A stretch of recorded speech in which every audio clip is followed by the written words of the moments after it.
5. As his mother handed Titus a heaping platter of soda biscuits, she said, "Amy asked me, have you come over after supper, Titus?" He stared at his beans and side meat, finding it hard to swallow that last bite. "She say what for?" "Just said it was real important she talked to you, son." Titus finally raised his eyes, of a sudden realizing how a great silence had settled over the table. Thaddeus, as well as his brothers and sister, gazed at him, waiting to see some reaction in him. He would not give them that pleasure, turning instead to glance out the open window, measuring what remained of that day. "Maybe best I should go right off," he told no one in particular as he turned back to stare at his food. "Night coming down soon." "Yes," his mother replied. "You should do that." He slid the wooden trencher away and pushed himself back from the table, his short backless bench scraping noisily across the puncheon floor. "I'll be home straight away I get done." "Take your time," she answered, clattering his trencher atop hers as she scooped up iron and pewter eating utensils from the plank table. "Amy's a fine girl, Titus. Has the making of a good wife for some man. I want you to take good care of that one." "Already him and Amy planning on getting married off," his sister blurted. Her words seized him at the doorway, his hand hovering on the wrought iron latch. Slowly turning, Titus glared at the girl, some 2 years younger than he, and demanded, "Where you get such a idea?" She glanced at her mother, then her father, both appearing surprised with the news, then cocked her chin slightly to answer, "They all talking about it at school." "Who's they?" Thaddeus inquired. Twisting round to face her father, the girl said, "All Amy's brothers and sisters, Pa. Said she told them about her getting married off to Titus come spring. Lessen it sooner, what I heard." "Spring?" his mother asked in a gasp as she settled on the empty bench, stunned with the sudden announcement. "Why, I suppose I had no idea, Titus, that you was thinking—" "Ain't nothing to it," Titus growled, glaring at his sister. Although he realized she wasn't to blame for starting the dad-blamed story, he knew just how much she enjoyed being the one to carry home this tale, being the first to lay out the shocking news for all to marvel at. "Amy will make you a fine wife and a good mother to your children," his mother repeated as she got back to her feet, swept down her apron, and once more gathered up the trenchers and utensils. With her matter-of-fact declaration, his mouth went dry. Painfully conscious that they were all waiting for him to say something, anything, perhaps even agree with his mother, Titus looked in turn at each of them gathered there at the table. Mute and motionless as stone bookends, his young brothers continued to stare at him impassively. Finally, his father broke the uneasy silence in that cabin. "Maybe this is just what you're needing to get shed of all your foolish notions, son," Thaddeus declared, laying both of his roughened hands flat on the table in front of him. "Finish your schooling this winter and get yourself married to Amy. You'll be 17 come spring, ready to shoulder an equal load here on the farm, Titus. Not a boy no more. Time for you to leave behind all that tarnal fool-headedness about slipping off to hunt every chance you get. Time now for you to leave off all that talk about seeing what's downriver or over the hills yonder to where the sun sets each night." He stood there numb, as if rooted to the spot. His eyes locked on his father's seamed and tanned face, Titus asked, "What of it I turned 17 and I still want to go off in the timber rather than walking behind a mule like you?" For a moment, Thaddeus pursed his lips into a thin, bloodless line, as if weighing the heft to each of the words he would use to answer his son. "With a good woman for your wife and hard work for your hands, why, in no time you'll forget such utter tomfoolery and become a man, Titus. In that I got no doubt." He wagged his head angrily. "I ain't so sure my own self," he replied, jerking up the iron latch and yanking open the door. Titus dragged it closed behind him. At the same moment, he heard one of the benches clattering across the cabin floor, heard the last of his mother's warning for his father to stay put. No one followed. He was relieved his pap did not tear open that door he had just shut. No other sound behind him but the sharp-edged words flung between his parents that quickly faded as he leaped off the low porch. Slapping the side of his leg, Titus whistled low. The old hound loped around the side of the long cabin, tongue lolling, watery eyes glistening with anticipation. "Come on, boy," he said quietly as the dog bounded at his knee. Titus scratched at its ears, patted the top of its short-haired head. "We gotta go see us what Amy wants, besides her getting me in a whole lot of hot water with them back there." By the time he reached the game trail that wound through the woods toward the Whistler place, Titus grew even angrier. But this time, he was mad at himself. Able at last to admit that this was not Amy's fault, he realized he had gotten himself into hot water all on his own. Oh, sure and certain she had smelled good and felt soft and appealing, and damn well was the prettiest girl he'd ever laid eyes on in Boone County, but a fella ought not be so weak he couldn't keep himself out of trouble with a girl. Tink bolted away with a sudden burst of youthful energy, bounding through the matting of red and white trillium undergrowth as a fat gray rabbit exploded out of the brush. What an exquisite mess he'd made of things. About to be a father, get himself married, and start farming for the rest of his life, when he knew well enough that he was nothing more than a boy who loved the woods and had a hankering to see what waited in that country on down the Ohio. The hound bayed from deep in the timber, the faint echo a mournful, plaintive call with night coming down as it was. Never to chance riding one of those big Pittsburgh keelboats, even a Kentucky flatboat down the river. No more use of dreaming he would ever see St. Louis, that city Levi Gamble spoke of where a man could jump off into the unknown. Hell, anything beyond 10 miles downriver was as good as unknown to him. And as bleak as things looked from where he stood, he was bound to stay ignorant of the whole rest of the world from now on, knowing nothing more than the village of Rabbit Hash here in Boone County, Kentucky. She sat at the edge of the plank porch as twilight squeezed itself through the clouds in the autumn sky, watching her younger brothers and sisters at play in the yard. Smoke curled up from the stone chimney. Titus sighed in looking at her, sensing that this was how things would be for the two of them soon enough. Their own place, a passel of children, too, his young life over before he ever really had a chance to live it. As he strode into the yard, Titus gazed at the swirl of her long dress billowing up at her calves as Amy swung her legs back and forth, ankles wrapped one over the other. Upon seeing him, she leaped to the ground, snugging her shawl about her shoulders. "Titus!" He sighed, drinking in the delicate fragrance of honeysuckle on the breeze. "Heard you was wanting to see me. I come right over." Flicking her eyes toward the cabin, Amy stopped right in front of him. "I got news. We're needin' to talk." "News?" "Sort of bad news." He swallowed hard, gazing into her eyes, hoping to read something there. Hell, how much worse could things get? Titus asked, "Can you go down to the swimming hole with me?" With a shake of her head, Amy replied, "Better not. Mama asked me watch the other uns for her till bedtime so she can get some work done inside. Maybe so we go over by the big elm there? You can help me watch 'em from there, and there ain't nobody hear us talking." He watched her settle at the base of the great old gnarled trunk, curling her legs up at her side and snugging the dress down over her bare feet. She adjusted the shawl on her shoulders and smiled up at him, patting the grass beside her. For the longest time after he got comfortable on the ground, Amy didn't say anything. They both sat in silence, looking after the Whistler brood scampering back and forth among a new litter of pups, all ear and tail and tiny exuberant yelps as the animals loped after the children, zigging this way, zagging that. "It happened yesterday, but I waited till today to come look you up, since it was bad news." Bad news, he thought, not yet looking at her, knowing she was looking at him. Just how bad did bad news have to get? What with her having his baby in her belly, their folks already laying plans to get them married off, and his father poised to have him settle in being a farmer for the rest of his natural life. Something eventually tugged at him, and he turned to her, their eyes only inches apart. He slid an arm over her shoulder, wondering at the thinness of her at that moment.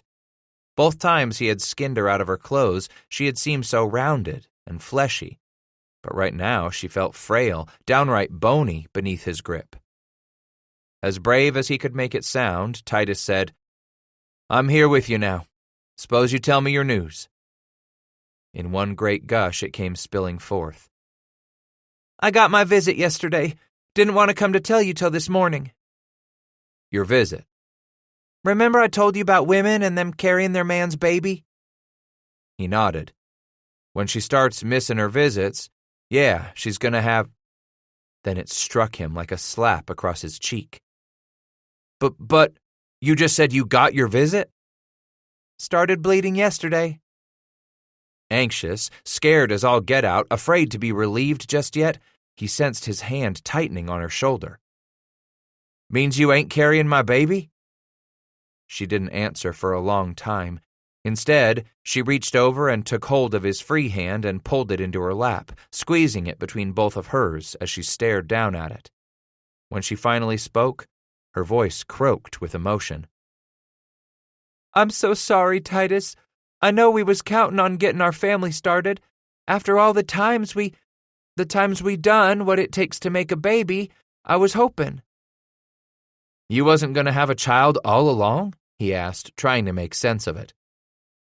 "I missed my bleeding twice, I did, but it come yesterday, and Mama says there's no mistake when I asked her. I ain't with child. So that's when I figured I ought to come tell you, come to look you up at school." He swallowed hard, sensing what was to come. "You wasn't there, so I figured your pa had you stay home to give him a hand this morning. I headed over to your place from school, but your mama got worried, said you took off for school with the others after breakfast." Turning to her anxiously, he asked, "You tell my ma'am you didn't find me at school?" Wagging her head, Amy said, "Nothing of the kind, Titus." She stroked the back of his hand. "I know you'd get in a bunch of trouble if your pa finds out you've been staying off from school, so I'd never say nothing about it." Relieved, Titus leaned back against the tree, sorting through the jumble of it all. She wasn't carrying his child.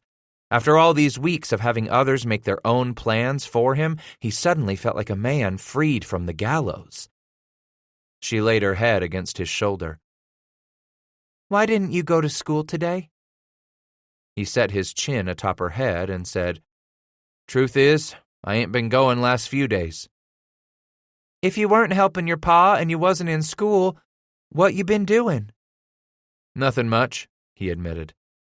"We talked about this," she said, lifting her head to look at him disapprovingly. "You needin' to finish your schooling so we get married come spring."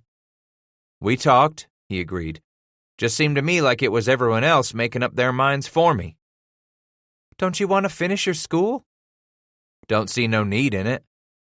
"Can't you see no need in reading and writing, in knowing your ciphers?" "I know me a little. Can't see how it's ever going to help me, Amy." She squeezed his hand. "We get married and you work the farm, all that schooling's going to help a whole lot, Titus." "I ain't figuring on working a farm." With a hint of a smile that told Titus she did not quite believe him, Amy said, "Just what you gonna do to support us? You don't finish school and work on your pa's farm." "Haven't thought that far ahead on it." Wagging her head as she would at one of her errant siblings, Amy scolded, "You got to finish school. You don't. Why, I can't marry you, Titus Bass."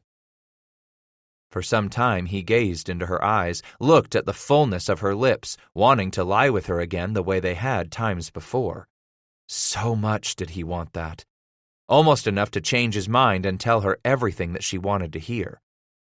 Maybe he was stupid after all, just like his pap and some other grown-ups made him feel most nearly all the time. "I thought some on this, Amy," he began. "I figure I can support a wife wherever I go." "Wherever you go?" she asked with a shriek. "What's that mean?" "Means I'm figuring I won't stay around Boone County for long." Shaking her head emphatically, Amy replied, "No, I ain't going nowhere else, Titus Bass. This is where I was born, where I'm going to birth my own children and raise them up. Here's where I'm staying till I die. Ain't you going to stay on this land with me?" A great gray owl flapped over their heads as Mrs. Whistler stepped onto the porch and sang out for the younger children to come in for the night. Then she called, "Amy?" "I'm over here, Mama." "You two don't be long," the woman said, hustling little ones through the cabin door. "Night's getting cold, and Titus has his school in the morning." Once her brothers and sisters were shuffled inside the cabin, Amy turned to him, beginning to push away so she could get to her feet. "You got school in the morning. I best be going in too." He sensed a sudden chill around her, more than the autumn twilight lent a frost to the air. "If I take a mind to do something else, ain't going to school tomorrow." "What else can be more important than your schooling?" "Hunting? Watching the boats down on the river, wondering where all them folks is going, what they'll be doing down the Ohio to Louisville and on yonder. There's places further still, lot further." She stomped a foot in the cold grass. "All that talk from Levi Gamble got your head filled with having yourself adventures, don't it?" "Maybe so it does." Pulling herself away from him, Amy whirled about, crossing her arms. "Then maybe you better figure out what it is you want more, me or some old adventure downriver." Looking up at her, Titus asked, "Why you make me have to choose?" "Can't have both," she answered coyly, smoothing the bodice of her dress beneath the firm mounds of her breasts. "You want me? You're going to finish your schooling and get yourself away to support a family. My pa and yours see to their families by working the land. Such as they do is good and honorable work, Titus, work any man be proud of." "If he was cut out to be a farmer." "You was cut out to be a farmer," she snapped. "You was born to a farming family. It's what all your kin done since they come into this country years and years ago." "Don't matter what they done afore me, it's what you're expected to do," she interrupted. As he stood beside her, Titus felt enough resolve to declare, "I ain't cut out to work the land." Her words took on more frost. "You're making a great mistake. You don't want to marry and settle down with me? You're telling me I gotta pay too big a price, Amy. I can't be a farmer. Don't see no sense in schoolin' neither." "You'll never amount to much then, you go off on your own now," she said haughtily. "Never be as good a man as your pa. Make the mark on life that he's making, Titus." When he reached for her hand, Amy pulled away from him. Instead, he stuffed his hands into his pockets and said, "There's more for a man to learn than reading and writing letters, working numbers, Amy. What I want to learn is waiting for me out there." "Oh, damn that Levi Gamble," she grumbled. "Damn that devil for making you—" "Don't blame Levi," he protested. "I knowed I wasn't no farmer long afore I run onto Levi at the Long Hunters Fair." "He went and filled your head with such poppycock—" "I told you," he interrupted her with a snap. "I decided long ago I was one day going to be leaving all this life behind." "Leaving?" "There's a bigger world out there than what is right here in Boone County. I aim to see me a share of it afore my dying day, Amy." Her eyes narrowed as she asked, "And if that means losing me?" "Sounds of things you'll be better off without me." She turned on her heel again, staying in that same spot. He could see her shoulder shudder in the mercuric light of the autumn moon rising out of the east.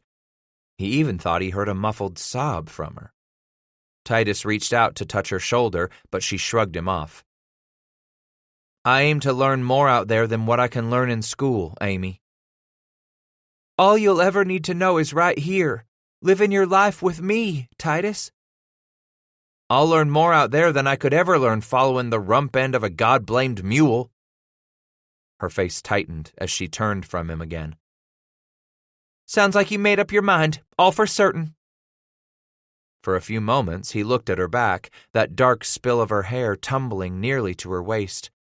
He wanted to touch her, knowing she had only to hear the words she needed to hear, and they would lie flesh to flesh.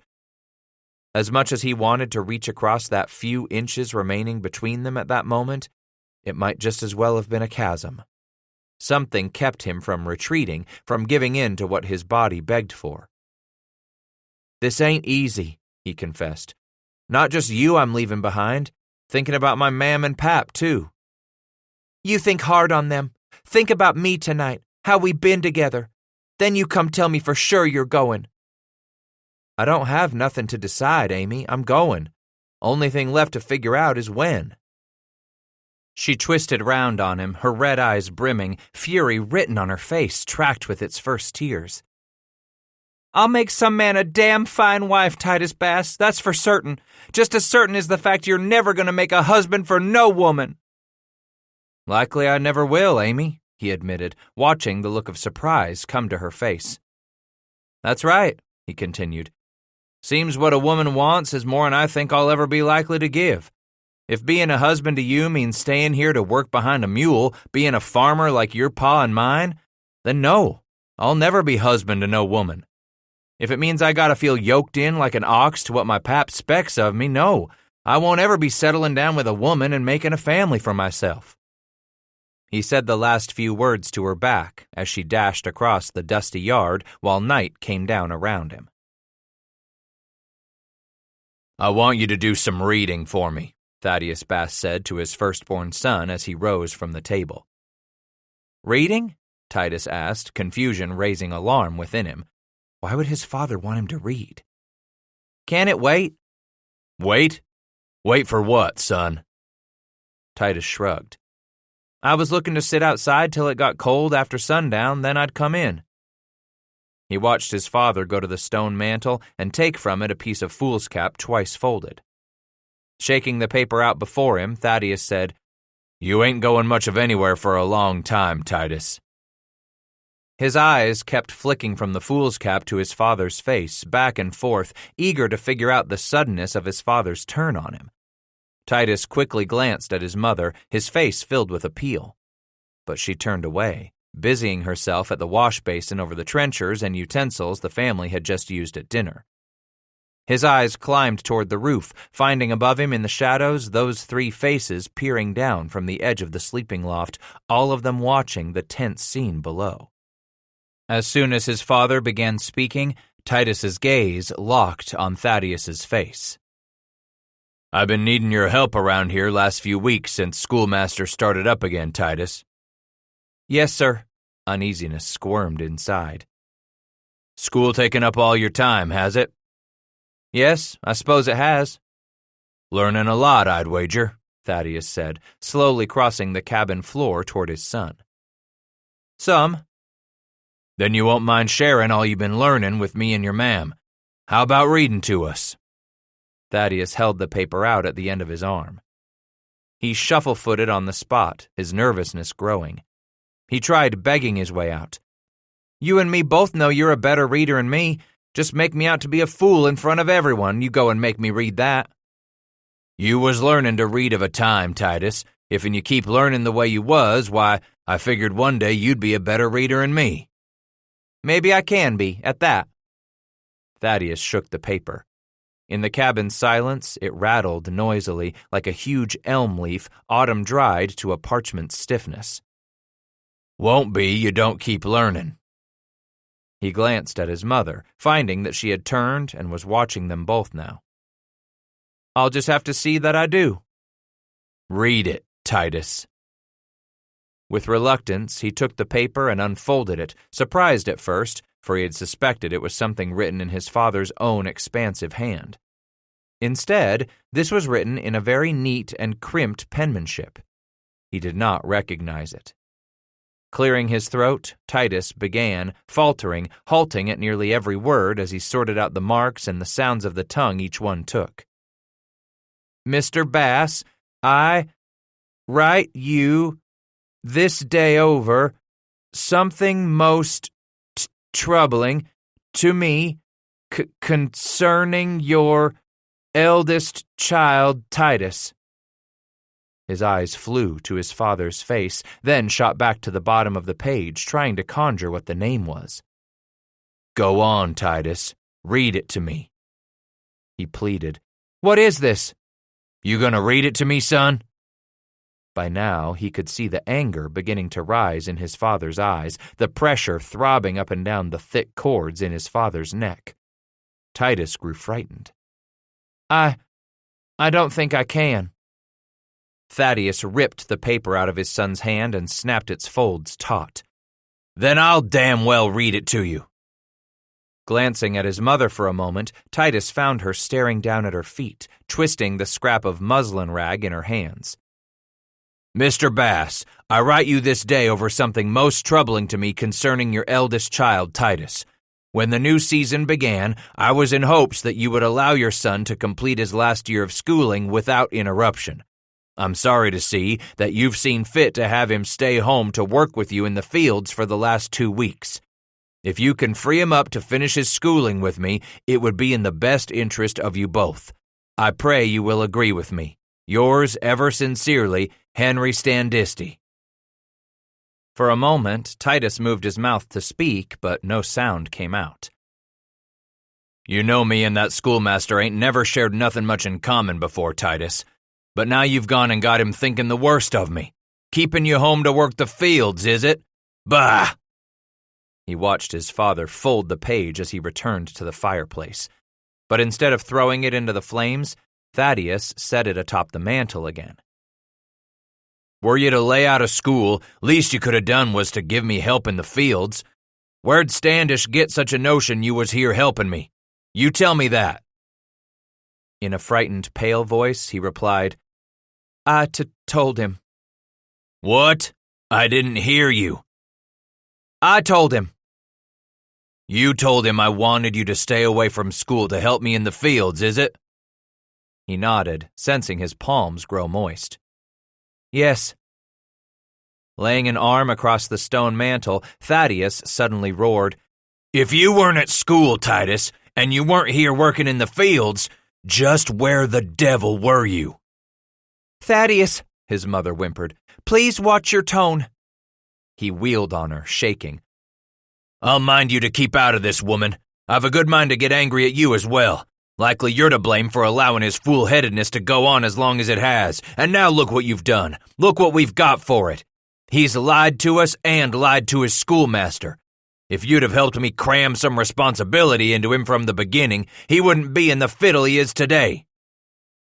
"Tell him you're sorry, Titus," his mother begged. "We're long past the point of his apologizing, Mother," Thaddeus growled and whirled back on his son. "What have you been doing with yourself?" "Hunting." "Hunting, is it?" he thundered. "And with you doing so much hunting, just what have you been doing with all the meat you've shot?" "Been eating it every day," Titus answered, staring at a knot in the floor. "All of it?" "Most I've been drying. What I learned to do." "Not bringing any home to help feed your family?" "With all we got here, I didn't figure—" "You ain't helping in the fields," Thaddeus interrupted, "and you ain't been helping put food on this family's table. Maybe you ought just go off and live in the woods like you've been wanting so bad." For a moment, he thought his ears had deceived him. Perhaps it was a trick his father was playing with words. How wonderful the idea sounded. Too wonderful to hope for. "I can bring in some meat tomorrow, I promise." "If you do, it won't be with my permission, and you won't do it with that gun yonder in the corner." "You taking my gun?" "That was your grandpap's." "He give it to me." "It's going to stay right there. A damned poor example you been to your brothers and your sister, too. I counted on you, and you let me down bad, running off with your squirrel gun every day like you done." He felt the anger surge in him like white wind-blown caps frothing on the gray surface of the Ohio. "You can't take my gun away from me." "I can, and I have. It stays here. I won't have you wasting your life on tomfoolery." "Wasting my life?" Titus roared so suddenly that it caught his father by surprise. "You telling me I'm wasting my life? I'd be wasting my life if I was to settle for being a farmer like you. I don't want to waste my life the way you done." He watched his words visibly slap his father in the face as surely as any man's blow would make him flinch in pain. The arm Thaddeus had braced against the stone mantel came down slowly, that big hand tensing into a fist. Those dark, brooding eyes, shielded behind hoods of sudden rage, fixed Titus with their fury. "Thaddeus?" He sensed his mother's alarm as she took a step, stopping immediately when his father pointed at her, instantly nailing her to the spot. "Stand right there, woman. This is between the boy and me." "I ain't no boy no longer." Thaddeus whirled back on his son, scorn dripping from his every word. "Not no boy? Sure as hell are. A man owns up to his responsibility, owns up to his mistakes, and goes on. You ain't no man, Titus." "I ain't a boy no longer." "You're my boy, and you're gonna do as I tell you long as you're under this roof eating my food." "Don't make you right." Slowly, he started moving across the cabin toward his son, his words ominously calm. "I'm your father, and that's enough for you to show your respect for me." "Thaddeus, oh dear God, don't!" "Just gonna teach the boy a little respect for his father, woman." "You can't teach me that," Titus argued, setting his feet for what he feared was coming his way. "You gotta earn it." "Then by God, I'll beat some respect out of you," Thaddeus roared. "Telling your old man he's wasting his life working the land? Just who the hell you think you are?" He shuffled his feet, readying himself. "Don't come any closer, Pap." "Tell me not to come." "I said don't come any closer," Titus snapped, beginning to bring his arms up, hands clenched. "I ain't no boy no longer, and I ain't gonna take no more of your whoopings." Thaddeus stopped short, drew back, then snorted, "Just what the hell you think you're gonna do if and I take a mind to give you the whipping you're deserving right about now?" "You ain't gonna ever lay a hand on me again." His father brought both his hands up, fingers spread in claws of rage. "What in hell's name?" "Thaddeus," she cried. "Don't ever you raise your hands to me no more," Titus warned. "You go to lay a hand on me, I'll lay you right out." That brought Thaddeus up short. "You'll do what?" "Don't make me, Pap. Please don't make me. Not in front of my ma'am. Not in front of her." "Oh, God, please don't, Thaddeus," his mother whimpered, twisting that piece of muslin in her hands. "You'll lay me out, will you?" his father asked, his voice gone thoughtful, eyes gone to slits. Titus watched his father's face, saw something register in those eyes as Thaddeus looked him down, then up again. It was only then that Titus realized he stood nearly as tall as his father, shy no more than an inch of his father's height. Though Thaddeus carried more muscle upon his frame, that which came of wrestling animals and harness and pitting himself against the land, although Titus might well be as thin as a split cedar fence rail, he was nonetheless every bit as tough in his own sinewy way, as solid as second-growth hickory. And in that moment of indecision, he knew his father realized the same thing for the first time. That pause he had caused Thaddeus served to give Titus a glimmer of confidence that he would not have to grapple with the man, here below the wide, mewling eyes of his brothers and that troublesome sister, here before the fright-filled eyes of his mother. "You heard me before, Titus," Thaddeus finally said, his shoulders sagging as he retreated to the fireplace. "Your rifle stays in the corner. In the morning, you go to school or stay to work with me. There'll be no hunting till spring when planting time is done." "Till spring?" he said, swallowing it like gall. "And you can't see Amy for a month," the man continued, his back to his son, placing both hands out wide on the top of the stone mantel, his head sagging between his shoulders as he stared down at the fire at his feet. There was resignation, if not outright defeat, in the way he held himself. "Maybe it'll take a month. Maybe it'll take all winter and into the spring. But maybe by then you'll have some respect for your father and the work what's fed you, the work what's put the clothes on your back for 16 summers. "I can't hunt till spring?" Without turning, his father repeated his stricture. "Not till you learn to respect your father, Titus. Damn, but you hurt me when you said I've been wasting my life being a farmer. Damn you for that." He looked at his mother. She shook her head in warning, put a finger to her lips. "Go on now, Titus," Thaddeus instructed. "I turn around, I don't want to see you down here. Time you went to bed. Morning's coming soon, and you'll either go to school or be up before then to help me on that new ground I want to plant come spring." For a moment, he didn't move, despite his father's directive. It was so quiet, Titus could hear the stuffy-nosed breathing of one of the children in the loft, the crackle of the hardwood in the fireplace. "You hear me, son? Get on up there to bed like I told you." He wanted to bolt away, out the door and into the night with the tears of rage he refused to let fall. Instead, he swallowed them down, turning again to look at his mother. She nodded her head and gestured toward the ladder. Titus started that way.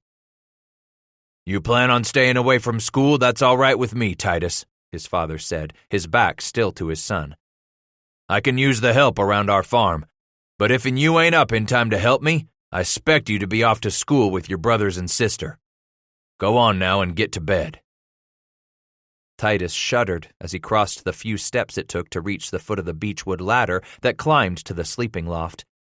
As he took hold of a rung, Titus was suddenly compelled to turn back and recross his steps, wanting to embrace his mother, to somehow reassure her that all would turn out right. She stood with that twisted scrap of muslin still snaked between her hands, her red-rimmed eyes watching him silently approach. He stood nearly a head over her as he came to a stop, gripping her shoulders. Then he bent to kiss her on the cheek and brushed his hand across the other side of her face, wrinkled with worry and work, childbearing and 33 winters enduring this land. Her eyes flooded, and she bit her lip as he turned from her.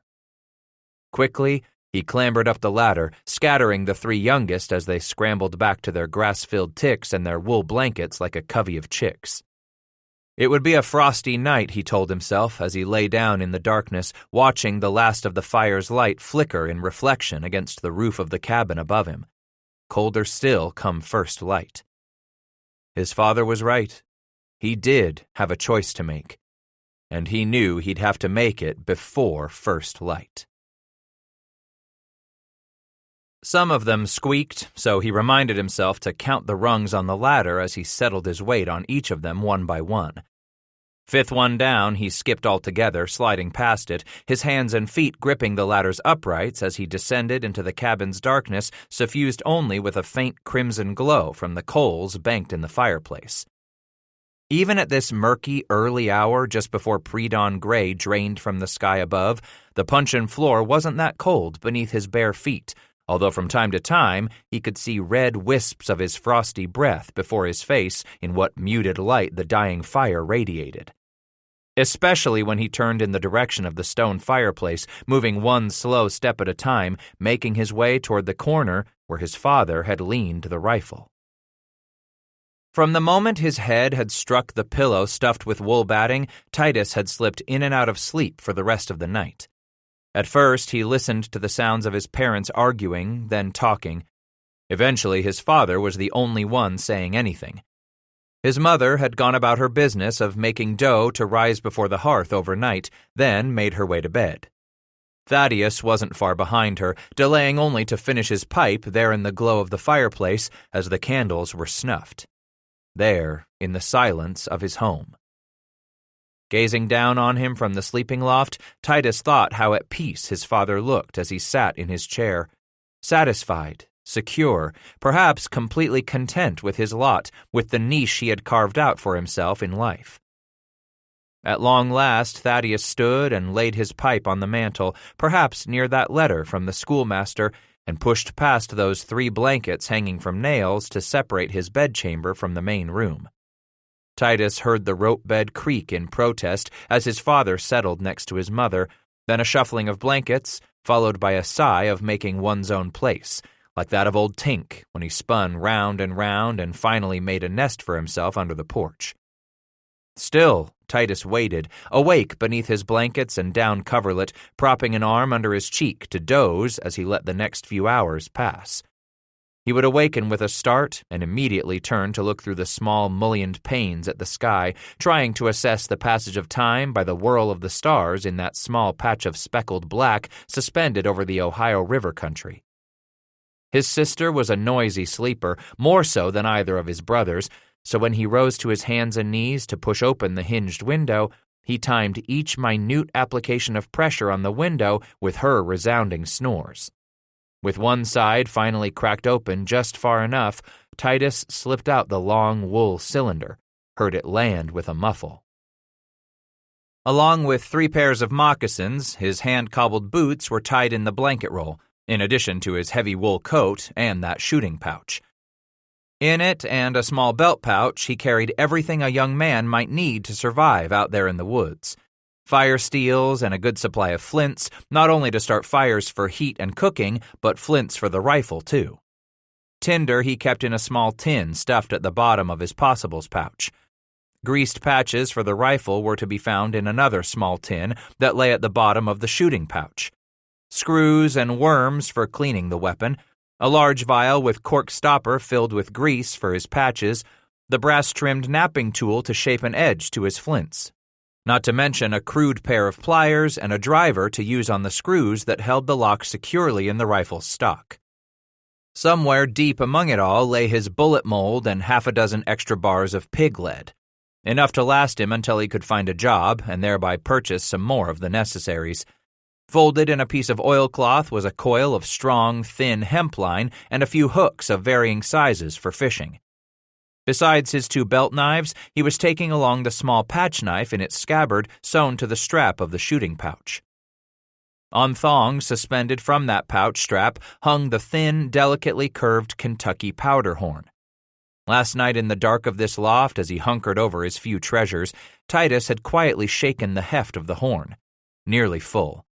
He hoped it would be enough to last until he could buy more powder as well as lead. If anything, powder would be what he needed first off.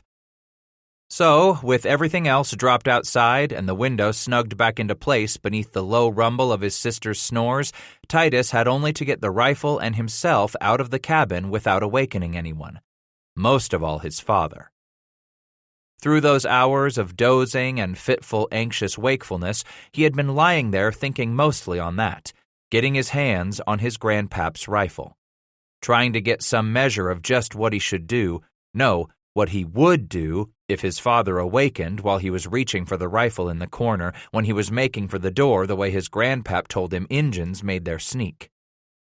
Last night his father had been coming for him, sure and certain of that, but he had been stopped in his tracks just shy of an arm's length from Titus by the boy's mother, perhaps by Titus himself, a youngster standing there ready to fend off blows and land some of his own in anger and frustration. No more to take his punishment, the whipping with straps of mule harness as he suffered when he was a child. Somewhere through that night, Titus had decided he wasn't about to be treated as a youngster no more. Decided that in the next few minutes he would defend himself and do everything he could to leave the cabin with that rifle, if it came down to it. The rifle. It meant damned near everything to him right now.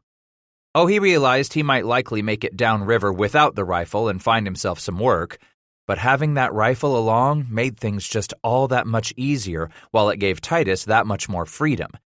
It meant he could eat when he wanted to eat, camp where he pleased, freed from depending upon villages and towns. And he could defend himself against others, such as those thieves and pirates the loose talk claimed were working the shadows up and down the Ohio along with honest river folk. In the dim, cold light, Titus took a step at a time, staying as close to the hearth as he could. At least where the stones lay, there was little chance of the floor puncheons creaking their warning. It was warm there beneath his bare feet, too. With one hand gripping the top of the mantel, he leaned forward, slowly reaching out with the other arm. Just past the end of the fireplace, his fingers touched it, confirmed what it was by touching the brass thimbles that held the wiping stick beneath the long forestock. Afraid to drag it across the floor, he raised it carefully, bringing the weapon slowly around the corner of the stone fireplace into both his hands with an anxious sigh and a leap of his heart. He had his rifle. Now he could leave. Moving off the stone hearth, Titus shifted his weight carefully, 1 foot at a time, testing the boards that no one gave any notice to other times.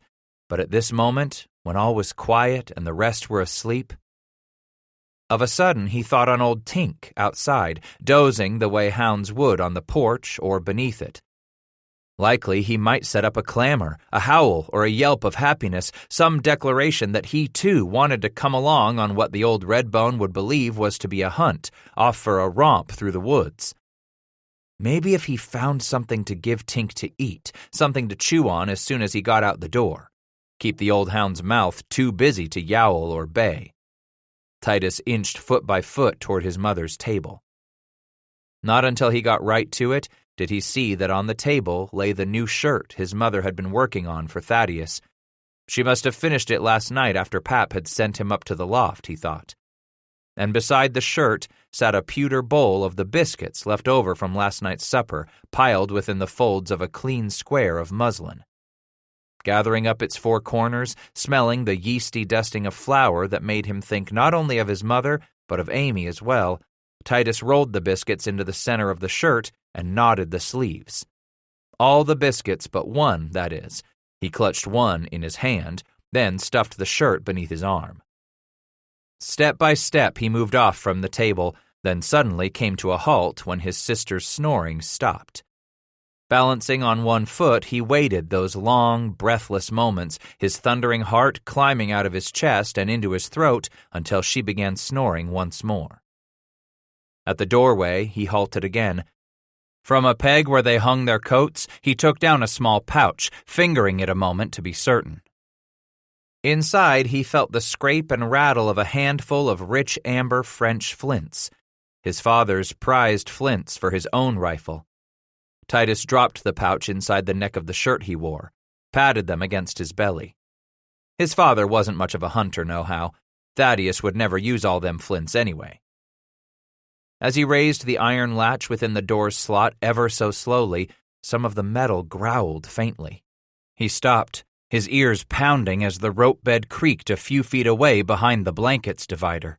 Breathlessly, he waited, the latch half raised, watching the wall of blankets, his eyes straining, ears working so he might have first jump when his father emerged to catch him. He would yank up the latch all the way and be out on the porch before Thaddeus truly realized what was going on. Off the porch and into the shadows of dawn, off to the cover of woods. Once there, no one would ever catch him. His father snorted, coughed, and the rope bed creaked again. Then came an audible sigh, and all fell quiet once again. His eyes rose to the edge of the loft above him, and he nodded one time in farewell. Turning back to the door, Titus released the latch, pulling the heavy oaken planks toward him an inch at a time so the door would not drag across the puncheon floor. Open just wide enough, he told himself. Only that much. There. And he was out, into the shocking cold of that autumn dawn, dragging the door carefully toward him, latch raised, quietly pulling it closed and lowering the iron back into place. He turned at the sound of the padding feet to find Tink had pulled himself out from under the porch and stood there stretching in a great flexing of his back, followed by a shake of his head with those long ears that slapped his muzzle. The dog was at the steps, ready to leap up in greeting, his mouth just opening when Titus reached out and stuffed half the biscuit into Tink's jaws. Sweeping past the hound as fast as he could, in hopes of getting the dog far enough away from the cabin before either of them made the sort of noise that would awaken his family, Titus held the other half of the biscuit out for Tink to see, for him to smell.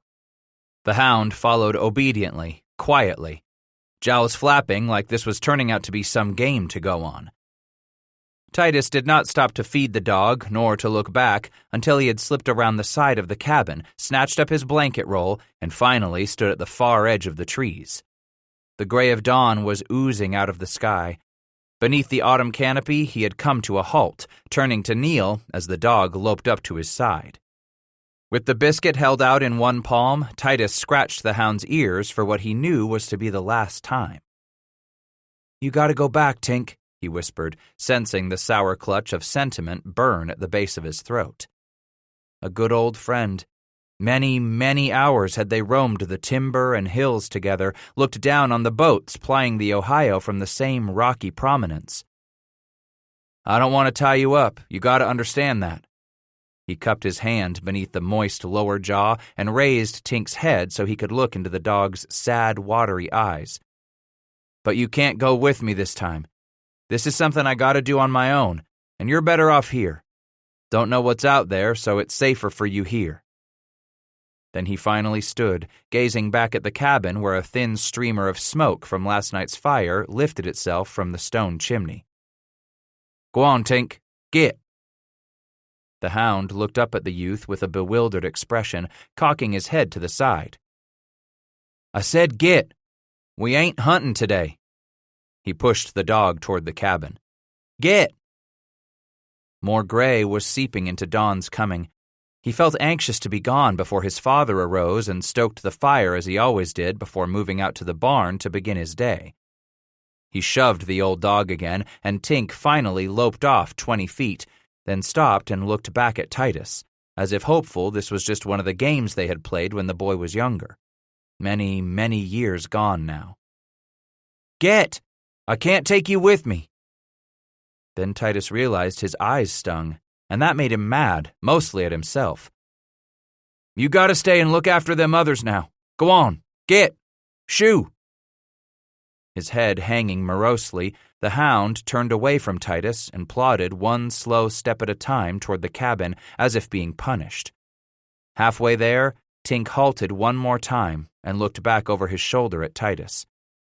He waved both hands at the hound to keep him moving.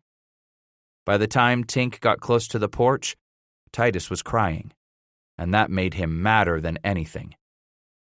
Angrily, he squatted, scooping up the new shirt and the biscuits, retying the arms around an end of the rolled-up blanket with the rest of his necessaries before he unknotted the thin strip of leather he had used to secure the boots to the bundle. These he pulled over his bare feet, then dragged a hand beneath his drippy nose. Looking one last time at Tink as the old hound clambered up onto the porch, turned, and lay down with his muzzle between his front paws, Titus was almost certain he heard the dog whine. Mournful. A dove called out from the canopy, being brightened by day with more and more of autumn's fire. Swiping a shirt sleeve under both eyes, Titus took one last, lingering look at the family's place, that cabin where the rest would live out most of their lives. The barn where his father's animals were kept, critters that helped Thaddeus in the farming. The hog pens, the summer kitchen, and the smoke shed. He didn't belong here, he knew. So why was he crying? Swallowing down the sour taste of his empty belly, Titus turned from the glade, stepped into the timber, and was lost among the shadows and the game trails, all those sounds of the small things up and moving to water that dawn. He didn't fit in here no more, he had decided, knowing it was now up to him to find some place where he did. 6. He kept moving that first day. Not once did he stop any longer than it took to lay the long rifle down atop his small bundle of possibles and stretch out from the bank of some small creek or stream, his upper body held over the trickling flow to immerse his face and slake his thirst. Renewed and refreshed, he moved on at a trot, reaffirmed in the rightness of his quest. If his pap came looking after him, he wanted to be far, far ahead, mindful to leave as faint a trail as he possibly could. Titus wasn't so sure how a man accomplished that. As he brooded on it throughout the morning and into the short afternoon, he decided a hunter was always able to find game by following the game trails, by looking for the spoor of his quarry, antler rubbings, tufts of fur torn loose against brambles, piles of droppings. So it was he was mindful not to let his rifle's stock rub against the bark of trees, taking care not to allow the brambles to snag and catch at his pitiful few belongings wrapped in that roll of wool blanket. And the one time he was forced to stop for longer than stolen moments, Titus made sure he found a patch of old undergrowth where he could kick the vines and creepers aside, pull down his leather breeches before squatting to do his business, then kick that undergrowth back over what he left behind. Unlike the deer or fox or even the bear, he was not about to leave as plain a sign of his passing.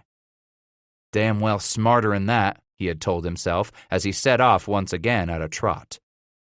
But more than anything else, Titus Bass made sure not to stay with the game trails as did the other animals.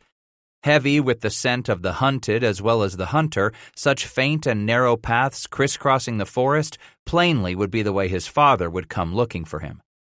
Instead, the youngster kept to the heavy timber, crossing the trails but never using them as he hurried north to the river, then turned west. For something longer than a moment that dawn, Titus stopped at the edge of the trees and looked down from the rocky bluff as the autumn sun paled the sky in the east. Back yonder, upriver it was, sat Cincinnati. A seductive place, that one. A town grown big enough to be called a city, and thereby luring to a man, even if one weren't quite yet a man. But that would be the first place they'd likely come to find him, at least to learn word of him. No, his best bet lay downriver, where he wanted to go anyhow. East and upriver, why, that all represented the past. West and downriver, now that carried with it the promise of the future. He looked down the 60 or so feet of adamantine slate dotted with brush and trees, sunlit with the fires of the season at sunrise, gazing down at the slow, rolling current of the river, and turned his face to the west. No matter that he knew not how far west his intentions might take him this winter, or the next, maybe so only to Louisville. He had heard of Louisville, just someplace down the Ohio before another winter grew old. How little it mattered. Only that he was moving west step by step, following the river for as long as it would let him. "Ohio," he said quietly as he set off in earnest above the westbound beacon. Ohio. Long ago, some white man had garbled the Iroquoian name for the waters moving past his rocky bluff. Ohio, Ohio. Which got him to wondering on the Indians west of him. Over there, after all, on the north bank of the river, sat the place named for them, Indiana. This all was country to the Miami, Seneca, Shawnee, and Mingo. All the whole damned Iroquois Confederation. They had been England's Indians during the war with France to determine just who would rule North America. Soon enough, England had set those very same Indians down upon her colonists west of the Alleghenies when it came time for herdsmen and farmers and cottage craftsmen to tear themselves away from the crown. Titus scratched and scratched at his memory throughout that day, wary of every new sound from the forest, afeared it be a black bear or a roach-topped Seneca, yet he could not come up with a recollection one of any recent troubles with the tribes. "Moving on west, they are," folks had said with no small gratification. As the upper Ohio Valley was slowly settled, cleared, surveyed, and mapped, the wild creatures were pushed on. Bear and elk, lion and Indian, too. "It's the way of civilizing folk," Thaddeus Bass had repeated many a time. "As the hand of man crosses the land, the godless heathen and the beasts are driven before him." In the end, maybe that was the reason Titus had sneaked out that morning, so he told himself while he cleared a small ring of leaves on the forest floor as night fell quick and cold about him. He scratched at the bottom of his pouch and pulled out his fire steel and flint, struck it to catch a spark on the charred cloth.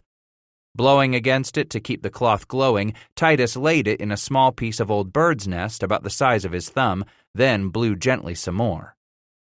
With the tinder caught, he set it upon the ground, where he began laying slender twigs on the single struggling flame. As he watched the tiny, dancing tongues of blue and yellow catch hold, Titus remembered the only stop he had allowed himself that day. After trotting less than 5 miles downriver from the young settlement of Rabbit Hash, he tarried long enough to see one last time what drew the common and uneducated rivermen to land and go ashore for more than 15 years already. As time went on, word spread of the big bone lick where the Ohio and Mississippi Navigator, a river pilot's indispensable guide, stated a visitor could view remarkably large bones that must have belonged to some monstrous animal now extinct. Gazing down at those partially unearthed bones of some creature once as big as his folks' cabin had given Titus the shivers. He trembled again, thinking of the size of such a monster, wondering if there were any animal at all in those western territories where Levi Gamble had gone that could rival such beasts. As he shivered again now over his tiny fire, Titus told himself such stories were nothing but hokum. No creature could ever grow to be that big. Those bones had to be nothing more than rock. Night came down quickly. It grew cold. and he lonely. Even more lonely than that night he'd spent in the barn, locked out of the cabin. Titus chewed on a biscuit and washed it down with the small tin cup filled with creek water.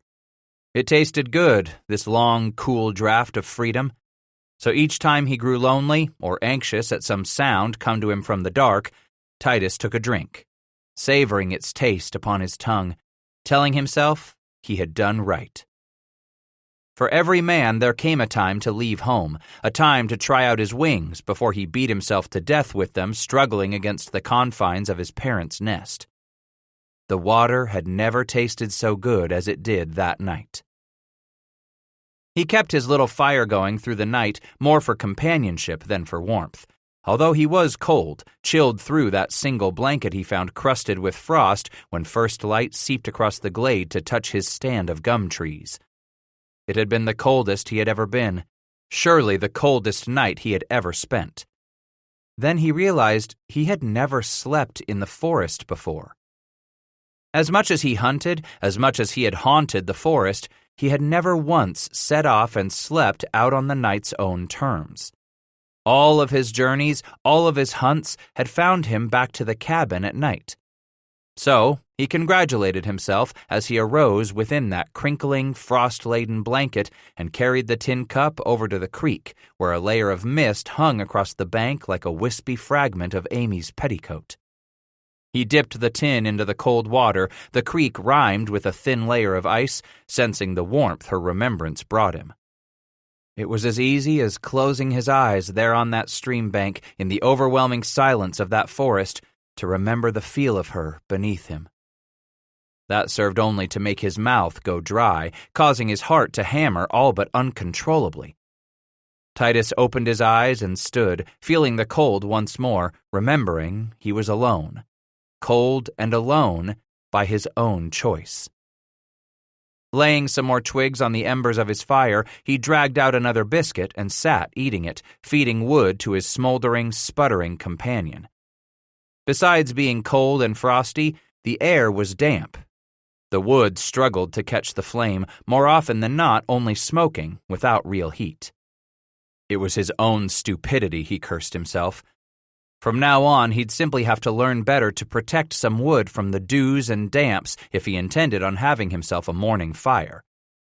That's how it was for a man, Titus convinced himself. A man had to teach his own self. No one could do it for him. After lashing everything together into a tight bundle he could loop over his shoulder, he retied his crude moccasins. He hadn't walked long yesterday morning in his hand-me-down boots before yanking them off and putting on the moccasins. Like most folks who had settled on the borderlands, he preferred the softer, conforming footwear. Besides, most frontier settlers simply did not have what it took in the way of money to purchase shoes and boots for expanding families. No matter. They were stiff and cumbersome, simply could not take the soakings you could give moccasins. A lot simpler to patch up the sole of a moccasin, laying in a new piece of leather. He had 2 extra pair in his possibles, older ones, some he had almost outgrown, but Titus figured he could always put them on, get them duly soaked, and thereby stretch them out to wearable if need be. That second morning of his journey, he felt no pressing need to worry on his feet. Surely there was plenty of time for him to shoot a deer to fill his belly, which would as well provide a hide he could soon learn to cure, just the way the tanner back in Rabbit Hash did with the pelts and skins brought him by the settlers in surrounding Boone County. The place had stunk, smelled to high heaven of death, or worse still, what with the pelts stretched out and nailed to every wall of the tanner's sheds or lashed inside great rectangles formed from elm saplings.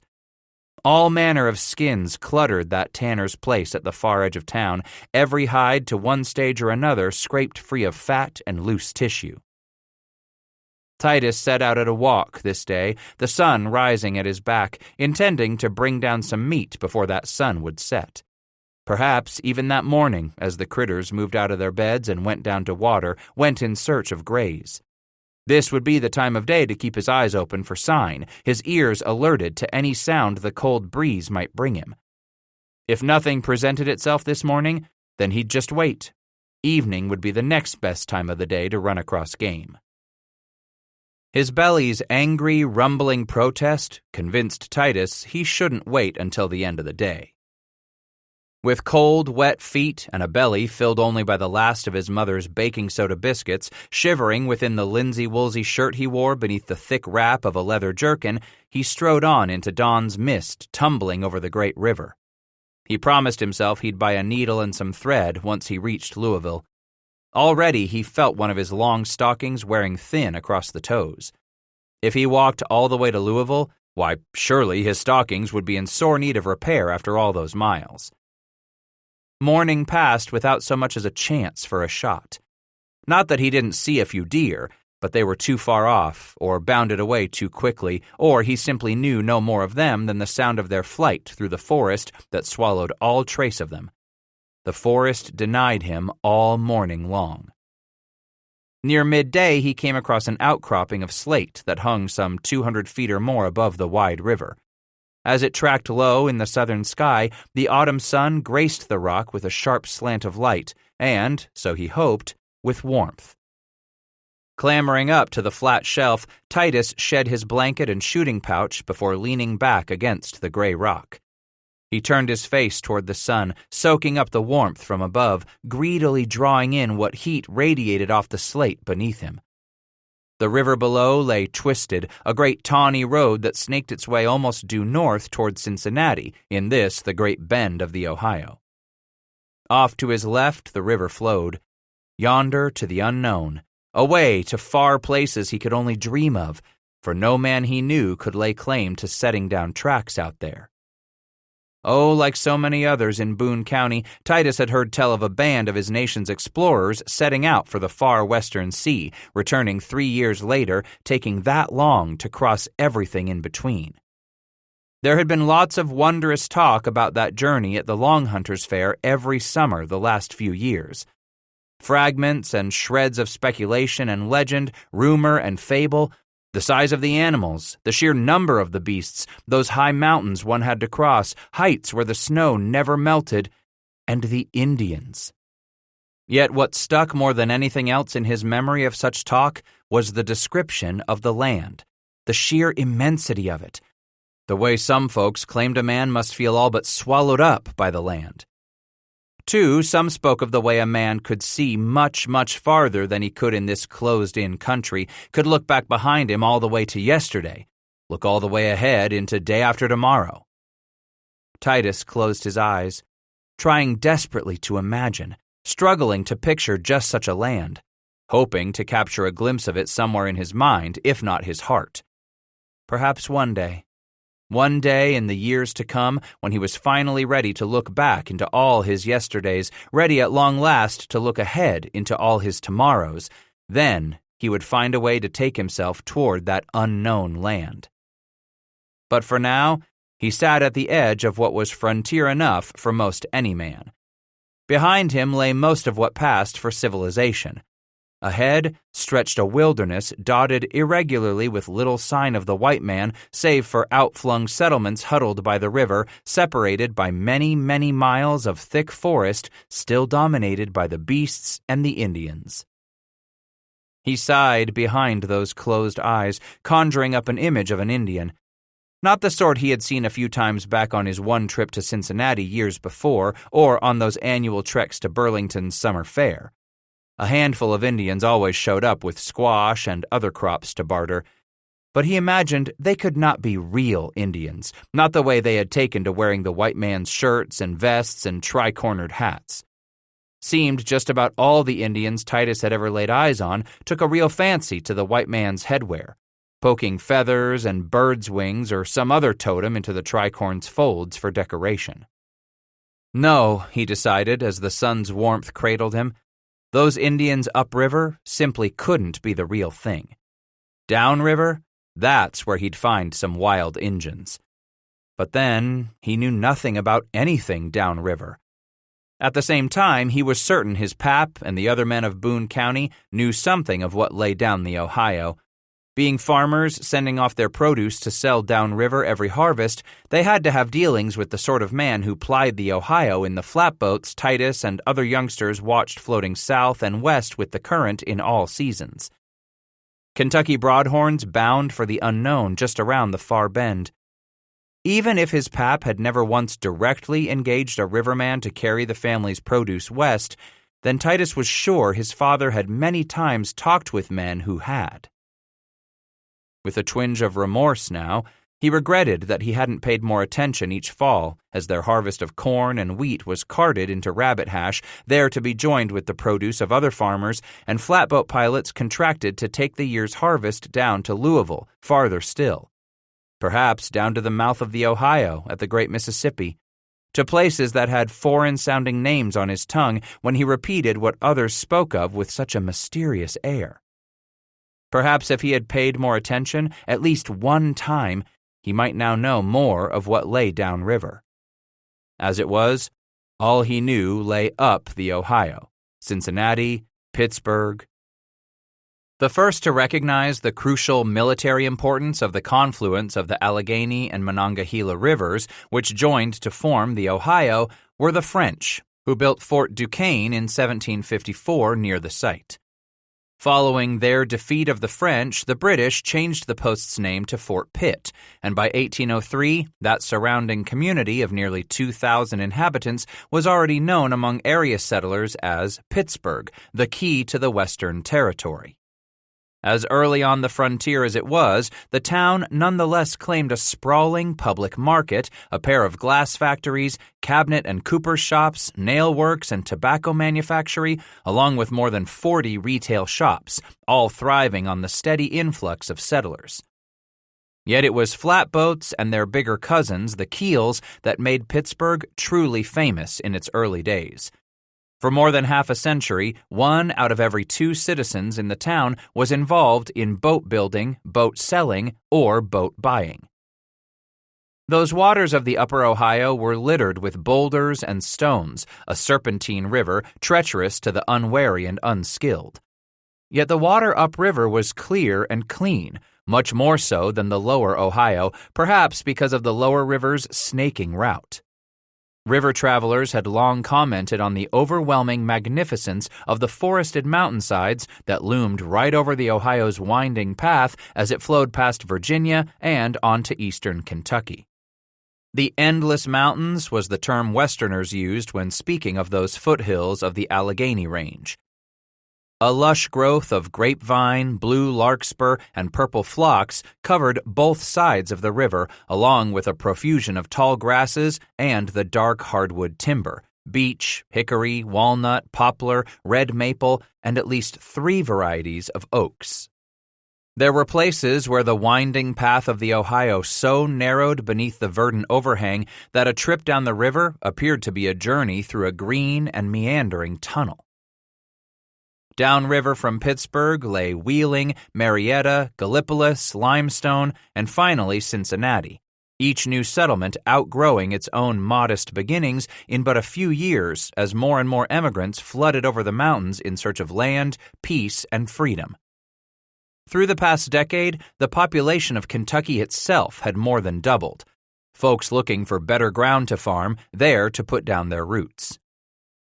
Between each of these larger towns lay the smaller villages, farms, and orchards, places named Vienna, Belpre, Belleville near the mouth of Ohio's big Hockhocking River, and Point Pleasant at the mouth of the Great Kanawha River, many of which sprouted up around what had originally been forts or stockades erected for the common defense during Indian scares of recent wars.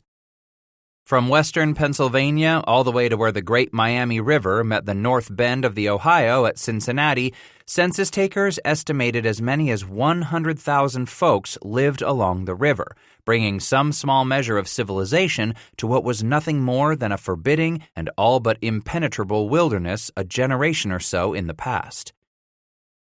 Sitting across the Ohio from the mouth of Kentucky's Licking River, Cincinnati was just then becoming known as the Queen City of the West.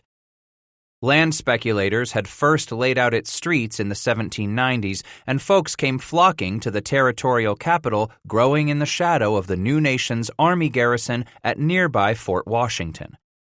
By 1810, 1,000 residents lived either in the bottom or on the hill, all of them squeezed between thickly timbered heights and the Ohio itself as the settlement became a beehive of activity for boatmen moving downriver with produce, wood, iron, and hemp supplies, as well as settlers. In the town's influential newspaper, Sentinel of the Northwest Territory, they even boasted to folks along the Atlantic coast of having 2 cemeteries, one for the Methodists and one, presumably, for everyone else. Beyond Cincinnati, a man afloat on the Ohio plunged into a region thinly settled with a few farms and even fewer infant villages, the likes of Rabbit Hash. By the time he journeyed farther still, halfway between the Great Bend of the Ohio and Louisville, he left behind those tall slopes burred with thick forests, the land slowly gentling, giving way to more hills, the rolling landscape softening here and there where farmers settled to till the fertile bottomlands dotted with swamps and ringed by deep woods. Titus awoke with a start. The air had grown cool, and with the sun setting, the slate shelf where he had drifted off to sleep was quickly losing its warmth. Wearily, yet with a sense of urgency, Titus clambered to his feet and swept up his shooting pouch and horn, then his blanket-wrapped possibles. Turning back into the timber, he once again vowed he would find game before nightfall. He had to. Sleep had been the only way to relieve the painful gnawing of his empty belly. Shadows lengthened and the wind picked up, rattling the bright fiery colors of what leaves still clung to the branches, like hailstones battering oiled canvas. The minutes ground past, and with them, step after step through the cold timber, all without a single sign of game. No tracks, no droppings, not even a faint or narrow trail. He cursed his luck. Then with a growl he cursed his rumbling belly. Sensing the sap running out of him, his strength failing after 2 days of nothing but a handful of soda biscuits to eat, Titus slowly sank to the ground and leaned against an old elm. How he wanted to cry out loud. For a moment he became convinced he had done wrong in fleeing home. Mayhaps, he told his miserable self, it wasn't so bad a thing having his mother's warm food in his belly and a roof over his head. Mayhaps the plodding certainty of a farmer's life wasn't all that bad after all. But go back? Titus hefted that option as a man would weigh 2 objects, one in each of his hands. Back and forth he considered, and in the end, his pride won out. Not to have to face the look in his father's eyes if he limped back home with his tail between his legs. No, never, he decided. He simply couldn't bring himself to turn about and return home. Yes, eating crow, one foul-tasting bite after another to swallow, washing it down with a healthy draft of his battered, wounded pride would surely be far, far worse than going one more night without real food, without meat. With that renewed resolve came the stinging realization that hunting because he enjoyed it, hunting for fun, was one thing, whereas hunting when you had to feed a hungry belly was something altogether different. Cradling the rifle across his lap, Titus stuffed his hands into his armpits for warmth as the wind swirled noisily through the branches overhead. A squirrel chirked in the high branches, protesting the cold, complaining about the wind, perhaps even snapping at the young hunter sprawled beneath the tree. It came over him the way his mam might nudge him gently awake of a school morning. He put his teeth together, opening his lips slightly, and chirked. Like most farm boys on the frontier, Titus had grown quite good at imitating the sounds of forest animals. There it was, by God, close by, near the fork of that gray limb. Titus slowly stood, drawing the hammer back to half-cock. He looked down at the pan to be certain of priming powder, then brought the frizzen down over the pan once more. Easing the hammer back to full cock, he chirked again. The squirrel snapped back at him angrily, bounding down the limb, then leaping out of sight momentarily. Yet he found the tree, spotting the squirrel in a big knobby maple less than 5 yards off. Near its base, he circled slowly, a step at a time as the animal inched out of sight. Titus studied each of the high branches, for he knew a squirrel liked to lie along them as it peered down on the forest floor.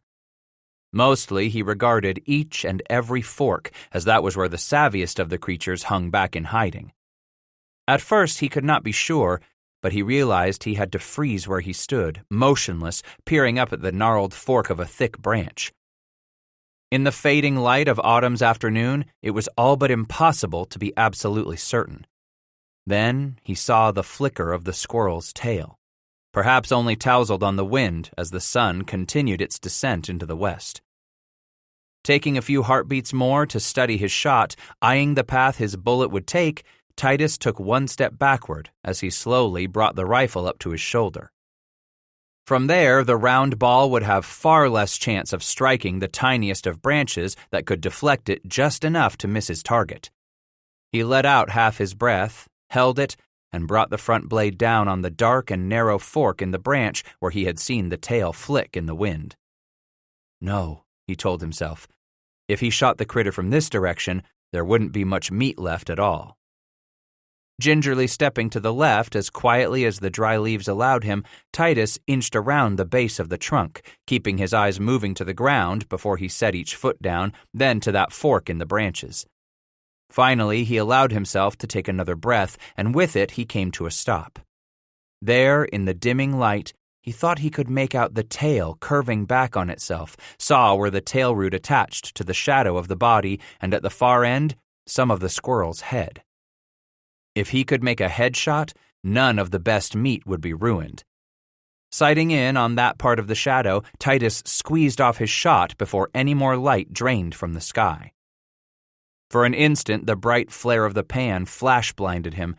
As the roar of the flintlock was swallowed by the deep woods, he blinked, inching forward, intent on the ground blanketed with fallen leaves. His attention was drawn by a rustle. The squirrel thrashed among the dried leaves as he came up and knelt over it. He had missed its head, but by striking the limb it sat on, had stunned the animal out of its hiding place. Taking his knife from his belt, he held it by the blade and brought the antler handle down on the squirrel's head with a crack. As he picked up the plump squirrel, Titus glanced into the tree. Too dark to look for any bark knocked loose from the branch above him. It didn't matter, really, he thought. For certain it wasn't good shooting that got him the squirrel this time. Perhaps the forest itself had given one of its own to feed him. "Thanky," he said softly, looking around him. As good a place as any, he determined. Might as well make himself comfortable right here. After clearing a spot beneath the tree and striking a fire, Titus pulled out his tiny kettle and retraced his steps back through the trees until he found the narrow trickle of water he had passed after leaving the adamantine ledge. He drank long and slow after dipping the kettle into the oozing flow. Then he waited while the kettle filled a second time before returning to his fire. There, he began skinning his supper, his mouth already beginning to water, anticipating the taste of meat. Cutting off head, tail, and paws, he slit the squirrel up the belly, opening it up to gut it. That done, he selected a long tree limb, as big around as two of his fingers, to skewer his supper. Shoving one end of the limb into the ground so that the squirrel could sizzle over the low flames, Titus turned to preparing his bed as the night wind hooted through the skeletal trees, making him feel all the colder. Kicking over piles of leaves from some of the surrounding trees, he made himself quite a mound near his fire. Turning the squirrel once, he returned to collecting. With enough of them spread out to make for a soft and deep pallet, he flung down his thin blanket. Then Titus settled cross-legged at the fire and sighed. Cold as it might be tonight, he vowed he would not allow the sounds of the forest, the wind, even the cold itself to keep him from sleeping as they had last night. If he were going to make it downriver, even as far as Louisville, he was simply going to have to master what it took for a frontiersman to be at home in the forest. He turned the squirrel over the flames, then probed at the browning flesh with a finger and sighed, his thoughts suddenly on Levi Gamble. How he wanted one day soon to be as sure a backwoodsman as Levi was already. Why, he knew he was nearly as good a shot, likely might even be better than Gamble soon enough. Still, he remembered Levi's words that there was more to the life Titus Bass hankered to lead than being a good shot. As darkness dripped down from the leafless branches overhead, the wind came up, and with it, the smell of rain. Gazing up at the sky, he could see no more than a small patch of stars off to the southeast. Chances were there'd be wet weather by morning. Just one more thing he'd have to learn to deal with if he was going to make it downriver as far as Louisville, where he figured a man might give himself a new stake in life. Folks talked about the place, said it was where a young man could make a go of things. The whole area was opening up. That sense of boom and bustle appealed to him more than most anything right there and then, second only to the aroma wafting off that squirrel. Titus fed a limb into the fire now and then, and from time to time, juices plopped into the flames, each drop sizzling, every sizzle causing his mouth to water all the more until he knew he couldn't wait any longer. Scrambling onto his knees, he pulled out his knife and sliced free a thin sliver along the backstrap. Stuffing it into his mouth, Titus half closed his eyes, savoring this taste of red meat. Licking his lips, he freed another sliver of meat, then washed it down with the cold water. Before he realized, he was squatting beside nothing more than glowing embers, gnawing the last tiny morsels from the squirrel's scrawny bones in the dim ruby light as his fire died. Sucking the final drops of grease from his fingers, he took one last drink and stood, moving off a few yards to find a place where he could sprinkle the forest floor in the cold and dark that were his only companions again this night. Returning to his little camp, he fed the embers a few twigs until they caught, then laid on some thicker limbs for the first part of the night. That done, he scooted back onto his blanket and lay down, dragging his pouch and rifle in alongside him. After pulling half of the blanket over himself, Titus scooped leaves over his feet, then his legs, and finally covered his torso, just as thick as he could burrow himself beneath. For a long time, Titus cradled the rifle in his arms, the lock protected between his legs, watching the flames and listening to the forest around him, reminded of the sputter and crackle of a lime kiln fire back home. How something so simple as a sound aroused his reverie. He wondered what Amy was about at that moment. Did she even know he had taken off? Was she missing him, or had she already made designs on some other young fellow? And then he thought on his mam, remembering how the pumpkins grew untended among the tall stalks of corn.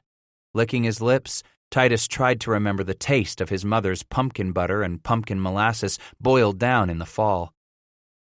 The first good cold snap like this every autumn brought on the hog killing, the menfolk butchering those animals fattened all year on cane roots and mast made of beech nuts, acorns, and chestnuts.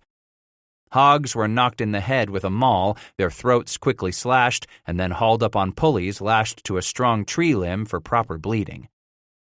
Below the gently swinging creatures, Mam always caught as much of it as possible in cherrywood pails and churns to make the rich blood pudding she would stuff into a cleaned intestine and smoke over green hickory chips in the smokehouse.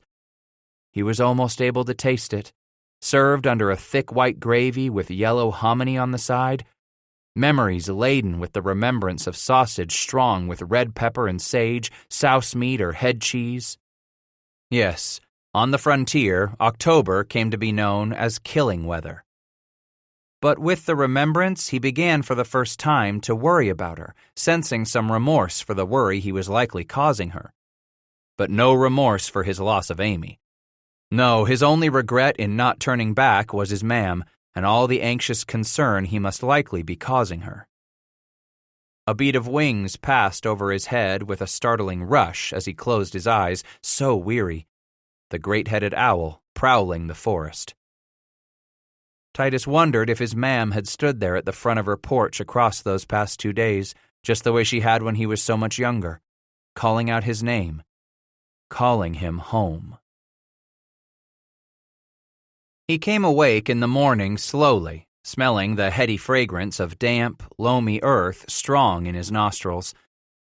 A time or two before he opened his eyes for good, Titus heard the rains patter softly through the trees. A gentle, cold, soaking rain, most likely. At least he thought so from its soft cadence against the stiff parchment of the maple and gum leaves he had pulled in over himself, burrowing down like a deer mouse in its snug little hole. Warm it was in here. A damned sight better than the night before, he said to himself as he decided to open his eyes for good and not drift off to sleep.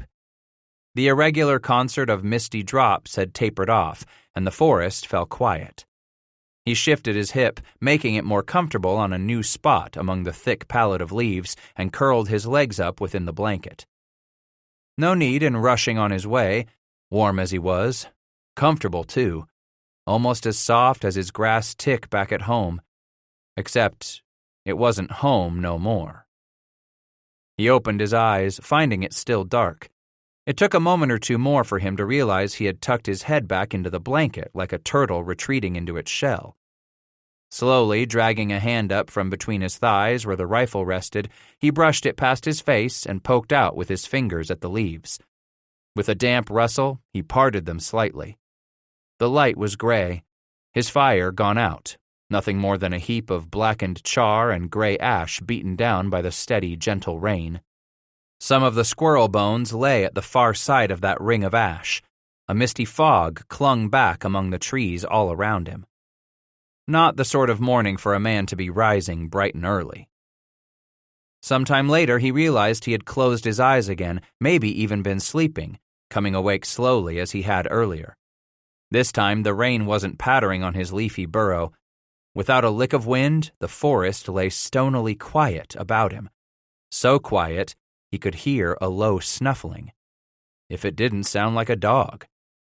Parting the leaves again, his heart beginning to hammer anxiously, he peered out through a tiny opening in his burrow and spotted the reddish fur. Moving more leaves, he could make out the hind end of the animal, the thick, bushy tail nearly as long as the creature itself, then ringed with black and tipped in pale hair. As it rooted around his fire with its nose and front paws, the fox turned slightly, its jaws crunching down on the leavings of last night's supper. So quiet was the forest that Titus could even hear the snap of the bones with every close of the fox's jaws. He watched as it finished off the squirrel and sniffed at the small kettle before putting its nose along the damp ground, rooting for something more to eat. Had it been dry, the fox likely would never have approached his little camp. But the damp weather kept down the smell of man, burying it beneath all the other odors of a dank, musty forest. Through the leaves, he watched the fox turn in his direction, slowly sniffing its way toward his side of the fire, going this way a step to smell something, then darting a couple steps to the other side. Inching closer all the time until it was all but eye to eye with Titus's burrow, about to stick its nose right into the youngster's face. "Ha!" he roared as he flung back the leaves, every bit as scared those last few seconds as the fox was. It leaped back, bared its teeth, and lowered its head, snarling and yipping. "Get!" He waved his arms as he burst out of the leaves, scattering them all about him in a wild flutter of color and motion as he emerged. With a throaty whimper, the fox whirled about and disappeared into a patch of fog. For some time he sat there in his bed of leaves, buried nearly up to his armpits, the blanket tangled around his waist, waiting, peering into the fog that had swallowed the fox whole. As good as that scrawny squirrel had tasted last night, he realized his belly was empty once more. Already he could recognize the beginning torment of its complaint. He would have to find more substantial fare today. No other choice but to hunt until he had some game, even if it meant he wasn't able to move as far downriver as he had vowed he would each day. Food had become his highest priority. But for now, he had to take care of something else first. Kicking back his blanket and the thick layer of leaves, Titus emerged from his burrow at the base of the tree and looked about until he found a likely spot at a downed tree nearby. Backing up to it, he pushed the wooden buttons through their holes on the front of his breeches, tugged them down around his ankles, then settled the backs of his thighs upon the cold, wet bark. As he emptied himself out and gathered a handful of wet leaves he used to clean himself off, Titus watched the patterns of frost that puffed before him with every breath. Snugging his breeches back into place, he plodded back across the sodden ground and went to his knees by his blanket, drawing his kettle over. From it, he took the last long drink of creek seep mixed with rainwater, then wrapped the kettle up with the rest and lashed it into the long roll he flung over his shoulder as he got to his feet. Draping his shooting pouch over the other shoulder, his rifle at the end of his left arm, Titus moved off into the cold fog and his third day. Both times he stopped to rest that gray morning that bled itself into a grayer afternoon, he chewed on a peeled twig he had cut from a gum tree, something to quiet his roiling stomach as he sat looking at the river beneath a sky brushed the same endless color. In Boone County, as elsewhere on the frontier, it was often the older child who taught younger ones what they could eat when off to the woods gathering herbs for a mother's cookpots. Some children came to favor dogwood, with its taste of quinine, spicewood preferred by others, or the stomach-soothing taste of wallink, commonly called walking leaf. But they learned never to chew poison vine or buckeye or a bright, shiny, tempting poison oak berry.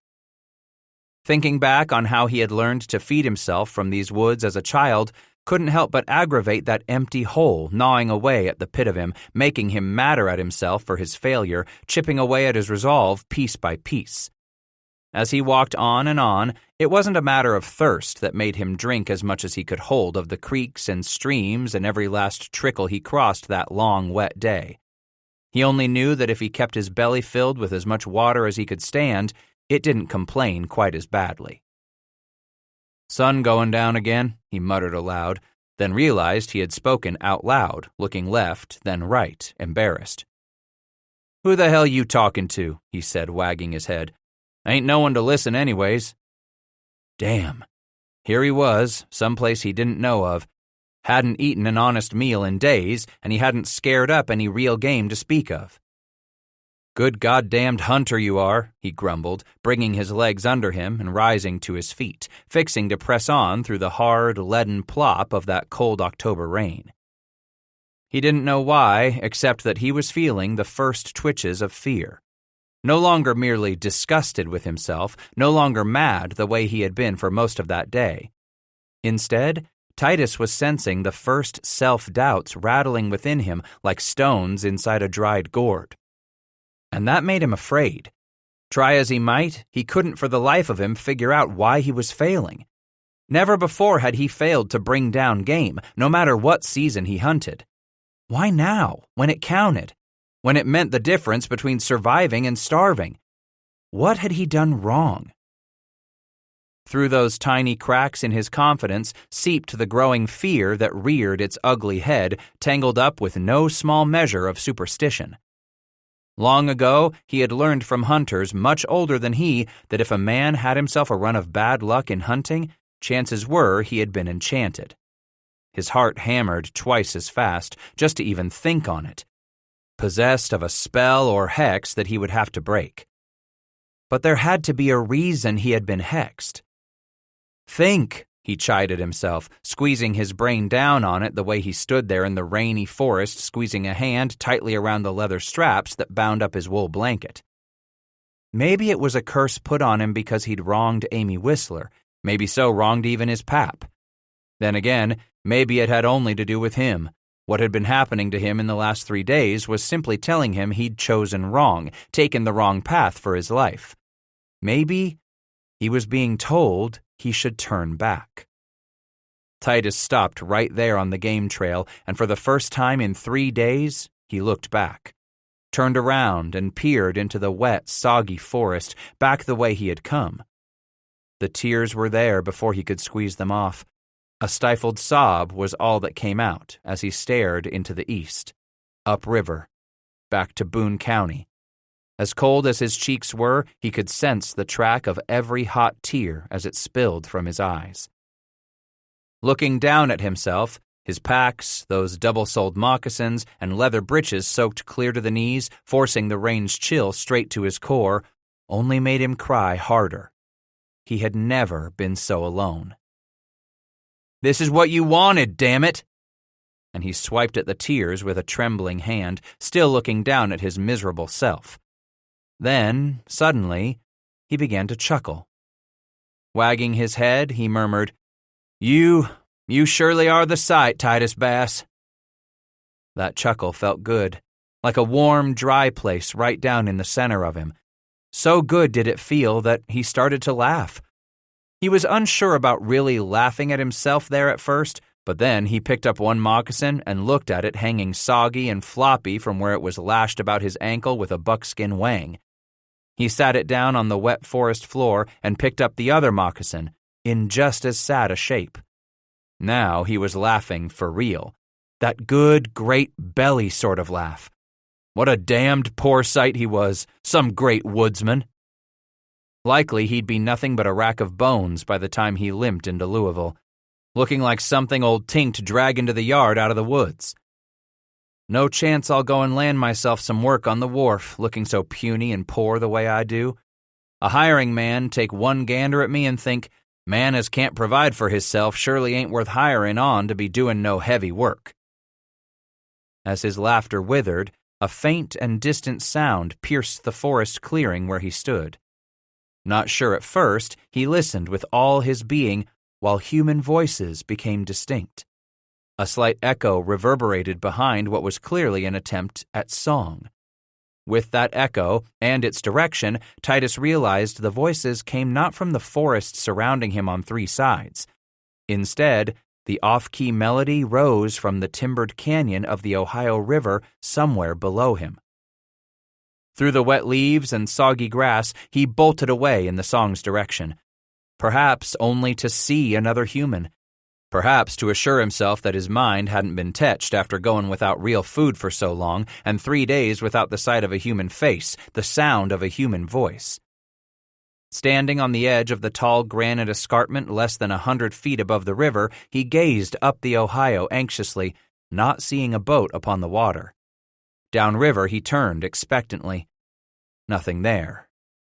Turning to peer upriver once more as the echoing voices drew closer, he watched a single flatboat emerge at the far bend from the great, green, verdant tunnel of the Ohio. How many men stood on its deck he could not tell at the distance, yet as the flatboat closed that next mile, their forms began to take shape. Foremost was the helmsman, standing as he was at the rear of the boat, one arm drooped over a long rudder pole set down in the forks of support that reached as tall as the man's waist. Coming out of the turn, this steersman worked to inch his craft over toward the far bank, yard by yard, keeping his flatboat guided down the main channel of the river. Bass waved, hoping he might catch the pilot's eye, but there was no sign of recognition from the boat. Closer they came until Titus could make out 2 more men, one on either side of the craft, each squatting down inside the low gunwales of the boat, gripping a short oar they worked at from time to time as the pilot bellowed his orders above their song. Then Bass spotted a 4th man, who until now had been hunkered down in the front of the boat, getting up from his knees among the barrels and kegs, chests and bundles of goods. Crawling over and around them, he made his way slowly back through the center of the craft and disappeared beneath an awning of cloth stretched taut from a ridgepole that ran along the midsection of the flatboat. He emerged from the back end of the low, sideless awning and went to stand near the helmsman. Although Titus could not make out the words of their spoken voices, he could tell that those two were talking while the 2 oarsmen were singing their joyous air. For a brief moment, it appeared they looked up his way among the trees at the edge of the escarpment. Bass waved again. Still, no one waved back. "Halloo!" he cried out. It echoed back from the far side of the forested canyon. On the flatboat below, the singing immediately stopped. It seemed all 4 looked up to study both sides of the river, turning their heads this way and that, searching the forested banks. "Up here!" he cried out, waving his hat, holding the rifle out at the end with his other hand. Then one of the oarsmen spotted him and hollered out to the others, pointing with one arm. They all seemed to turn his way, so Titus waved his rifle again. 2 of the boatmen took their hats off and gave a salute. They called out with a garbled, distant greeting he could not make out. It mattered not, for that place within him burned warm to catch this sight of others, his ears to hear the sounds of voices speaking, even singing. As they bobbed on below Titus, the 2 continued their off-key song.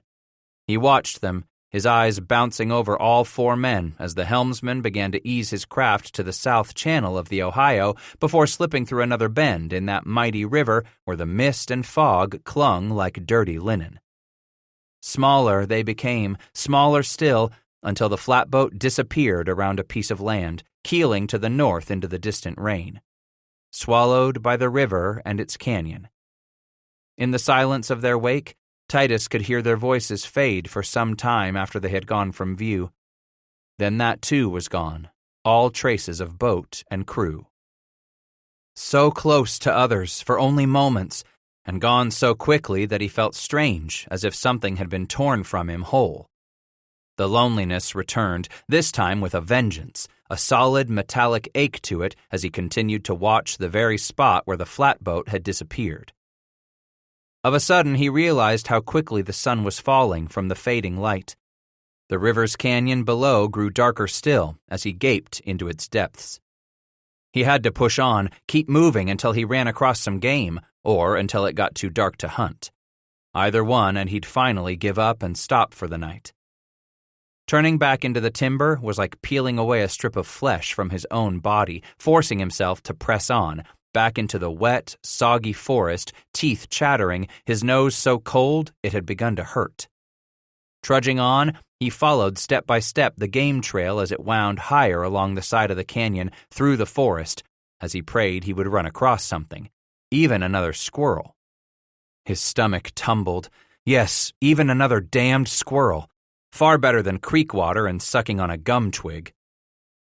What little light there had been all that gloomy day was eventually squeezed right out of the river's canyon, seeming to shimmer for a moment as the last rays peeked from beneath the western clouds. And with the sun sinking, the wind came up, as cold as it had ever been. Enough to drive a damp, chilling finger all the way to his marrow. With no supper, and no prospect of bringing anything down, not even another squirrel, Titus ached all the more in every bone, knowing that when he would make another fire tonight, this time he faced climbing within his blanket and leaf burrow without even a few poor mouthfuls of some small, bony creature who haunted the ceiling of the forest above him. As it grew steadily darker, Titus found himself squinting at the ground, forced to let his feet in those soggy moccasins make out the narrow game trail for him. Feeling his way up the last of that climb along the south side of the Ohio, he slowly started a gradual descent as the river bent itself around to the right, flowing north by west. Once on that trip down, he stopped and listened to the night, staring up at the sky. Back to the east, no moon could he see. Everywhere else, the sky thickened like blood pudding without a single star to mar its ominous monotony. In a matter of minutes, he would have to think of moving up the slope to find himself a place to spend the night. A good chance of rain. The dark and the cold settled into his spirit. To stop and rest, however, would make for too much time to think, to brood on mistakes made, to conjure up the faces of folks left behind. As he hefted the rifle across his shoulder and stepped off the trail toward the timber above him, Titus heard something, a sound out of place. The way a man hunted the distance in a thick forest, looking for something that did not belong. But this was a sound the forest did not own. Immediately he stopped, listened. Downriver. So distant he wasn't sure. He might tell better if he moved on a while farther. Perhaps make it around the rest of that bend in the river. Then he would know for sure. Both his eyes and his toes strained to make out the trail as he leaned into a faster pace, spurred on by the prospect that those sounds promised. 100 yards, then 200, and he stopped again, listening for several moments without hearing a thing. Just when he had convinced himself that his mind had been charling him, as cold and wet as he was, as hungry as he was for human company, just when he was about to give up and give in and make camp of it for the night, he heard the voices. Bounding off into the dark, he found his heart thundering in his ears, hurrying him ever faster. The closer he got, the more his ears made sense of things. Not just voices, but singing. A few thready notes of a wheezing squeeze box. Behind it, the low thump of someone drumming and another of them clacking tinware spoons in back rhythm. The trees a few hundred yards ahead seemed to part, and he caught a glimpse of light, Titus lunged to a stop, unable to see it now, took a step, then another back and spotted it again. Flickering, dancing, firelight, warmth, and they were sure to have food. On he surged, renewed, invigorated, assured of closing the distance in no time now. And even sooner than he could have imagined, Bass stood at the edge of the trees, gazing down at the bank some 30 yards away. In those moments, he remained motionless at the last fringe of timber watching that fire. The half-moon made its brief appearance below the clouds in the east. Below him lay a wide strip of the river, a flatboat tied up at the bank, gently bobbing in the cold, silvery light, tracing lacy patterns on the black water. Laughter drew his gaze back to the fire. What that sound could do for his young soul. Laughter! His heart rising in his throat, Titus moved out of the timber, watching two of the men rise from their stumps. "Who goes?" He stopped, called back. "Just me," and stayed rooted to that spot a moment more. "I was the one hollered out to you a while back. Upriver it was." One of the forms moved in front of the fire now, coming his way. He stopped, backlit by the cheery, yellow, beckoning flames. "You're alone?" "Just me." That one signaled Titus on.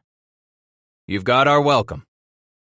Bass inched into the light, licking his lips at the fragrance of something frying, smelling biscuits baking in a skillet to the side of the fire. He couldn't take his eyes off that steaming kettle, the simmering coffee pot, as his mouth worked at a gallop, salivating like a hound's. "Hell, he's just a boy," one of the others grumbled, placing his fists on his hips. "Yeah," the closest one cheered as Titus came closer.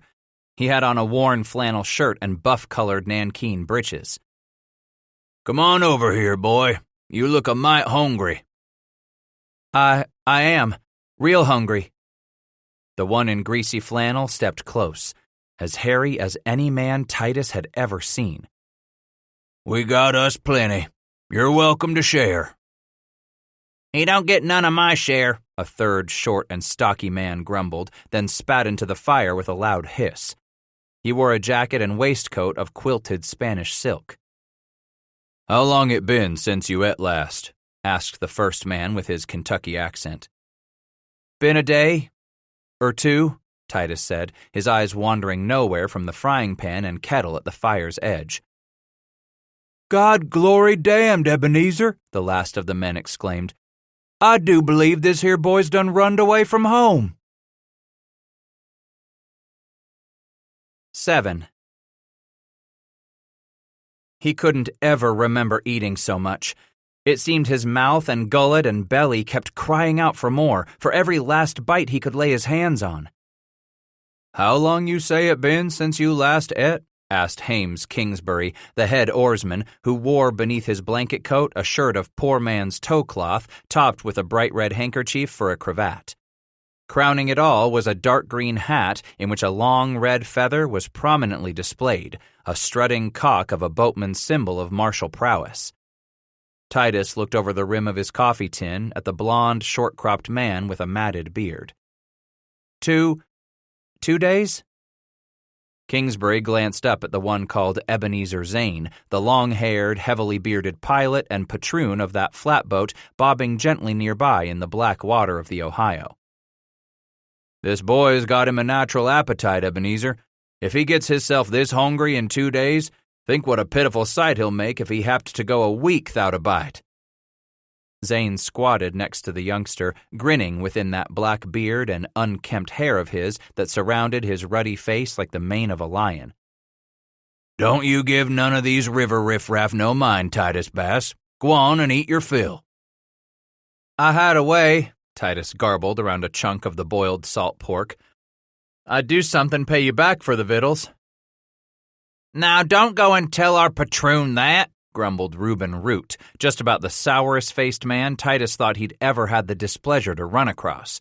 Besides his jacket and waistcoat of Spanish silk that had seen finer days, Root sported a shapeless, low-crowned hat, the like of which protected a man from rain. "Man always pays up for what he eats." Stopping the corn dodger at his lips, Titus looked over at Root across the fire. I ain't got no money to pay for this food. In his fox fur cap, with its legs dangling from either side of the pilot's head and the tail bobbing down his back, Ebenezer Zane clapped a hand on the back of Bass's shoulder and said, "Told you not to pay, these are hired fellers, no mind. Eat your fill, and if'n that ain't enough, we'll boil up some more." "We go giving our food away, how we sure to last till Louisville in the falls?" demanded Root grumpily. "Shit, we'll make it all right," the fourth man cheered as he knelt close to the fire and picked up the bale to a large kettle where the boatmen had boiled their coffee. Like the other three, he too wore the thick moccasins preferred by rivermen, all well greased with tallow, as well as fustian breeches made of a coarse cloth woven from cotton and linen. The one called Heman Ovat continued, "Can't be more'n another night on the river afore we reach port at Louisville." "Ovat's got the sense his folks give him," Zane replied to the others. "You're the pilot, you tell me," Root spat. "Pilot's the one what's supposed to know this river like every wrinkle in your own honey dauber. Leastways, that's what you claimed to me when you hired me back up to Pennsylvania." Zane leaned close to Bass as if intending to whisper a confidence, but his voice remained clear and loud as he said, "This sack of whorehouse cat shit named Reuben Root really ain't so bad a heart as it may seem, son. Just that, well, he's a Pennsylvania boy, and not a Kentucky man." "Ovat ain't a Kentucky man neither," Root protested. "And sides, I ain't a sack of whorehouse cat shit. That's about the worst thing you could call a man what hates cats much as I does." "Hell, Ebenezer knows that," Kingsbury said. "Why you think he gone and called you that?" The pilot nodded, smiling hugely. "Hames there?" and he pointed at the oarsman across the fire. "He a Ohio man. Same as Heman there.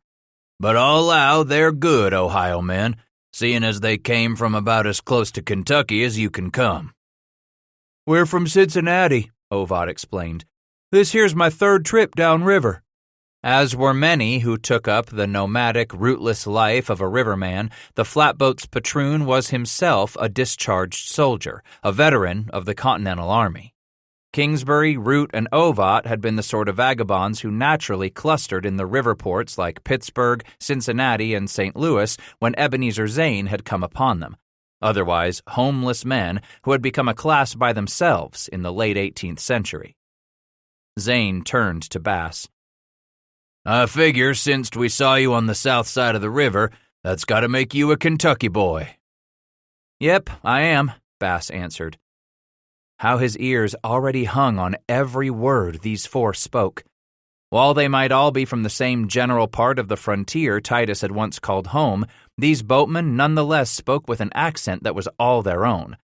From time to time, their unique speech was spiced with the jargon peculiar to their trade, with a few Spanish, French, Creole, and Indian words thrown in for good measure. Zane asked, "You got a place you call home?" He glanced at the pilot a moment, then at two of the others around the fire, all of them gazing at him in expectant silence. "It's all right, Titus Bass," the patroon finally said. "You don't want to say, makes us no difference. None of us gonna haul you back to home nohow." Rabbit hash," he said around a mouthful of meat. "That ain't far down from Cincinnati," Ovat remarked. "Heard of it?" "Ain't much to the place," Titus replied. "Few shops, a cooper and blacksmith is all." "Don't matter how big a place is," Kingsbury said. "All that matters is what you feel about it after you've gone and left it behind." "You got you plans, Titus Bass?" Zane asked. "I mean, now that you've put rabbit hash at your back?" He swallowed that bite almost whole, sensing it slide all the way down his gullet. Titus didn't think he could take another bite, his belly suddenly complaining that it was stretched to its limit. "Want to go down to Louisville? Heard lots about it. I was figuring on looking up some work." "Some work?" Root snarled acidly. "Why, who'd hire a skinny strap of chew leather like you to do anything?" "I'll do anything. I handled mules and an ox in the fields, and I can hunt." Root let out an explosive grunt. "Shit! Man can hunt wouldn't come in here near starving like you was. His shoulders rounding with the man's crude laughter rolling over him, Titus hung his head. I just didn't see no sign of any game. Don't pay him no mind, Kingsbury said. Root's just the sort of critter what ain't happy less'n he can complain till every other man's feelin' low as he is. That's right, Zane added. His mama raised him on sour milk. Least my mama knowed better than to take a full-growed skinny boy like this to wet nurse. Ebenezer Zane turned on the youngster. Titus Bass, tell me true now. Ain't you been weaned and whelped? His eyes muled, not knowing just how to respond to such a damned silly question. Sure, certainly I am. I'm full-growed. 3 of them roared with laughter, and Zane slapped his thigh while Grumpy Root flung out the last of his coffee at the fire with a hiss. That settles it, Reuben, Kingsbury said matter-of-factly. The boy's been weaned, so you don't have to worry about none of us gotta wet nurse him. Ovat and Zane roared anew. That is, if Titus Bass figures on asking us for a ride down to Louisville, Zane said. Ovat stepped closer as his laughter sputtered to an end. What you say, Titus Bass? He pointed toward the nearby river. You want to float down to Louisville on that there Kentucky boat? Kentucky boat? The pilot answered. Just another name for a flatboat, Titus Bass. Some calls 'em broadhorns, too, Hames Kingsbury explained.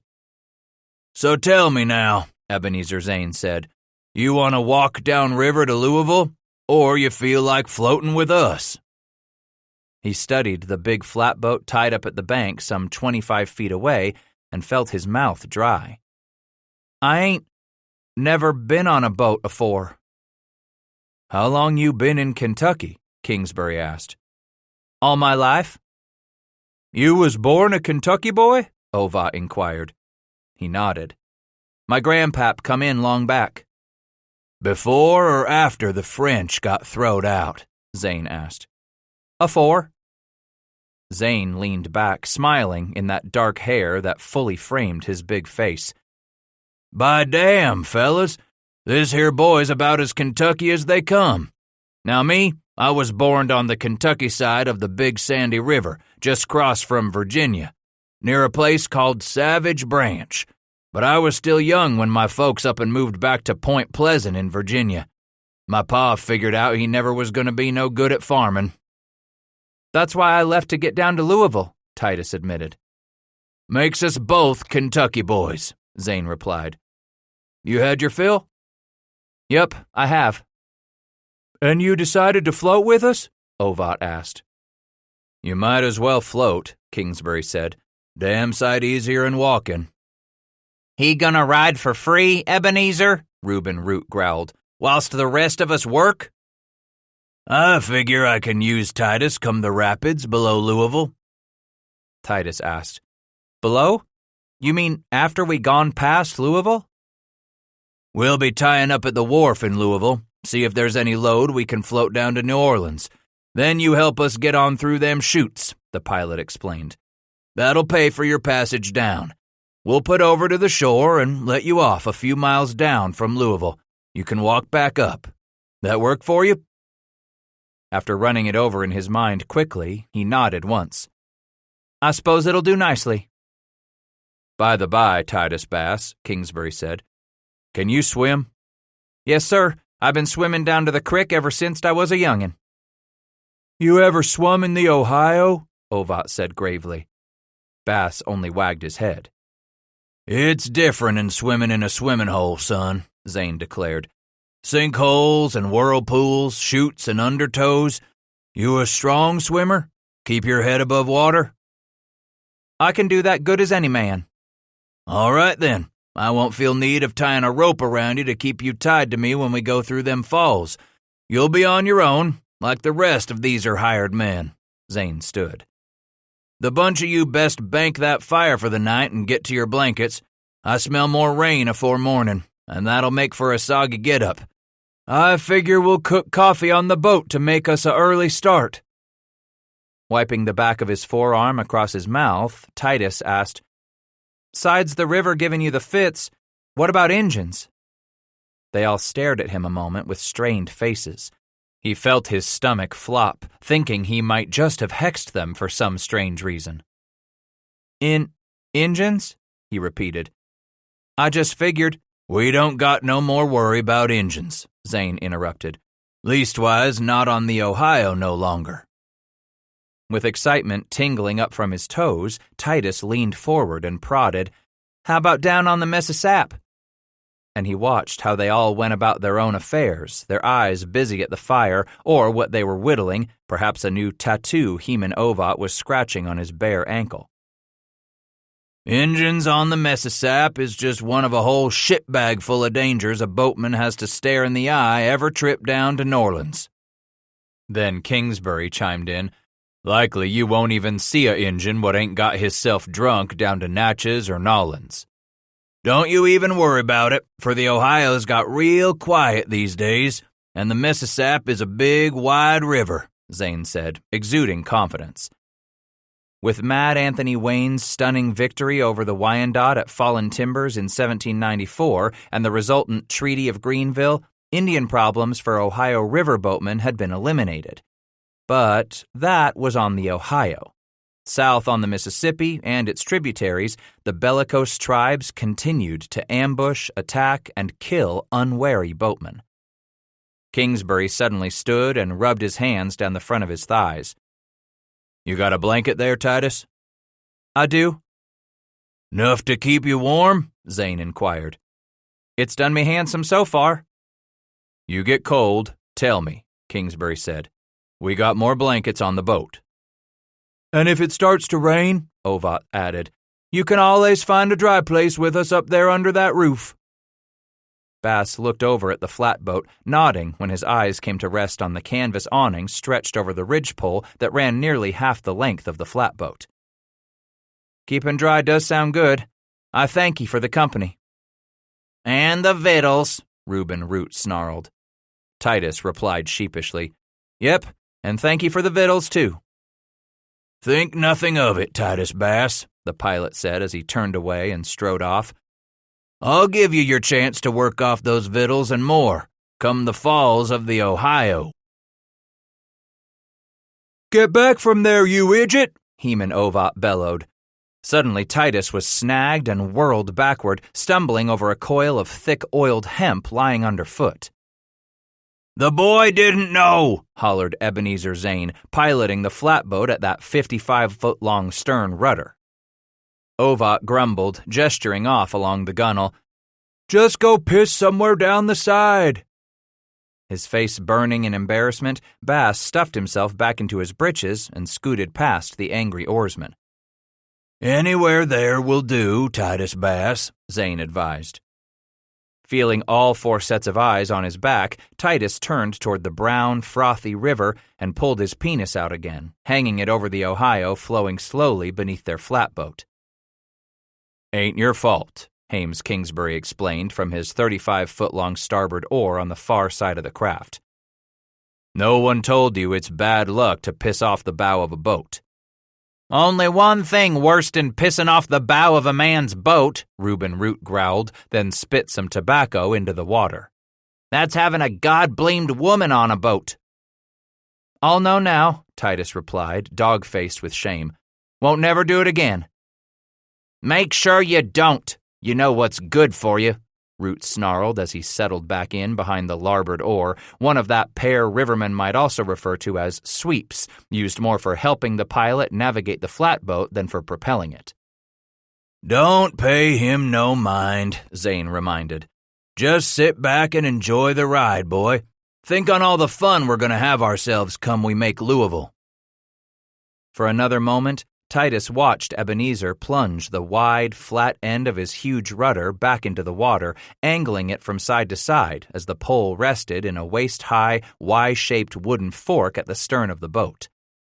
Turning from the pilot, Titus found Kingsbury motioning him over to the right, or starboard, side of the flatboat.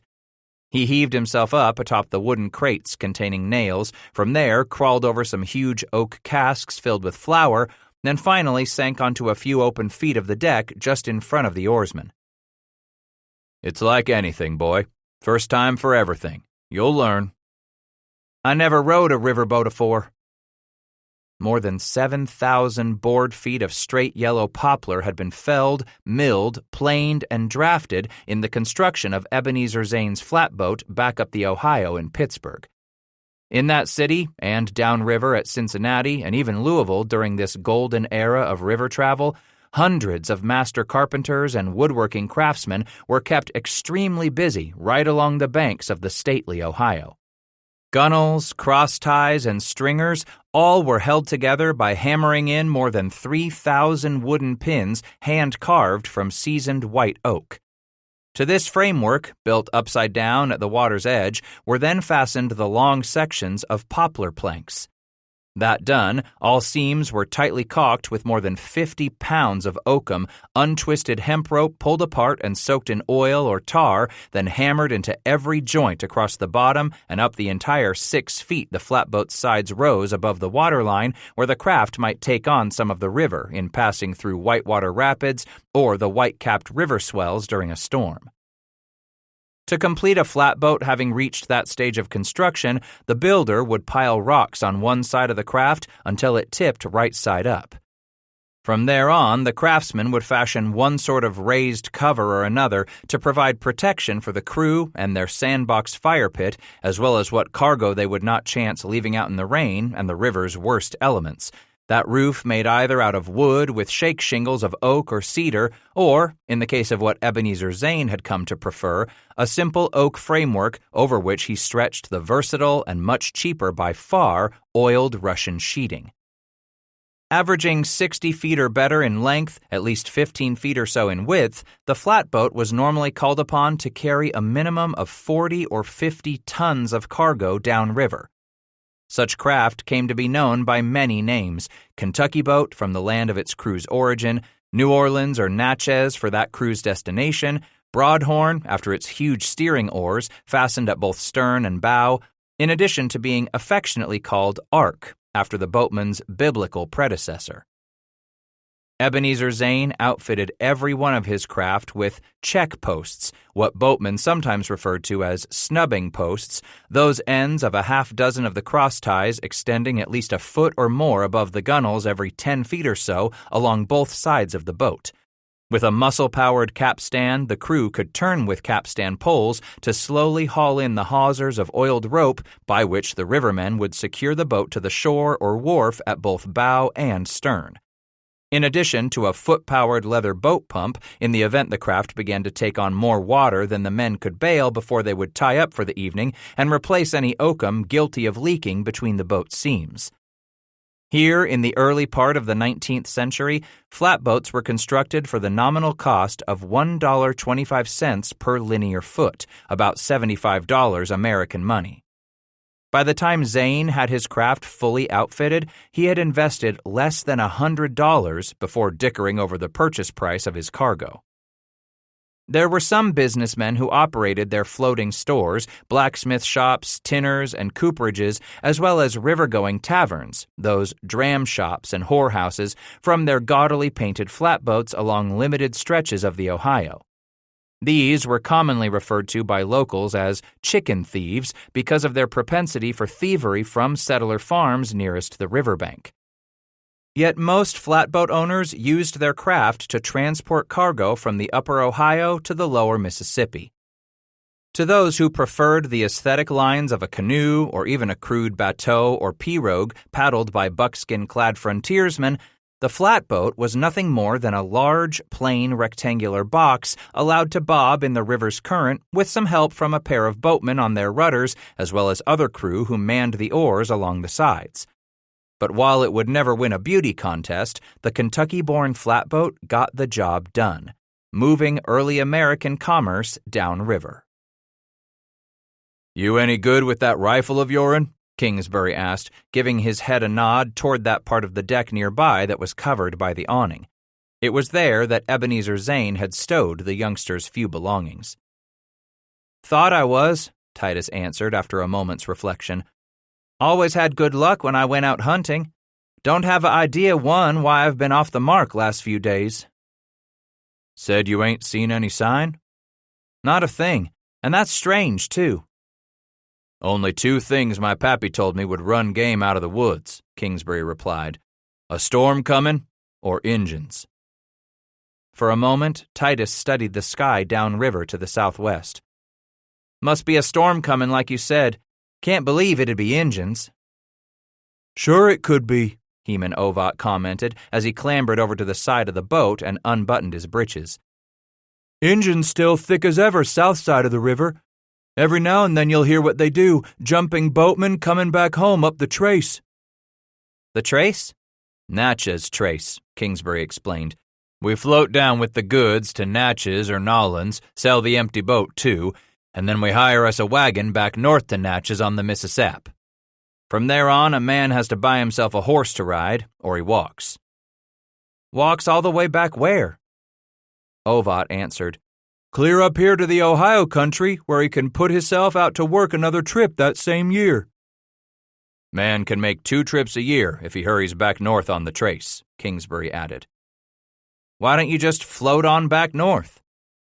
Ovat snorted, grinning as he fastened his buttons and turned around to look at Bass.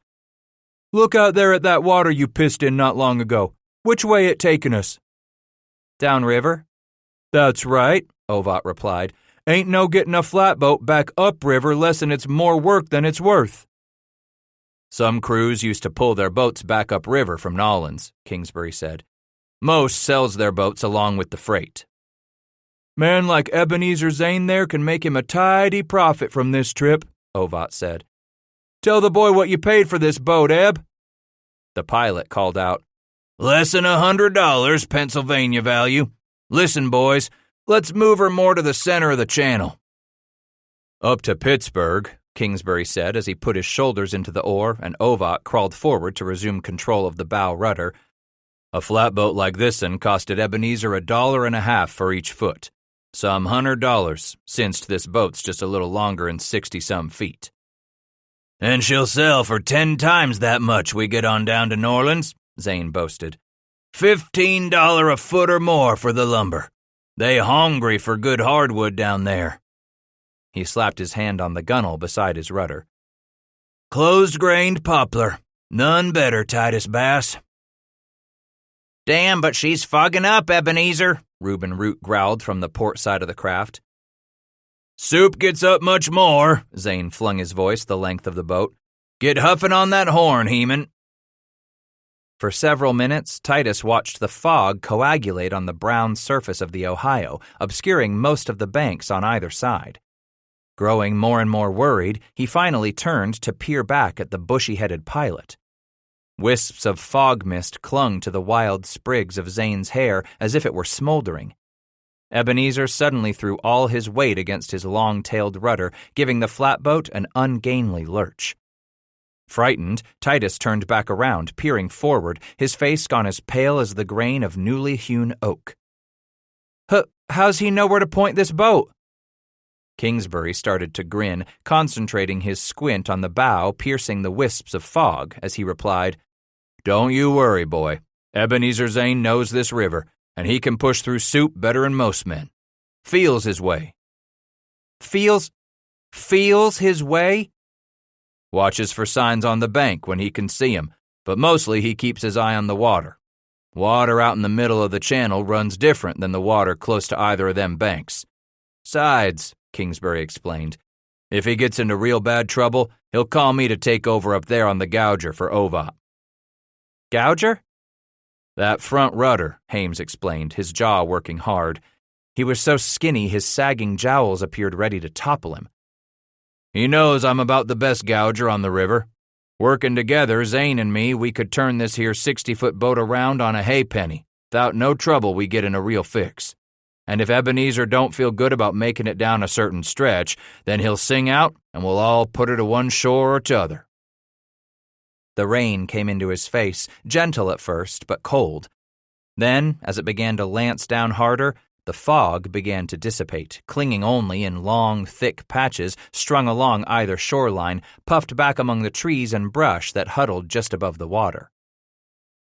Heave back, Ovat, Zane bellowed. Heman raised his gouger out of the water and secured a loop of rope over the end of the rudder to secure it just above the surface of the river. Turning back to the other 3 boatmen, he grinned as he began to sing loudly. Some rose up, but we rose down, all the way to Shawnee Town. Pull away now. For the answering chorus, Zane, Root, and Kingsbury joined in. Pull away now.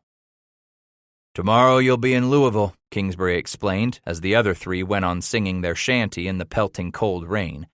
He snugged his shapeless hat down on his head as Titus scooted closer to a stack of crates to escape most of the driving rain. We'll get you your first taste of liquor, Titus Bass. You ever drank afore? Never, he answered, pulling his oiled leather jerkin up around his cold ears, wishing he had brought himself a warm hat. Perhaps one of those ones his mother knitted for her entire brood. My pap always had liquor around, and he drank it come a wedding or a funeral or a reason for all the menfolk to say serious words about something. Never just for the fun of it? He looked at Kingsbury as if he were crazed. Why, no. I never saw a man take a drink of liquor just for the fun of it. Always had to be a reason? Yep, and he said I'd get my first drink when I was finished with my schooling and joined him on the farm. I see, Kingsbury replied. Didn't finish your school neither, did you? Nope. And you sure as hell ain't joined him to work the farm, have you now? Nope. Way I see it, you ain't done nothing your pappy told you to do. So it don't make no sense to me for you to go drink the way your pappy told you to. Inside him there was a sudden leap of freedom, almost like a fluttering of wings. We gonna get us a drink of liquor when we get to this here Louisville? Get us a drink? Kingsbury roared. What do you say to that, Reuben? Root cried out. We'll damn well drink that Rivertown dry if they ain't careful, and we'll get our honey daubers wet too. Just for good measure, Ovat joined in. You boys don't go spending everything I give you to last the whole trip now, Zane cautioned. There's still a hell of a lot of river left after Louisville. Natchez, Ovat sang out wistfully. Sweet, sweet Natchez. N'Orleans is the place. By damned, I'll wait to have my spree come N'Orleans, Root cried out exuberantly.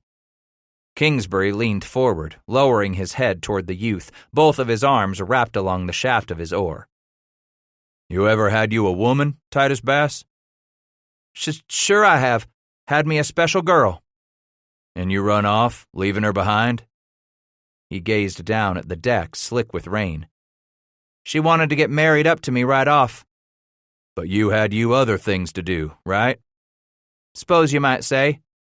Damn right, Titus Bass, Ebenezer Zane roared. Lots of gals out there in the world, many of 'em ready to climb the hump of a likely young lad such as yourself. You had you, that special gal of yours? Kingsbury pursued. His head bobbed. How eager he was to be a man among these men. More'n once. Woo-wee, Kingsbury exclaimed. Then you're ready for a real man-thumping woman, Titus Bass. I don't... Not that young gal of your'n back where you run off from, Kingsbury interrupted.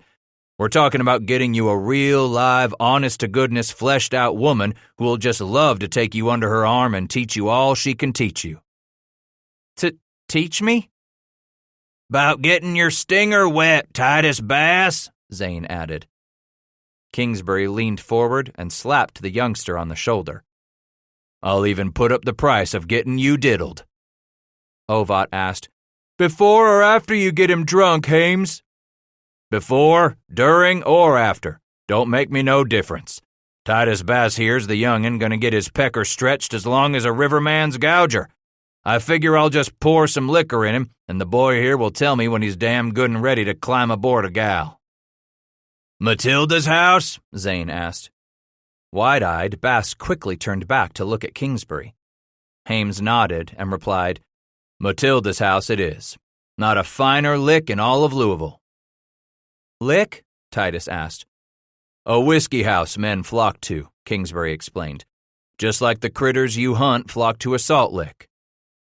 Then Bass inquired, Who's Matilda?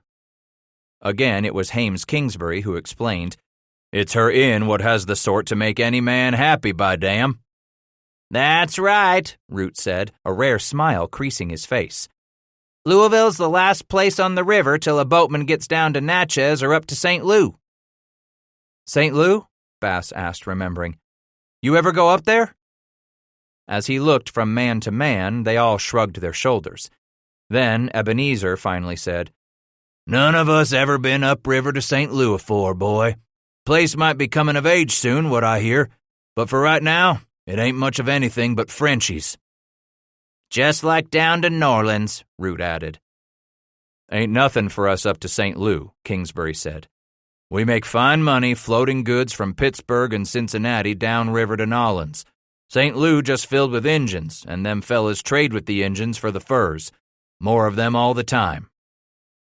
"Got all the Frenchies I ever want to rub shoulders with down to N'Orleans," Zane declared. "I don't need to go looking for more up to St. Lou." "Less'n it's the sort of gals come out of Madame Lafarge's," Kingsbury said. The pilot grinned widely in that bushy, unkempt beard and nodded. "Them kind of Frenchies I can stand to rub on all the time." Turning back to Titus, Hames Kingsbury winked. "We'll get your pecker dipped in the honey pot tomorrow at Louisville. And downriver at Natchez, that's Ovat's favorite place. Then we'll see about getting you up on top of a fine French gal down at Madame Lafarge's come we reach N'Orleans." "Titus Bass," Zane hurled his voice, "a stroke of real luck you running onto thisser boat of rivermen it was." "With us, by damn, you're going to swaller your first liquor," Kingsbury agreed with a smile, "and go dip into your first real woman, too." By the time Ebenezer Zane began shouting his orders for them to put in at the little harbor at the mouth of Beargrass Creek the next afternoon, the eastern sky behind their backs had turned as gray as the slate lining the canyon of the upper Ohio, and the west ahead of them roiled with dark thunderheads, whipped to a froth by a wind that shoved the taste of a cold rain straight into their faces. "Steady on that gouger," the pilot ordered, watching the river, his two oarsmen, and Heman Ovat struggling at that bow rudder. "Get ready to bring her over." "Ready when you are, Ebenezer," Ovat bellowed. From where he crouched out of the cold wind and coming mist, Titus watched less and less of the four rivermen as he turned his attention to the increasing signs of civilization they had been passing in the last few miles. Infrequent squatter farms had eventually given way to larger spreads until there were more and more lamps lit in the windows of cabins and shops as Ebenezer Zane eased them over to the Kentucky side of the Ohio. While there were 3 other towns in the immediate area, Shippingsport in Kentucky, along with Jeffersonville and Clarksville across the river in Indiana Territory, Louisville had not only been the first river port, but from the start had remained the most successful, primarily due to the small harbor that lay at the mouth of the Beargrass, which made for an ideal patch of calm water where boatmen would tie up and lay to before braving the great falls of the Ohio, just downriver from the town. "A port! Ho, bring her hard to port!" With the pilot's command, Ovat lunged against the small gouger, clutching it beneath his armpits, pushing the rudder toward the starboard side of the craft. At the same time, Zane was performing the opposite maneuver with his larger, longer, deeper plunging stern rudder. While the bow of the flatboat began to swing out toward the main channel of the river, the stern was already inching in toward the south shore as they cleared the northern boundary of the bay, a grassy, timbered fingertip of rocky land. "God damn it! She's cluttered up, Ebenezer!" Root bellowed his warning as they all got their first view of the crowded port. "I can damn well see that," Zane spat. "Loosen up on that gouger, Heman." As soon as Ovat brought the rudder out of the water, the flatboat's bow eased back into line with the stern as Zane worked his rudder back and forth in long, sure, deep strokes. More than 100 flatboats already bobbed in the bay, tied up bow to stern all along the shore, every last one of them awash in the saffron light of at least one oil lantern as the rainy twilight flooded out of the western sky. On shore, the wharf bustled as men shouted and barked their orders, hefting loads on and off the boats, clomping up and down the sagging gangplanks, laughing and cursing. Beyond, on up the southern bank, lay the flickering yellowed diamond dots of Louisville. Titus hadn't seen this many people in one place at one time since last summer's Long Hunters Fair, likely not since his family's last trip to Cincinnati. Ames, you and Reuben give me some drag. At the steersman's order, both Kingsbury and Root dipped their oars into the murky Ohio and braced their legs in the bottom of the boat as they sought to slow the flatboat's speed. The river tugged, shoved, popped its might at the oarsmen, both of them grunting, huffing, hunching over their work as their voices blended with the loud creak of wood and iron strained to the limit at both gunwales. Likely we can put two on the far side of the harbor, Kingsbury advised, his words no more than a growl as he fought to hold his oar deep in the moving water. Figure you're right, Zane replied.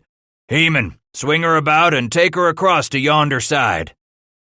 Once more, Ovat plunged his gouger into the water, bringing the bow out more in line with the main current of the Ohio as the pilot sweated in concert with him, together keeping the flatboat all but on a dead reckoning for the far side of the Bear Grass harbor. Dig in, boys, Zane reminded his oarsmen. More drag, more drag. Mind you, I've never landed over here, so we don't know what we got in store for us. In the fading light, Titus found himself growing more scared as the Broadhorn rushed on across the mouth of the harbor toward the south side. There, the number of flatboats thinned out and dwindled down to nothing as the lights of Louisville lumbered past on their left, then winked out of sight behind them. Bass inched around to ask of Kingsbury, barely above a whisper, "What happens we don't land here?" "Ain't no don't, boy. We gotta land here. We don't, we'll face the Great Falls of the Ohio in the dark." A shudder ran down his spine. "In the dark?" "And a man might just as well put a pistol to his own head as head down them chutes at night, with this wet weather blowing into our teeth way it is. You know how to pray. You might want to give Ebenezer a hand." "He prayin'?" Bass asked, feeling himself go weak inside. He'd never been on rough water, much less any falls. "Hell no, he ain't prayin'," Kingsbury replied with a grimace as the oar just about dislodged him where he had his legs braced between some kegs of nails. "Ebenezer's too damn busy saving this boat." "Hard to port, Heman. Put everything you got into it." "She's fighting me, Ebenezer." "Stand on it," Zane commanded. "Don't let her throw you off." Then he flung his voice down at the youngster. "Titus Bass, crawl up out of there and lay on that gouger with Heman." He started to rise slowly, cautiously, frightened. "We need you up there right now, Titus," Kingsbury urged. "That boy ain't gonna do us no good," Root snarled. "He will too," the pilot snapped, fighting his rudder. "Get up there now, Titus, and help us get this goddamned Kentucky boat landed." Clawing his way around barrels and over crates, Titus eventually slid down onto the slippery deck in what footroom there was standing opposite Heman Ovat. "Lay on it," the gouger ordered. Bass hurled himself onto the short shaft of the rudder, face to face with Ovat. "You don't weigh much, do you?" Ovat grunted. "My ma'am, she always trying to fatten me up. Said I had me no tallow, only bone and gristle." "Push or pull, Titus Bass." Zane hollered above the cry of the wind and the hammer of the rain. "We're doing it, boys." Titus didn't allow himself a look right then, able only to feel the lurch and bob of the flatboat's bottom as it passed out of the river's main channel, heaving over toward the calmer water near the Ohio's south shore. By now, the mist had become a steady rain, cold as spring water running down the back of his shirt and jerkin. "Bring her over hard, Heman. Bring it over, Titus Bass," Zane cried out. "Reuben, bring your oar out and get this her stern line ready." In less time than it takes to tell, Root had pulled his oar from the hammered surface of the brown water and slid back to the rear of the craft, where he laid a loop of thick oiled hemp over one shoulder. "There's some likely stumps up ahead, Ebenezer," Reuben suggested. "They've been clearing more and more land." "I'll bring you over and you snag a likely one," the pilot advised with a grunt. As Zane brought the slowing flatboat side-sliding to the shore, Root bent and lunged toward the bank in a smooth, practiced motion. He landed on the shiny grass, his moccasins slipping on the mud. He went to his knees, but was up in a fluid motion, ripping the coil of rope from his shoulder to fling a great loop of it around the stump of a long-ago girdled tree. "Tie her off stout, Reuben," Zane advised, as the flatboat began to ease on past the stump where Root stood knotting the length of hemp as thick as a man's 4 fingers. At the first straining creak of the stretching rope, it proved certain the huge, oiled knot was going to hold, bringing the stern of the craft closer to the shore as it bobbed on down the bank. "Bring it about, Heman. Show the boy what to do." "Push, goddammit," Ovat commanded. "Now's the time to push." Together, they plunged the gouger deeper into the water speckled with icy, hammering rain. Beneath him, Titus could feel the bow of the boat beginning to sweep around, held firm astern by the one line to their rear, the front of the craft being nudged over by the strong muscle of the river's current against the gouger and the 2 men who clung to her. "Hames, take the bow line ashore." Against the steady drumming of the rain atop flat oaken kegs and barrels, against the hardwood crates, he heard Kingsbury grunting up behind him with his burden, listened as the boatman dragged the rope across the top of their cargo, heard him land in the sodden mud on shore. Kingsbury flung a loop once around a second tree stump, and working in concert with the 2 men straining at the gouger, he steadily took up the slack in the rope, easing the bow into the shore. "Tie her off," Zane commanded, stepping away from his rudder pole for the first time in those long, anxious minutes. He twisted from side to side, working a kink out of his back, then tugged down the brim of his shapeless hat before disappearing beneath the awning. "You can let go now," Ovat said. Only then did Titus realize he still had a death-like grip on the gouger pole. It took him a moment before he could get his cramped fingers to obey his wishes. When they finally came off, he flexed them. "Come on, fellas," Zane called out, reappearing from the awning. He scooted to the left side of the craft and heaved himself down into the mud. Ovat was next, while Bass was the last to land. His legs felt unsteady beneath him at first, what with struggling to keep his balance on the bobbing, weaving flatboat. Ebenezer Zane was beside him, grabbing his shoulder, helping him straighten there on the shore. "Come on, boy. I owe you a drink. This Titus Bass did fine, did he not, Heman?" "He did better'n fine, Ebenezer. He did a man's work this afternoon." Zane pounded him on the back. "Then a man's drink it is for Titus Bass." "At the Kangaroo?" Kingsbury asked. "Hell yes," Zane replied. "There is no better place where we could celebrate this boy's passage to manhood in Louisville." 20 families accompanying George Rogers Clark on one of his many forays in the Old Northwest during the Revolutionary War had first settled in the area in 1778. Until Thomas Jefferson purchased the Louisiana Territory from Napoleon Bonaparte, Louisville officially served as the young country's western port of entry, with headquarters for a single U.S. customs agent. Now, some 32 years later, the town boasted a population of at least 500 and growing. Besides the grog shops, alehouses, and inns frequented by the rivermen, there were a score of more respectable hotels and restaurants, as well as 2 long blocks of shops and stores of all description. The town even boasted its own theater, recently built in 1808, establishing what the Louisville Gazette called a true home for the golden era of drama in the West, where theater patrons had created a high standard of taste and judgment. But try as Louisville's respectable citizens might, it was still the river that had created the town, and it was the river from which Louisville drew its sustenance. Here, close to 2 out of 3 men in one way or another owed their livelihood to the Ohio flatboat trade. All along the wharf surrounding the harbor pulsed the bustling commerce of boat building and repair, the riverbank crowded with wagon masters loading goods for their trek inland to the heart of Kentucky, from dawn till dark, throbbing with the jostle and shove of draymen and hired lackeys. Louisville was just about the most exciting place Titus had been in his life. All he had ever dreamed of already, and he hadn't yet moved a step from Ebenezer Zane's flatboat. "The ever-lovin' Kangaroo," Hames Kingsbury sang out prayerfully as they pushed on up the soggy bank. God, but I hope to lay eyes on sweet Matilda.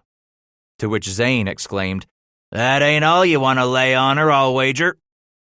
All 5 of them belly-laughed as they strode through the mud into the splotches of hissing torchlight fronting the infamous low-roofed Kangaroo Tavern. Titus stumbled into something, leaping over it as he peered down at the ground. You'll have to watch where you're walking, Ovad advised. There's more of 'em. He pointed out the 6 or more bodies sprawled here and there among the mud puddles, shimmering in the torchlight, dancing on the breeze outside the tippling house. A crude door blew open, and out poured 3 men, 2 of whom had a secure hold on the third. A burst of noise, squeals of womankind, and sharp gusts of cruel laughter rolled out in their wake. Intent on their business, the 2 shoved their way right through the boatman, stopped, and heaved the one between them into the night. Bass watched the man hurtle a good 10 feet through the air until he landed face down in the rutted, muddy lane, where he struggled to rise on all 4s at first, then gave up and sank back into the mire. Such'll teach you. Don't never get yourself thrown out, Titus Bass, Zane warned with a wag of his finger. The other 3 rivermen laughed as Titus's eyes followed that pair of monstrous, stoop-shouldered bouncers back into the Kangaroo. Maybe there's another place. Heman Ovat snatched him by the arm, Kingsbury securing the other as they set him in motion between them, all 4 laughing.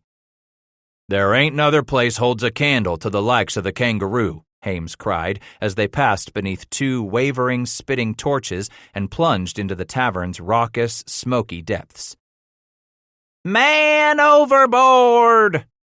Titus whirled at the frantic cry of alarm, finding a disheveled riverman perched high atop the huge stone mantel fronting the fireplace, weaving for a moment before he flung himself out into the crowd with abandon. A 6 others caught him, some grumbling their curses, many laughing, a few splashing ale on his head as they lowered him to the soppy floor below. There on his belly he thrashed with his legs and stroked with his arms disjointedly as if swimming, worming his way across the floor's mud and muck in good fashion as more and more of the drinkers continued to splatter ale on the swimmer. Titus found the noise almost ear-shattering, unable to make out a single voice in the mad, raucous cacophony. "Man overboard!" another cried out, causing Bass to whirl and look as he was swept along with his crew. This caller as well flung himself out from the wall into the crowd, which broke his fall, then dropped him without ceremony onto the muddy, puncheon floor. But like a great beached carp, this one flopped over on his back and began to mimic something of a crude backstroke. Keeping his mouth open for the most part, the swimmer gaped like a fish as he inched himself along in that worming backstroke, swallowing most every drop of that ale bystanders sloshed upon him from above. Titus watched until the swimmer, his front completely soaked, disappeared among the tangle of legs in the milling throng. "3 Monongahela rye for these fine boatmen," Zane was ordering as Titus clattered to a halt within their fold, the pilot immediately drawing Bass to his side as he held up 2 fingers on the other hand. "And a spruce beer for me and my young friend here." 3 men worked the bar, tapping kegs of ale with great bung starters and mallets, pouring out mugs of the Ohio River's most famous rye. With a clatter and a slosh, their 5 pewter mugs appeared before them. As the other 4 all grabbed for theirs, Ebenezer Zane took his in hand and picked up the last unclaimed mug. "Here, Titus Bass. I figure you oughtn't go slow, this being your first night's carouse as a man. That pissant rye these boys love to swill takes some getting used to. Me, I prefer my ale with a foamy head or no. Potato squeezings or spruce drippings, it's all the same to me. Drink up, lad." Titus watched the pilot throw back his chin and take a long and mighty draught, his hen-egg-sized Adam's apple bobbing up and down between those muscular cords in his neck that throbbed beneath his thick beard. Taking the mug from his lips, Zane dragged a forearm across his hairy face and whirled on the barman. "Another of that fine ale, my good man." When he had his second and had turned back to his crew, the pilot leaned in to Titus, saying, "Now it's your turn. Drink the first one fast like I, boy. And the second, you can savor the taste. Swaller?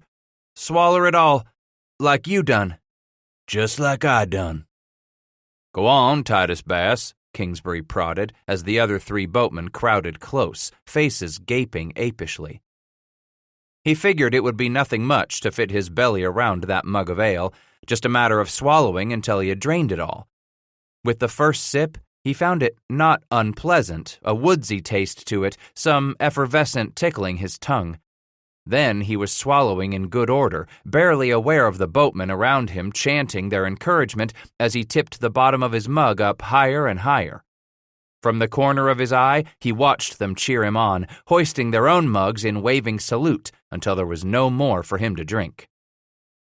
"What'd you think of that?" Heman Ovat asked with a slap to the back of his shoulders. Yes, you lil' river rat. What'd you think of that? At the sudden, strange, and very female voice, he whipped around to find a skinny woman sliding herself into their group, picking up Kingsbury's arm to drape it over her shoulder. "Ah, mincemeat," Kingsbury cried out, his eyes come alive with an inner fire as he seized one of her ample and half-exposed breasts in a huge hand, then clamped her jaw in the other, holding her prisoner while pressing his mouth on hers. I'm next, Ovat cried, standing right there to press himself against the woman when Kingsbury drew back to take a breath and another swallow of his rye. And how about you, Ebenezer Zane? You want your welcome kiss too? She asked when Ovat had finished kissing her. Still aghast at the woman's sudden appearance, how she allowed the men to hungrily fondle and kiss her, Titus stood there dumbfounded, his eyes mewling as he watched Ovat reach up to fondle the flesh across the tops of her rounded breasts, exposed as they were all the way down to just above her nipples, pushed up to their full extent by the bodice she had laced beneath them. Skinny as she was, they were about as big a pair as any breasts Bass had seen. At that moment, it grew warm in the kangaroo. He became discomforted inside, gazing as he was at her pale, mottled flesh there in the murky, smoky lamplight. "Thank ye anyway, my sweetness. Matilda working tonight?" Kingsbury asked as he brought his head up from kissing the woman's cleavage. Ain't she working every night? The woman asked in reply, her full eyes coming to rest on Titus. After all, she owns this place where you pigs come to rut, don't she? Any new girls? Reuben finally spoke up before he drank at his rye. Nary a one, she replied. Matilda had a signed writ on 3 more new ones to come down river from Pitts, but a feller down Natchez way made him a better offer. Bet that made Matilda a wild one, Zane declared. Wild? You bet. None of us could live with her for a week after that, she explained. Then she up and sent a writ back to Cincinnati for what new girls she could get to come down on the next boat. When'll that be? Root asked. She turned to him slowly, her distaste for the man plain as paint on her face. Be a long time. What? Root complained. There's boats like ours coming down all the time. She snorted as she took hold of Ovat's mug, saying, Not boats hauling people cargo. As she tossed back some of his rye, Ovat said, Settlers going down river, we see 'em all the time. Not the same as a bunch of women now, is it, you mud rat? She snarled at Heman, her eyes flicking back to the youngster. Not many want to take up valuable cargo space with whores, now do they? Think Matilda be happy to see me? Kingsbury asked as he snugged her tighter against his hip. One side of her chemise slipped off a bony shoulder, exposing just a bit more of one breast. Yet she did not take her eyes off Titus. She'll be happy to see you, seeing that you're one of the few don't punch her, so she's got to throw you out. One of you pig rudders going to tell me who's this skinny river rat you dragged in with you? This'n, Zane replied, slinging his weighty arm over Bass's skinny shoulder. Why, this be our new hand. Joined up couple days back on the river. Kentucky side of the river, that is. Like me, the lad's a Kentucky man. Southwest of Cincinnati, where you say them new girls be comin' from. What's your name, boy? He licked his lips and looked away from her face. But Bass, what's your christened name? For a moment that stumped him. His name is Titus, Ebenezer answered for him. With a bob of his warm head, he echoed, "Titus Bass." Immediately he turned to Zane to ask, "Can I get another?" "Like that, eh?" Bass agreed, glad to tear his eyes from the roundness and cleavage of the woman's flesh. "Tasted real good. Makes a fella thirsty for another." His head felt warm, the skin on his face burning too. And he felt warm low in his belly when his eyes yanked back to look at her. "Suppose you go find Matilda for me?" Kingsbury asked. "You do that, mincemeat?" A loud voice suddenly called out, "You staying with them, mincemeat?"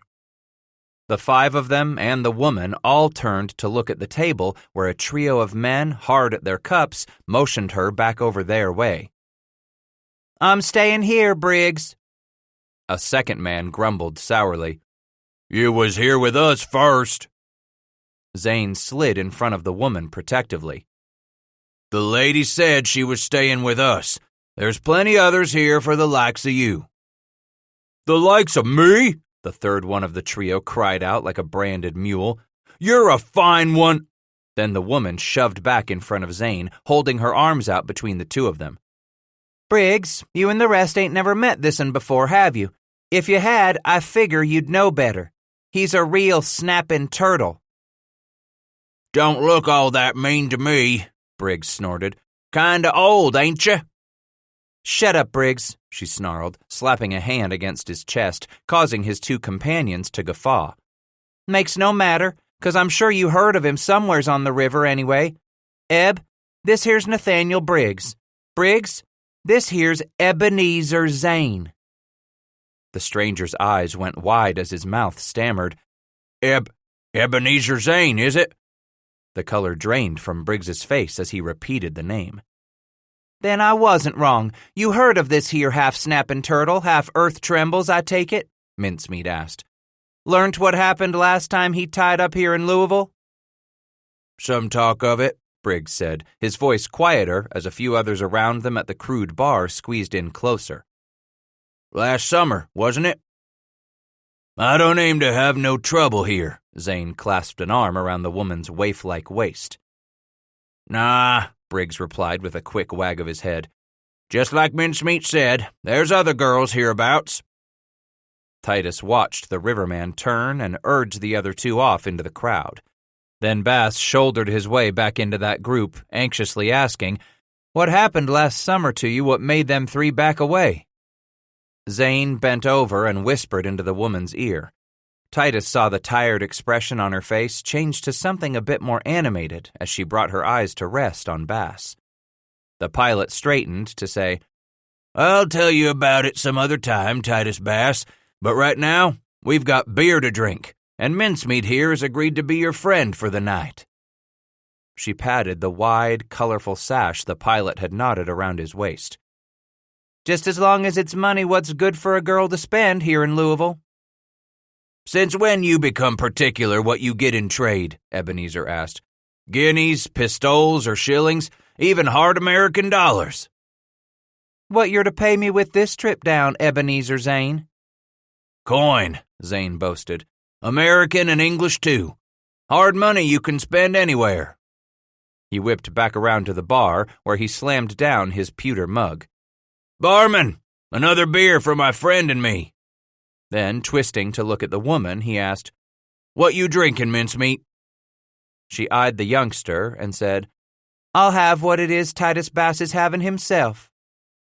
"Another beer, good man," Zane ordered. At the same time, the woman slid out from under the pilot's arm and pressed her hip against Titus's groin, threading an arm around his waist, rubbing her cheek right up against his so that he could smell her breath. Already she had likely drunk her fill of Monongahela rye. He found her face pocked with the ravages of some past pox, her cheeks flushed as she pulled back from his face and peered up into his wondering green eyes.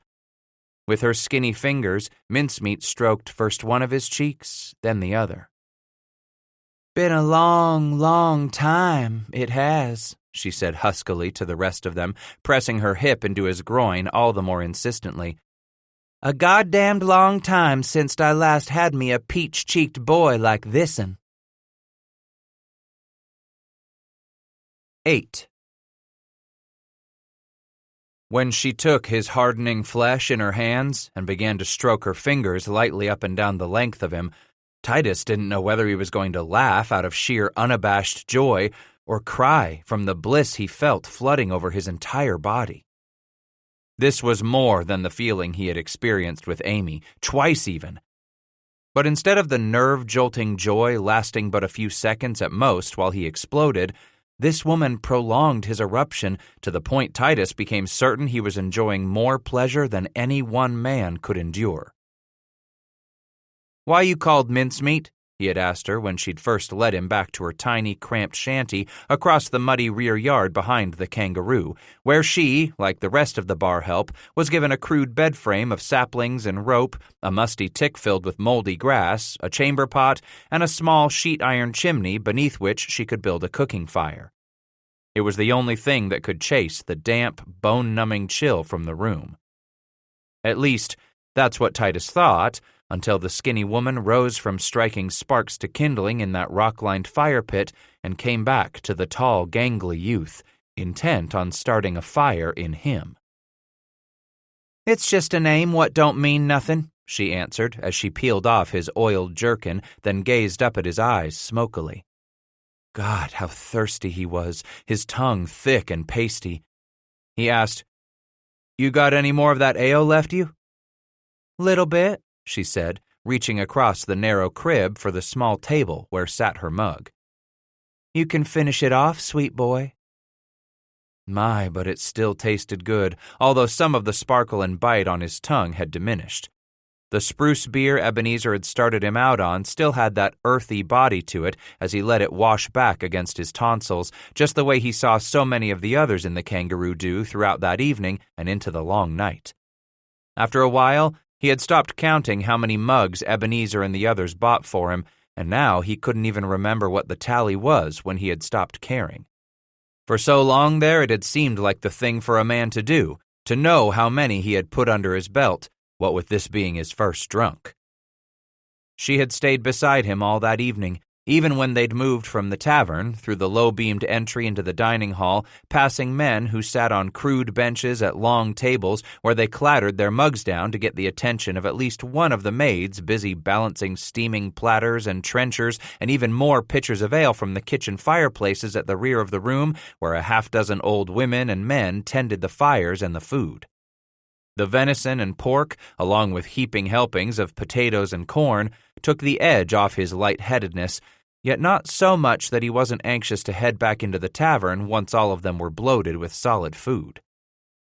The rest of the night proved all the more raucous as he grew warmer, his forehead and the end of his nose more and more benumbed as time seemed to slither by without notice and people with it. After the longest time now, he suddenly remembered the boat crew and took the mug from his lips, turning slowly around so he wouldn't topple over as he slurred at her. "Where'd they go?" "Who?" "Ebenezer and the rest." "They got their own places to be tonight," she replied, back at the tiny fireplace where she laid more of the kindling on the first licks of flame. It was finally beginning to drive the chill from the narrow room constructed of chinked logs, a low, sloping roof overhead of oiled canvas on which saplings had been laid, then brush, followed by a thin layer of sod to turn out the heavy rains and wet snows that battered the Ohio country 3 seasons out of the year. He gazed down into the mug, saw there wasn't much left. He swilled it back, then leaned forward to plunk the mug back upon the table. That made his head swim, and he felt mushy in the knees as if he might go down. As heavy as his eyelids were, Titus struggled to prop them open as he tried to figure just what to do, weaving slightly on that spot where he was rooted for the moment. Then he lunged forward with one step. From the corner of his eye, he saw her turn slightly, saw her cheeks flushed with the warmth of the fire she was tending. Then he kept on trudging, flat-footed, toward the bed near the fireplace.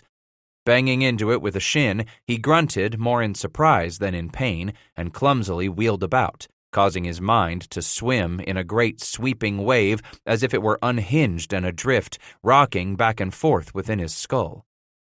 Like a tow sack filled with rocks, he collapsed back onto the bed, let out a sigh, and sank backward across the rumpled quilts and wool blankets. "Lift your foot up," she told him. "Best we take off these here moccasins afore your feet get froze." After she flung them over to the pounded clay floor by the fire, the woman kicked one leg over him so she could straddle him. He stared up at her face, trying so hard to focus, just to keep his eyes open.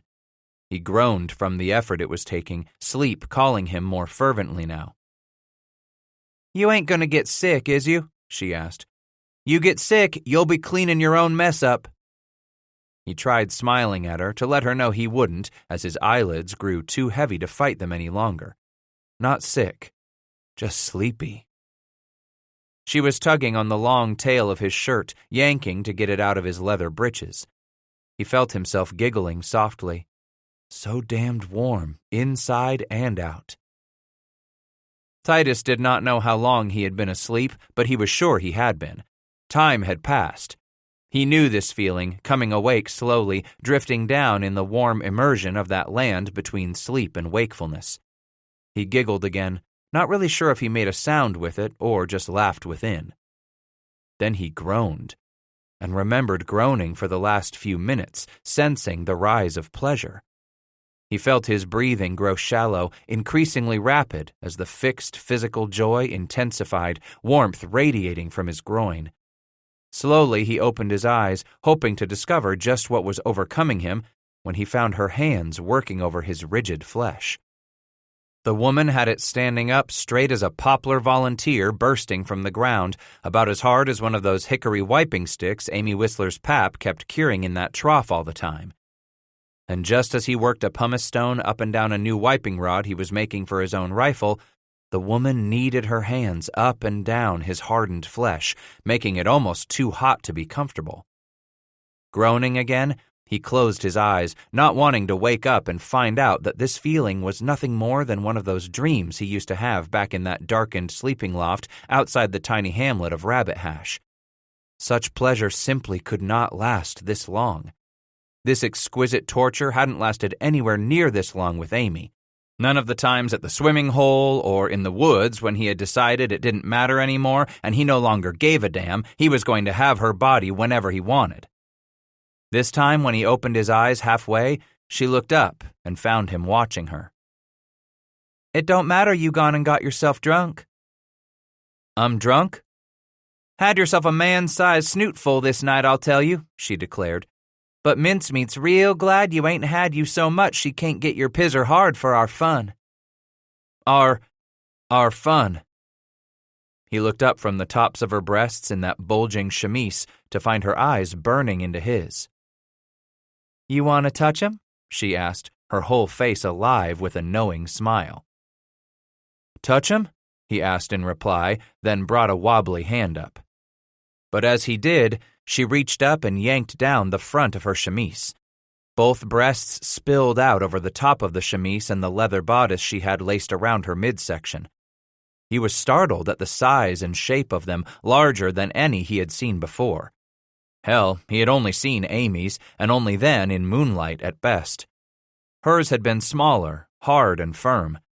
But these, as he brushed his fingers across the flesh of one, were soft, pliant, and seemed to have a strange and direct effect on just how he felt down there where she continued to rub him. She inched back, withdrawing the breasts just beyond his reach, saying, "Tell me if'n you like this." Once she laid his hot flesh within her cleavage, she used both her hands to press her breasts inward, encircling him as she began to rock back and forth on him, moving slightly up and down as she squeezed and released her breasts against him while keeping her eyes locked on his. "Don't you worry 'bout nothin'," she cooed. "I can tell just from looking at you when you're 'bout ready to toot, and I won't let you toot till I'm good and ready for you to do just that." His mouth had gone dry again, so dry. Rolling his drumming head to the side slowly, he spotted the mug on the table, then remembered he had drained it. There had to be something else hereabouts for him, but in another heartbeat, Titus's thoughts no longer dwelled on his thirst.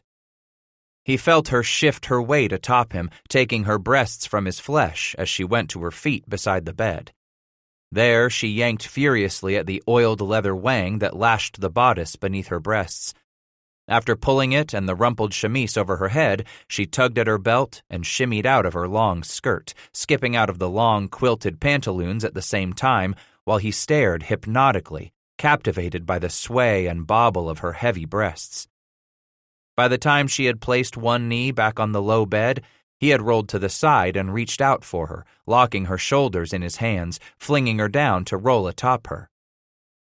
"Think you know what you're doing, do you, young river rat?" she murmured.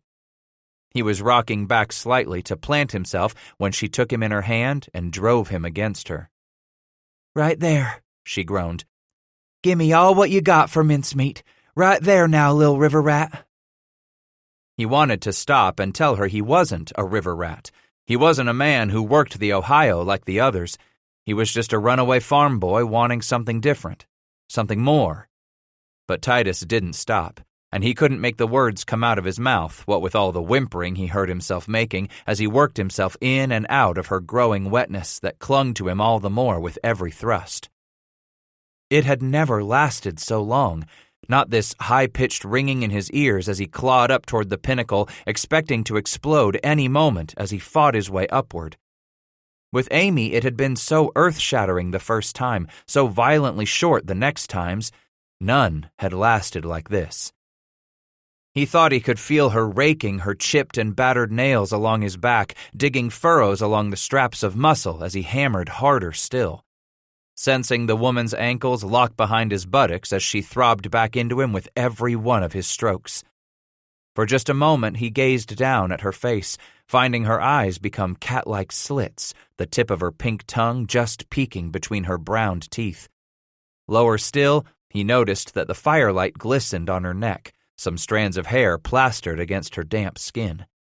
Dewdrops of sweat stood out like clusters of diamonds on her soft breasts. The shape of those mounds changed somewhat, perhaps flatter now, as she lay on her back, moving against him.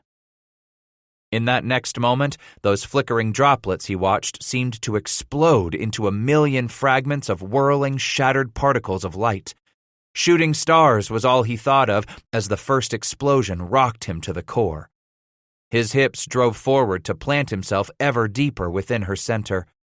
As he slowed over her with the succeeding thrusts, Titus could feel her shudder beneath him at last, her chin arched back as her hips continued to grind upward against him. With one last quiver, he was finished, and he looked down at her, feeling an immense weight suddenly piercing his head from temple to temple. His body relaxed from the center outward, an inch at a time, as he sagged upon her. Sensing the sharp angularity of her hips against his, the boniness to her rib cage beneath those breasts where her breathing eventually slowed like his, he slowly let go. So tired was he that he thought he could rest his head in the crook of her shoulder for just a little while, feeling his nakedness all the way down to the soles of his feet. Later he could drag his clothes back on and wander back to the tavern to look up the rest of the boat crew, have some more of that beer. And, mayhaps if he was lucky enough, Titus would talk this woman into bringing him back here to her bed one more time before he had to join Ebenezer Zane and the rest in pitting themselves against the great falls of the Ohio. It all sounded good enough to be a dream. His tongue felt like he had dragged it all the way up the trunk of a black walnut tree, tasted like he'd used it to clean out the stall muck caked within all four of the plow mule's iron shoes. Thirsty, Titus thought of getting his hands on more of that spruce beer, but that only made his head throb all the more. Slowly becoming aware of the pressure on his shoulder, he opened his eyes and looked down, finding her sleeping against him. The fire in the corner pit had all but died out. Been asleep at least that long, he thought, and the tiny Betty lamp on the small table flickered low, its wick floating in oil, the only light in that tiny room. The arm she laid her head upon had gone to sleep, filled with painful pinpricks. He knew he had to move it. Inch by inch, Titus dragged himself from beneath her, then slipped out from beneath the rumpled blankets she had pulled over them both, spilling onto the clay floor. Landing on his knees and one hand beside the bed, his head thumping like wind-driven waves slapping against the hull of Zane's flatboat, Titus tried to remember some shred of what had happened since swallowing that first spruce beer. There was a piece of the night here and there. When he cocked his head around to see for sure, finding the length of her bare thigh and a portion of one naked breast peeking from beneath the greasy blanket, he was sure he had humped her. No, maybe she had humped him. That would have been a first, he started to snort, yet it made not just his head but his whole body hurt. Then he recalled a pale vision of sitting with the 4 carousing boatmen in that stinking, noisy tippling house, their table wet from spilled ale and rye. 2 more women were there, one bouncing animatedly atop Ovat's lap, and the other laughing as she stood directly behind Kingsbury, her partially exposed breasts secured on either side of his head like a wool muffler, while he fondled her flesh and she rubbed his belly. She was a big one, that woman, and older than the others who plied their trade in the kangaroo. A voice or two came clear as he dragged his knees up and slowly squatted beside the bed. Titus remembered how the others had poked their fun at him while the skinny woman ran her hands over him, exploring more and more boldly as the night got older and older, kissing on his neck, pushing his curly brown hair back from his ear to breathe huskily in it, tickling, teasing, taunting him until he figured he just couldn't take it no more and stumbled back here with her. Now she was snoring lightly, and when he looked at her face, he recalled how Kingsbury, Ovat, and especially Zane had all winked at him again and again throughout the evening, as if they were privy to something he had yet to learn. Maybe he would eventually find out why she was called mincemeat.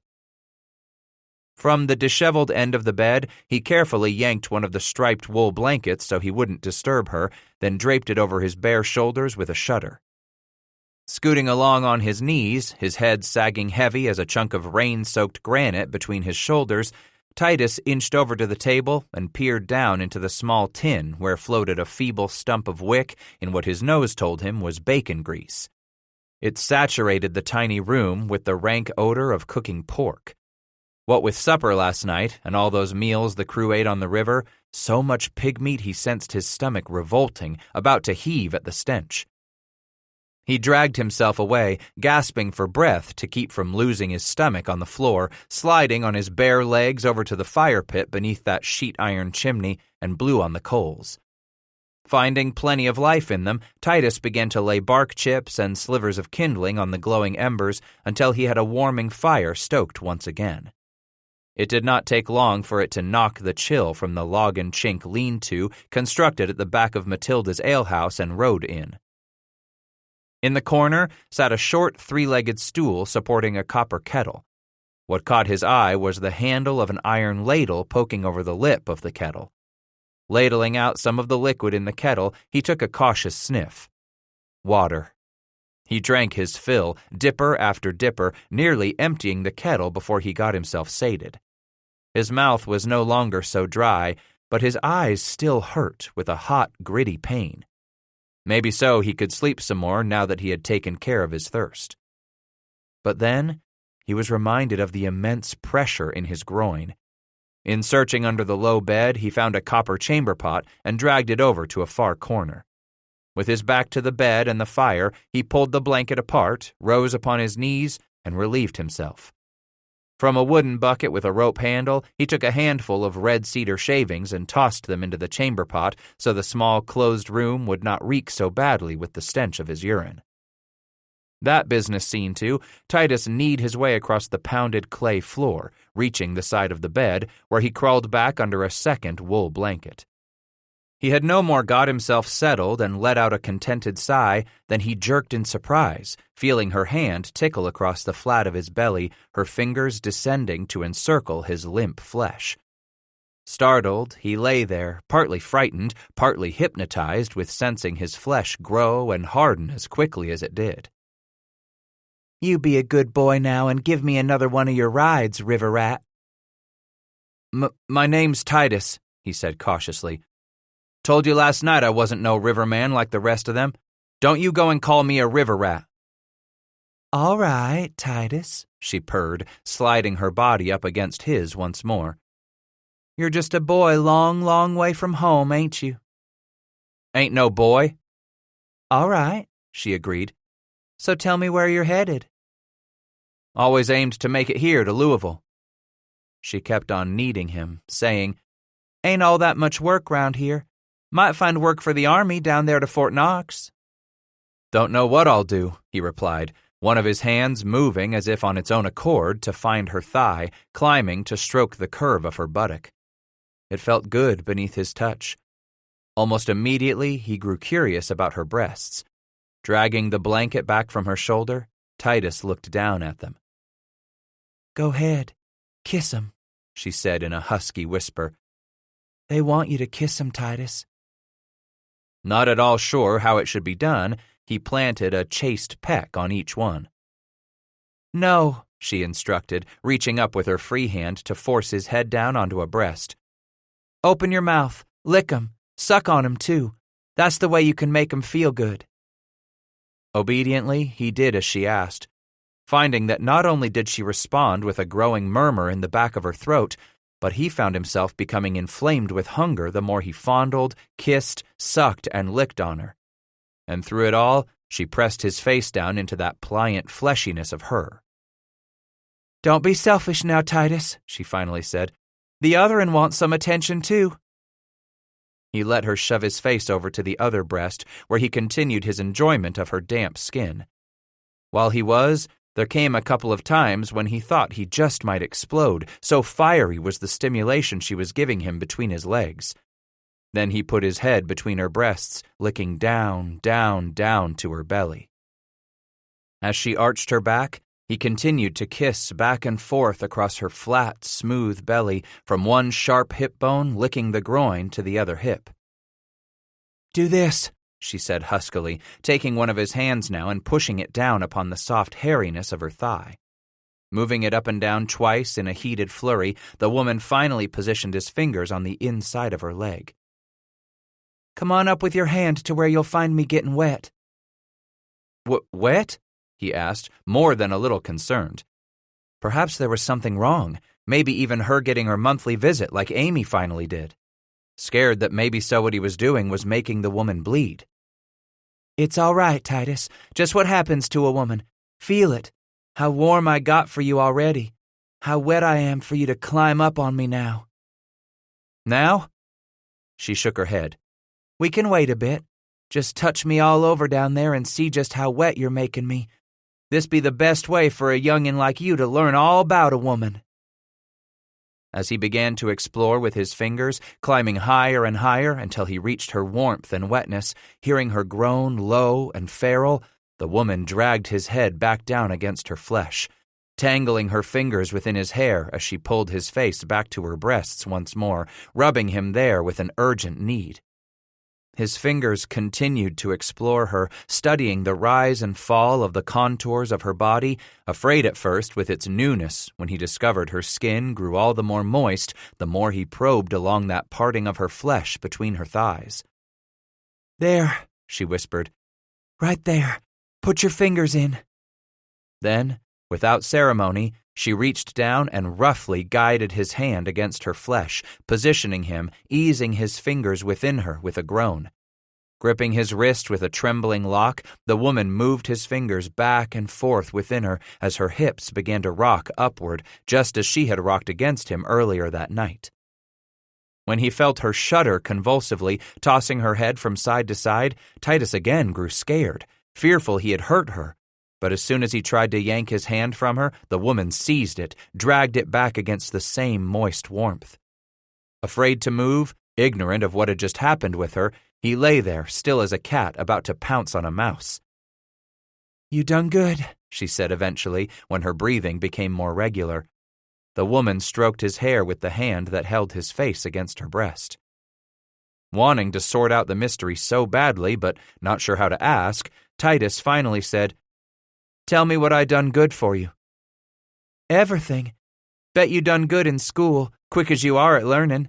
The kissing and licking, and how you learnt to touch me where it drives me near crazed.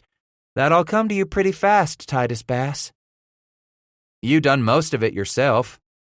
He could feel her wag her head. I just showed you.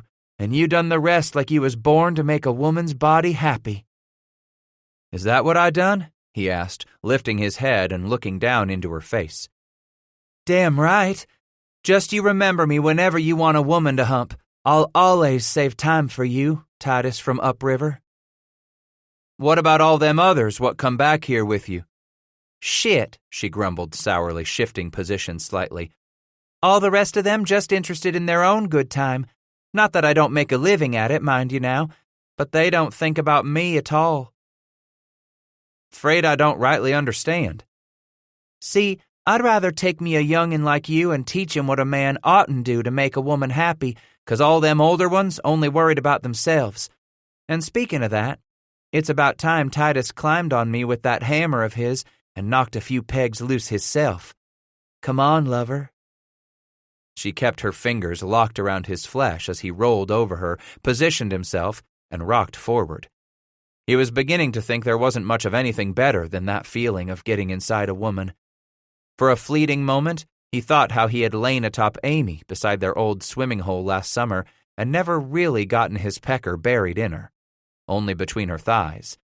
It wasn't until the second time that together Amy and he had gotten him inside her, both of them moving frantically, urgently, before he repeated his first performance and exploded all too quickly. But now this, the way the woman showed him to make it last precious minutes longer. If something felt so damned good, it just made sense for him to find all the ways he could to prolong his pleasure. Locking his elbows so he could rock above her, hurling his hips into her with a growing insistence, Titus sensed the fire rising, the flames climbing across his lower belly for no more than a matter of heartbeats before the stars exploded back of his eyelids. Once his breathing had slowed, he lay with a hand cupped on one of her soft breasts, fingertips sensing the bony ribs beneath it. "How you come to be called mincemeat?" She didn't answer for some time, then replied, "You seed my face in the light. That ought to tell you. I've been called that name since I was no more'n a wee child. Back to Virginia, where I was raised, whole valley had us a time with the pox. Some got it real bad and died, burning up with the fever. Some didn't get it at all. But most young'uns was like me, got real sick, closing in on death's door, but we come back to the land of the living. Only our faces to show that we'd been marked by the pox." "Why call you mincemeat?" "The pox on our cheeks looked red and angry, crusted and weepy for the longest time. My older brothers got to calling me mincemeat 'cause my face looked like the meat Mama chopped up and mixed in her mincemeat pies." "What's your real name?" "All right to call me mincemeat. Everybody does," she answered, turning her head away. "No," he insisted. "I really want to know your real name." "Ain't been called by my real name in longer'n I can remember." "You know mine, so tell me yours." When she finally answered, her voice sounded distant, sad. "Abigail," she replied softly. "That's pretty, your folks naming you Abigail." "Abigail Thresher." "And you're from Virginia?" "Family's all back there." "Some of my kin come from Virginia." "You born there too?" she asked. "No. Like Ebenezer said, I'm a Kentucky man. But my grandpap come from Virginia. By the time he got over the mountains with the others to settle, I suppose it weren't Virginia no more. They was already calling the place Kentucky. That's where I'm from. Downriver from Cincinnati and Fort Washington." "Your folks farmin'?" "Long way back we've been farmers. What they wanted me to be, too." "But you're going to be a riverman like Ebenezer Zane and them others now, ain't you?" "I'd be lying if I told you I didn't think hard on it some last 2 days. But I first set my sights on coming here to Louisville. Still think I like the forest better than the river." She cleared her throat and replied, "Probably better for you, Titus. I've seen enough these last few years to know river life can be mean on a man. On the women what work alongside the rivers, too. Ain't all men gone bad, some of 'em like Ebenezer. He's half horse, half alligator like the best of 'em, but he's still got him good feelin's inside. You're damned lucky you bumped into him comin' down river. Been some of them others, they'd had you stripped of all you owned and killed you just for the fun of it. Dumped your body off the side of the boat." "I can take care of myself," he bristled. "You're still just a boy. I ain't a boy, Titus snapped, rolling away from her angrily, shuddering with the cold as he pulled out from beneath the blanket. She eased against his back. Sorry if I hurt your feelings. What I meant to say was, you appear to be growing into a fine young man. It's easy to tell you ain't got no business on the river, less'n you learned the riverman's life from someone like Ebenezer Zane. You said Ebenezer ain't mean, like most of 'em are, Titus began. Suppose you tell me about what happened that made them three ugly fellers want nothing to do with tangling with Ebenezer last night. For some time she lay quiet, nestled into his back. He could hear her breathing, feel the rise and fall of it against him as he watched the dip and dance of the fire's light on the far wall. It was to last summer, Abigail eventually began in too quiet a voice. The run Ebenezer made afore this'n. Most crews can make 2 trips downriver a year if they try. He was instantly edgy at the way she took her own sweet time to roll out the story, interrupting to say, Just tell me what happened when he come through Louisville last time. There was 2 of 'em he picked a fight with. Ebenezer Zane? He asked in disbelief. Picking a fight?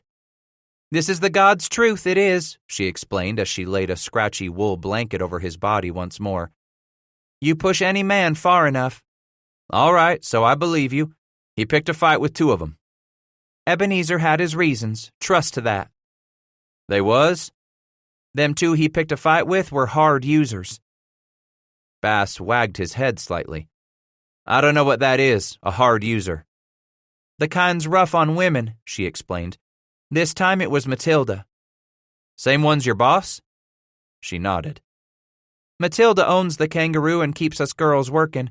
She don't have nothing to do with the men no more, bedding down with 'em, unless they hap to be favorites of hers like Kingsbury is. Mostly she just keeps out there in the tavern, making sure all folks are happy and them that aren't get throwed out. So what has she got to do with Ebenezer and them 2 he picked a fight with? It all went back to the day before when Ebenezer's boat landed and his boys come in for some supper and a good time, Abigail continued her story. Ebenezer stayed down to the boat, said his belly wasn't feeling all that good. But Kingsbury come up here, and him and Matilda was having themselves a drink together when a bunch of Pennsylvania riffraff come in. Their steersman set his eyes on Matilda right off, and when she told him she wasn't bedding down with the customers no more, that big fella sour-mouthed her, but he went off so's to keep on drinking, like it wasn't going to matter. You going to tell me how Ebenezer picked a fight with him? You're jumping way ahead in the story, she snapped, sitting up and letting the blanket fall from her upper body. He watched her breasts and bony shoulders as she rolled away from him on her hip. Then he stared at the mottled skin stretched over her bony back like a plucked bird's folded wings as the woman swept up another dirty blanket from the end of the bed and wrapped it around herself. You ever smoke afore? As she rose, Titus swallowed hard. No, I ain't. Ever care to? Like now? Abigail went to a small walnut lap chest beneath the lamp table and from it drew out a drawstring pouch and a small clay pipe. She continued her story while she settled back on the edge of the bed beside him. Later on that night, it seemed that bunch from Pennsylvania watched that Kingsbury and Matilda was gone from the tavern for a long time together, and when the 2 of 'em come back, I was there to see the big steersman come over to grab hold of Matilda, telling her he wanted some of her too. When she got angry and tried to explain she didn't do that no more, he slapped her and dragged her up by her arm from the place where she was sitting. As he watched Abigail taking finger pinches of fragrant tobacco from the pouch and dropping them in the tiny clay pipe bowl, Titus could clearly picture the scene in his mind. The hazy, lamplit tavern, so noisy and raucous no one would know what was happening right at first. That's when Kingsbury got up and jumped for the steersman. About as far as he got, 'cause some others got him and started whopping on him while the pilot knocked Matilda around good. But when I come in last night, I watched a couple of fellas throwing a man out, Titus said. What about them she hires to protect her place?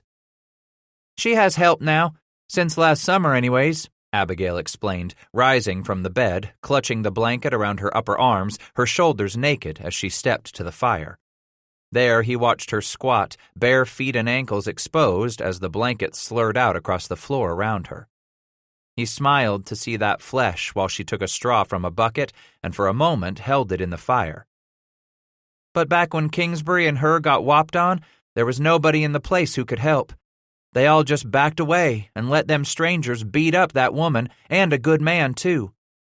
4 of 'em throwed Kingsbury outside in the yard, good as dead, whilst the pilot dragged Matilda outside too, carried her off down to their boat, where the bunch of 'em held her down and started using her bad. Using her bad? Taking the burning straw from the fire, Abigail held it over the pipe bowl and inhaled, sucking noisily to light the tobacco. Then she pulled the stem from her lips and blew a great gush of smoke toward the low beam and mud roof, finally saying, "Like you and me just done, except it's one man right after another, and none of 'em gentle about it," she commented sourly, her pocked face gone hard again. "The more they hit her, the more she cried and bled, and the more she cried, the more they hit her." How'd Ebenezer get in all of this? Said he heard a woman moaning. The more he listened from where he was sick on his boat with his belly hurting him, the more he figured out what was happening. A woman crying and men laughing. Said he could even hear them smacking her, they was whopping on her so hard. That's when he jumped on him? She nodded once as she rose to return to the edge of the bed. He got him his cutlass. You ever see his cutlass? With a wag of his wide-eyed head, Titus looked down at the pipe she held out to him and said, "No, I ain't." "Ask Ebenezer to see his cutlass sometime," she advised knowingly. Right then, he come on that boat and got right in the middle of 'em afore he even saw it was Matilda they was beatin' bad. When he started swinging that cutlass around, 2 of them sons of bitches run right off, wantin' nothin' of Ebenezer Zane and that big knife of his'n. Here, take this." He took the pipe, but when his palm met the heat of the clay bowl, Titus let it fall to the earthen floor. "Silly man," she said, bending over to pick it up by the stem, the blanket parting to expose most of those fleshy mounds, enough for him to see how her breastbone stood out beneath her pale skin like a freshly pressed sheet draped over a drying line. "Here, hold it like this."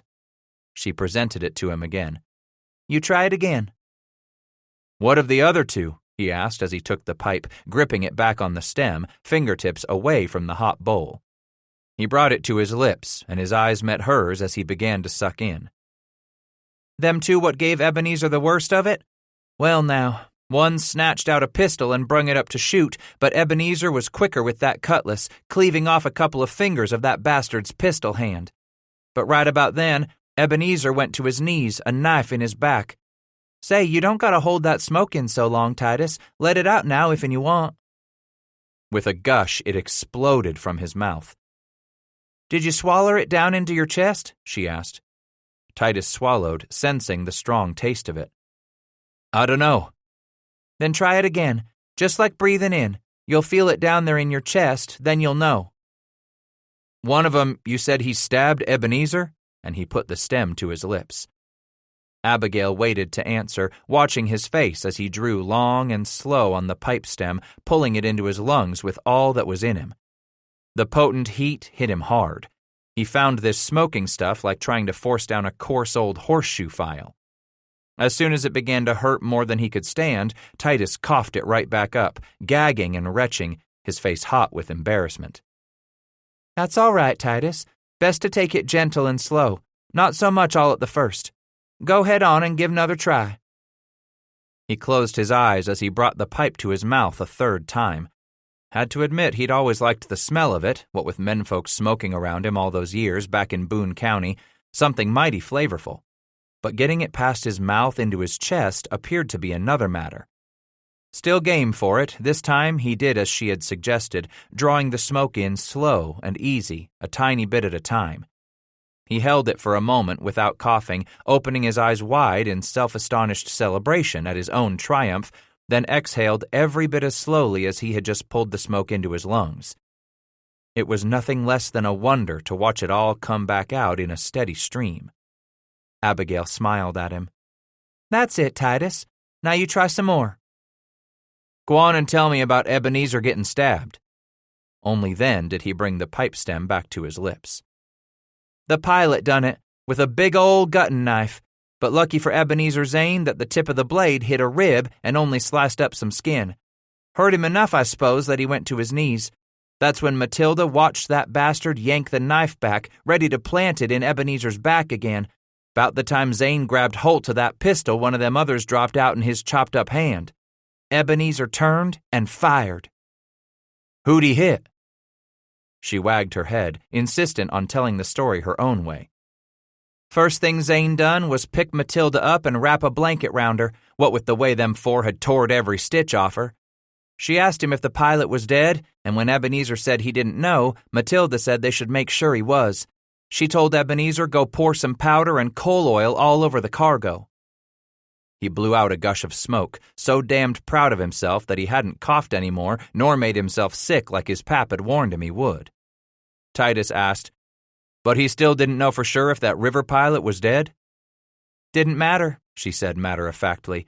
"Matilda wanted the bastard dead her own self. She was the one used that pistol's flintlock to drop a spark down on the powder, setting it off and putting the coal oil to flame just as Ebenezer was loosing the mooring ropes. He pulled her onto the wharf afore he jumped back onto that flatboat and steered her long enough to get it out of the harbor into the main channel of the river." "Then what did he do?" She took the pipe from him, sucked on it twice without results, and said, "'Pears you're out in tobacco. I'll get us some more." He sat up at the side of the bed and pulled a blanket around himself, anxious to hear the rest of the story as she went back to the skin pouch in the walnut chest, then squatted by the fire. "Tell me what Ebenezer done out on that burning boat headed into the river." Holding the stump of the straw in the flames, Abigail explained, "Why, he gone and jumped in the river, and don't you know he was cut up and bleeding pretty bad, but he swum right back to where Matilda was waiting for him at the wharf. By the time he got hisself swum there, a goodly crowd was watching, and they dragged him out of the water. I was there by that time, too. We all stood with the rest, watching that boat drifting off across the Ohio, burning to beat the band. Every now and then there'd be a poof and come a big shower of sparks like a cannon firing. And soon enough, there weren't no more fire, and no more Pennsylvania flatboat." This time, he readily took the pipe from her and put it to his lips. "I gotta pee," Abigail declared, as if she made such a confession to men all the time. His eyes widening, he snatched for the blanket with one hand, pushing himself off the bed. "I'll go outside." "You silly," she chided, her smile one that involved her whole face. Abigail inched over to the chamber pot. "Just turn away and look at the fire." From the corner of his eye, he watched her for a moment as she turned her back to him, then flipped out the bottom of the blanket to squat over the chamber pot. As she rose, he quickly looked back at the fire and sucked on the pipe. Once more he glanced from beneath the shock of brown hair that spilled across his brow, finding her scoop a handful of red cedar shavings from the copper kettle, which she tossed into the pot. He heard her slide open the crude door and carry the pot out. While she was gone, the door hung open. The small fire's warmth scurried from the room in one long draft. Then she was back, closing the door behind her, seeming to bring with her an aura of cold and dampness that clung about her threadbare blanket. "I feel like I ain't et in a week," he said as she took the pipe from him. "How about us going out for some breakfast?" "Ain't time for breakfast yet," she said, setting the pipe on the table and turning back to the bed. Glancing at the door, he asked, "Ain't morning yet?" "Still dark out there. Hardly a soul moving." He watched her lie back on the bed, slowly sliding the blanket back from her body in that firelight and frail, wispy lamplight. Not able to help himself, he swallowed hard, staring at her bony hips, that dark delta between her legs, then up across her flat belly to those fleshy breasts. He licked his lips, mouth gone dry as he found her staring at him, her eyes intent. Patting the narrow bed beside her, Abigail said, "Come on in here with me, Titus. I'm certain we can find us something to do till it's time for victuals." 9. Ebenezer Zane chose to set off downriver in the worst possible weather yet to batter the valley that autumn. The sky overhead hung just out of reach, every bit as cold and the color of a great slab of the rain-soaked granite that protruded from the barren, skeletal forest that formed both sides of the channel the Ohio carved out of this western land. Yellows, oranges, and reds had been long ago stripped from the trees, nipped by frosts, turned by the crawl of time toward winter, hurried on their way before every gust of the season's winds. Everything smelled of dank decay and humus, coated with ice and frost. And then the sky unleashed itself, beginning to fling down a sharp, needling sleet borne on the back of a twisting, thrashing gale. Titus gulped the last of the coffee in the bottom of his tin cup and turned on the rough bench to pull on a second pair of moccasins, dragging them over the first he had tied over his thickest pair of woolen stockings. Not without their holes and worn fabric, they nonetheless still climbed to his knees. And they would simply have to do. Like the rest of what little he had plopped beside the table where he hunkered with the rest of the crew, finishing their hearty breakfast of hominy and great slabs of bacon, as well as baskets filled with biscuits and plenty of steaming coffee. Here in the Kangaroo, other rivermen tied up at the wharf were beginning to show up for a hearty meal, but they would have to do without this choicest of tables near the fireplace where Ebenezer Zane stuffed the other four who would that morning dare the great falls of the Ohio with him. "Looks to be you're still dead set on killing yourself, Ebenezer," one of the other pilots growled as he came up to the table, wagging his head. "Plan on getting my boat all the way down to New Orleans before the devil even knows I've cleared out of Louisville," Zane replied. "Have some coffee, John." The boatman took the offered cup, cradling it in both hands just under his nose, soaking in the steamy warmth and aroma. After that first sip, he said, "Looks like snow out there." "I'd just as soon it did," Hames Kingsbury commented. Zane nodded. "Better that than the ice, I fear most." "It's froze to everything," Heman Ovat said. "Hard for a man to lock onto the gouger, even an oar. Everything coated thick with ice, Ebenezer." "Nothing what can't be chipped away." Zane glanced at a wide-eyed Titus for a flicker of a moment, then said, "Snow's fine by me." The boatman looked up from his coffee and replied, "You nary was one to be afeard of that river, Ebenezer. Afeard of what it could do to your boat." "No sense in being afeard now." "Times we wondered if you was born with any sense at all," the older pilot commented with a snort. When he looked around over the rim of his cup and found no smiles among the others, he quickly sank back into his tin. Other rivermen continued to crowd in as the minutes passed, some hobbling over from the tavern side, where they might well have slept off their liquor sprawled on a table or crumpled under a bench, perhaps lumbering in from one of the barmaid's beds, most hurrying up from the wharf, where they had sought shelter aboard their flatboats bobbing in the crowded harbor, while the white, icy arrow points had begun to lance out of the gray sky. At least half of those who entered the Kangaroo came over to make some greeting to Ebenezer Zane, more still to give their farewell, having heard the news that the pilot was pushing off downriver this nasty, forbidding day. 3 nights had Zane's crew tarried there in Louisville, while their steersman bartered himself more cargo, itself a bit of a problem to begin with, seeing how little of the deck a man could walk upon, crammed to the gunwales as it was with crates, kegs, and oaken barrels bound for the mouth of the Mississippi.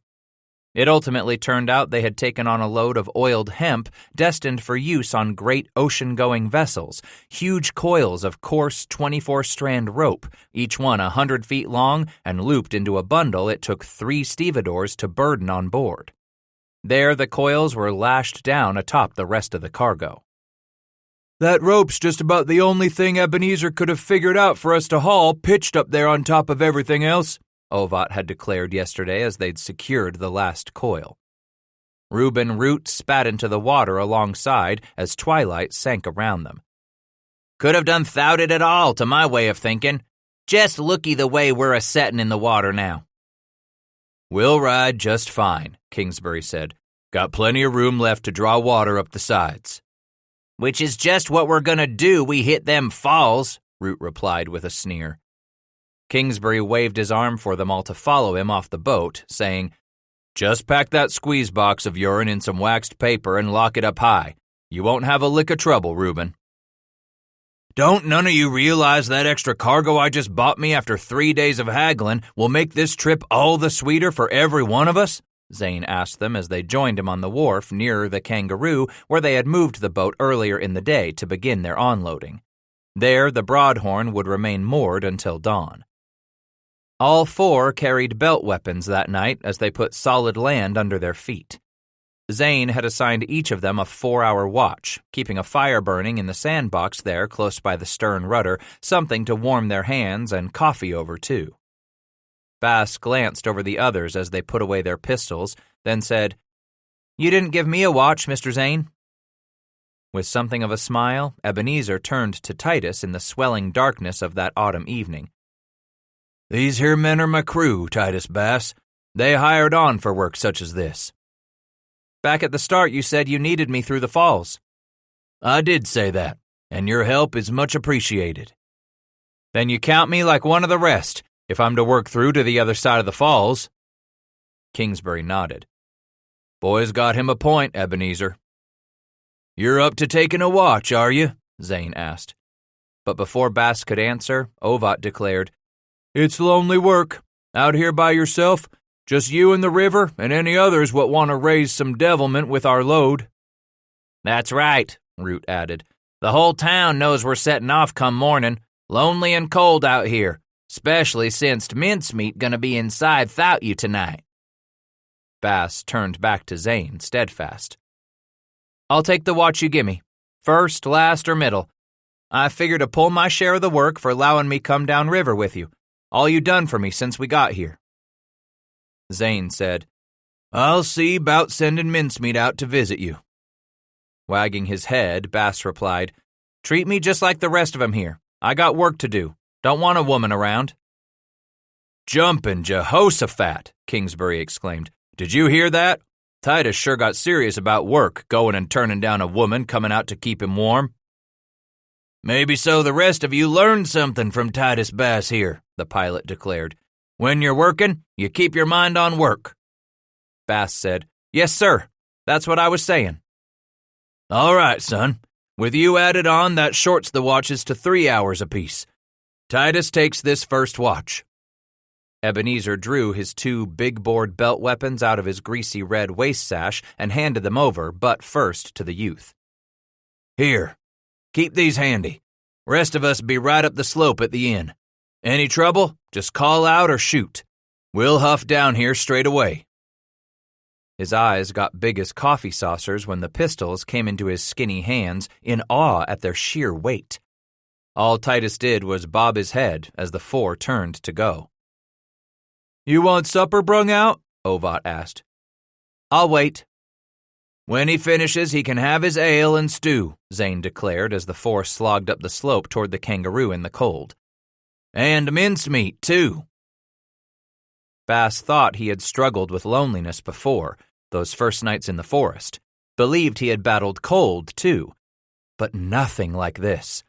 The dampness penetrated him to the bone, despite the coffee and the fire he hunkered over, flames flooding in that tin sandbox he fed with more and more kindling.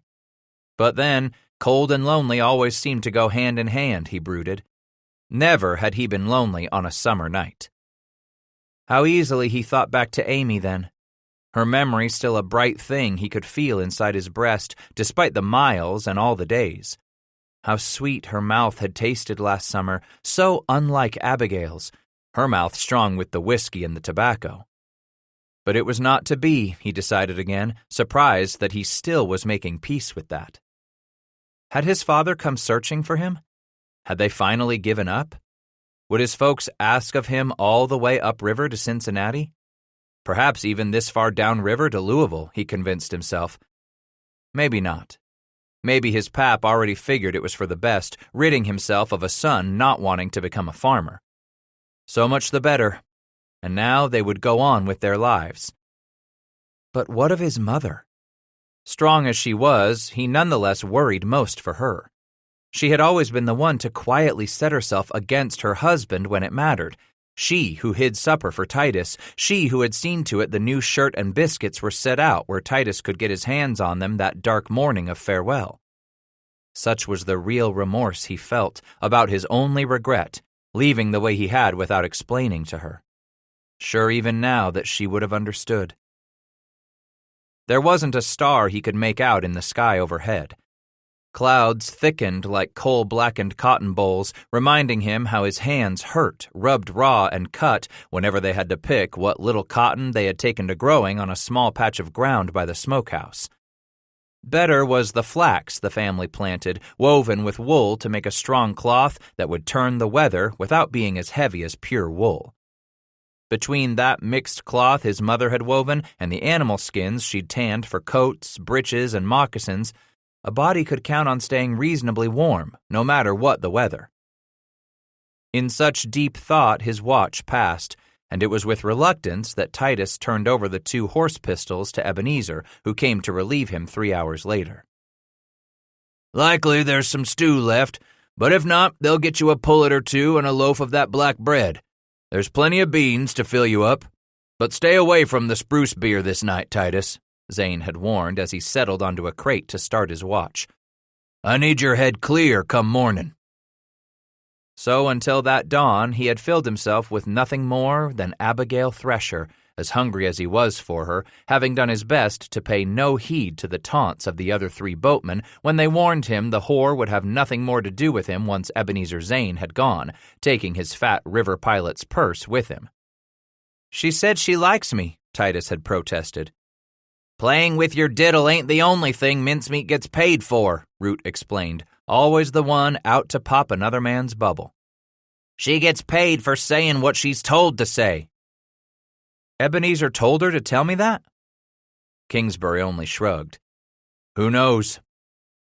"She's just a whore," Ovat said. "There'll be others on the ride down. Why, if and you was floating along with us, you could count on tasting some fine girls we reached Natchez under the hill." "And all them sweet Creole girls down to Nolans," Kingsbury added with a smack of his lips. "I ain't got me any need to go south," Titus argued with a doleful wag of his head. "West is whereaway I'm bound." "St. Lou?" Heman Ovat asked. "One of these days soon," Bass answered. Kingsbury said, "A man goes west, you'll need money to give yourself a stake. That's fur country out in St. Louis. Ain't white man country west of there. You'll need fixin's." "I'll get me some work." "What the hell can a farm boy like you do to make a man hire you for pay?" Root inquired. "I can find work," Titus snapped quickly, wincing at the pain he'd felt with their talk about Abigail. "Yes, you can," Kingsbury replied quietly, holding a flat hand against Root's chest to quickly silence the other boatman. "No doubt you'll find work here in Louisville real soon." Titus had drowned himself in her flesh that last night, at least every time he awoke enough in rolling over against her, placing the woman's hands on his flesh to harden it to stone once again. If in the end it was true that Mincemeat was feeling nothing more than any working girl who got paid to do what she was told, then, Titus decided, he'd sure as hell make sure Ebenezer Zane got his money's worth out of that last night in Louisville. As good as it felt with her at the moment, as excited as she could get him with her body, it was afterward that got him to thinking. Like he was doing now in this damp, fragrant tavern as they finished their coffee near the fireplace, as if soaking up all this warmth for what ordeal was yet to come, waiting for Ebenezer to tell them it was time to push away. And he wondered what it was that made a man want to stay on with a woman after they were through coupling. It had to be something more than just a man's knowing he could climb atop that woman again whenever he wanted. There must surely be something else he had yet to learn of this mysterious tangle of things between a man and a woman, more than he had learned at the threshold from the pretty Amy Whistler, and now from that full-growed woman what could please a man no end and was called mincemeat. What made some men stay on and on with a woman while at the same time urging him to move on from both of those he had known so far? "It hain't getting any better out there, Ebenezer," Root grumbled from the open doorway where the cold air gusted. Beyond Reuben was a gray streaked with white slashes. "Best us be going," Zane said with resignation. "We could stay over, sit it out," Ovat declared. Ebenezer turned to them slowly, hitching up his belt, and smiled inside that hairy face. "We got everything tied down and we're ready to put off. Nothing's holding us no more. I want out of Louisville and put the falls behind us." Kingsbury started. Maybe Ovat's right, Ebony. Any of you's free to stay what wants to, Zane interrupted, though his voice remained quiet and calm. He turned to the youngest among them. Even you, Titus. No reason for you to get on that boat now. We'll do just fine without you. Said you needed me. Zane shook his head. Weather like this, it don't matter much anymore. Best you stay. I made a promise, Titus said, sensing the curiosity of the other men nettling him. You and me made us a bargain. I aim to keep up my end of it. Zane regarded him briefly, then took a step forward, slapping a hand down on Bass's shoulder. Good man. Looking at the rest of them, he explained, Any of the rest of you decide to stay, Titus here can take your place. For a moment they looked at one another, almost furtively, perhaps waiting for one of their number to stave in. Then, before any of them could, Zane suddenly emboldened them with his words. Good for you, men. Like I always been proud of you, taking on this river, no matter what face it showed us. And now Heman's got him a new man to help with the gouger when the water gets rough. Ovat nodded at Bass. Titus swallowed, for the first time in his life, feeling as if he was a part of something bigger than himself. One of these reckless men who would once again pit themselves against the icy river. That was when Ebenezer held up a clenched fist at waist level, speaking not a word in explanation. Kingsbury immediately set his clenched fist atop Zane's, then Ovat's atop his. When Root had added his to the top of the stack, they turned their eyes to Bass. Eagerly, Titus slipped between the muscle-knotted shoulders of Zane and Kingsbury to join that small circle and made his short-fingered hand into a fist that looked so outsized by all the others. With that fifth hand atop the rest, Zane declared, This is the shaft that water and wind may bend, but will never be broken, as long as we stay together as one. Let's go to the Mississippi, Kingsbury roared. As the four men yelped and cheered, turning aside to sweep up their blankets and oiled coats, Titus stood for but a moment in that spot, somehow still sensing the power of those clenched, veined fists his had joined, no matter how briefly, feeling as if the others had just vowed to prop him up, support him, watch over him like one of their own. A short, strong staff carved of man's will and camaraderie. In that moment, all doubts took to the wing, freeing with them all remorse in leaving the kangaroo and the woman behind. Once more his life appeared black and white, without shades of indecisive gray. Just as it had when he'd determined to leave home behind, Titus sensed the certainty of what lay downriver, the sureness that he was being pulled on by what lay out there. You'll stay with Heman, Ebenezer ordered as the four of them pounded up the cleated gangplank, clambered over the gunwale, and began to scramble off in different directions as the sleet spat at them in gusty sheets out of a leaden sky. Bass turned to find Root still on shore and leaning into his work, lunging against the thick rope that held the flatboat's bow fast to the wharf. With the knot eventually loosened, he heaved the rope toward Ovat, who began to coil it up near his feet as Root trudged back through the icy mud toward the last rope securing the stern.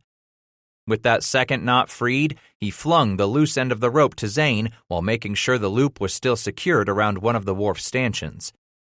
When Root had crawled on board and was dragging the cleated gangplank atop some of the crates, Zane dropped the free end of the rope and released them from the wharf. The thick hemp flopped to the surface of the ice-flecked water like a huge oiled snake suddenly dropping from a great height.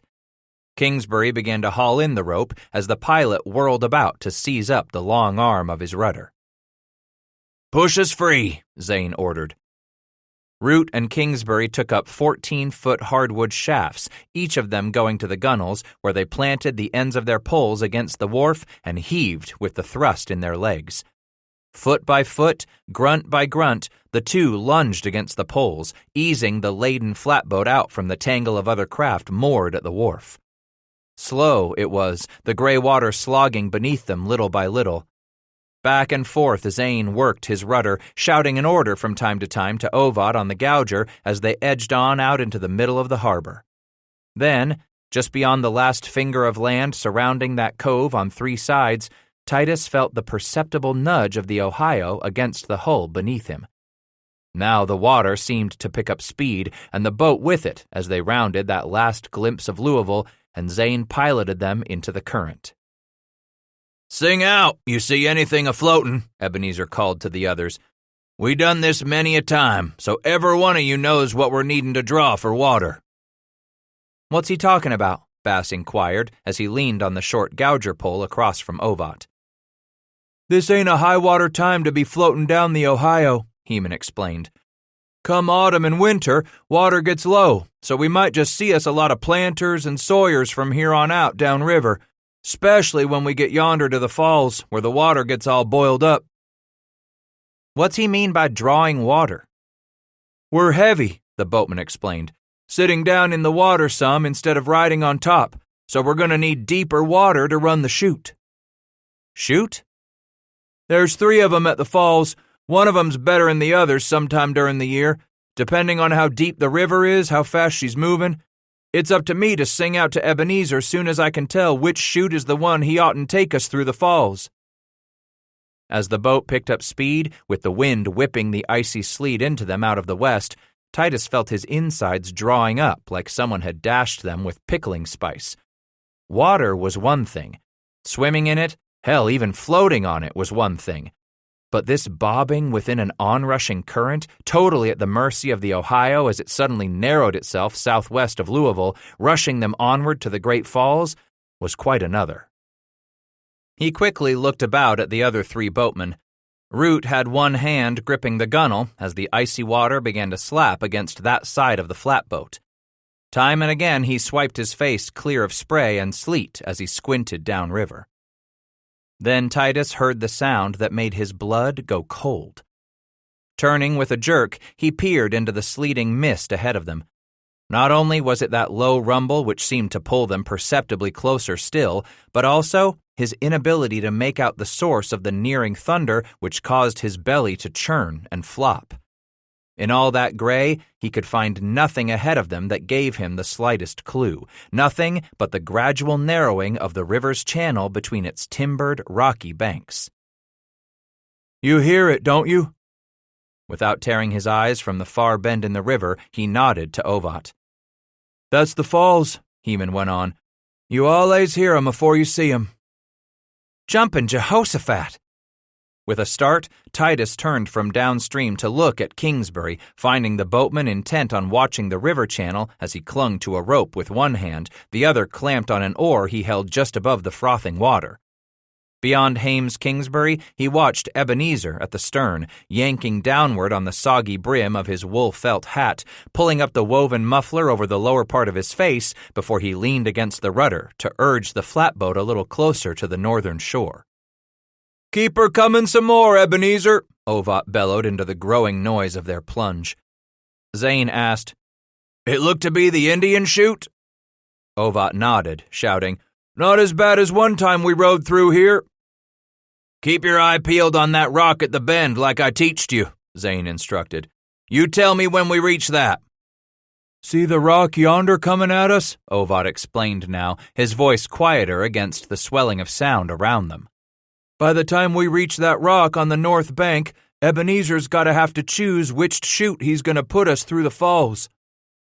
"If he don't do it then?" "There ain't much time left if he ain't ready," Heman replied. "See how he's doing now? Looky, see how he's moved us into the middle channel of the river? That way he can go to the Kentucky chute, or he can stay here in the river chute, or the likeliest way, at low water time like it is now, gonna be for him to jump us over into the Indian chute. Off the starboard side here," he said, pointing off to the right shore. "How come they call it Indian chute?" "Hell, Titus, 'cause that's Indiana territory there you're floating by. That's how come." Despite the rising growl of the water, the Great Falls of the Ohio weren't actually falls at all. More precisely, they were a long series of terrible rapids that churned up the river to a froth between the banks, narrowing as the river passed Louisville. Anyone on the Ohio could plainly hear the water pounding on the rocks for as much as a mile upriver. A trip through the chutes was much, much easier at high water time, anywhere from late spring to late summer, but as Heman Ovat had explained, The rapids became all the more troublesome during the autumn and winter due to low water and many more exposed rocks. While a pilot always had his choice of which one of the 3 chutes he would select to negotiate the falls, such a decision became critical to the lives of his crew and the safety of their cargo during low water time. In earlier days of canoe travel on the Ohio, many of the more faint of heart even chose to put over to the Indiana side, unload, and portage their cargo past the rapids.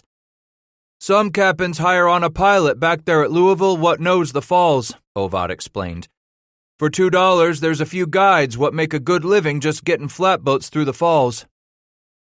"But Ebenezer knows what he's doing?" Titus asked, wanting an answer to dispel his uncertainty.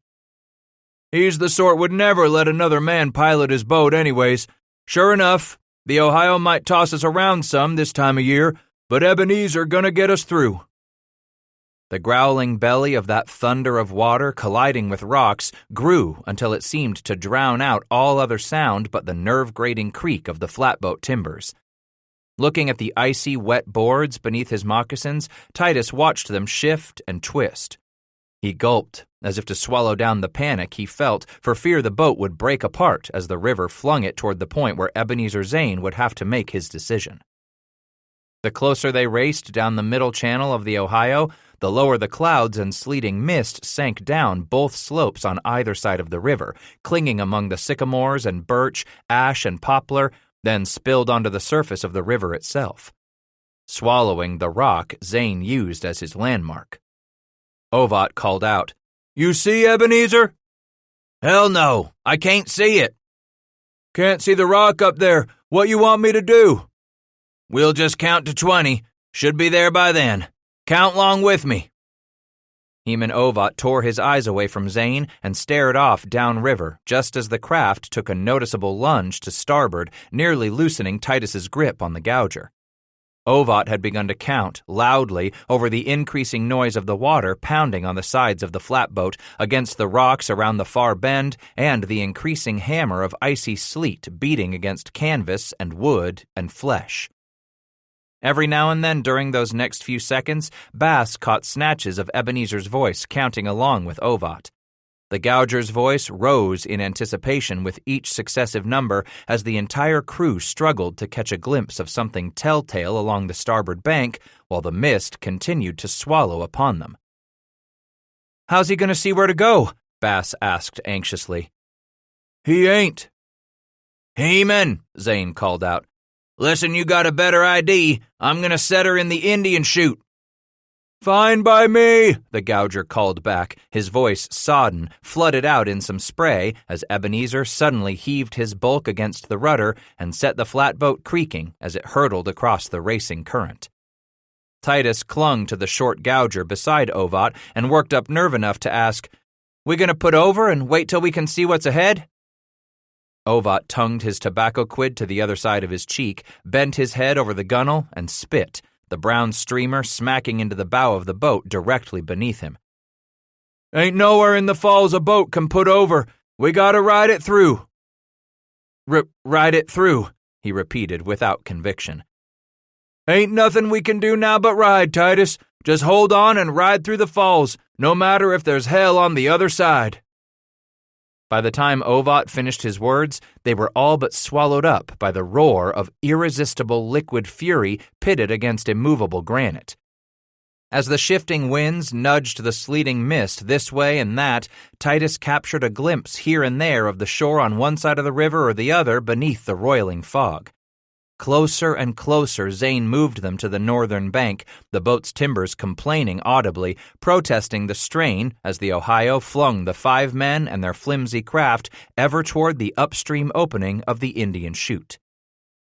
"We in it now," Ovat sang out at the top of his lungs. Barely able to hear the man right beside him, Titus turned to glance at the other 3 boatmen. Able to accomplish nothing with their oars in the rapids, Root and Kingsbury had laid their oars aside and crawled to the stern of the boat, clinging to the gunwale close by Zane in the event the pilot needed their muscle on the main rudder. "This the start of the falls?" Titus asked. Ovat nodded, then pressed his lips against Bass's ear to yell, "It be just a matter of Ebenezer and the river now. Him alone agin it."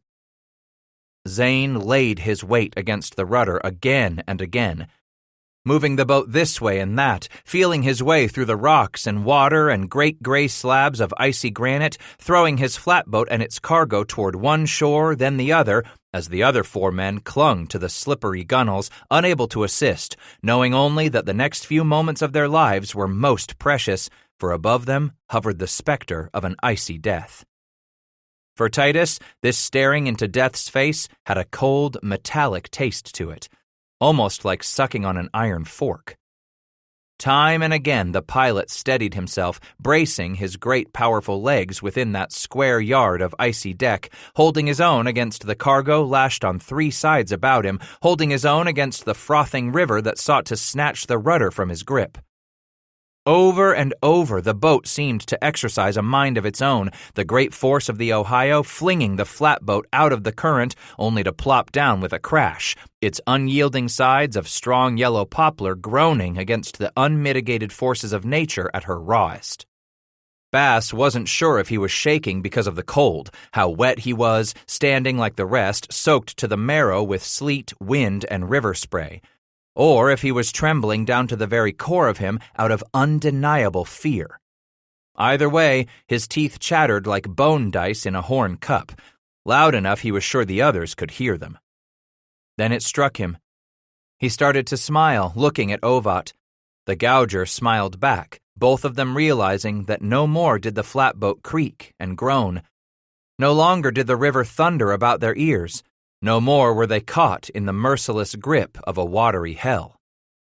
There was only heaven, a quiet that slowly grew just the way the noise of the falls had swelled and pounded at him.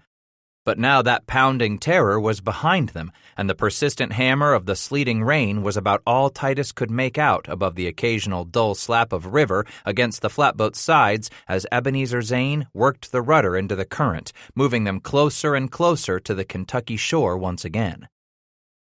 "Yonder's Indiana," Ovat said, his voice strangely muted now in the absence of that thunder. "Place called Clarksville over there right about so. It sits at the bottom of the falls, just about the last village of any size between Louisville and St. Louis. Wish you could see it but for the clouds." Titus could see very little of the Indiana shore, upstream or down. "Clarksville. Named for George Rogers Clark. You hear of him?" Wagging his head, Titus said, "No, I ain't." "Hero of Vincennes. He kept the Northwest out of enemy hands many a year ago," Ovat explained in a reverent voice. "I seed him once. Sure of it." "You seen Clark?" "He was a old man then, thin as a broom handle, all worn down with age. But every day he come to the river, folks said, and he'd wave to us what was going down. Clark's the one opened this country, held back the enemy, and pushed back the Injuns across the Wabash." "What's that?" "Wabash? A river comes into the Ohio from the north. We'll reach it soon enough. But for now, looks to be Ebenezer is about to put over to the Kentucky side and let you off." With a start, Titus whirled about, finding the pilot indeed easing the flatboat ever closer to the south bank. His heart pounding, his mouth gone dry, and his throat feeling like he had daubed with tannic acid, Titus started to scramble over the crates and kegs and great coils of oiled hemp smelling fragrant in the moist, icy air. Root and Kingsbury were at the port gunwale, both with loops of rope over their shoulders by the time Titus clambered his way to midship. As Zane eased the stern of his cumbersome craft crosswise to the current, slipping them toward a muddy section of land, Reuben and Hames freed the ropes, securing the small 2-man skiff at the side of the flatboat, and let it drop into the icy river with a splash. Leaping on board with their heavy coils of hawser rope, the pair quickly paddled toward shore. Beaching the skiff among the leafless brush, they slogged about in the frozen mud up to their ankles to knot their mooring ropes around a couple of trees with roots exposed by the relentless Ohio. "Give me a hand here," Ovat cried out at the capstan, where he began to turn the wheel with one of the short, stout, removable poles, walking round and round in that cramped area left free of deck cargo clutter. Already the flatboat was beginning to jolt and shudder as the ropes snapped, went taut with a creak, and the timbers groaned, Ebenezer's Kentucky boat bouncing against the current as she was drawn toward the bank. "You heard the man, Titus," Zane shouted. "Get up there and put your back into it so we can set you off on that shore." Ebenezer? For a moment, Zane watched Heman Ovad and the others over the youth's shoulder, then peered into the lad's face. "What is it, Titus Bass? You of a sudden got something agin hard work?" No, sir. You won't think ill of me if I go and break our bargain, will you?" "God damn it, boy," Ovat growled menacingly as he struggled against the capstan. "Get over here, help me out." "Keep your back into it, Heman. Titus got something to say to me," Ebenezer hollered. Then, squinting sternly at Bass with one eye, the pilot replied, "So you ain't a man of your word, that it?" "Nothing of the kind. Ebenezer interrupted. "Just how you figure on breaking our bargain? I brung you down river like I said I would, and you rode with us through the falls. Sounds to me we're square." "But I didn't do nothing to help us." "Nothing nobody could do. Allays just river and me." Then Zane's eyes flickered to the sleeting heavens. "And God, too, what brung us through. It don't matter none that I didn't work you for your passage, but that ain't breaking your bargain. You get on up there and help Heman haul us into shore." His tongue felt pasty inside his mouth, his heart hammering and breath coming short and hard. With sweaty palms, Titus said, "I want to stay." "Stay?" Root and Kingsbury slogged down the muddy bank, clutching the ends of their ropes, both of them intent on trying to overhear the talk. Ovat continued to grunt, pushing round and round a step at a time there at the capstan among the ice-coated cargo lashed near the bow. "Want to stay on down the river with you fellas." "You know where we're heading?" "Natchez, you said, on to Norlands." Zane wagged his head thoughtfully. "I dunno. Got me half a year's earnings here." Bass said quickly, "I want to go with you, see what's there." "Thought you was wanting to go to St. Lou." He tried out a smile on Zane. "I figure it'll still be there come next year. Plenty of time for me." "I was young as you once," the wrinkled river pilot replied. "Seemed there was all the time in the world back then." For a moment, Titus looked around him at the other three boatmen, then said, "You consider taking me?" "Figure to hire on, are you?" "A man don't ride for free," Root grumbled. Bass nodded. "Reuben's right. I don't expect to ride for free." A grin grew within that great black tangle of hair Zane called his head. "I'll work you, Titus Bass. I'll work you hard." Bass gulped, asking, "That the hardest piece of river we go through to get to Norlands?" Zane tilted his head back and roared with laughter, so deep and hearty was it that he showed his tonsils. "Just about, son." "Then I figure to ride the river with you fellas." Leaning forward, he held out his hand to the youth. "Good to have you with us, Titus Bass." He straightened and hollered at the two on shore. "Loose that hemp, boys." "Jumpin' Jehoshaphat!" Kingsbury yelled in exasperation from the bank. "What in the goddamned hell?" Zane waved his free arm, gesturing his crew in. "We're bound for the Mississippi with a new man." Grumbling, Root and Kingsbury freed the double fist-sized knots from their moorings, then pushed off, paddling furiously, heading out into the channel to catch the flatboat while Ovat hurriedly coiled in the 100 or so feet of loose hawsers across the wind-whipped surface of the Ohio. Coming alongside, Reuben and Hames tied off the skiff to a pair of check poles along the flatboat's gunwale and clambered aboard. Root asked of Zane, "This here green man you're fixin' to hire on, ain't we gonna get him started right, Ebenezer?" "How you mean, started right?" the pilot asked. Have the boy here scour and grease the anchor?"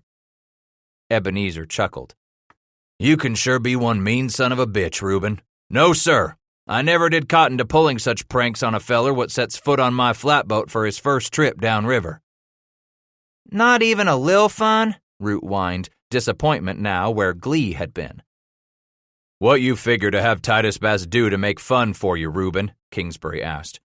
He turned to Hames, saying, "I was figuring on him cooning the steering oar." With a lusty guffaw, Zane shook his bushy head like a lion's mane. No, Reuben, less'n you're willing to coon it yourself. Shit, I ain't no green hand like him. Hap that you remember I never made you do nothing of the kind when you was a green hand, Zane snapped. You have to think back on that? Sullen, Root nodded. Having watched and listened in confusion, Titus finally asked, "What's cooning the steering oar?" All four of the boatmen roared in great peals of laughter. Nearly out of breath, Kingsbury finally explained, "On many a boat, the old hands will play some mean trick on a new hand, something like Reuben wanted you to do." "Cooning the steering oar," Zane continued, "means we'd have you climb out to the end of this here rudder of mine." Bass's eyes grew big as coffee tins as he stared at the water flowing around the back of the boat where the pole sank beneath the river's surface. He gulped. "You'd had me climb out there hanging on to just the rudder pole?" Root was still hooting, slapping his knee in merriment. "Make sure you touch the rudder out there now, Titus, or we don't let you climb back onto the boat." "It's easy enough," Ovat confided. "Just hang on with your arms and legs. I done it years afore." "Yeah," Root roared. "Best you hang on real tight." "Or you get a cold bath in the river," Kingsbury concluded with a shudder, "like I done." But none of you gonna make me do that, are you?" Bass inquired. "You're part of the crew anyways," the bushy-headed pilot replied. "I see no need for them silly games just to make these fellers laugh on your account." "I thank you for that, Mr. Zane," Titus replied, wanting to sense some real gratitude, but not really sure how he should feel at that moment. Perhaps such a ritual of initiation was really necessary for him to become part of the crew. Maybe they never would accept him as one of their own if he didn't suffer some of their light-hearted pranks. "No need to thank me, Titus," Ebenezer said, his eyes softening in that kind, hairy face. Titus started to turn away, ready to head to the bow, where he intended to lend his muscle to Heman's efforts at the gouger, when Zane caught him by the shoulder, saying, "Why don't you stay back here with me for now, Titus Bass? That's easy rope work for Ovat now, and I could use the company, I could at that."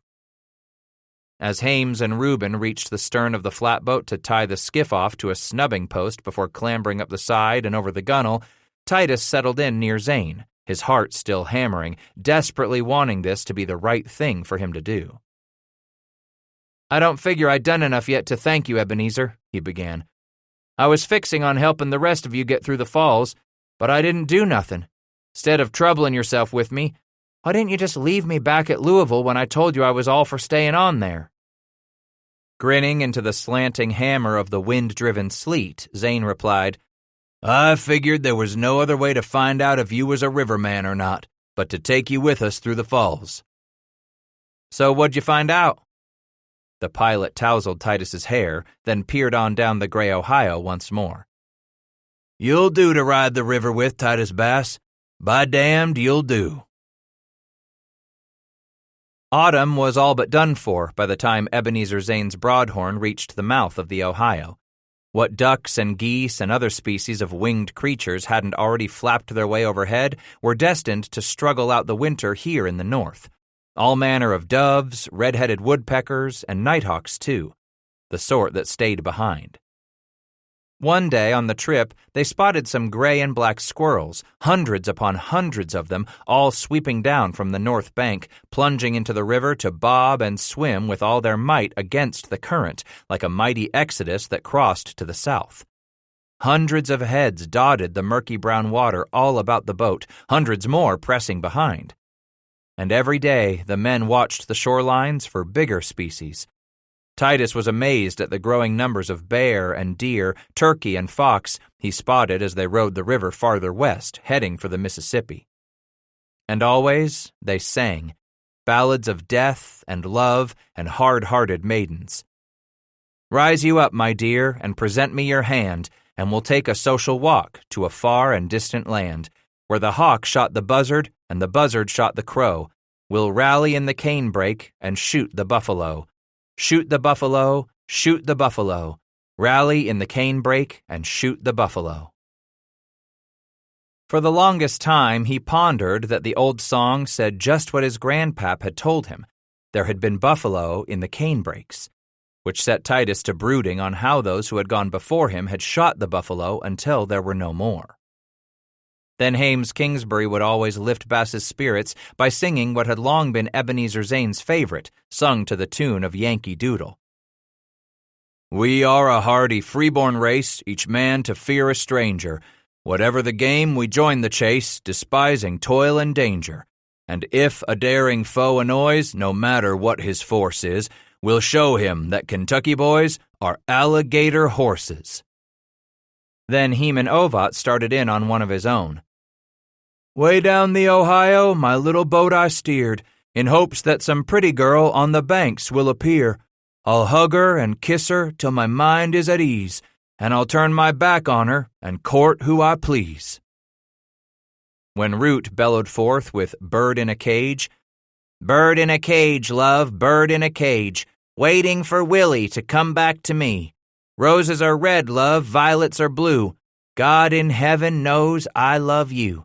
Write me a letter, write it today. Stamp it tomorrow, send it away. Write me a letter, send it by mail. Send and direct it to the Burlington jail. Burlington? Titus asked Ovat. Is he singing about the Kentucky Burlington? I don't know no other Burlington. Sing me another of those I like, Ebenezer commanded from the stern. Kingsbury began to sing another to the tune of a 1766 hymn by Isaac Watts. I'm far from home, far from the wife, which in my bosom lay, far from my children dead, which used around me for to play. This doleful circumstance cannot my happiness prevent, while peace of conscience I enjoy great comfort and content. Titus took his eyes off Zane to ask of Ovat, Ebenezer married? He was, Heman replied. And had he children? Them too.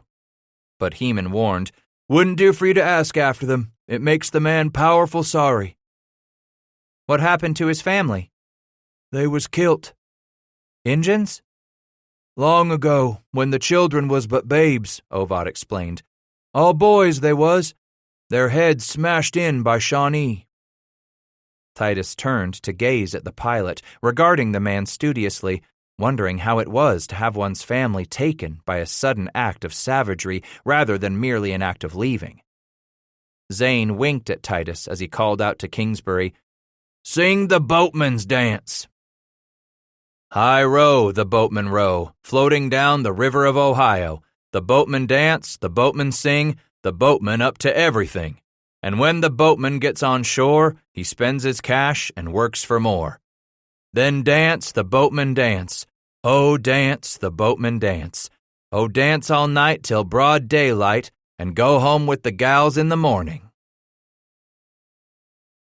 Float time between sunup and sundown shrank a little each day, and there were mornings when they awakened to find a rime of ice slicking their cedar water buckets.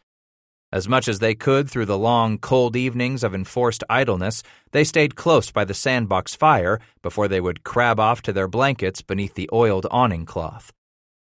With their singing and their storytelling filling the long days and into the nights, how Titus often sat in pure wonder of these men who had welcomed him into their life, sweeping him along in their adventure, showing him how to make it his own.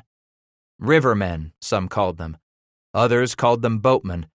Every last one of these restless souls folks on down the Mississippi had lumped together and called Kentuckians.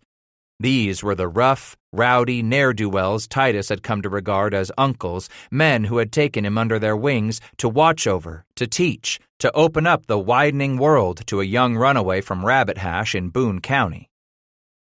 And if Root, Ovat, and Kingsbury were his uncles, then Ebenezer Zane must surely be like the father he wished he had been born to. An unfettered spirit instead of a man like Thaddeus Bass who lived out his days tied down to one place, his dreams, his very vision, content to take in no more than what he could see of the forested hills around him. Less than a mile, no more than 2 miles at most. That was all a man could see in that cramped country his father had chosen to live out his days. How was it that a man could satisfy himself so easily? Titus asked. How could a man content himself with so small a world when the rest of it lay right out there for the taking? Had his father never had a dream like his own? Or was it simply that the older a man became, the more tarnished and smaller, the less important and more unrealized his dream became? It was during the days as they floated toward the Mississippi that he thought on such things, with every new sunset and all the miles they put behind them, sensing all the more just what he had chosen to leave back there, pulled by all that which lured him onward. Few people lived southwest of Louisville that early in the new century. No longer so hilly and broken, the countryside slowly flattened into a rich and fertile region. Good for the farmers what's coming, Hames Kingsbury stated. Only a matter of time before they fill it up too. Surveyed only 9 years before, Henderson, Kentucky was beginning to flourish as a crossroads for the state's Green River region. Floating on past Diamond Island, the boatmen then swept past the mouth of the Wabash, the western boundary of Indiana, and one of the largest navigable rivers in the Northwest Territory. Early one afternoon, Kingsbury took to singing a jaunty tune. Some row up, some row down, all the way to Shawneetown. Pull away now. Ain't far to Shawneetown now, Ovat declared, pointing downriver. A few miles down from the Wabash, they put to at Shawneetown, a wild and raucous river port then beginning to flourish on the north side of the Ohio, its new citizens finding easy profit in satisfying all a boatman's hungers. A little farther on, Ebenezer Zane brought them to Cave-In Rock on the Indian side of the Ohio. Times was, there was talk river pirates hid out in this place, Hames Kingsbury explained to Titus as the crew put over to the north shore and climbed up to take in the legendary landmark. Pirates? Bass inquired. Ain't no pirates working the river like they done of a time not so long ago, Ebenezer added. Things pretty quiet nowadays. Inside the cave, the boatmen showed Titus where they had first inscribed their names on the walls, beneath them the dates of their first trips down the Ohio. The walls were covered from floor to a full arm's length above them with the names of hundreds of other river travelers. Here, Reuben Root said, holding out his belt knife to Titus by the blade. Scratch your name in there. As the youth finished the second S on his last name, Ovat said, You'll have to ask Ebenezer what day it is. He's the only one among us what pays heed to such things. It's your good fortune I do pay heed to such as that, Zane replied. It's November the 28th, Titus. So that means the year still is 1810. Oh, you'll know when we get to the new year, all right, Kingsbury exclaimed. That's good cause for celebration with this bunch. It's my birthday, Titus told them as he finished gouging out the last number. New Year's Day? Ovat asked. Nodding, he turned and handed the knife back to Root. Way I hope things to go, Titus, Zane said. We'll be on the trace come 1811. Titus asked, The trace? What's that? It's the road we're walking home from the Mississippi, through Tennessee and on to Kentucky, Kingsbury answered. A wilderness road that points us north, Zane added, turning toward the wide mouth of the cave. Time we was setting off again. Farther down the Ohio, they passed the Cumberland River, commonly called the Shawano by the locals in the new nearby settlement of Smithtown, slowly spreading into the bottomland forest.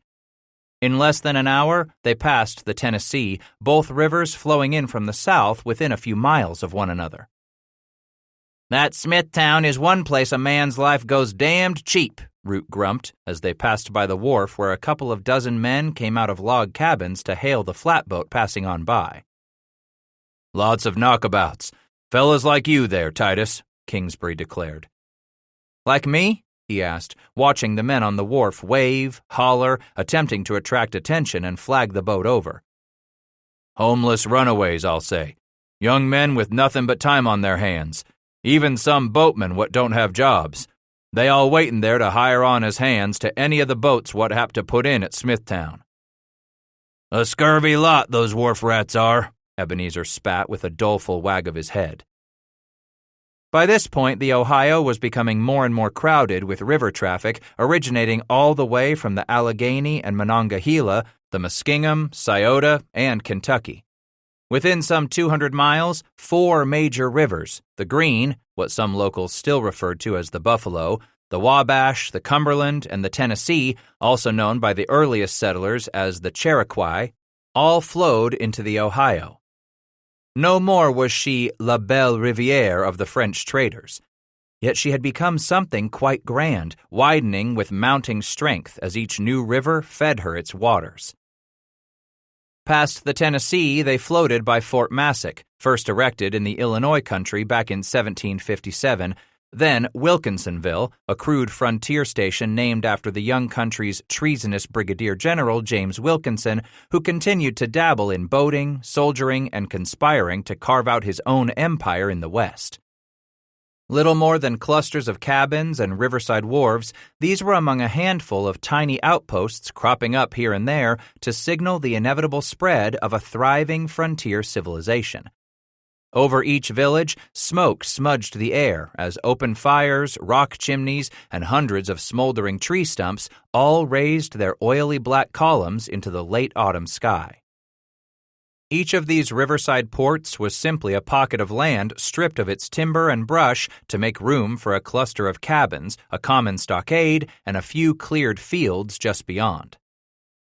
Why they hadn't left the forest the way it was, why men like his pap and his grandpap before that figured they could improve on what was there to begin with, Titus figured he never would know. Whoever, whatever put the trees and critters there at the start likely had the best idea of all, he decided. "It's up to man to bring peace to the hills and valleys," his father often repeated his litany of subduing the earth. "Up to man to pacify the land and make it fruitful, just as God commands us to." If his pap's God wasn't the same what made all the hills and valleys and critters, then Titus would simply find himself another God to believe in. A God who could make such a luxurious garden of forest and timber and critters could never be a God that sat silently with seeing his creation destroyed by man. The farther west they floated, the more startling the contrasts became to him.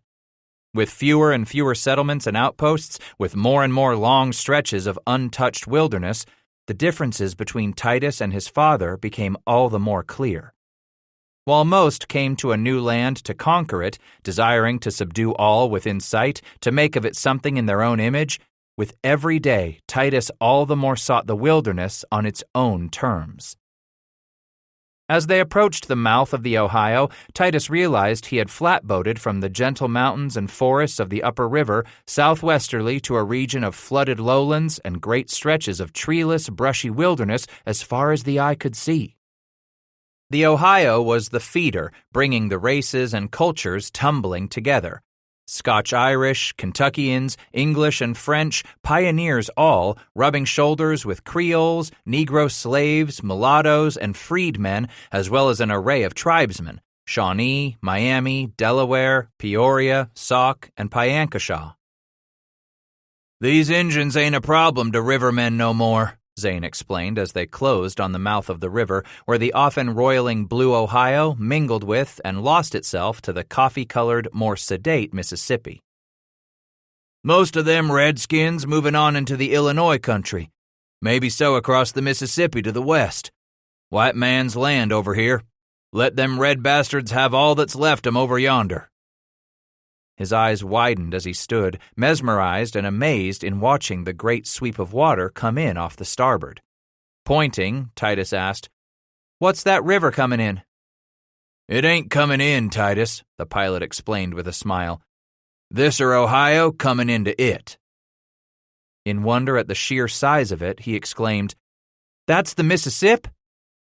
Working his rudder beneath one arm to position them into the colliding currents, Ebenezer Zane replied, "Ain't none the other.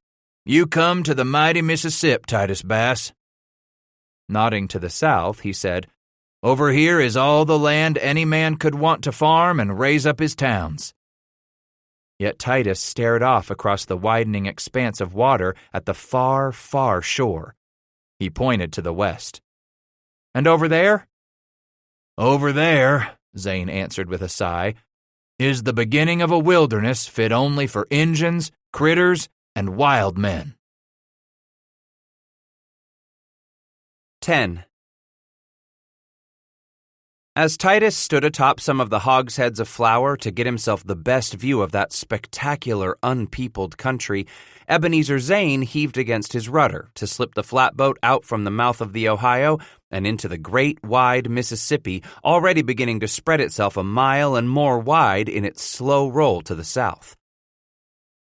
"Yonder's Cairo," the pilot called out, pointing off toward the collection of shacks and log cabins built around a tiny wharf at the end of that peninsula formed by the joining of the two waters.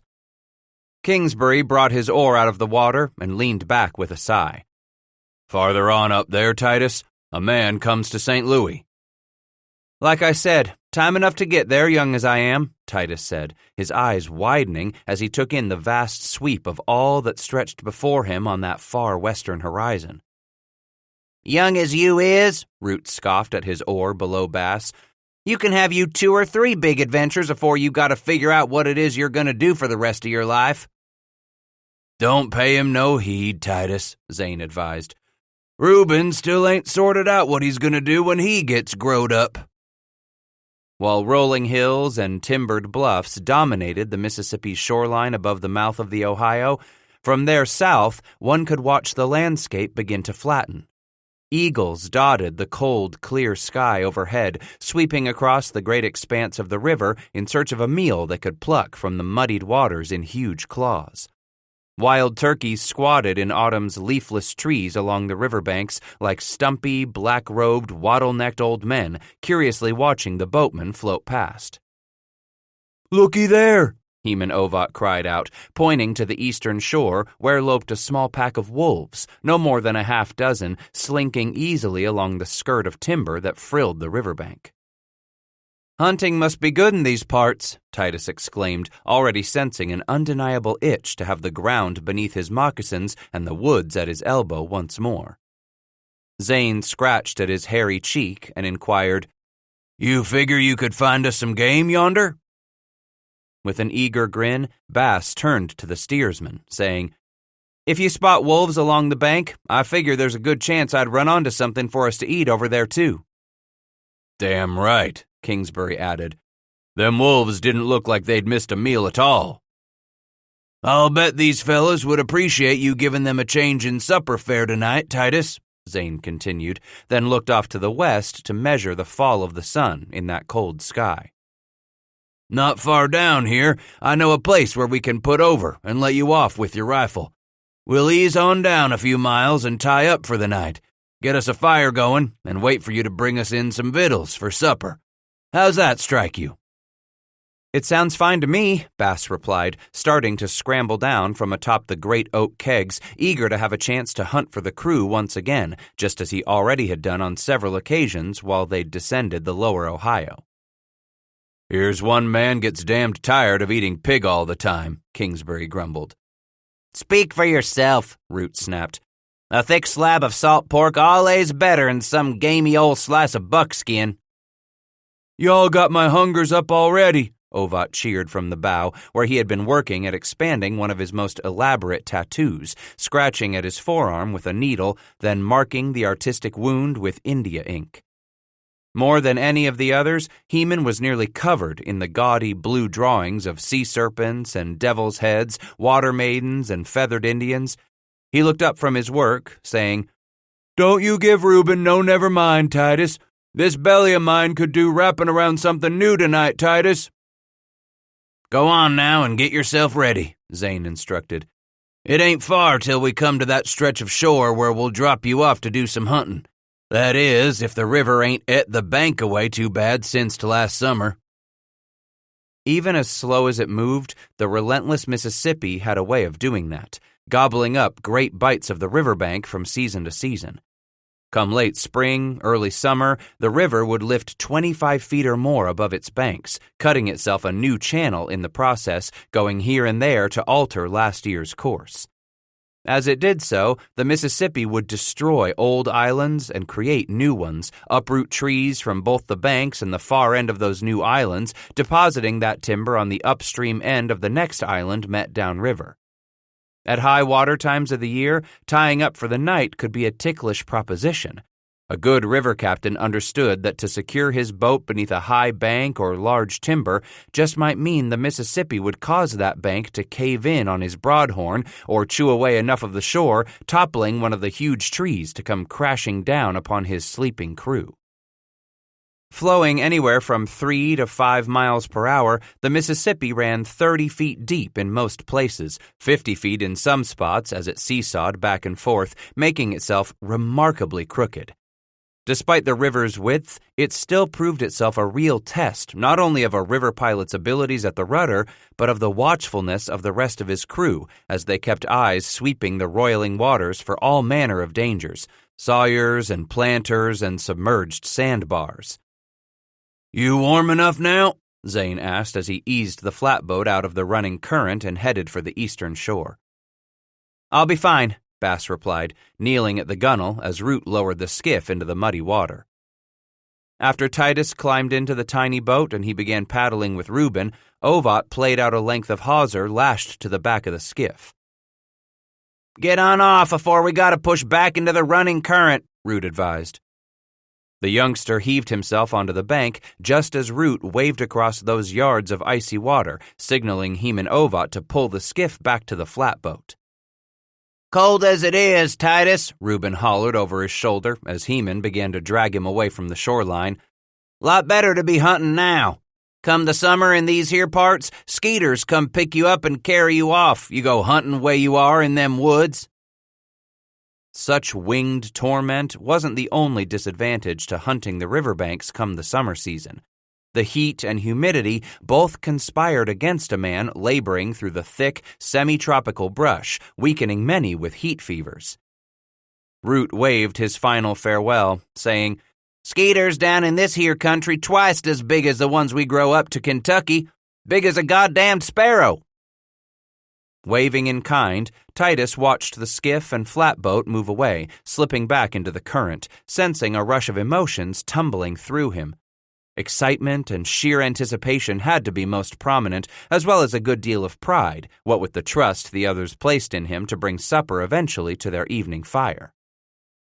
Titus clawed his way up the bank, into the brush and trees, then stopped with that shadow-drenched cover and looked again at the flatboat one last time from hiding.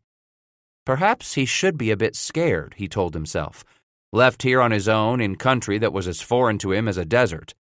Maybe he ought to be frightened, Titus thought, as his eyes slowly moved in a long sweep from left to right, listening with all his might to those sounds the woods brought to him.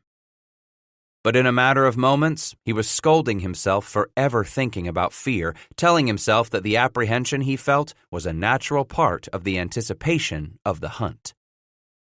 What with the way those wolves were moving downriver along the bank, he decided he would have to work his way inland a bit. A pack like them surely had to be scattering game away from the riverbank itself. Chances would likely be far better if he did not hunt in the wake of those gaunt, four-legged predators flushing most everything before them. Angling south by east, he struck out, plunging into the brushy timber, taking in this terrain and plant life so new to him. In less than a mile, and after something on the order of a half hour, he ran across a groove worn in the woodland floor. A game trail that arced off to his right toward the river, tracked and clawed with the prints of many animals. Titus rose and eagerly turned left, following the trail deeper into the timber. Within a few yards, he came across a pile of deer droppings. As chilly as it was, with skiffs of sleety snow coating nearly every plant and gathered at the base of every tree, he didn't expect to feel any warmth from the spoor as he took a handful into his palm.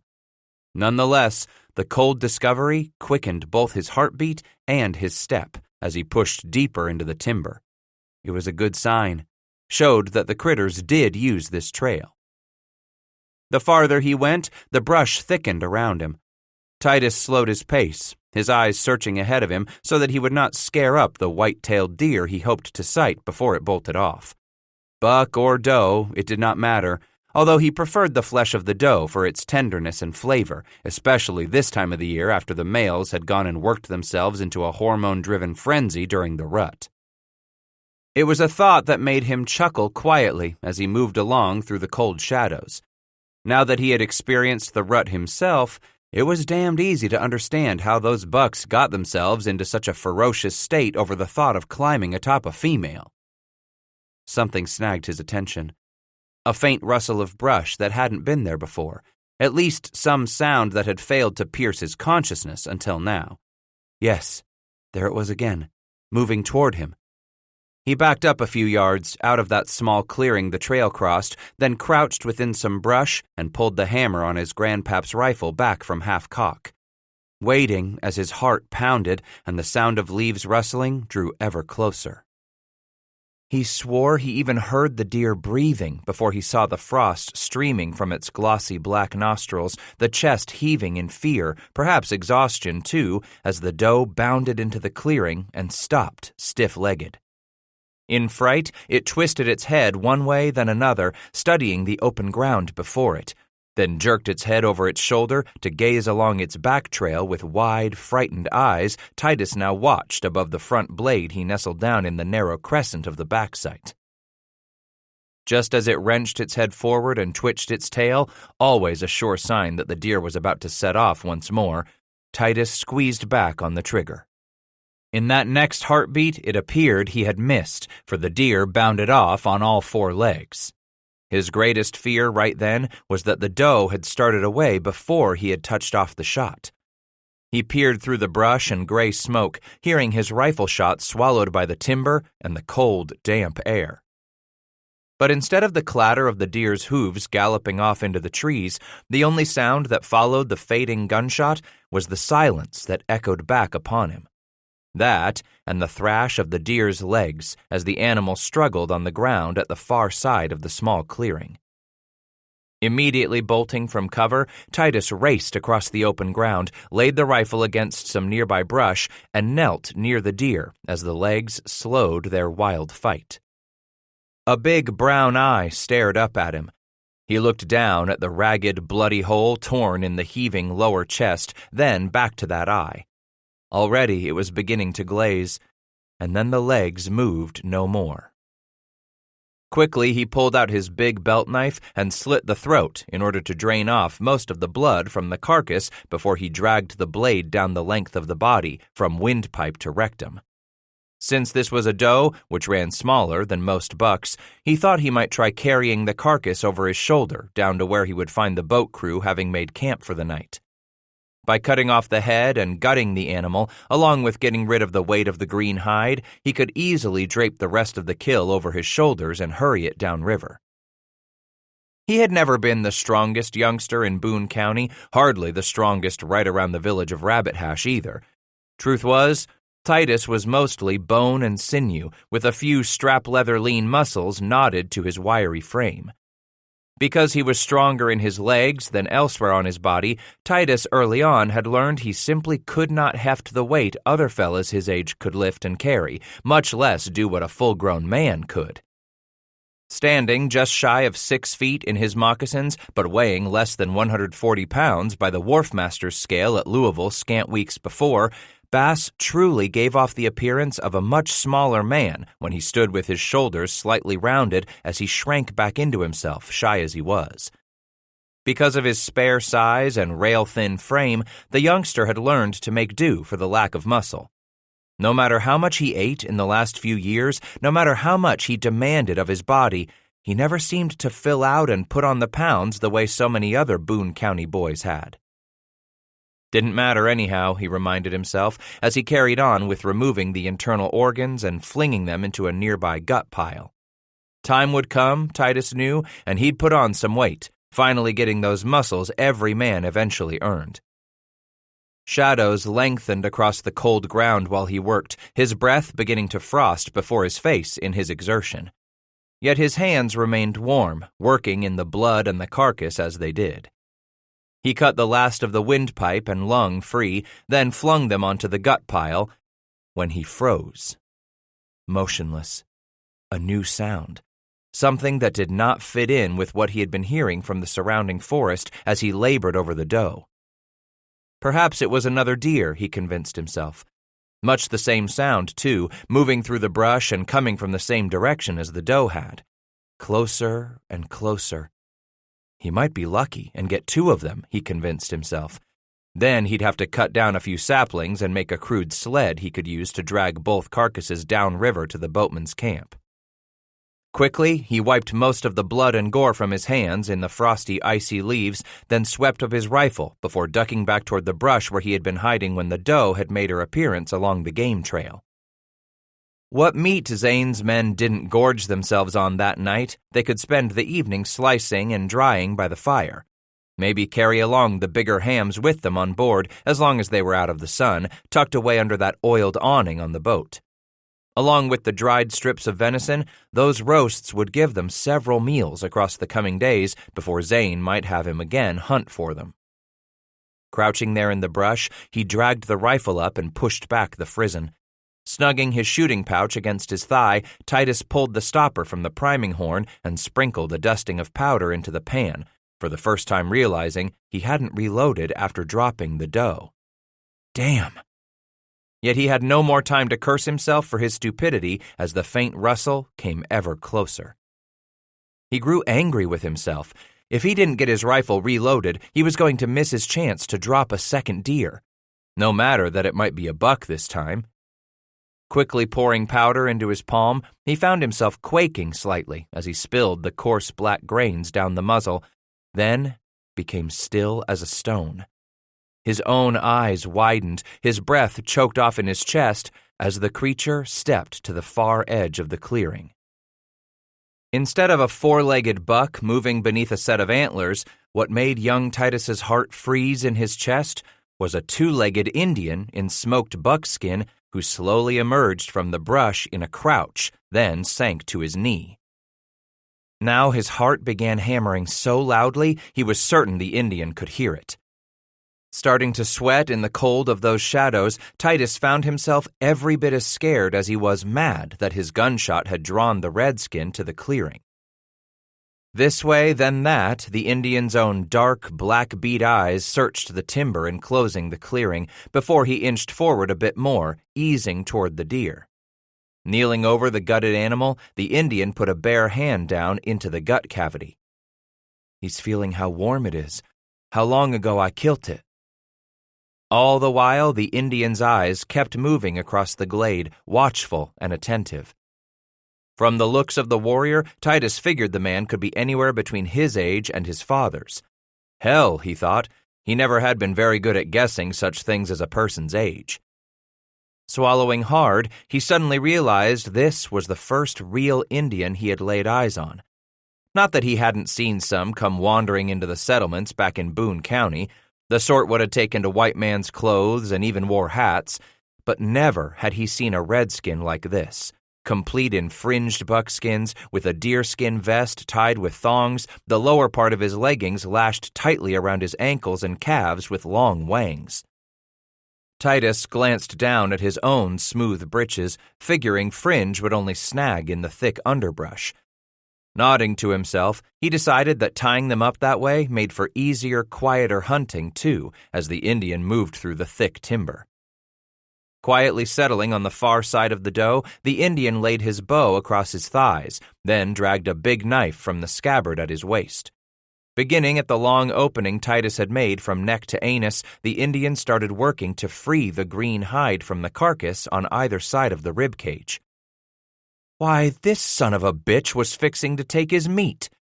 That damned hide didn't matter, but it was the meat the others were expecting him to show up with at camp shortly. A goddamned red thief. All that grandpap told me about Injuns is true, thieving sons of bitches. Now his temples pounded more from anger than from fear. That was his meat. Mine, what's about to get stole from me. Clenching his teeth was the only thing that kept him from hollering out right then and there to tell that Indian the doe was his. Instead, Titus struggled to fight down that impulse, his mind racing to sort out what to do with a problem he had never before confronted. A man could figure out an answer to everything, he reminded himself, if he just had enough time and thought on it hard enough. It wasn't like he was the smartest fella in school back there in Rabbit Hash, not the quickest, but he could learn once he put his mind to it. And this couldn't be any different, he told himself. Just maybe he could show himself and somehow work it so the Injun and he could split up the doe. At least he'd have half the meat that way, and a damned good story to tell the others when he finally showed up downriver a ways. Yet just about the time he was convincing himself of the wisdom he would show by negotiating half the dough with the Indian and was finally ready to show himself, Bass snapped to a sudden stillness. A chirping whistle floated from the nearby woods. "That's a Injun. Damn if there ain't another one out there." As he crouched lower in his stand of brush, frozen and wide-eyed, Titus watched the would-be thief stop and listen, then eventually put a hand to his mouth, answering in the same chirping bird call. Another whistle came from the forest, this time from a different direction than the first. This second call, too, was answered by the meat thief. It was with the keenest curiosity that Titus stared at the 4 warriors who emerged from the woods to join the first. One of them carried what appeared to be an old smoothbore musket. For a few moments, all 5 appeared to share some words, yet their talk was so quiet he could hear nothing of it. From the far timber came another chirp, which one of the newcomers answered. They all turned to gaze toward the north. Like them, Titus watched that fringe of the timber when his wonder turned to nothing but cold, dry fear in his belly. Swallowing hard around the lump swelling in his throat, he counted 6 more of them emerging from the shadows, 4 carrying short bows and another 2 with guns, what appeared to be a pair of old French fusils.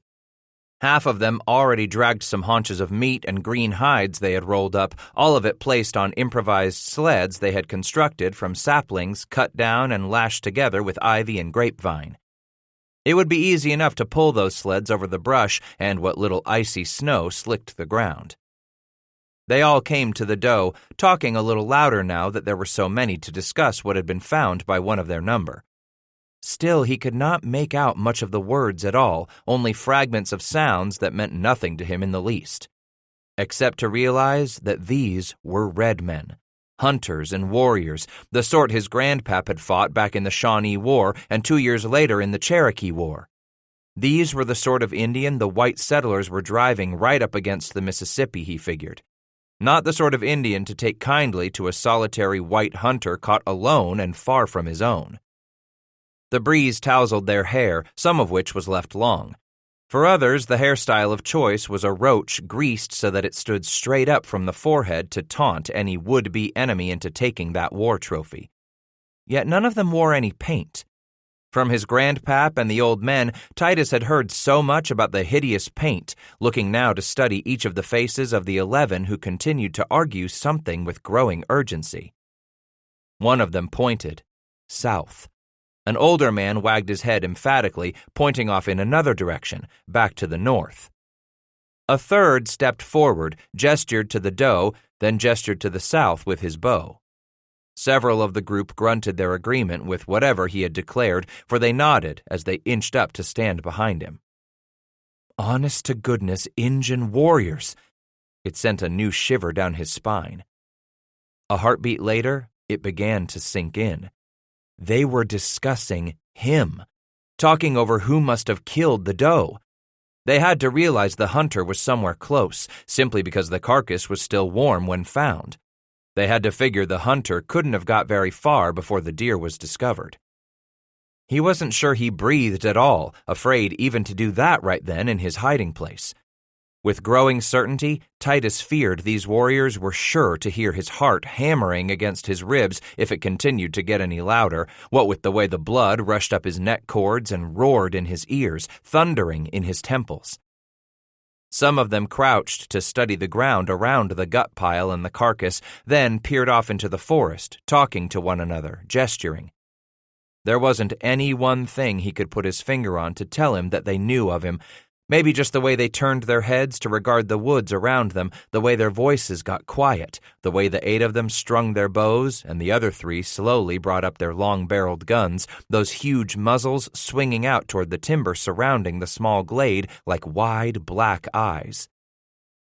He could not remember ever finding himself on this end of a gun before, staring down the barrel of a weapon that might well be used against him. With that moment came clarity of thought, the sharp-honed realization they were bound to discover him once they spread out and crossed those few rods between them and where he crouched in hiding, his legs beginning to cramp in pain. He had to act. Simple, untarred fear was what compelled him to move at last. Nothing as complicated as the consideration of his options. To his uncluttered mind, in this, his first confrontation with real Indians, Titus decided he had no options. It was run or die. As he exploded from the brushy undergrowth, heading back toward the river at a sharp angle to the southwest, Titus heard them shout to one another behind him. Surprised, confused for the moment, perhaps even afraid there might be more than one. How he hoped their fear might delay them, if only for a moment or so, to contemplate what they should do, how many they might be facing down, if there might be more enemies lying in wait for them to make a mistake. Oh, how he wanted them to be seized with some of the uncertainty, nay, the outright fear that drove his cramped legs into frantic motion. Leaping, dodging, sprinting, making for the far-off riverbank still at least a mile away. How far down the others had gone before they put to and tied up to await his delivery of their evening meal, he had no idea. Only a hope.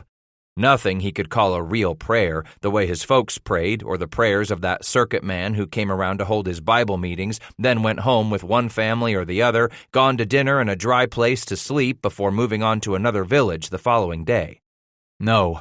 What Titus did as he sprinted through the icy forest, trying his best to stay where the thin layer of wet snow did not blanket the ground near as deeply, was to try to will those 4 boatmen to sense the danger he was in. To call out to them with nothing more than his thumping heart, since he could not cry out with his throat grown raw from every gasp of the cold air he dragged into his lungs. So far away, they wouldn't hear him anyway, he told himself. But Titus could hear the hunting party coming, whooping, hollering, crying out in shrill voices. Those yelps, more than the crashing brush he heard whipping his pursuers, drove him onward. Wishing he had loaded the rifle as soon as he had shot the doe. At least he would then have one last shot before they came within reach of him, to drop one of his killers, a way to even things up, he thought. But that didn't matter either. He cursed his luck, cursed his stupidity. None of it mattered because he hadn't loaded his rifle. Never had to think about it before. Forests where he grew up, hunted, came of age as a woodsman, those wooded hills were no longer haunted by red men. His grandpap's kind and a few expeditionary army forces, they had pushed the Injuns farther west. Bass had simply never had to worry about bumping into redskins before. He stumbled, spilling to one knee, the rifle skidding from his grasp in a skiff of snow iced across a patch of leafy brush. Lumbering to his feet, Titus told himself to forget the pain crying out from his knee. Scooping up the rifle and a handful of dead leaves, he pushed on through the woods, trying to forget the bare limbs and thorny branches that whipped at his face. They thundered behind him, breaking through the underbrush, some exhorting the others with chants and war cries. He swore he could even hear the hard breathing of a few of the closest ones, grunting as they chased him. Plunging into a thicket of bramble, he felt the thorns claw at his jerkin, catch at the cuff on his breeches, slash the back of his hands to ribbons as he swept ahead, struggling to hack his way through to the far side of the briars. Now he had a good-sized gash on one eyelid, and it was beginning to ooze enough that it hindered his vision from that eye. As slow as he was in breaking through to the other side, Titus was certain with his every step that he would feel a bullet catch him, maybe an arrow driving deep into those thin, sinewy muscles of his back. By their growing shrieks, he knew they were closing on him faster than he would have ever imagined possible. But then he remembered this was their forest, not his, and he became all the more frightened, figuring they knew where he was going much better than he. Something cold clutching his belly in a knot made him fear some of the fastest ones might even get somewhere ahead of him and be waiting for him. The breathing, the grunts, the yelps he heard at his heels all made him fear that his first run-in with real Indians was going to be his last. something he simply would not live to tell his grandchildren of, the way his grandpap had sat the young'uns around his knee and told them the chilling, hair-raising stories of just what a dark and bloody ground that Ohio River canebrake country had been of a time not all that long ago. An angry whine sailed past his ear, followed a heartbeat later by the roar of a musket behind him. He'd never been shot at. Now he felt as if he had become the fleeing game, the bounding, hard-pressed buck or doe, pursued by the hunters, chased through the thickets, driven across the snow as his heart pounded in his chest until he was sure it was going to burst with its next beat. What a fool he had been to go so far inland to hunt! His stupidity, along with the fear, the exhaustion, and the utter hopelessness of ever reaching the boatman alive, it all came slipping in on him like separate fingers to claw the courage right out of him. At least a mile inland, and they must surely have gone much more than a mile downriver. That meant that no matter how he cut back to the river at an angle, he still had more than 2 miles, maybe even twice that, before he would reach the boatman's camp. How he wished Ebenezer had been with him when the first Indian showed up. For sure he wouldn't have frozen in fear, Titus thought. Not the way Abigail had told him of how Zane had waded right into the rivermen fixing to abuse a friend of his, Matilda. The river pilot would do no less for Titus, would he now? Any of them, maybe even Reuben, the sourest of the lot, would have helped him take care of that first Indian, and they could have slipped away before the others had happed onto the clearing. His breathing came a little easier. Titus figured he was getting his second wind. Chest didn't hurt so much now, and the soles of his feet inside that double pair of moccasins didn't pain him near as much as they had there at first. Maybe they were simply numb. He couldn't tell, really, not able to feel anything from the ankles down, like something cold clinging from the end of his legs. What a fool he was for going so far inland to hunt, a fool for seeking the aloneness with the woods and what game he might find, for now the boatman could not hear his yells, even if he could have forced his dry mouth, his aching throat, to break free a yelp of warning. There were 2 things he realized had a crystal certainty at that moment. The Indians were still behind him, crashing through the brush in his wake, and the boatmen were still somewhere ahead of him, floating somewhere downriver before tying up for the night to await him and the game he was to bring in. That almost made him laugh, and almost laughing made him want to cry. Instead of carrying in some haunches of fresh venison, he was bringing in some Indians right behind him. As the limbs and thorns whipped across his face, slashed at his eyes, Titus tried to focus on each of their faces, one at a time, to imagine how the 4 rivermen might look as he came down upon the camp they had made. Sitting there, circling their fire. Fire! He could almost smell it, wanting so bad to stop long enough to get himself a good long whiff of that fragrance on the cold wind, but he dared not stop for anything, hearing the Indians renew their yelps and cries close behind him. Perhaps they smelled that fire too. Maybe it wasn't his imagination after all. Then he realized warriors would figure on redoubling their efforts to get to him before he got any closer to any sort of help. It was his sensitive nose that led him across that last half-mile of chest-heaving sprint. As an animal might catch the scent of danger on the wind, this time Titus followed the scent of man's wood smoke toward the east bank of the Mississippi. Then, in the murky light of that late afternoon, as the air seemed to grow all the colder, he thought he spotted a distant twinkle of light, almost like a faraway star flung against the dark shimmer of twilight coming down upon that river valley, a flicker of something against the dark, rolling band of the Mississippi itself. The light danced and rose, quivering from side to side. "They're fire!" He tried to yell, but nothing came out, finding his tongue pasted to the floor of his mouth, unable to budge it free. Then he saw movement cross in front of the light of that fire, remembering how he had happened upon the 4 of them early last autumn back on the upper Ohio. Their black shadows momentarily cut off the light as they moved about the fire. He tried again to yell, his tongue freed a bit, and sensed his warning come out as a squeak escaping his parched throat.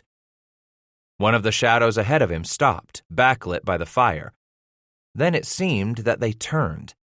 He could hear the sound of voices suddenly raised in alarm ahead of him, no longer just those cries and yelps behind him. Then the four were all on their feet, looking at him. Didn't they know?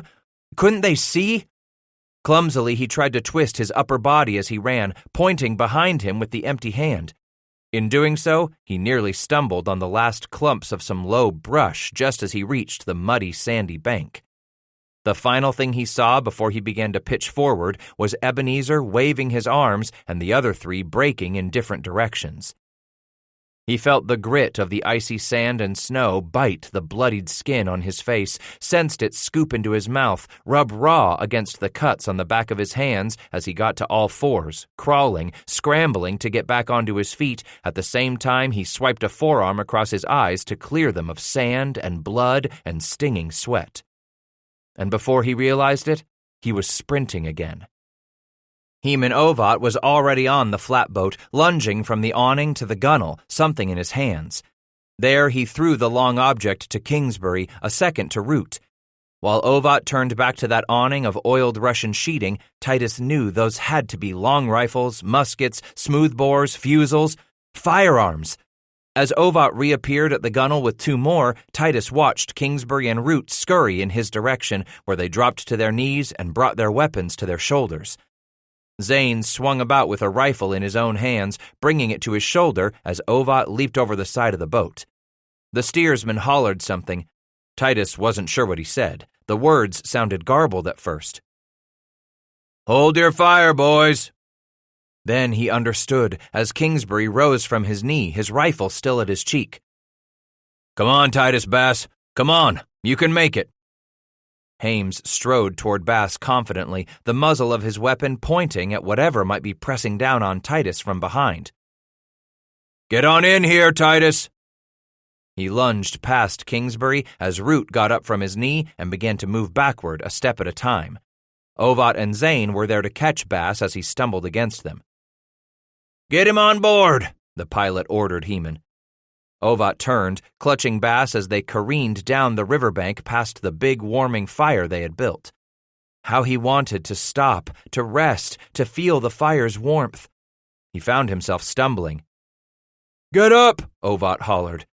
Zane became frantic, shouting, "Get yourself in the boat!" He did as he was told, scrambling over the gunwale as the first shot rang out. Yet it wasn't fired by any of the four boatmen. The shot had come from the brush, where he glanced to see a whiff of smoke, saw glimpses of the Indians converging, then moving apart at the edge of the timber. "Ease back to the waterline, boys," Zane ordered his crew. "Hold them so they don't break on us." The three of them continued to back slowly toward the flatboat, training their rifles on the timber, holding the Indians at bay. Bass stuffed a hand down into his shooting pouch, dragging out at least a dozen round lead balls he then popped into his mouth. "Heman, you got them hawsers?" Ovat turned from the last of two lines securing the flatboat for the night. "Done, Ebenezer. I'm getting on up so I can pull us off soon as the rest of you are here." Heman leaped against the side of the flatboat and kicked a leg over the gunwale, rolling himself aboard. Pulling the plug from his powder horn, Titus spilled more of the coarse black grains onto the deck than he got into his palm. Trembling more now with the exquisite excitement of their predicament than with anything resembling fear, he turned that quaking hand over the muzzle and poured the powder down the long barrel. One of the lead balls he popped from his lips and dropped down the muzzle without a patch. Without taking his eyes off the enemy still clinging to the shadows, Zane said, "You get on up first, Reuben." They were less than 5 yards from the boat now, just about the time the Indians were making a clear, stand-up show of themselves at the edge of the timber. Yelling, screeching, pounding their chests and taunting the boatmen, a few even pulled aside their breechclouts and exposed their manhood at the whites from the river.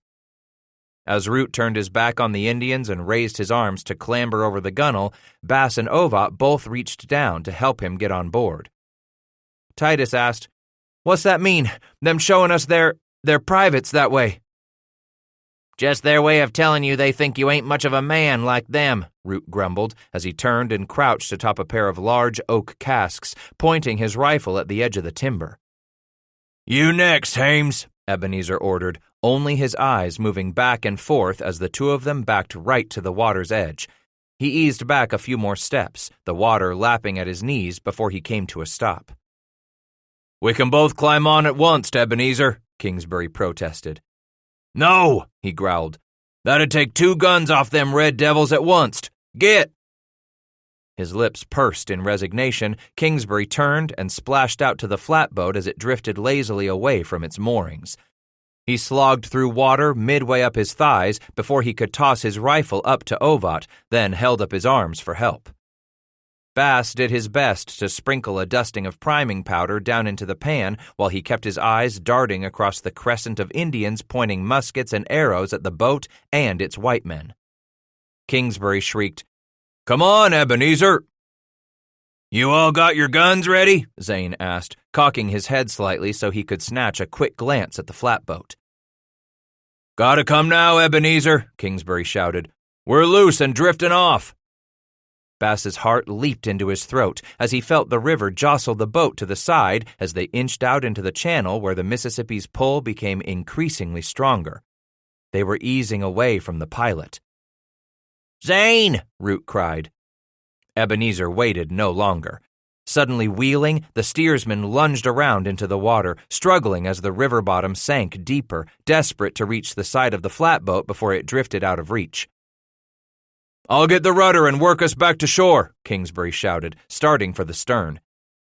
"No, goddammit!" Zane bellowed, the water up to his waist as he fought his way into deeper and deeper water. "Keep your gun on them!"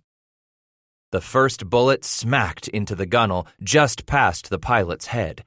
Titus snapped up, wrenched from watching Zane struggle to find the Indians emerging onto the open beach where the white men had tied up for the night. The arrows began to arc silently into the twilight, making no noise until they struck the thick yellow timbers, snapping at times like dried cane stalks underfoot in the ripe, moist bottomland every winter. A few sailed down through the oiled awning with a brief hiss as they ripped through the heavy fabric. "Listen to 'em, will you?" Kingsbury called out. "That's a Chickasaw war whoop if I ever heard one." "Shut up and shoot, goddammit!" Ebenezer called out. As Titus pulled the hammer back to full cock, he watched Root reach down and snatch the rifle from Zane, who now stood up to his armpits in the river. Bass whirled away as the boat twisted slightly, starting to come broadside against the current, throwing the blade down into that back buckhorn sight, not knowing where the hell to hold on those tall figures. Sure as anything, he knew game, where to hold his sights on a turkey or squirrel, deer, or even a black bear. But those were men. Red bastards, to be sure, just what Zane had called them, and they would have likely killed him and raised his hair if he hadn't run so fast, what with being so damned scared. Shooting a man? He held squarely on the middle of one of the bodies, an Indian who stood reloading his rifle, and Titus squeezed, clenching both eyes shut. When he dared open them in the echo of the gun's blast, he watched the Indian spin like a string top, his rifle cartwheeling out of his grip. Ducking down on one knee to reload, he saw from the corner of his eye Zane kick one leg onto the top of the gunwale, then heard the pilot grunt. More and more arrows slapped the surface of the water, thwacked into the side of the boat with a hollow, leaden sound. "Jesus God, Ebenezer!" Ovat cried. "He done caught one," Root said, desperation in his voice. "Get us the hell out of here," Zane snapped as they dragged him over the gunwale and onto some crates. "Hear me, Kingsbury? Get to that rudder!" All at once, the men seemed to explode in different directions, every one of them hollering as the Indians came on down the sandy bank to the water's edge, shooting their old muskets and loosing their arrows, screeching and crying out in frustrated disappointment. "God-damned Chickasaws!" Zane growled as he rolled onto his belly. That's when Titus glanced away to the beach, then immediately looked back at the pilot, his mind suddenly realizing what his eye had seen. The long shaft of an arrow, its fletching aquiver with the muscle spasms in Ebenezer's leg as the pilot struggled to make himself small among the crates. "Titus, go help him!" Ovat ordered from the bow where he had seized the gouger and was working it frantically back and forth to help Kingsbury speed the flatboat farther out into the current. Stuffing the rifle between two of the kegs filled with iron nails, Bass scrambled toward Zane. "Goddamn Chickasaws! Goddamn, the pilot muttered repeatedly. That what they are? Chicka... Saws! Goddamn Chickasaws! Ebenezer grumbled as he twisted onto his side. Take a look at the son of a bitch for me. See how bad she's bleeding back there. Damn right they was Chickasaws, Kingsbury bellowed from the stern rudder. No other cry like a Chickasaw war whoop in the world. Them runts hollering for blood the way they do. Ain't bleeding too bad, Titus declared, wide-eyed, staring down at the back of the pilot's leg. Cut it open, Zane ordered. Your leg? He wagged his head, biting down on his lower lip, then said, No, cut open my britches, goddammit, so you can see for sure if I'm bleeding bad. Pulling his knife from his belt with one hand, the other gripping the thick canvas fabric of the pants, Titus pricked a long slice away from the arrow's shaft. How it be? Zane inquired, dolefully looking over his shoulder in the coming darkness. Best get me in there.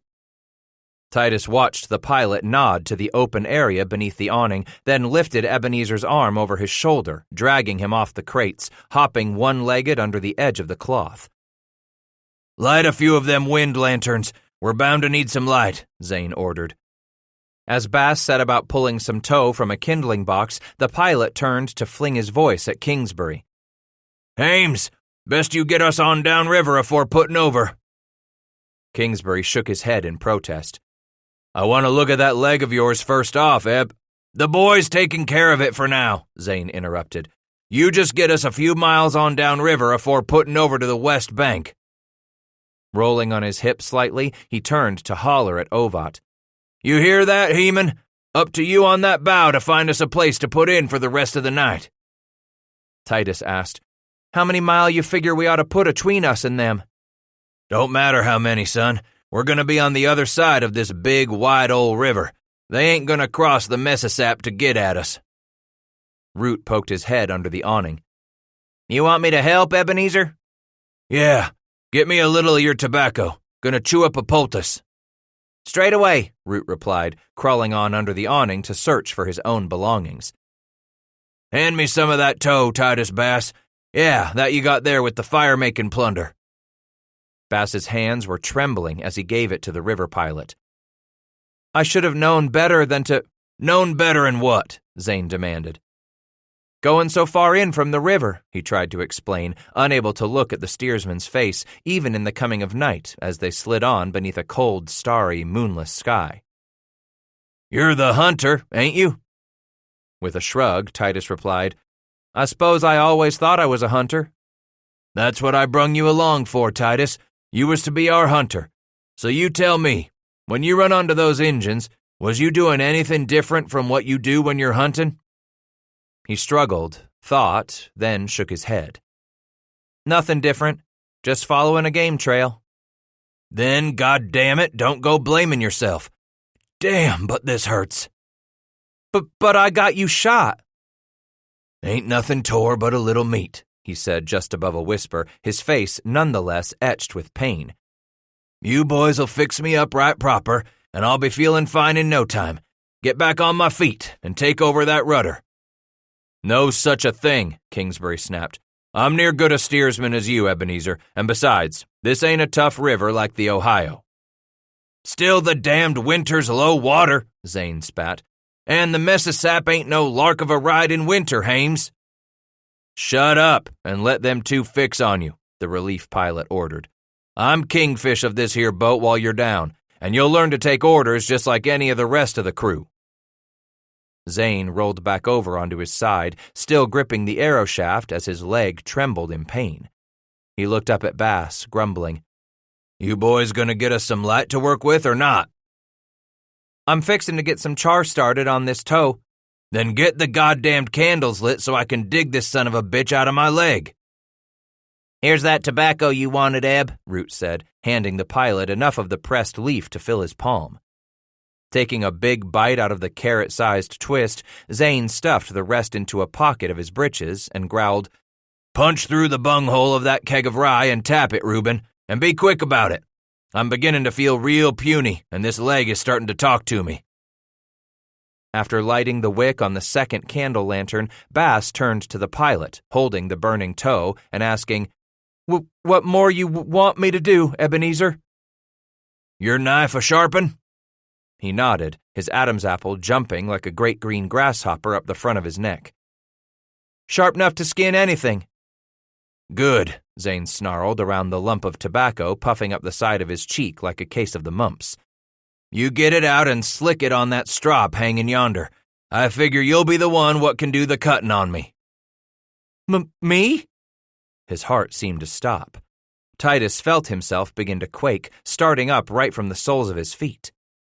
Yeah, you goddammit.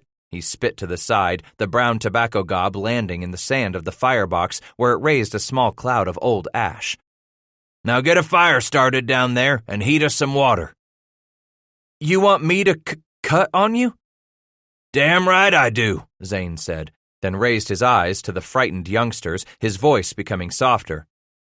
Listen, boy, I figure you got the steadiest hand here in this here bunch of scurvy entrails. I don't think I could cut on another man. You damn well just killed a man.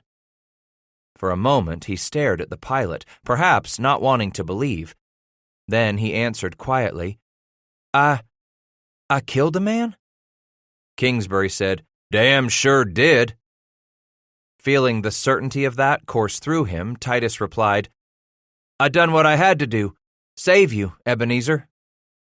That's why you're gonna cut on me now. Bass wagged his head. I don't think I... You hunt, don't you? Yeah, you know I do. And ever since you was a sprout, you butchered out what you hunt? Titus only got to nod before Zane went on, pain written over his paste-colored face as he gritted on some of the words. Then you're the one I want cutting on me. Likely you done more work on hide and meat than all the rest of these here bastards, the pilot said, his eyes closing halfway, beads of perspiration standing out like diamonds on his forehead. Besides, Titus Bass, there's another goddamned good reason you're the one better do the cutting on me. He tried to swallow, gulping at the hot lump clogging the back of his throat before he answered, afraid his words would come out as a squeak. What's that, Ebenezer? You're gonna cut this arrow out of the back of my goddamned leg, 'cause you're the one I reckon got it put there in the first place. 11. It was damned cold there in the dark, moonless the way it was. Their only light shook loose and rained down from those brilliant stars hoisted way up high in that tarry sky. Not near enough for him to tell much about where the crates and casks ended and the gunwale began. Black and bloody well cold enough that a man wanted nothing more than to stay wrapped in that blanket Titus had draped about him as he sat atop some 100-weight barrels of flour lashed near the front of the awning. The rest slept, soundly, from what he could hear of them. Titus let his heavy eyelids fall.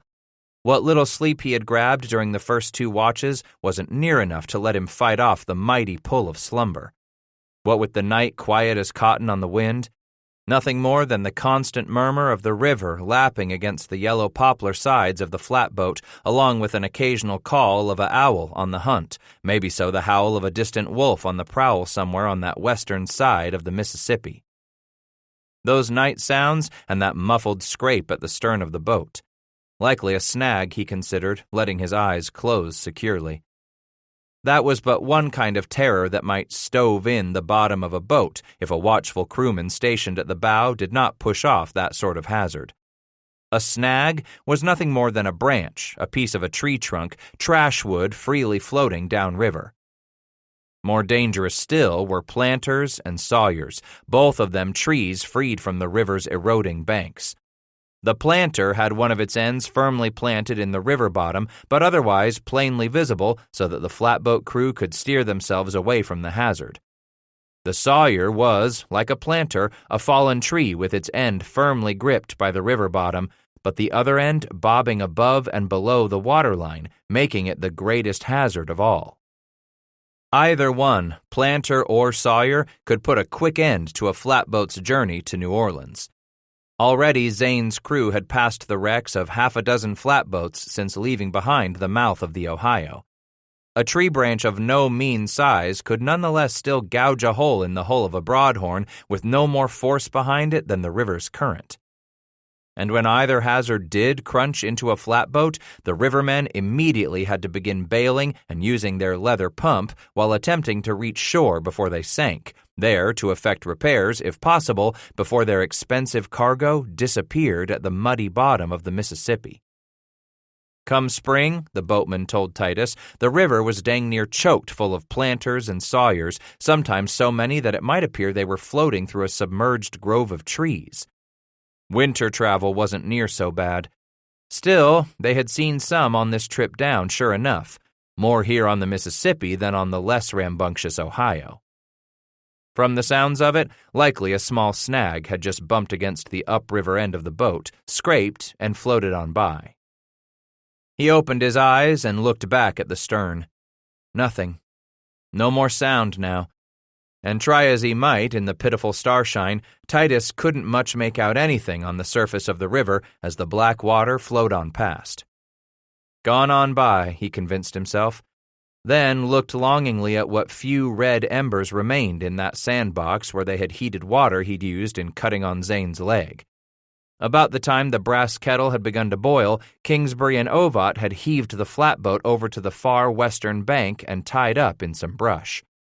They hadn't needed to go ashore to secure the hawsers, simply lashing them to the roots of some sycamore trees exposed in the side of the bank like bared rib bones in some half-consumed carrion. He turned and leaned against a crate, dragging the thick wool blanket back over his shoulder, smelling its musty river stench. Then, shifting the rifle across his lap, Titus let his eyelids sink once more. By the time they had secured the boat to those roots, Titus had pulled the kettle from the fire and sat there quivering as he honed his knife across the strop's greased surface. Having no idea where to begin cutting on a man's leg, digging out the shaft of an arrow from that man's flesh, Bass figured he'd just wait for someone to tell him what to do, even if it had to be Ebenezer Zane himself. The pilot drank long and hard at the rye they sloshed out of one of the gallon kegs the crew kept for their own use. "Mesa sap water tastes like weak mud," Ebenezer had explained in a slur. "He's right," Kingsbury agreed as the rest gathered round, holding the lanterns close. "Ain't no use in washing with it. A fella ends up just as dirty, smeared up, too. Maybe so in coffee it'll do." That seemed reasonable enough an explanation why liquor was always the drink of choice for a Mississippi boatman. The river rendered such a disagreeable drink that most men took to letting a pail of it set overnight, hoping to settle most of the dirt. Even then, many of those working flats down the Mississippi drank it right out of the river for its medicinal qualities, others claiming the Mississippi was a cure-all and powerful cathartic, even a purifier of a hardy man's blood. "Do like he told you," Kingsbury said. "Cut that hole in his britches bigger so you can see to work on him." Without a word of reply, Titus brought his trembling hands back to the base of the arrow shaft that Kingsbury attempted to hold steady. A squat and powerful man, Reuben Root had positioned himself between Zane's legs, where he locked an arm around each ankle. Heman Ovat squatted near the pilot's head, helping Zane drink his liquor and staying ready to bear down on Ebenezer's arms when the need arose. Across the steersman's body, Kingsbury laid his weight, there to assist the best he could as young Bass finished tearing the thick nankeen cloth nearly the whole length of the wounded man's thigh from buttock to knee. "You don't need the whole goddamned arrow no more," Zane slurred, the rye clearly beginning to work. "Figure you might just as well break off a big chunk of it and let me have it." Titus asked, "What you want it for?"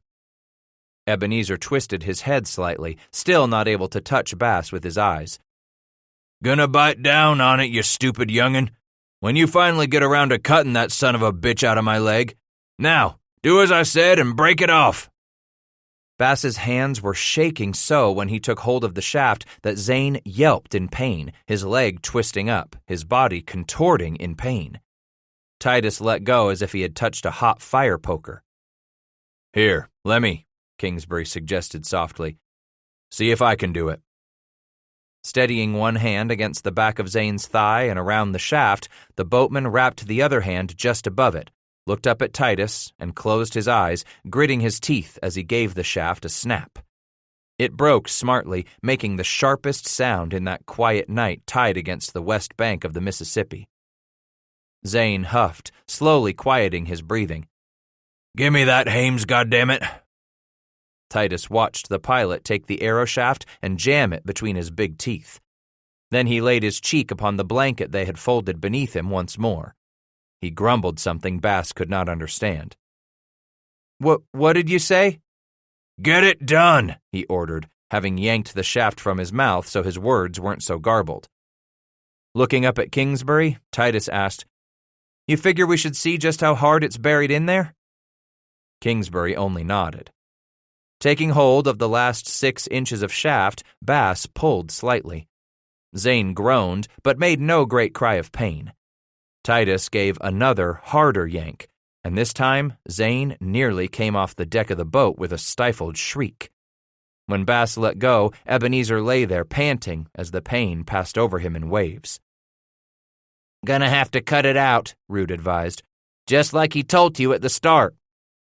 You knowed I was going to have to cut it out, didn't you, Ebenezer?" Bass said. Zane raised his head wearily and nodded once, his eyes glazing. "Then I reckon you've been stuck by an arrow afore," Titus replied. "Nebber," he said quietly around the shaft. "Seems that makes 2 of us, Ebenezer." Zane asked. "How's dat?" "I ain't never cut a arrow out of a man afore neither." Suddenly a little scared when he saw Zane turn slowly to peer back over his shoulder at him, Titus tried to look away, but could not tear his eyes off the pilot's clay-white face as Ebenezer took the shaft from his mouth. "That's good, Titus Bass," Zane said, his glassy eyes smiling more than his lips. "A man what can make me laugh just when he's fixin' to go cuttin' on my leg? That's all right, Titus Bass. Like I said afore, you'll do to ride the river with." He watched Zane return the shaft between his teeth, then turned back to Kingsbury. "I figure this cuttin' is going to hurt him something fierce." "We'll hold him," Ovat said, locking Zane's arms under his. "Just get on with it," Root said from the pilot's legs. "You cut slow enough, maybe he won't feel it so bad," Kingsbury suggested, almost in a whisper. "Not near as soon, anyways." It took all his strength to put the tip of his knife against that flesh, piercing the ragged hole cupped around the shaft, oozing blood shiny in the light spilled by the candles hung from the beam just above their heads. As he began to drag the blade through the soft, giving skin and down into the muscle, stroke by stroke by stroke, below the shaft, Zane whimpered, groaned, growled around his piece of wood, but he lay amazingly still. Only the punctured leg quivered uncontrollably in something resembling a muscle spasm each time Bass's blade sank deeper. "Try it now," Kingsbury said, then nodded to Ovat and Root as if to tell them to lock down on Zane. With his left hand, Titus put some strain on the shaft. The pilot squealed in pain. While he heard Ebenezer gasping, Bass pressed on with his work and pried open the incision he had made with the bloody blade, pulling up with a steady pressure at the same time. The shaft yanked free. With a loud grunt, Zane went limp. "Ebenezer?" Ovat called out, then repeated it again more loudly. He touched the pilot's face.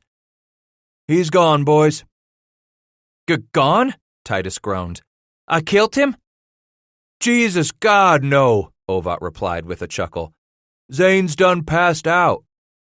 "Good thing, too," Kingsbury said. "He took that longer'n nary any man I know of would taken it. Go on now, Titus." Go on? "You've more to dig out of his leg." "More?" Snatching the shaft from Titus's hand, Kingsbury held it inches before the youth's eyes. "Can't you see, goddammit? Here's the arrow, but there ain't no point on the son of a bitch." He wheeled on Root. "Get over there to larboard and pull one of them arrows out in the side of the boat, Reuben. I want to have us a looky at it." When Root returned, he handed 2 arrows over to Kingsbury. "Side of the boat looks like a porcupine stuck the way it is." I suppose Ebenezer's lucky he only catched the one, Kingsbury replied. Look there, Titus. And the boatman held both arrows to the lamplight. These got him some iron points, damn it all. See how they're tied round the shaft with that wrap? I see. It all come loose inside his leg, the wrap and the point too. Got wet in his blood. And slipped off the shaft, Ovat finished for them. Root inquired, Gotta dig it out, Hames? Gotta try. Then he peered up at Bass. Don't we, Titus? I'll try. He went back to work, pressing down on one side of the incision with his bloody fingers, slicing down a little at a time with the point of his blade until he saw something fibrous. He snagged it between his trembling fingers and pulled slowly. Out it came in a long, thick thread. Just like I told you, Kingsbury declared. Now go back in there and get the head of it afore Ebenezer wakes up. I don't think he's coming to till morning, Hames, Ovat reported. Good thing, too, Kingsbury responded. Finish it, Titus. Back down into the meat of the river pilot's muscle he probed until it felt as if the tip of the blade scraped against something harder than the soft, giving tissue. Hoping it wasn't bone, he slowly pressed 2 fingers deep into the incision, both of them feeling down the knife's blade until a fingertip struck it. Taking it between his fingers, he pulled. Slick with dark, warm blood, his fingers slipped off. Again he grabbed hold of it, pulled, and slipped off. I can't get a hold on it. Stuck in the bone, most like, Ovat grumbled. Yeah, Kingsbury agreed. Don't you got something in your shooting pouch you can grab it with, Titus? I don't know what you mean. What's a fella use when he's got a ball stuck down his barrel and you're wanting to pull it out? I got a screw I put on the end of my wiping stick. Yeah, I know, but when you got the screw into the ball, what you used to yank hard on the wiping stick get that stuck ball out. It came to him all at once. That just might work. Get me my pouch. Heman Ovat flung the shooting pouch his way. Scrounging at the bottom of the front section of the pouch, Bass pulled out the forged iron tongs he had never used all that much. Them looks like they'll work, Kingsbury declared. Hames, help pull that meat out of my way, Titus told the boatman. As Kingsbury tugged the muscle in one direction, Bass eased it down in the other. Working his fingers back into the incision, he touched the rounded end of the arrow point once more. Slipping the small, narrow tongs into the incision, he guided them into position, clamped them around the point, and began to pull. Damn, but that's stuck in there. Work on it, it'll come, Ovat said. Rocking it back and forth slightly, Titus felt it begin to give way, eventually freeing itself from its lock in that biggest bone in the human body. Carefully, he slid it from the deep incision, captured between the tongs. Holding the point up to the light for a moment, Titus turned it around slowly so all could see. We best save that for him, Kingsbury said. That's for sure, Root agreed. He'll be one mad kingfish gone alligator horse if'n we throw that away. He might even wear it on a cord round his neck, Hames predicted. They washed the wound out with hot water, then pried open Zane's lips so they could extract a little of the tobacco quid he had pulverized inside his cheek before passing out. Kingsbury pressed the dark, soupy leaf and spittle down into the laceration. They finished by cutting a strip of cloth from the bottom of Ebenezer's spare shirt and knotting it around his leg. With a pair of blankets pulled over their leader, the 3 boatmen decided they would draw lots to take watch until dawn, when they would once more set off downriver. Root happily sat up the first pull, and Kingsbury took the second watch. An hour or more back now, Hames had awakened Titus with an insistent nudge. Cold, Bass had muttered as he sat up, slowly coming awake. Real cold, Kingsbury said as he slid past the youngster. And cold does a good job keeping you awake. But it hadn't. He awoke himself with a start, hearing himself snore. He sputtered, then fell silent, still half asleep, listening to the other men snoring. He wondered if Ebenezer's was that loudest rumble, as much of that rye as he had swallowed down. As he let his eyelids slip back down and his chin go back to resting against his chest, Bass heard the muffled scrape of another sawyer against the side of the boat. It bumped so quietly he wasn't sure. then decided it was the tumble of the sawyer's roots hitting again here, then a third place along the side.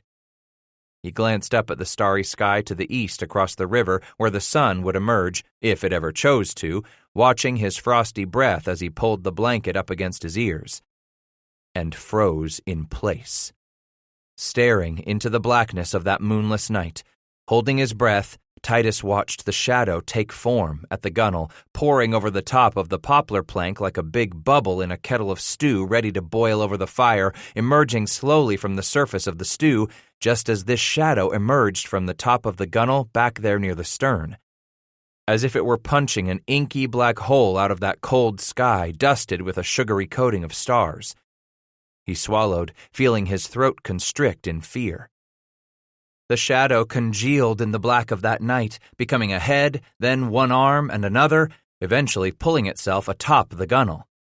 Beyond it, another shadow. Then 3 more appeared at the stern, heads turning this way then that, finally slipping themselves soundlessly atop the side of the boat. He wasn't sure, but he thought he saw bows at the ends of the arms, saw them already strung with arrows, and then a shaft, perhaps a lance.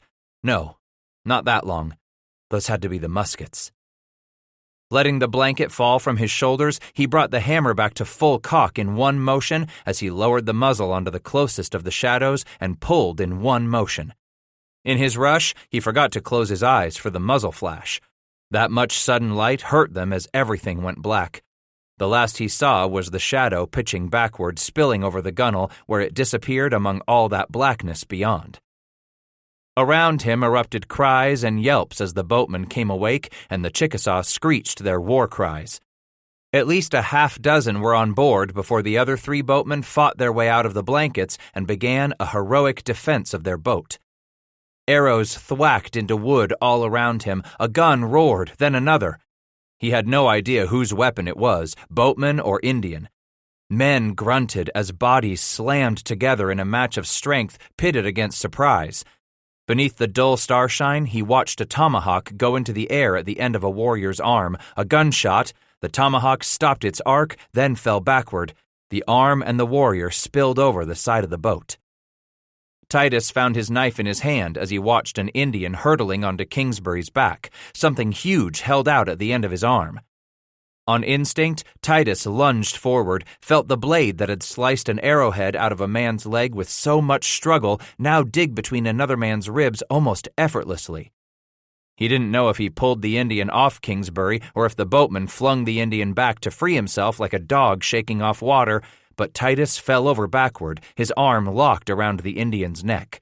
Rolling to the side, he felt the warrior quiver, tense, then go limp.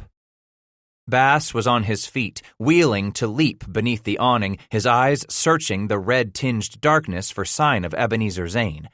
In a tangle of arms and bodies, the lump on the far side of the awning struggled beneath its blankets, crying out in pain, grunting under 2 attackers who pinned the pilot down, one of them raising his arm to strike a second time, then a third with something that cracked dully against Zane's head.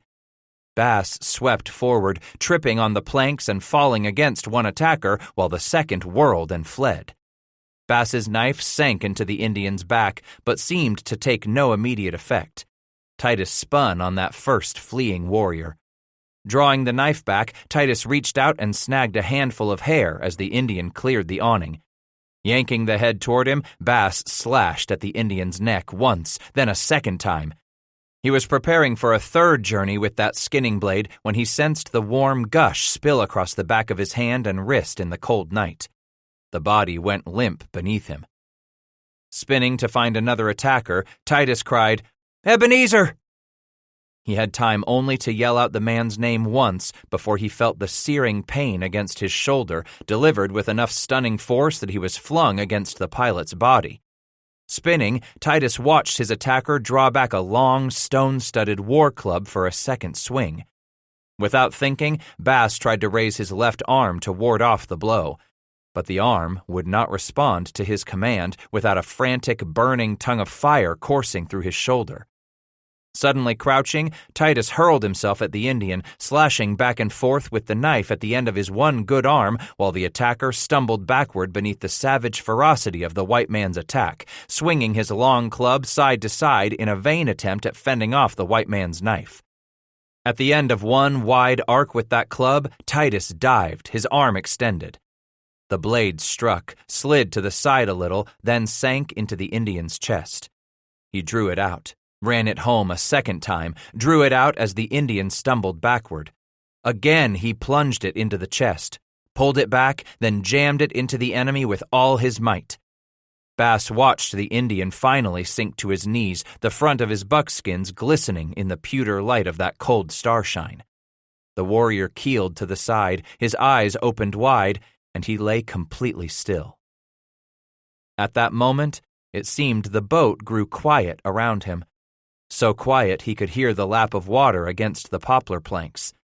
Some man's raspy breathing nearby, the groan of another, then a scrape against the side of the boat.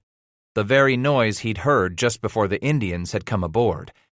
His mind swimming with a charge of hot adrenaline, his heart squeezed with terror in his chest, Titus knew the warriors were in canoes. And now, more of them were about to come over the gunwales.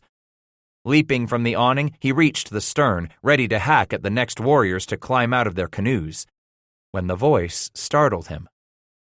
"That you, Titus?" "Heman?" He growled, "Pull me up, goddammit!" Ovat stood precariously, his legs shaky, in one of the canoes, holding one of his arms up the side of the flatboat. As Bass pulled, Heman clambered over the side and into the broadhorn with a grunt. Gasping, he asked, "Where are the others?" Only then did Titus turn, drenched with the chill of that darkness, fully realizing the significance of the great, cold, inky black silence around them. "Kingsbury?" he called. "Hames!" Ovat cried in desperation. "Here," came the reply. A shadow appeared halfway down the far side of the boat, hand to its head. I need some help, boys." Bass watched the shadow pitch to its knees, struggle up again before he reached Kingsbury. "Only got one good arm right now," Titus apologized for his struggle in getting the other man to his feet. "Me too," Kingsbury replied.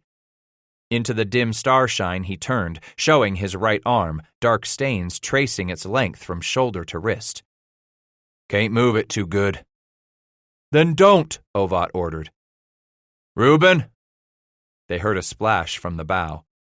"I'm here," came the growl. "Just throwing one of the dead bastards overboard." Root turned about, darkening a patch of the starry sky as he strode back toward the stern atop kegs and casks and crates. "You hurt?" Kingsbury asked as he tore his own bloody sleeve asunder. "I've been better," Root growled. "A few scratches. Nothing I ain't ever had afore in a good brawl. You boys?" "Looks to be Hames got the worst of it," Ovat explained as he finished tearing the sleeve from Kingsbury's shirt, looping it quickly around the upper arm.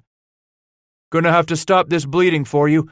Me, I just headbutted a few of them red bastards and followed 'em over the side into the shallow water where we tussled." "You finish a few of 'em off?" Kingsbury asked. "They ain't none of 'em left I can see of," Ovat replied gruffly. Root turned to the youngster. "Your arm. You stuck, Titus?" "Just hit my arm, maybe my shoulder. A club. It'll be all right come morning." "Ain't long till morning," Kingsbury said, settling clumsily to the deck. His head weaved wearily.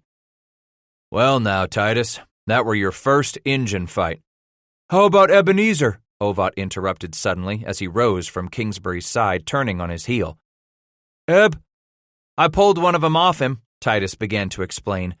"One what was smashing Zane with a club."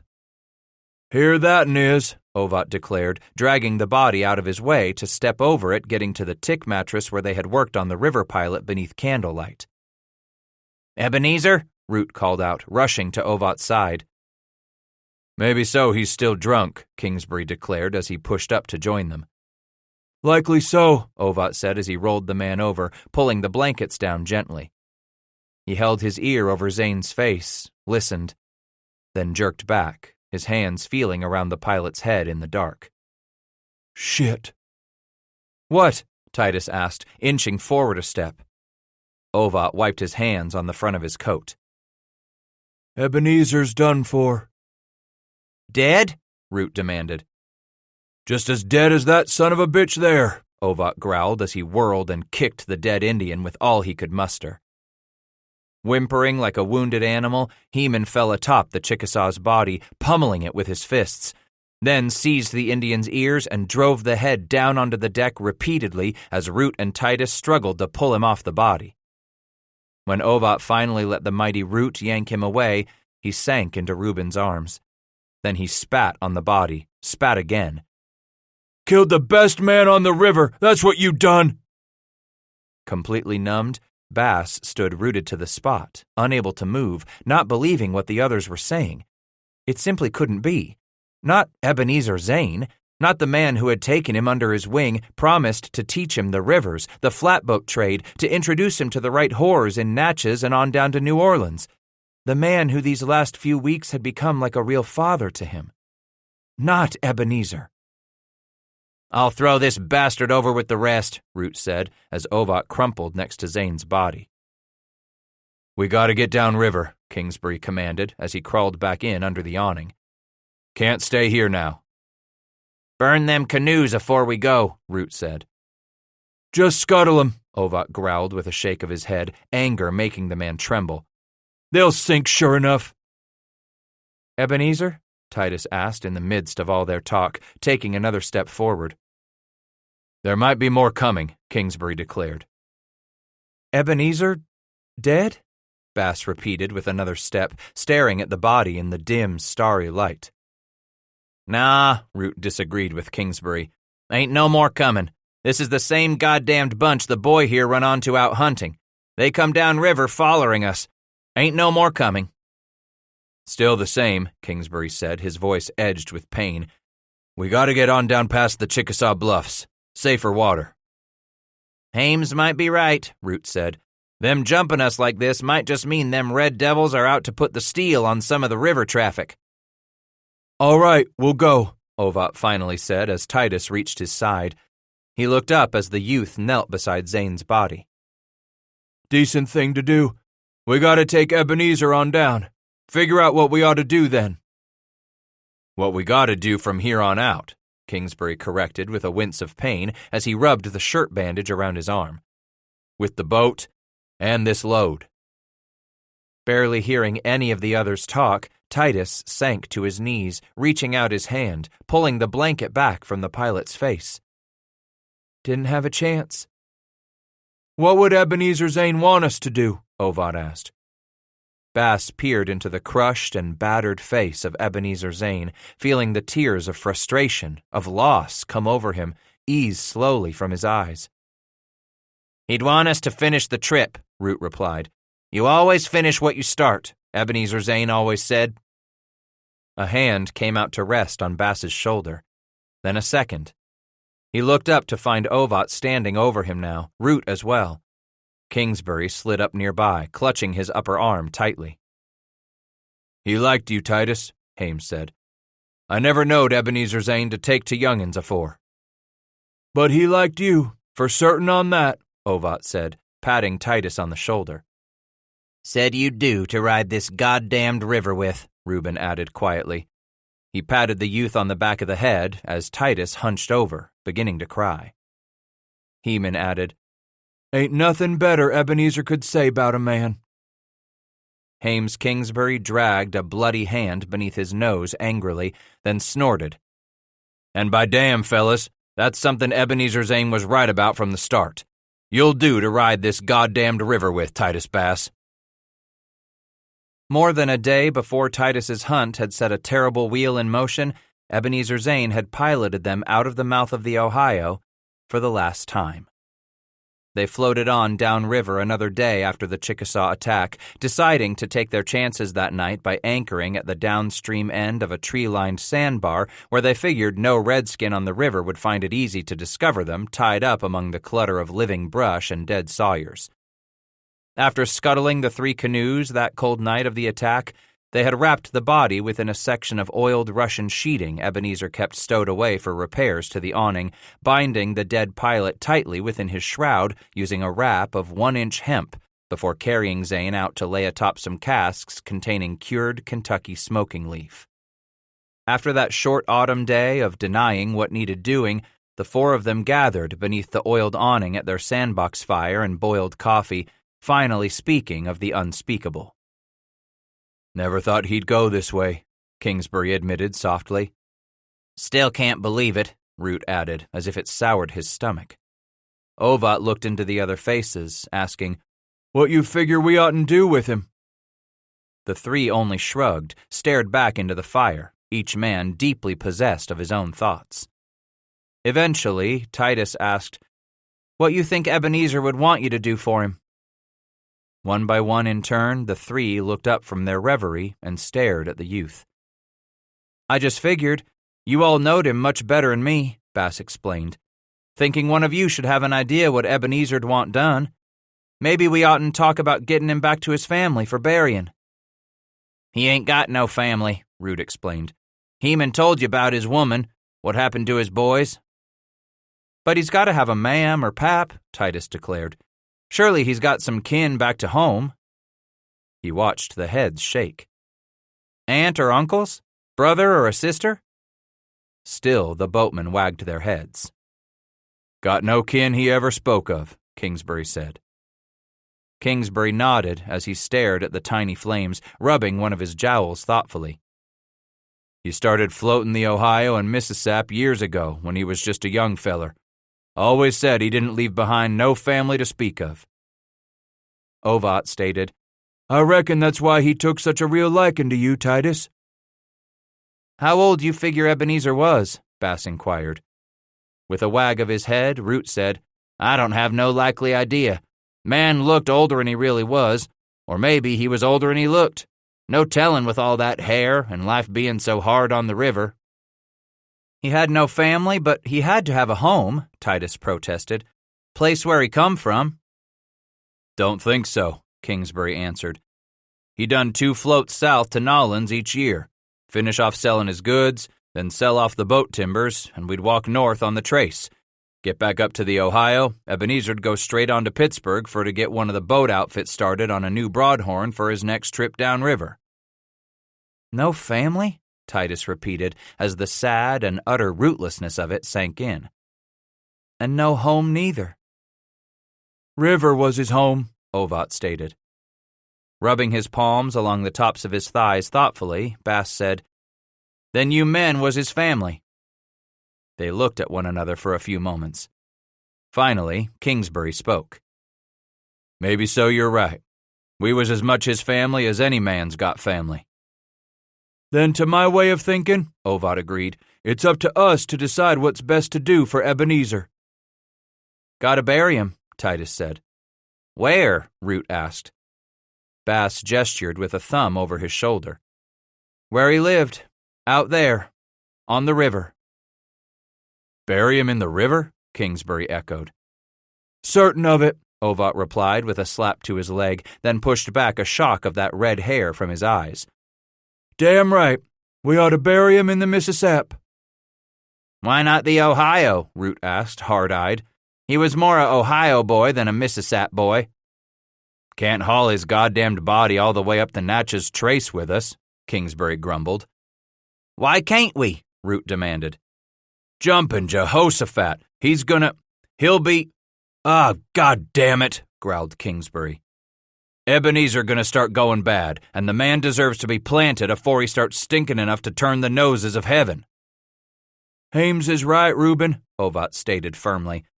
"Nothing we can do about what's landed in our laps. We can't go a-hauling him all the way back up to the Ohio, so we ought to just figure out what's best to do by Ebenezer down here on the Mississippi." "He always liked Natchez," Kingsbury mused out loud, then looked up to gaze at the others around that low fire that reflected a crimson glow from each of their faces in the cold darkness surrounding their boat.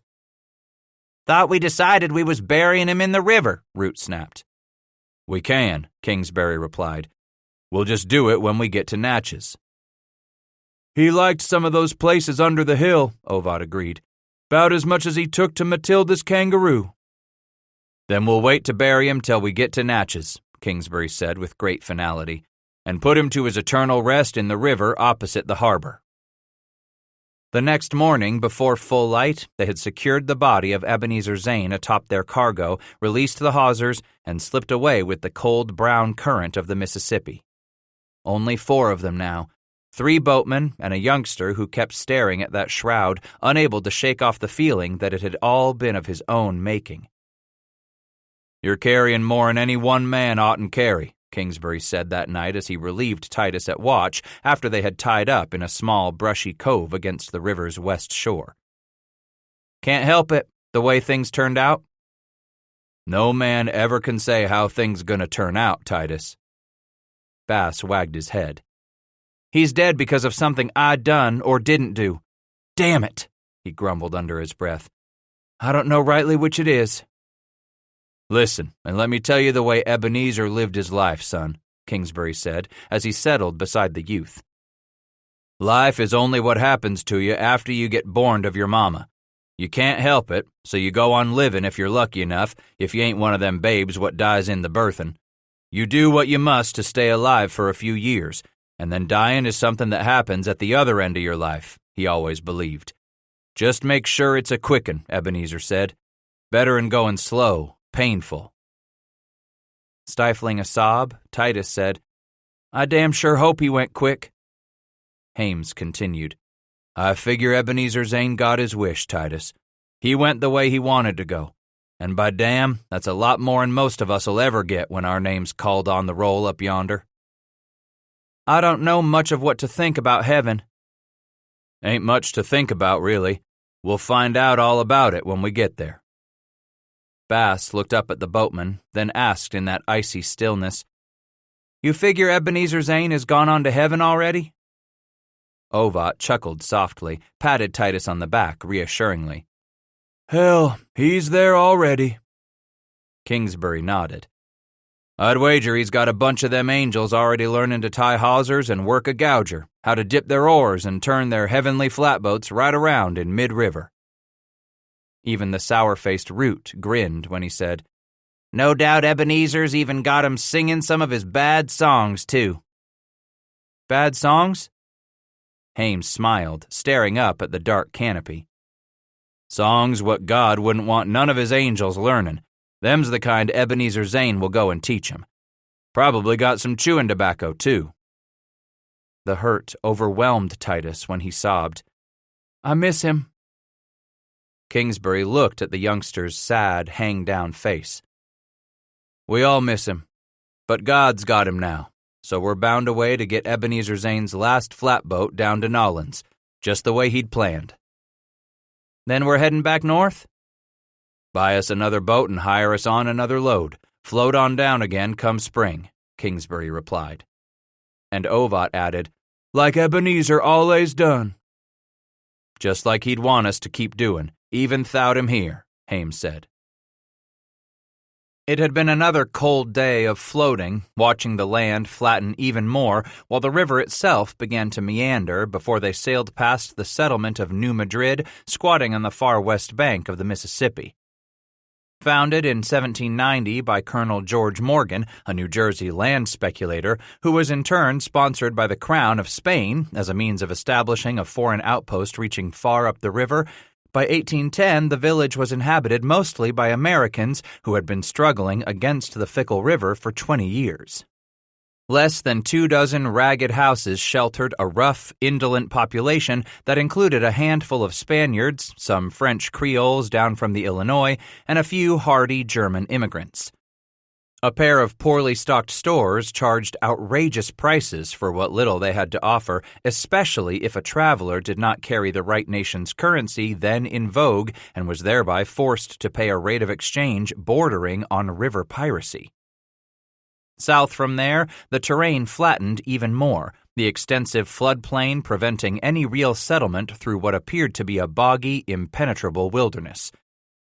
In more than a week of travel, the boatmen alternated periods of extreme boredom with snatches of terror while they negotiated treacherous stretches of the Mississippi popularly known as the Devil's Race Ground, where to Titus it felt as if some unnatural force picked up the crew's flatboat and hurled it downriver a few miles at a dizzying pace, and later at the Devil's Elbow, where they had to fight constantly to steer the boat around a maze of innumerable sandbars while twisting this way and that through corkscrew turns as the river bent back on itself.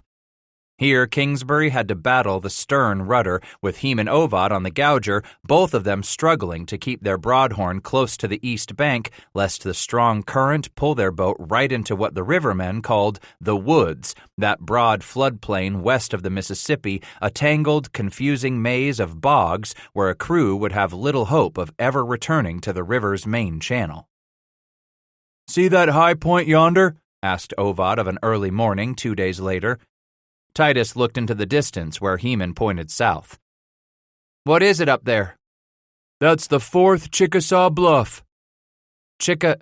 Like the Injuns killed Ebenezer?" Ovad nodded. "Chickasaw.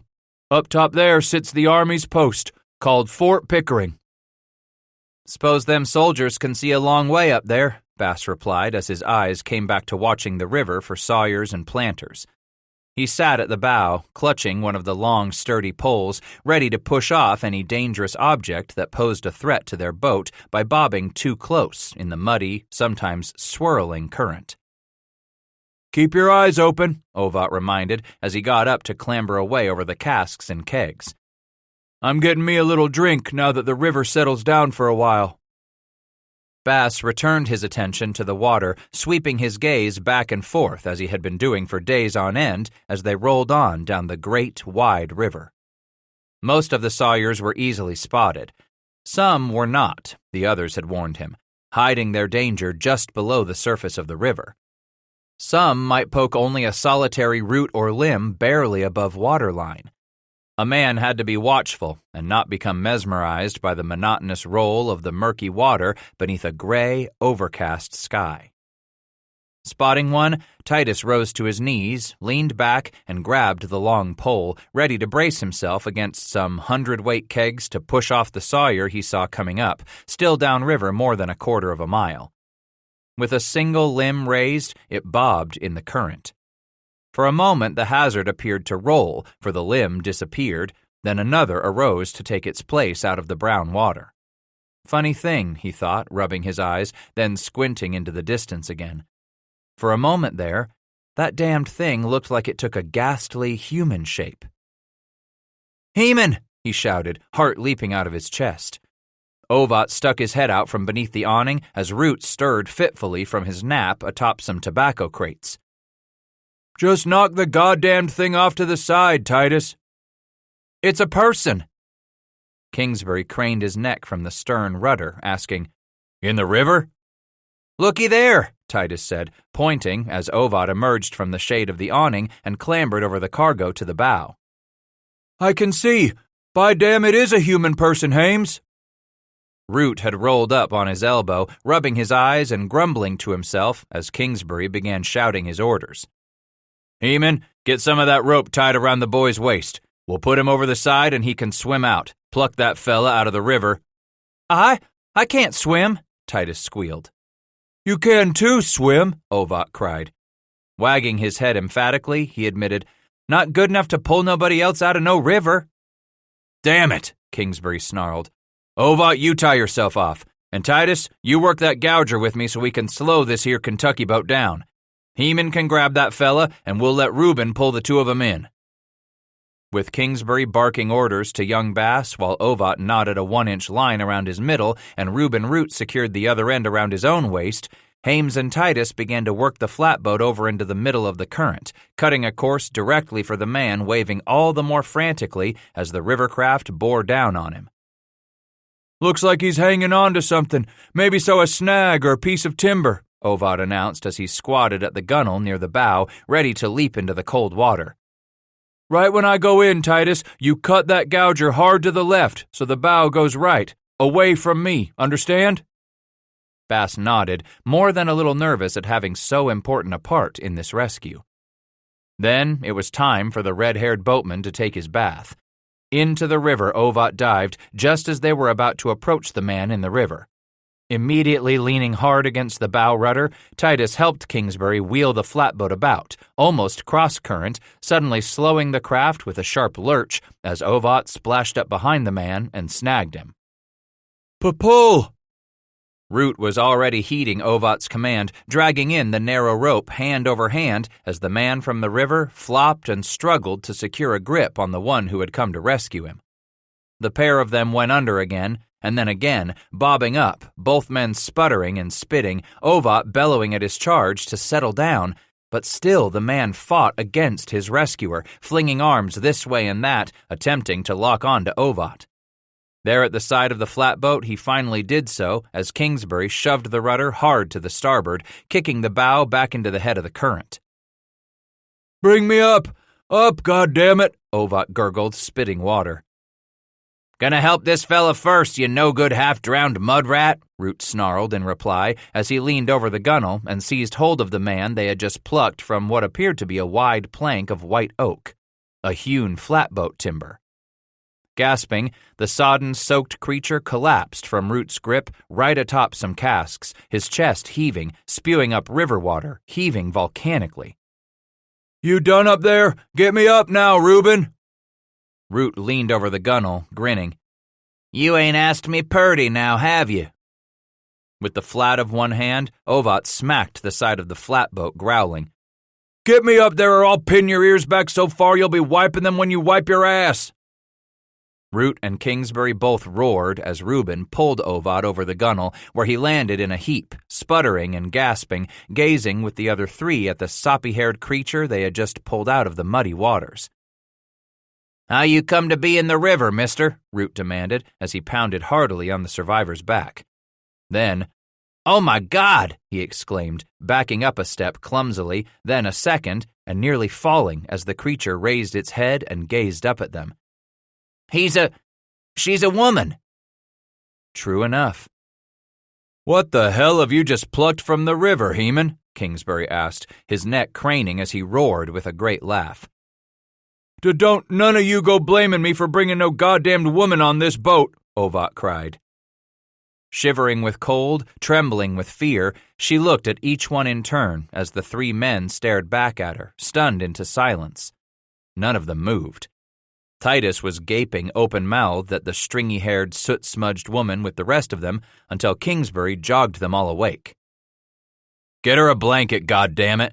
Woman gonna freeze in this wind less'n you cover her up. As Root turned and bent to slip under the awning, Ovat asked her, Ma'am, gonna be all right? Unable to utter a word, the woman only nodded, swiping muck off her face from brow to chin with the back of her torn sleeve as she continued to drip as much of the river on the deck as did Heman Ovat.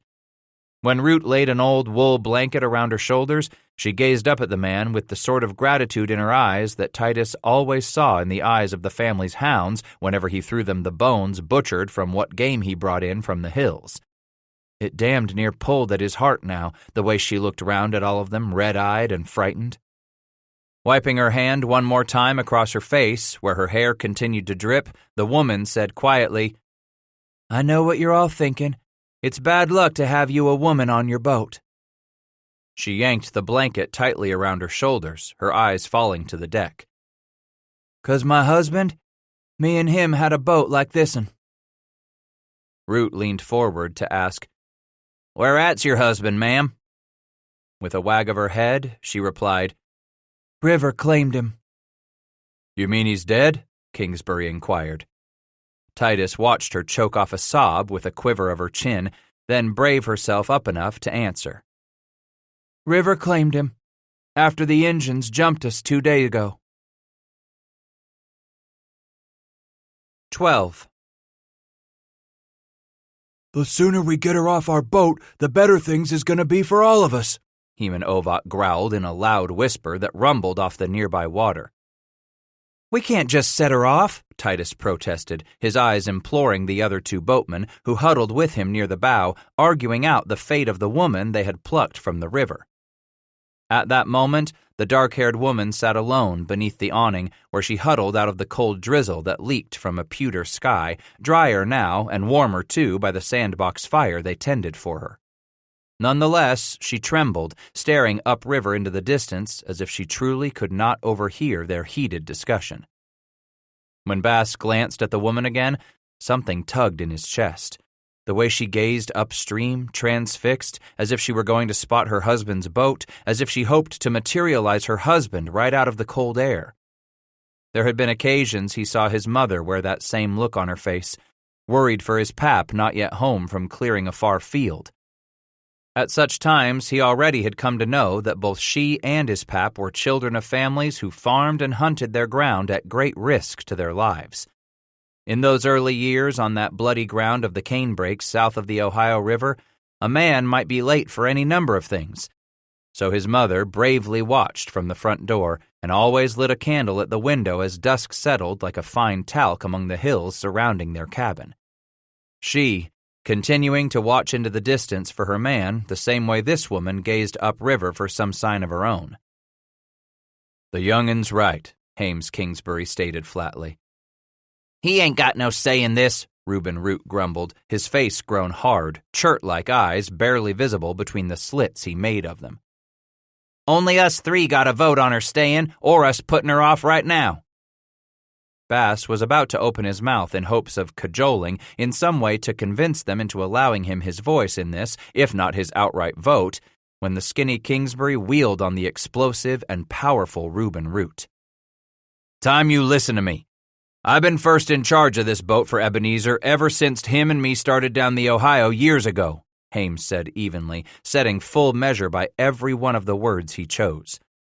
"He picked him the best crew could be had on the river, so I damned well know any of us could be the one Ebenezer picked to watch over things if ever he wasn't around or was just sleeping off part of a day's float. Any one of us." "That's right," Root interrupted. "But he picked me, Reuben." "Still, that don't give you no extra vote over us," Heman said, his own pocked and pitted face gone cold, suspicious, perhaps even downright superstitious in clinging to that riverboatman's oldest and worst taboo with such fervent and steadfast belief. "I ain't taking an extra vote for me," Kingsbury replied. "I'm just telling you, as pilot on this here boat now, that I'm doing just what I figure Ebenezer'd do hisself if he was here. He'd give Titus a vote." "Like I said," Root disagreed with a snarl, "the boy here never was hired on like the rest of us." "It ain't right, Titus having as much say as us what been working Ebenezer's boats for years now," Ovat added. "You don't want to give the boy a vote? Well, let's just set that aside for a minute and talk over something else," Kingsbury said with the sure ease of a man used to steering a boat out of troubled waters. And something in the boatman's face told Titus that Hames was going to try something smooth. Hames continued, "Suppose you boys sit there and ponder what Ebenezer Zane would do about that woman we pulled from the river back there. Reuben, how you think Ebenezer would vote?" Ovat's eyes flared, knowing he'd been bested. "Oh, shit," he said sourly. "We all three of us know Ebenezer'd vote to keep her on his goddamned boat, and he'd throw any of us off if'n we grumped about it, too." "But Ebenezer ain't here to throw us off," Root declared, slowly crossing his beefy arms across his stout powder keg of a chest. "Yes, he is," Kingsbury said with great conviction and pointed at the corpse lying in its canvas shroud. "I figure we're carrying him on to Natchez, so we sure as hell can do the same for a living, breathing woman." "Ah, sweet Jupiter," Root cried out, flinging his arms about in frustration. "No telling what kind of bad luck we're going to have now." "Things in life ain't that simple," Kingsbury attempted to explain. Ovat laughed without humor, then said, "Listen to you, Hames. That woman sure as hell wasn't no good luck on her husband's boat. All the crew and him gone too, like she told it. The boat sunk in the river, scuttled by Injuns." "That man and woman been working the river together for more'n 20 years, Heman," Kingsbury reminded. "Sure took that thing you call a woman's curse a hell of a long time to catch up to 'em, didn't it?" Bass watched the two of them grumble for a moment, then Ovat turned to Kingsbury. "She stays right there. Heman demanded with noticeable reluctance. She don't come out to curse the rest of the boat. What's done is done, Root groaned. We're already cursed, Heman. It don't matter where she stays on this goddamned boat. The whole lot of us is already cursed. But she can stay, right? Bass asked. Yes, Kingsbury answered with finality. The woman's gonna ride with us till we get to Natchez, where we can let her off and put Ebenezer to his final rest. Later that afternoon, Titus was surprised to hear the first notes from Reuben's squeeze box in a long time. Sliding mournfully up and down the scales with his wheezing concertina, the oarsman sat at the gunwale to begin playing snatches of melancholy ballads and slow airs in the cold drizzle that seeped from the brims of their hats, hammered the taut oil sheeting of their awning where the woman kept a fire going and coffee brewing throughout the day when she wasn't fishing. Funny, Bass said to Kingsbury quietly enough so that no one else would hear, then sniffed the aroma coming from the awning. Never did I think of fish being something I'd get my hungers up for. That does smell good. Ain't never had but one bite of catfish, Hames replied. Never had me another. But from what I seen that woman doing all afternoon, if she hauls in a catfish on her line, she just throws it back. Only keeping the fish what don't taste like mud. Suppose she mind me asking for some to eat? I reckon you can go ask her, he said with a smile. Ducking out of the rain beneath the awning, Titus stood there, dripping, then thought to remove his hat. He found himself back in the company of women where a man had to remember his good manners. Ma'am? She turned to regard him with her crow-footed face scored by wrinkles across her brow and reaching from her nose down to her chin in deep clefts. Pushing a long, unruly strand of hair from her eye, she did not speak to Bass, just stared as if expecting him to get on with his question. As he watched her, he found himself liking the way working over the fire's heat brought a flush to the woman's leathery, tanned cheeks after they had been so damned pasty and white the time they'd pulled her from the cold river. What's that you're cooking there? She glanced down at the big cast-iron skillet spitting and spewing the fish she'd halved and dipped into a cornmeal batter, and the woman smiled, her eyes softening. Fish. Not catfish? She chuckled a little as she leaned over the skillet with a long fork and speared the fish around in the grease. Don't like catfish, me either. This here's perch. Good eatin'. Then she looked up at him, blowing the hair back from her nose and eyes. You want you some? I'd be awfully pleasured to have some, yes, ma'am. Gonna need more of that grease, she replied, turning back to her spewing skillet from which rose such enticing aromas. Get me some more, and I'll dish you up a trencher of this hot perch. In a long, canvas-lined white oak chest where the crew kept their mess utensils sat several clay pots into which the men always scraped the bacon grease left over after their endless, monotonous meals of pork. One of these he brought her, pulling off the metal latch that held the flat top on the pot. Stuffing her big iron fork into the congealed grease, the woman took a speckled, translucent gob over to the skillet and plopped it in with a spitting hiss. With the fork, she pulled the largest piece of fish from the heat and laid it in one of the scooped-out oaken trenchers the crew used as plate and bowl in one. How Titus's mouth watered just to look at the deep, rich, golden brown of that cornmeal breading, just to breathe in that fragrance of something other than salt pork, bacon, and boiled hocks. The anticipation of this meal was enough to bring tears to his eyes. How long since you ate? She asked. Yesterday night, Bass replied, settling and pulling his knife from his belt. Actin' starved to me. He's just a growing boy, ma'am, Kingsbury defended from the stern rudder nearby. The sort what needs a lot of victuals. Suddenly, with a second bite in his mouth, Titus was seized with another, even bigger fear over his incomplete manners. You ate, didn't you, ma'am? I fed myself first, son, she answered. Don't you worry. If I didn't eat first, I'd not had the strength to keep on fishing and frying. By the by, you might just as well be calling me by my name. I'm Beulah.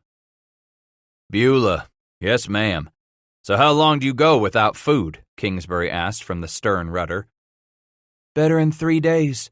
From the morning we was set upon by them Chickasaws till yesterday afternoon you come down river and finded me floating on that piece of the boat." The pilot said, "Can't imagine them Injuns letting you off alive like they done." "They didn't," she replied. "Figured us all being dead." "You slipped off without them knowing?" asked Reuben Root. With a wag of her head, she plopped another slab of perch into a trencher dusted with cornmeal, then laid it in the greased skillet. "Me and Jameson, that was my husband, Jameson Hartshorn," she said, seeming to choke for a moment, her eyes blinking in the smoke rising from the fire in the pork grease. "We was both in the water after the Injuns got the 4 other fellas on the boat. Busting up the cargo, those red devils was, tossing it all over the side, making an awful mess of everything, yelling and screaming and kicking fire out of the sandbox, catching our boat to burn." "They burned it right down to the water, I'll bet," Ovat said acidly from the starboard oar. "They might have," she answered.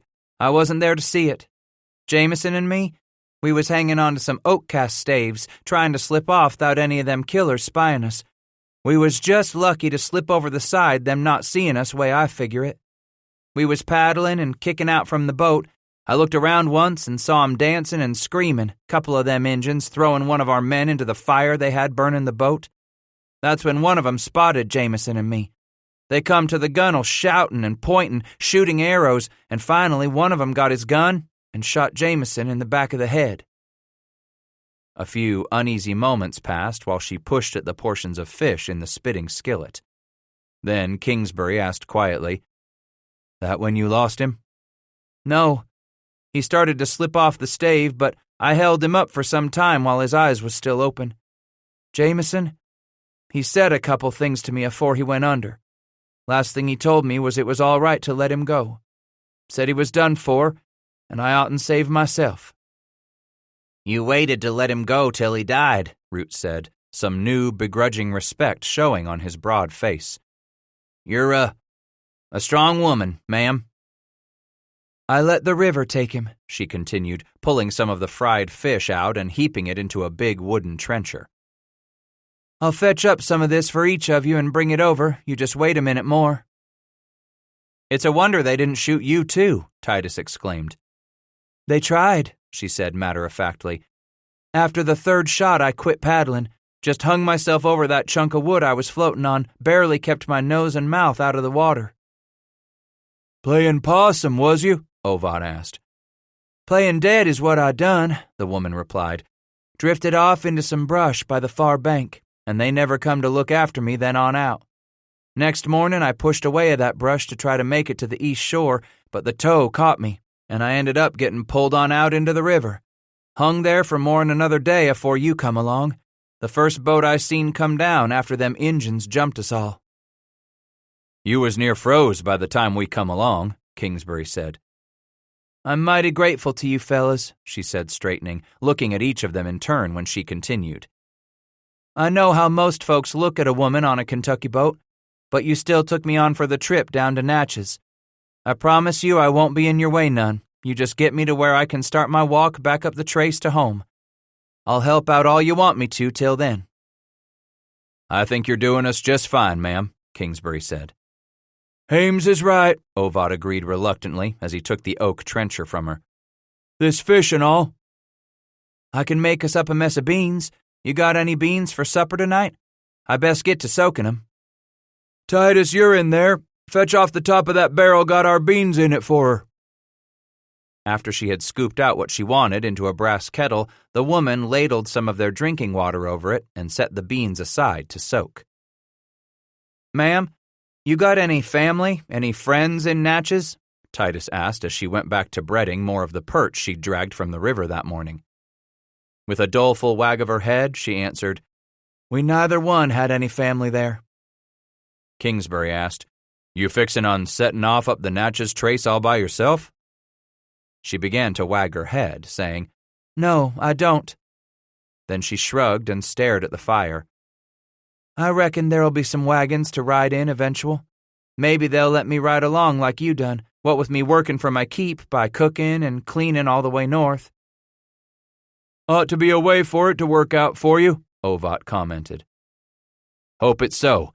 Just ain't right for a woman to have to face all them miles alone by herself, Kingsbury said. She looked up from her cooking, pushing some hair back from her sad eyes again, cheeks rosy with warmth, and said with courageous melancholy, "Looks like I'm bound to be lonely for a long, long time now. What with Jameson gone at the bottom of this here goddamned river." "We lost us a good friend to the Injuns, too," Root said. "That him?" And she pointed to the shroud lashed near the bow. "The pilot and owner of this boat," Kingsbury answered. "We all been riding the rivers with him for some time now." She touched each one of them with her doleful eyes, baggy with fatigue and woe. Finally, her gaze landed on the youngster. "How about you?" she asked. "You don't look to be a riverman." "I ain't. Truth is, he wasn't till our pilot made a riverman out of him," Kingsbury interrupted. "He don't got the look of a boatman," she replied, hunching back over her work at the sandbox fire. "I know boatmen, and you ain't one, youngin'." "This here's his first trip down," Ovad explained, "and he's taken to it real slick." Still, she wagged her head. "That'n?" And she gestured up toward Bass with that long iron fork, not even raising her eyes to him. "He looks more like some lost mother's child what ain't got no business out here where he's throwed in with a rascal bunch like you at best. Mayhaps he's going to be killed at the worst of it." Titus instantly bristled with shame, roiling with boyish pride. "I'm old enough to take care of myself." "I had 7 young'uns of my own," she explained with a knowing smirk that made any man feel like a boy. "Lost 2 of 'em to the river, and now my husband, gone. Let me tell you, I know there's a mother somewhere worrying herself sick about you. I never been able to own up to knowing all that much about a lot of things, but a mother knows something like that for certain."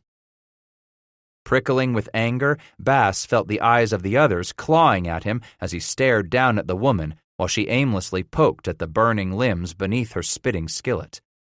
What could he say in his own defense, he wondered, that wouldn't let his words betray him when they come out? "No matter that you might think different," Kingsbury said offhandedly as he watched Bass turn without a complaint and silently shuffle away. "He's a man now, and one of our crew, here on what's to be Ebenezer Zane's last trip to Natchez." "I heard how you put up for me back there when them others was wanting to set me off their boat," Beulah said to him in the gray light more than a week later. "I wasn't intending on being a burden. Didn't even ask any of you go looking for my husband." "He's likely gone, ma'am," Titus replied. She blinked, as if that worked something mechanical inside her to own up to the reality of it. "I might have asked, but I didn't have the shirt he was wearing." "His shirt? How'd that help you?" "Folks believe it. Howsomever, I ain't never had occasion to prove it wrong," Beulah explained. "You take a loaf of bread and wrap it in the missing person's shirt. Put it on the water, and it will sink over the spot where we can find his body." He thought on that hard. Finally, she asked, "You don't think that's crazy, do you, young'un?" With a shrug, he replied, "Maybe not near as crazy as what some folks do. Hell, no matter that you didn't have your husband's shirt, we ain't even got any bread to do it with anyways. But if we had, I'd talked him into giving it a try for you." She smiled warmly. "Want you to know I'm in your debt, and didn't mean you to take no offense when I was calling you a young'un, talking about your ma."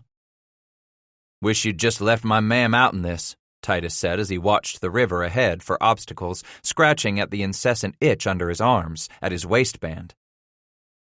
"There's difference between leaving home when it's time and running off," she said, as the cold wisps of river fog glided slowly past them.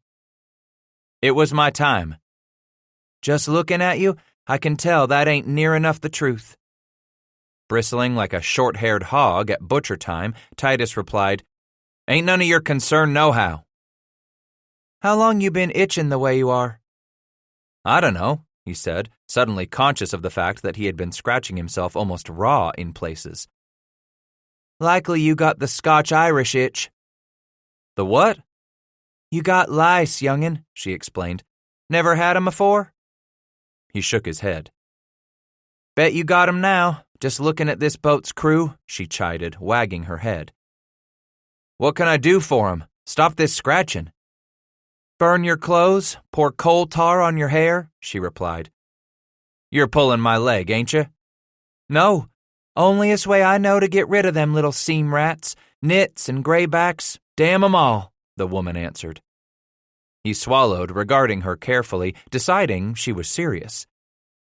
"Maybe so I can get something for 'em up to Natchez." "Coal tar's good." He flared with anger briefly as he gazed out at the river, watching. "I ain't gonna put no coal tar on my hair." With a warm smile, Beulah said, "Go on and get you some of that tar in Natchez. We can daub some of it on them bites, keep 'em from itching you so bad." Thanks, Beulah," he stammered, sensing something profound come from her at that moment. For the longest time, she had been staring off downriver as they'd slipped through the gauzy tendrils of gray fog, some of it clinging in her hair as if her head were smoldering. From time to time, he caught sight of the river's edge and the sycamore trees, roots exposed by the eroding bank, high water mud plastered halfway up the tall trunks. Long gray moss, what some of the rivermen called Spanish beard, drooped in great wavering clumps from the giant branches, dancing gently on the cold breeze.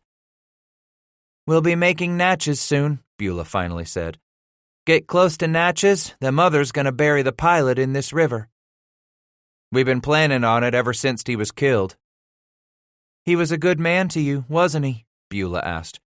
But without waiting for an answer, she continued. "So was my Jameson.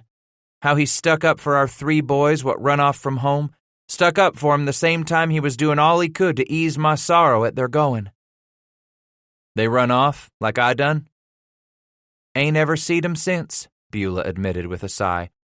"Once a young'un you've tried so hard to keep in the nest gets ready to try his wings, if you don't step back and let 'em try flying on their own, they can damn sure beat you to death with those same goddamned wings." "You watched all of your'n fly off," he said quietly. The woman nodded. "And they ain't come back after all this time, likely won't ever show their faces again." Then, turning to him directly, the woman added, "You best send your mama word that you're all right." Shaking his head emphatically, Bass replied, "Don't want no one to know where I'm gone." "You don't write her word? Then you better go see your mother." "Can't do that, neither." "Your pa?" He went on staring at the brown water gliding past them beneath the cold gray of the wispy fog. She said, "Men and their boys. Every family has problems." "Weren't just my family," Titus owned up quietly. "It were everybody wanting me to be something I wasn't." "This what you was meant to be? A riverman?" "No," he said. "Not that neither. Something akin to my grandpap." He went on to tell her how his family had come into the Kentucky country to settle long ago, how his grandfather never really did settle down like he was supposed to, restless and yearning to move farther west to his dying day. "There's men made what are never meant to settle long in one place," the woman said. "I saw that in my Jameson right off. We both just made peace with it, and found us something to do what would keep him moving. Ain't no wonder to me any more that a young'un does all he can to escape the labors of the field for a life on the river." Heman Ovat was clambering up over the cargo. "Titus, you best go back and get you some coffee. I'll spell you at the gouger." "Hap that you fellas are ready for breakfast?" Beulah asked. "We always ready to eat," the riverman answered enthusiastically as he came up to take the gouger from Bass. Titus stopped a moment, sensing an immense sadness clinging to the woman here days after her tragic loss. "You got sons back to Ohio?" Beulah wagged her head. "2 of 'em the river took," she replied, staring off.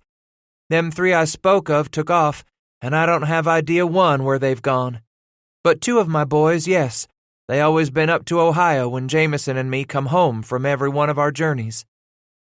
"Then you got a place to stay when you get back there?" "Yes," she replied. "But you ain't got a home no more, do you, son?" He watched her back as the woman moved off toward the awning.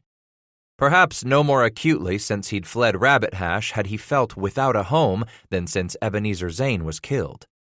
Almost as if he were adrift on the river now himself, but without a rudder or gauger, without a single paddle to use when life tossed him this way and that, very much the way this mighty river shoved and pulled their broadhorn downstream. Over their heads, that melancholy morning hung a pearl button of a sun glimpsed through the thinning fog. The other 3 boatmen grew more somber as the hours passed and familiar landmarks presented themselves along the eastern shore. "We'll be tied up at Natchez before dark," Kingsbury declared early that afternoon. Titus said, "Means we're going to bury Ebenezer afore that." "There's a place a few miles upriver he liked especial," Reuben said. "I figure that's where he'd want us to let him over the side." Ovat nodded, his face twisting somewhat in an attempt to hide the emotions threatening to overwhelm him. At the rudder, Kingsbury said only, "We get there, I'll put us over to the east bank, and we can all help put Ebenezer to his rest."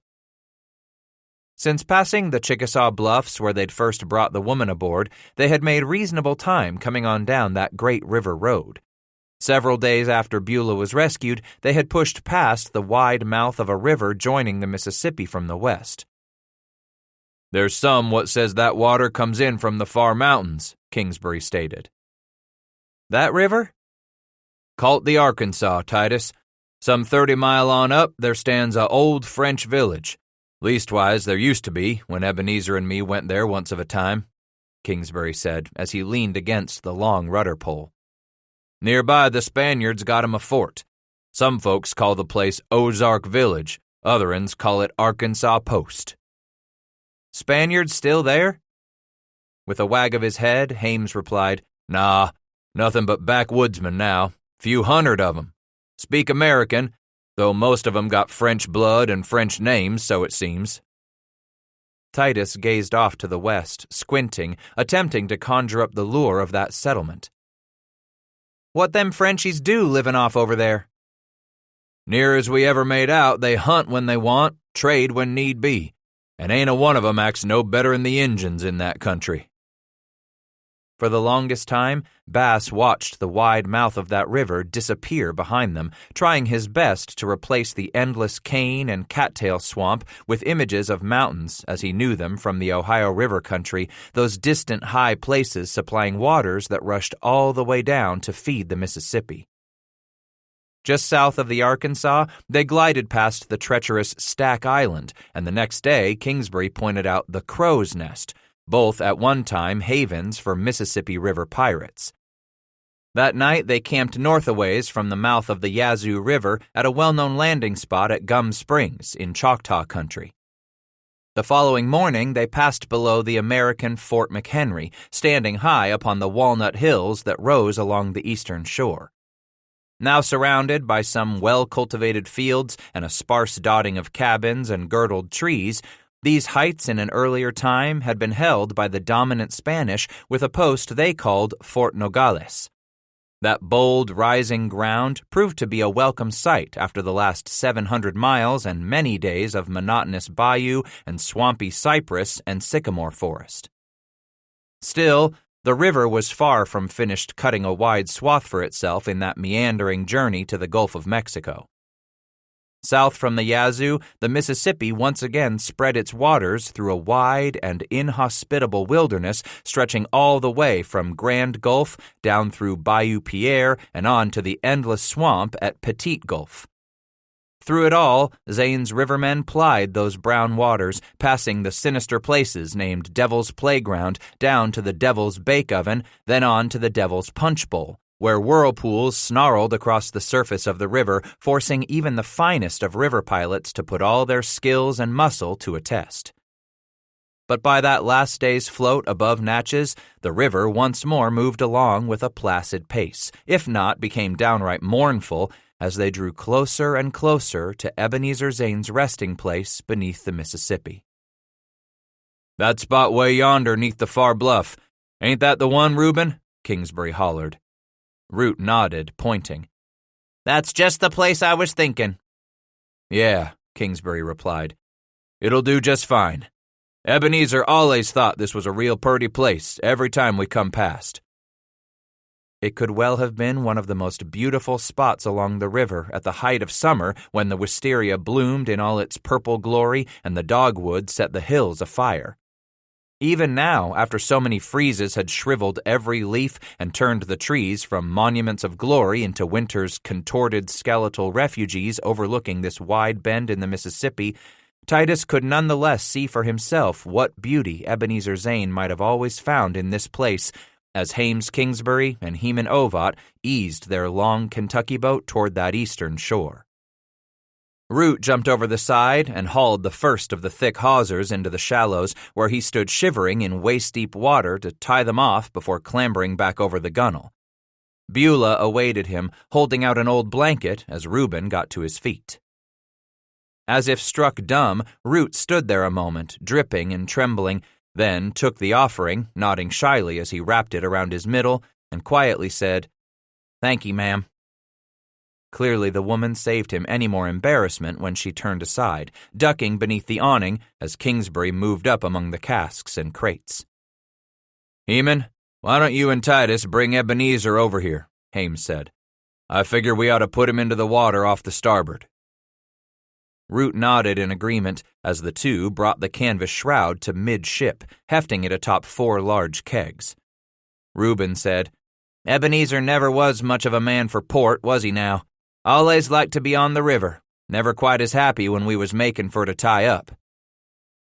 "Them's is fine words to say over a friend, Reuben," Kingsbury replied, drawing himself up as if about to confront something difficult. "Any of the rest of you have something to say to Ebenezer before we see this through?" Laying his hand on the canvas shroud bound with rope, Heman Ovat said, "I just want Ebenezer Zane to know, wherever he is right now, I never met a man I respected more. A man what took me in when no one else on the river would give me a job." "Amen to that," Kingsbury said as Heman stepped back. "You was the sort what was trouble. Ohio-born, whiskey-soaked, and quick to anger. But Ebenezer didn't never look at you that way. He said you'd make a good hand, and you allays have." "It's 'cause of him I'm a different man today," Ovat replied, then looked over at Root shyly. With a shrug, Root just snatched the floppy-brimmed felt hat from his head and stared down at the shroud. "All I know is I'm a better man for knowing Ebenezer Zane. 'Cept, I do know one more thing for certain. I'm going to miss him something terrible from here on out." There was a short period of silence until Kingsbury said, "We're all going to miss him, if and we ain't already. Come our walk back home to the Ohio. Come next summer's float south again." "I don't know if I'm coming downriver again, Hames," Ovat said. "You'll come with us," Kingsbury replied. "Ebenezer wouldn't want you to go quitting on us, would he?" "S'pose he wouldn't." Then Titus felt Kingsbury's eyes touch him. The flatboat's new pilot asked, "You got anything you want to say afore we put Ebenezer over the side, Titus Bass?" All of them looked at him expectantly, even the woman. He stammered a moment, then finally said, "I still figure his dying was somehow my fault." "It ain't," Kingsbury replied immediately. "And Ebenezer told you that right after they run us off the beach. Told you none of it was your doing. So you just go and make peace with that. If not for your sake, then you damn well do it for Ebenezer's memory." "That's right, Titus," Root stated. "Ebenezer weren't the kind to hold no grudges agin no man, so he wouldn't want you holding no grudge agin yourself." Bass eventually nodded and said quietly, "I just wish things had turned out different for us." "Life never tells us what it's going to do," the woman said suddenly, surprising them all as she bent to come from the awning to stand among them near the shroud. "We ain't got no call on life but to go on, no matter what's dealt us." "Them's true, true words, ma'am," Kingsbury echoed with no small admiration as he gazed at her. "Thank you." "I never had me a chance to say nothing over my husband's body," she went on, staring at the shroud. "Not like most women. They get to stand over the grave where the man they loved is going to lie for all eternity. Never had me the chance for them words." "You feel like saying something now, maybe over Ebenezer, What you'd like to gone and said over your own man's grave? Kingsbury asked. With a nod, she glanced quickly at Titus.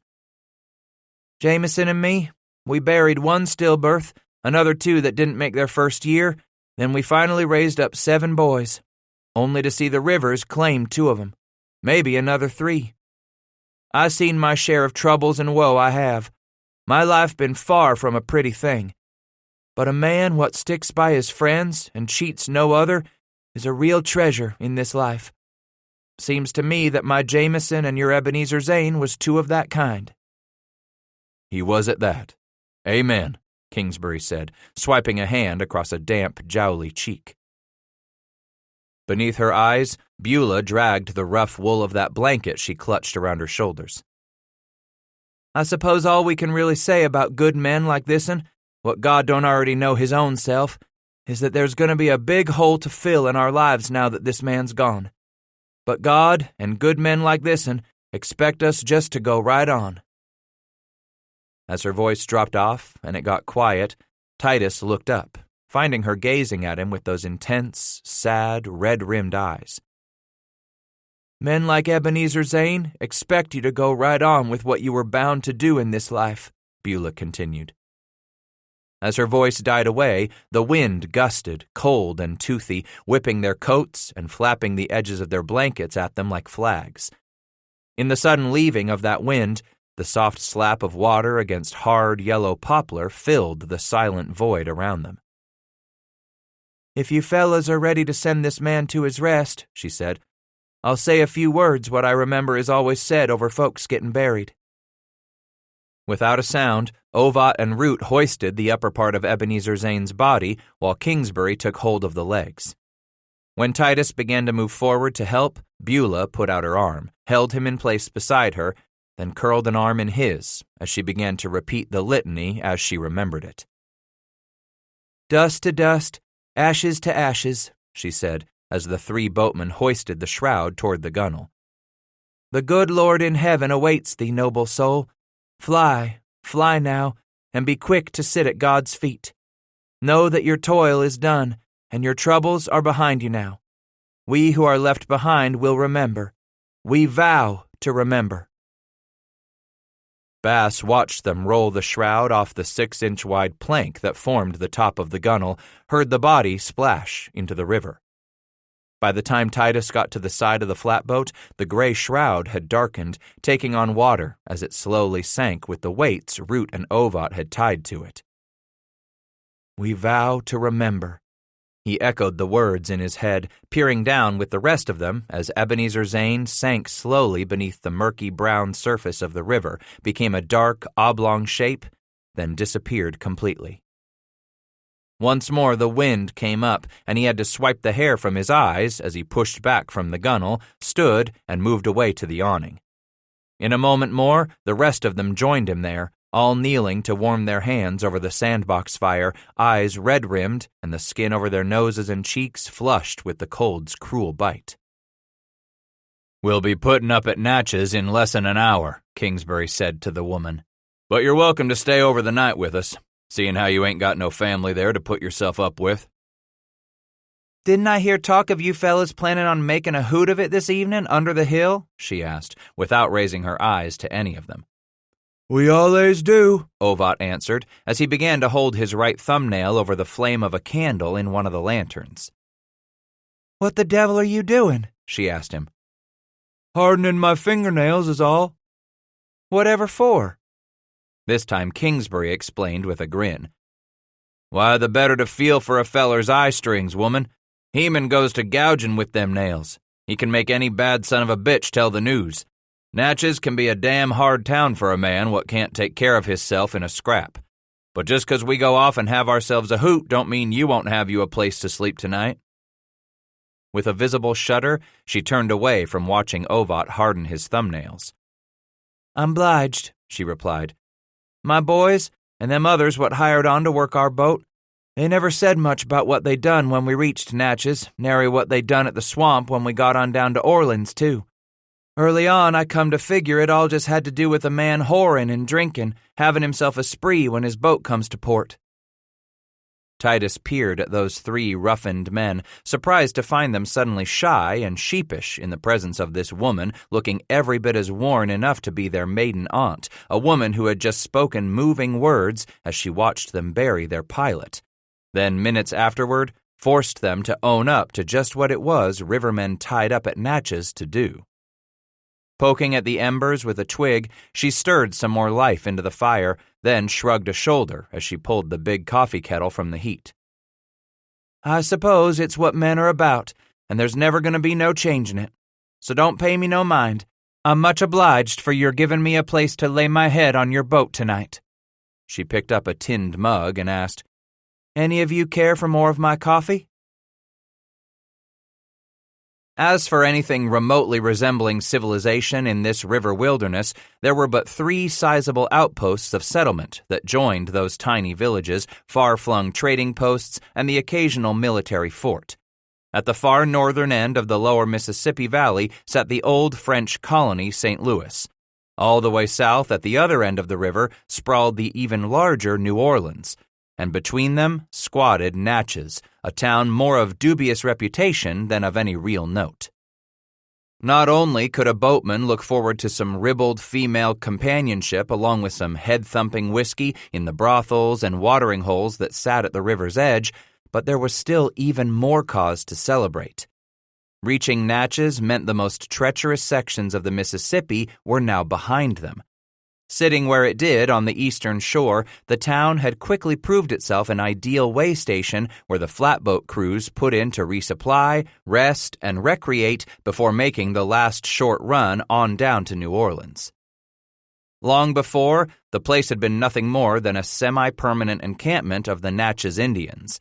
With the coming of the white man, the first settlement high upon the bluff overlooking the river was eventually wrangled over by 3 European countries. First to arrive were the Spanish, followed by the French, and eventually the British brought their influence to bear on this Mississippi port. Ultimately, the infant United States came to reign supreme in recent years. Each of those conflicting cultures had added the same full-bodied international flavor any traveler would find in St. Louis and New Orleans.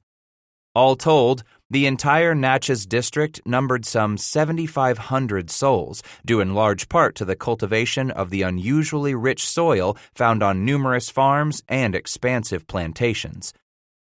Yet the town served as the center of more than mere trade. Early-day Natchez boasted an extremely varied and exciting social life of theater, balls, and what traveling acts happened by. The winter sun had set, and twilight was slipping down around them as the 4 boatmen climbed over the gunwale to stand on the wharf, peering past the rickety clapboard and canvas-topped shanties to the lights of the town itself on the heights above. Kingsbury turned and asked the woman, "You gonna be all right here?"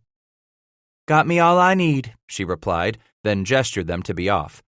"Now get, and have yourselves a hoot. I'll be right here when you mosey on back." "Likely be back afore morning," the boat's skinny pilot replied as he turned away with the others. They pressed into the last throb of that busy wharf, pushing past all manner of those who made the river and this wilderness their home. Here, beneath the Natchez Hill, Bass not only rubbed elbows with many other homespun boatmen and leather-clad frontiersmen, but with Brits and Frenchmen, African slaves and freedmen, along with Indians, Spaniards, Acadians, and Creoles as well. "What be that up there?" Titus asked, stopping to point up the bluff to the town built on the high ground at a distance of a mile from the river. Kingsbury stopped with the rest of them right behind Bass, saying, "Natchez." "Ain't we going up there?" Titus asked. Heman Ovad explained, "We ain't allowed." "That's right," Kingsbury continued. "Rivermen like us get arrested if they go up there to the town where the proper folks live." Bass looked up the bluff again, then quickly at the collection of vulgar shacks and hovels raised along the wharf in one long, jagged strip. "If'n that's Natchez up there, then what's this place down here where they 'low us to go?" "This here's called Natchez under the Hill," Kingsbury answered. That name was not only picturesque, but apt and clearly fitting. Tucked here under the fine houses and rich shops catering only to the most cultured of Natchez residents sat the squalid, low-roofed sheds where the rivermen flocked to celebrate a bawdy and profane life. Above them stood the big houses, all finished off with ornate balconies and ivy-covered piazzas, the town's streets crowded by handsome carriages, while here beside the river huddled only those monuments to man's timeless attraction to the varied sins of the flesh. Kingsbury set the group off again, draping an arm over the youngster's shoulder to say, "I'm wanting Titus here to have him a look at Annie Christmas's gunboat down the way." "Gunboat?" Titus asked. "What the devil that be?" Just what they call a flatboat been left behind by a crew long ago and some working girls took it over," Ovat declared. Bass asked him, "Working girls? Like them at the Kangaroo in Louisville?" "That's the idea," Kingsbury replied. "It's their floating whorehouse." "But why is it called a gunboat?" "Don't you go there to shoot off your gun?" Root inquired. "I didn't bring me my rifle." "No," Kingsbury interrupted with a chuckle. "Didn't Mincemeat go and teach you all about how to use your gun?" "Yeah," added Root. "You was locked up with her for all that time. I figured you'd learnt you couldn't have you near the fun with your rifle you can have with your gun." It came over him slowly as he looked from face to grinning, gaping face in that deepening twilight. "All right," Bass said. "Let's go see this here gunboat." Ovat asked, "Maybe you'll shoot your gun off tonight, eh?" "Count on it," Bass replied enthusiastically as they started off down the wharf once more, passing noisy whorehouses, grog shops, card rooms, and gambling dens where laughter and music, shouts and screams, as well as drunken men all came tumbling out onto the cold plank thoroughfare. Here and there a short street ran perpendicular to the single long avenue that corded itself beside the river, streets named Choctaw, Silver, Cherokee, Arkansas, and Chickasaw, all of them littered with filth, trash, and human excrement. Hundreds of men poured from one dimly lit place to the other, hooting and hollering at the pinnacle of bawdy revelry, while half-feral dogs and other wild creatures slunk back in the dark places and fought wrinkle-necked vultures among the shadows over the rotting garbage heaved right out of each establishment's front door. "Here you go, Titus," Kingsbury said when they finally reached the southern end of the wharf to stand near a long flatboat badly in need of repair. "What's this?" Bass inquired as the pilot held his palm open and there laid 3 coins. "A picayune." "What's it for?" "Man needs money to buy hisself a place to shoot off his gun," Root exclaimed as Kingsbury handed the other 2 boatmen their picayune, the equivalent of 6 cents. "What am I going to do with only this?" Titus protested. Kingsbury snorted a loud guffaw, then said, "Here at Annie Christmas's gunboat, that there picayune gonna get you drunk, get you a woman near all night long, and a bed till morning." "But you don't want to let yourself fall asleep, Titus," Ovat warned. "Listen to him," Root echoed. "Don't you dare fall asleep with one of Annie's whores." "Why can't I just sleep it off if I take a mind to, like I done with—" "Ain't like mincemeat," Kingsbury started to explain. "Most of these here gals got 'em steady men they flock with.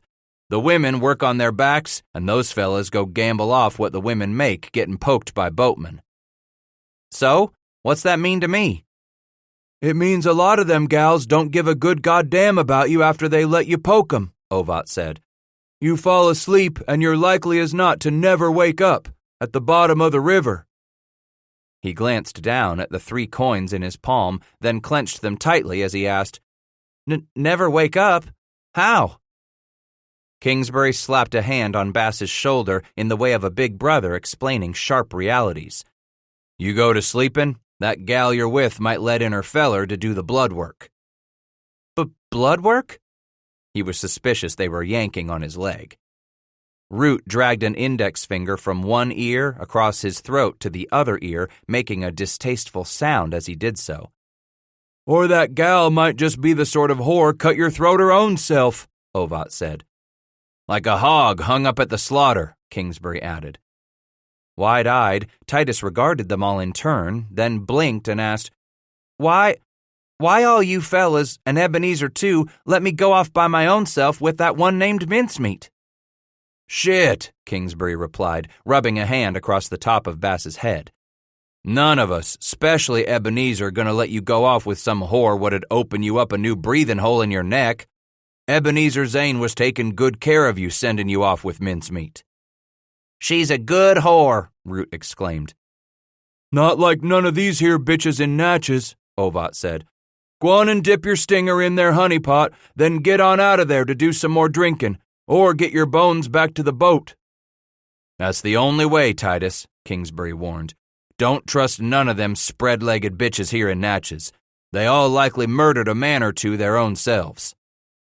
Ovat agreed, saying, You just figure that's why they're working here and not up to St. Louis or on down to New Orleans. Likely got runned out of those towns, Kingsbury said, or escaped afore they was strung up for murdering customers. Ain't much law hereabouts, Root said, gesturing this way and that. Best thing for a man to do is to hang together with his crew when he ain't humping between the legs of one of them bang-tailed bitches. 13. A hard, cold rain hammered the heavy oiled canvas sheeting stretched over Bass's head like the rattle of hailstones against the white oak top of an empty shipping cask. At first, he was too frightened to allow himself to be pleasured by one of Annie Christmas's homely castaways. Instead, Titus sought relief at the bottom of a clay mug filled with a fiery concoction of corn spirits, for the longest time unable to take his eyes off the gunboat madam. He'd never seen anyone, much less a woman, near so tall, over 6.5 feet of her. She laughed and drank, roared and cussed with the other 3 boatmen, and then he watched her disappear in the back with Kingsbury. Bass found another big one to stare at, this one just about as wide as Annie was tall. From that point on, it didn't take him long to start sensing the whiskey's effects as the tip of his nose steadily grew more numb and felt for all the world like it was swelling as large as a hog's snout right there on the front of his face. Mysterious thing about what he had been swilling down, the more he drank, the more beautiful that plump and fleshy half-dressed consort became. It took a while as he sat there drinking, but that gunboat whore finally realized the youngest customer there that night at Annie Christmas's was giving her all his attention from across the small windowless parlor that fronted a half-dozen tiny cribs. In all, the parlor and those 6 cribs took up the entire length of a flatboat salvaged after its owner had been murdered in one of the many uninvestigated, unsolved, unquestioned killings that seemed to be an everyday staple of life under the hill. It was 70 feet by 18 feet of floating pleasure palace. No music save for the incessant humming and singing performed by the tall, bald-headed slave Annie kept behind the short, stinking bar. Patrons and the working girls had few tables to set their drinks upon, and only 2 chairs dressed the whole parlor. Everyone else had to satisfy themselves squatting on some soiled, grass-filled tick pillows covered in muslin or Nanking sheeting. There didn't appear to be a single one that hadn't recently seen a drunken customer pitch the contents of his stomach onto it, and a few even bore significant splotches of blood Annie's girls had failed to bleach before the stain set. At long last, she returned to the parlor to find Titus still willing to stare at her. Taking up a clay mug for herself, she came to stand over him. "How old are you, honey?" He looked up into her big, round, expressive eyes, staring into his as if she were about to hang on his every word because what he had to say was sure to be the most important news of that day. When she smiled, he saw where the whore was missing 3 of those teeth squarely behind the middle of her lower lip. And for a moment he sat there, transfixed, dumbfounded, wondering how it was going to be kissing that mouth, what with that big gap in her teeth that made her look much older than he supposed her to be. There at the corner of the parlor, his head was beginning to swim crazily. He watched her kneel, coming so close he had to pull his head back, blink and strain to keep her in focus, the way she became 2 whores when he wasn't concentrating. "You hear me, Sonny? Ain't you gonna tell me how old are you?" 18. When he started to giggle at how funny that seemed right then, she turned and motioned to the bartender, who wore a black Barcelona hat atop his smooth skull. "Hezekiah, get me and my young friend here another drink. Double up on mine, 'cause it appears he's a long way ahead of me." "Him payin', Ms. Nina?" Twisting about to shoot the muscular barman her most evil glare, she said, "You ain't the idiot you make out to be, Hezekiah, so you best just get me my rum." "18's what I said," Titus repeated, and struggled to keep from laughing at his untruth this time. "You ain't 18, honey," she cooed, running one beefy finger down the front of his shirt. "No more'n I'm the lily-white virgin you've been waiting for on your wedding night," then laid her hand on the inside of his thigh. It grew warm where her palm pressed, those fat fingers kneading his leg ever so gently. He looked up when the canvas portal parted, two men coming in from the rainy deck, each one of them ducking out of the way of one of the many candle lanterns suspended from the canvas roof's crossbeam. Stopping at the bar, they hunched over, whispering low to Hezekiah. As the Negro bartender clanged down a pair of tin cups and began to pour a potent libation from a large wicker-wrapped clay jug, Titus turned his foggy attention back to the whore, for now she had her hand firmly in position to get all of his attention. "Don't you dare fall asleep with one of them whores." Recalling that warning was enough to scare himself. Titus seized her plump wrist, gripped it firmly. "What you doing, honey?" she demanded in a coarse voice. "I was just getting ready to start pleasuring you." No, you can't." "We only gotta get you up and head on back to my crib, take off all your shucks so you can hump on top of me like I feel your young poker getting ready to," she declared without preliminaries. He didn't move, staring instead at the deep crevice between her heavy breasts about to pour right out of that soiled chintz dressing gown she wore, its gay flowers dull and faded with too much use and too little soap. Everything about her was big, fleshy, overflowing. He looked more closely, noticing the scratches and teeth marks, moles and freckles that marred the white skin rounded across the top half of those breasts. "I'll bet you're the kind just needs to put his face right into him," she said, suddenly reaching behind his head and pulling him into her cleavage. Soft as it was, as foul-smelling as was her unwashed flesh, Bass drank in the pleasure of his predicament as if her earthy stench were sweet perfume. Feeling himself stir all the more beneath the hand she kept moving between his legs. "Don't want to sleep," he grumbled, reminding himself, becoming groggy with the growing numbness of the whiskey. "Shit, honey, I ain't gonna let you sleep." She lapped at his ear, then slowly got to her feet, pulling him up beside her. "You're gonna be thumping Miss Nina, the biggest, roundest whore in all of Natchez. Like Annie says, there's more of me to pleasure a man than all the rest of 'em put together." When she bent over to retrieve her cup, one of Nina's breasts spilled out of the dressing gown. Instead of taking care to cover herself immediately, she drained the rum from her cup, then stuffed her breast back beneath the loose folds of chintz. Bass looked down into his own cup, saw his own dim reflection in what little of the tobacco-colored whiskey remained at the bottom. Then he turned it up and swallowed the last of the burning potion.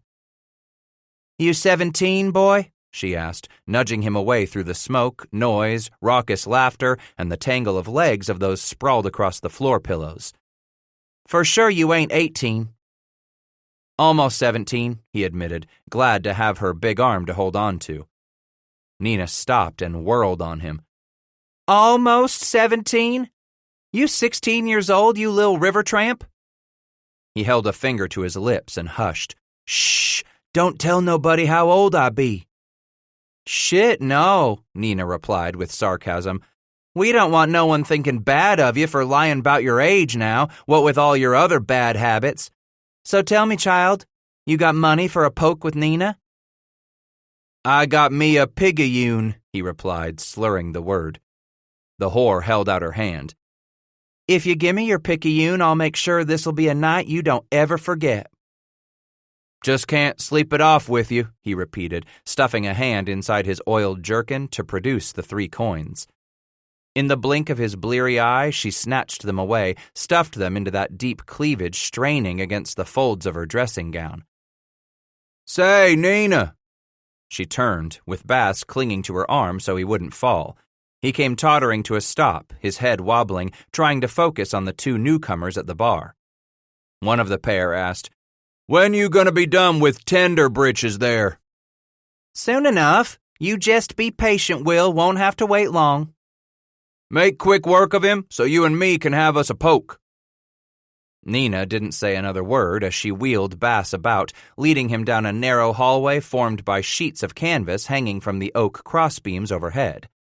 Off to the right sat 3 cribs. Off to the left, the other trio of cribs.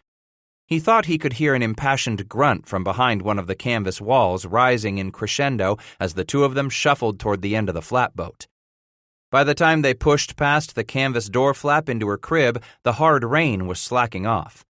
Using one candle she kept lit, Nina lit 2 more. In the dim light, Bass could see his breath, squinting cross-eyed at it while the vapors danced before his face. Concentrating on it as hard as he was, Titus bent, and bent some more, and almost keeled over to the side. From the next crib, he heard a familiar voice growl. "I ain't giving you no money yet, you whore. First I lay, then I pay." Wobbly, feeling his stomach suddenly lurch, Bass put out his hand to keep himself from falling and stumbled against the canvas wall separating Nina's from that adjoining crib. "Hey, watch it there!" Titus was sure now that he recognized the voice. He stuck his face right up to the wall and hollered in reply, "That you, Ovat?" "No, damn it, it's Root. Leave that wall be." Laughing easily with the sudden flush of companionship, he identified himself. "It's me, Titus."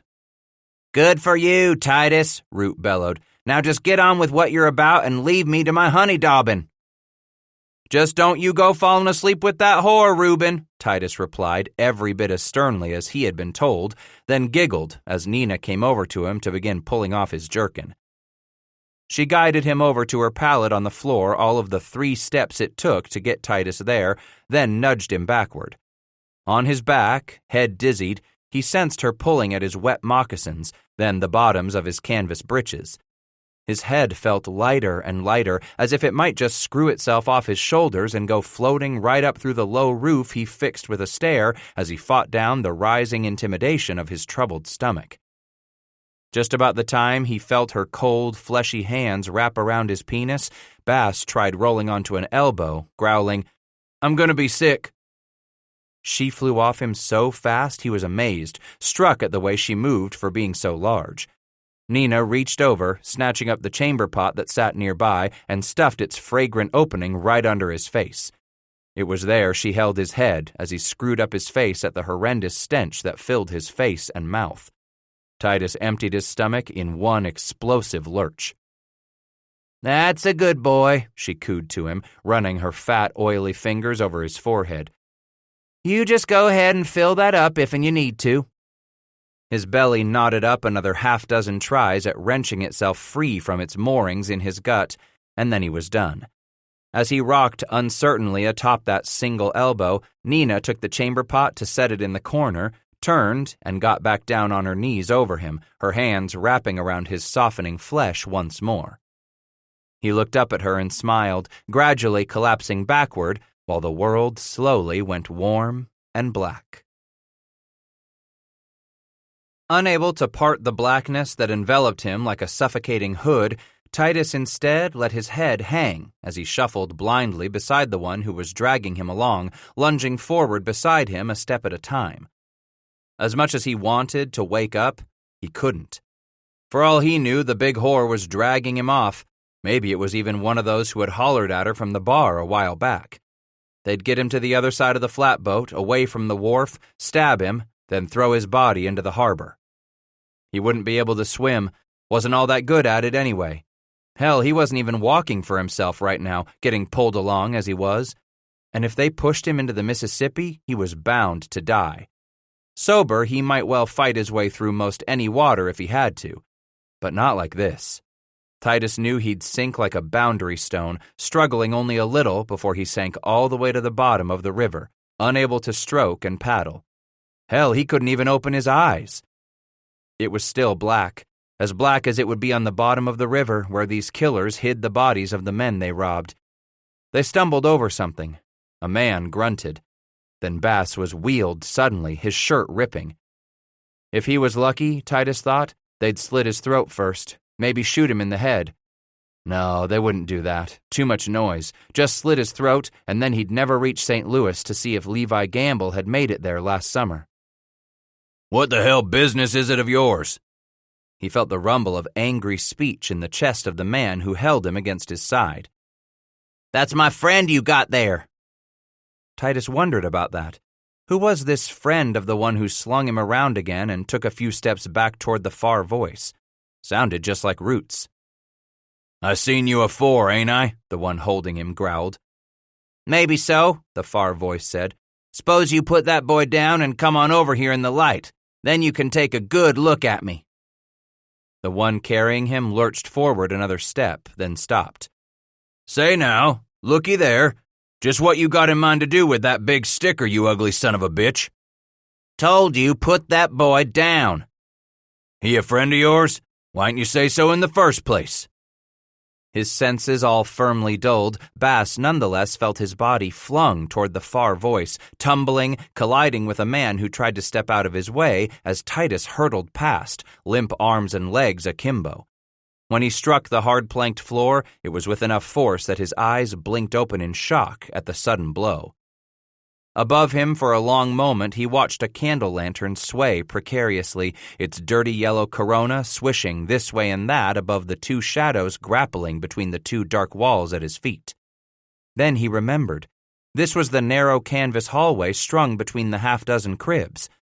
The grunting pair rolled through the foot of one of the walls, gouging at eyes and pulling at hair for all they were worth. Within that invaded crib, a woman's falsetto shriek rose above a man's low, angry curse as the combatants tumbled back from the canvas wall, rolling toward Bass. He blinked, wanting to see, make sense of it all, slowly clawing his hands up the canvas wall, pulling himself to his bare feet. One of them was yelling names, sprawling atop the downed man, holding his opponent with one strong hand gripping the throat and the other raised above his head in a cruel fist. But the other arched his back violently, unseating his enemy to immediately begin hollering out for help of his own. Names that, though muffled in his foggy mind, snagged a familiar chord within Bass. Ovat! Kingsbury! Titus knew them. Ungainly, he lunged forward a step, stood there wobbling, ready to take another when the voice ordered him, Back off, or I'll gut you like I done 100 afore you. Bass pitched to his hands and knees again. Christ almighty, they're going to kill the boy! Someone was behind him as suddenly as he tried to pull himself up once more. Whoever it was grabbed hold of Titus, tearing his old shirt nearly off his shoulders as they dragged him aside and lunged past him into the fray. Now he wasn't sure how many there were as another kicked him aside and hurtled into that heap of grunting, cursing bodies, when the whole mass of them reversed direction in a blur, wheeling over him in cries of pain and gasps of exertion, that great roiling beast of many arms and legs careening this time toward the parlor, where women shouted and screamed in hysterics. In that distance, wrought of fog and the spiderweb of time distortion made sticky by his drunken stupor, Bass heard clay shattering, its aftermath echoed by the high-pitched feral screech of a man's voice, sounds of some frightened, cornered animal. More and more hard body blows delivered against muscles and bone, each like a maul cracking against the tough, tight grain of newly felled hickory. At each blow came an accompanying grunt of pain. Then the sudden, blinding flare of a muzzle flash, brightening the whole of that end of the parlor where the first pair of cribs began. Someone screamed, and a body crashed through the canvas siding with a great ripping of coarse cloth. The man scrambled and attempted to rise, but sank slowly back, crumpling to the floor. Root's voice thundered down upon him. "Watch it! That bitch has got a gun!" Lurching to his knees, Bass felt his head complain, blood throbbing against one temple, then the other, side to side like Mississippi trashwood adrift inside his skull, battering this temple with shrill pain before tumbling for the other. He grew thirsty immediately. His mouth tasted as if he'd been sucking on the bitter contents of a hog's gallbladder as he tried to speak, desperate for the attention of the shadows lumbering back and forth before him. "I'll slit your throat, whore, you don't drop that gun of your'n," Kingsbury threatened with a snarl. Gazing up, with all his strength struggling to focus on the lunging shapes of lamp-lit shadows, he found them. Annie Christmas, all 6 feet 8 inches of her, swinging a big horse pistol about, clutched in both hands, that skinny Hames Kingsbury clinging to her back like a tick on an ox, his wiry arms locked around hers as she careened past Titus, headed wildly toward the mahogany bar, and toppled against the wall behind it. As she came closer, all Titus could think to do was to lash out with his feet. He tripped Annie, the pistol flying into the dark as she pitched forward against the bar, toppling it against the wall behind with a crash and clatter of glass and clay and tin.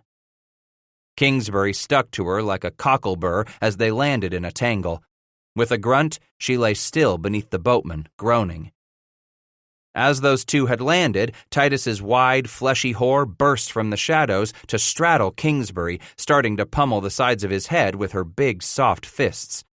Back and forth Nina rocked the river pilot as Bass painfully dragged his legs under him, put his hands out to steady himself, and laid one atop something round, bringing it up before his eyes for all of a heartbeat, not consciously recognizing what it was. Yet in some dim, primal way, realizing he held in his hands Kingsbury's fate. Unsteadily, Bass rocked backward, his head feeling like a burlap bag loosely filled with a load of stream-washed rocks. Righting himself, he rose to one leg. Closing one eye seemed to help him keep the fat whore in focus as he shakily got to his feet and careened forward, his hand swinging that leg busted from one of the broken chairs back and forth before him.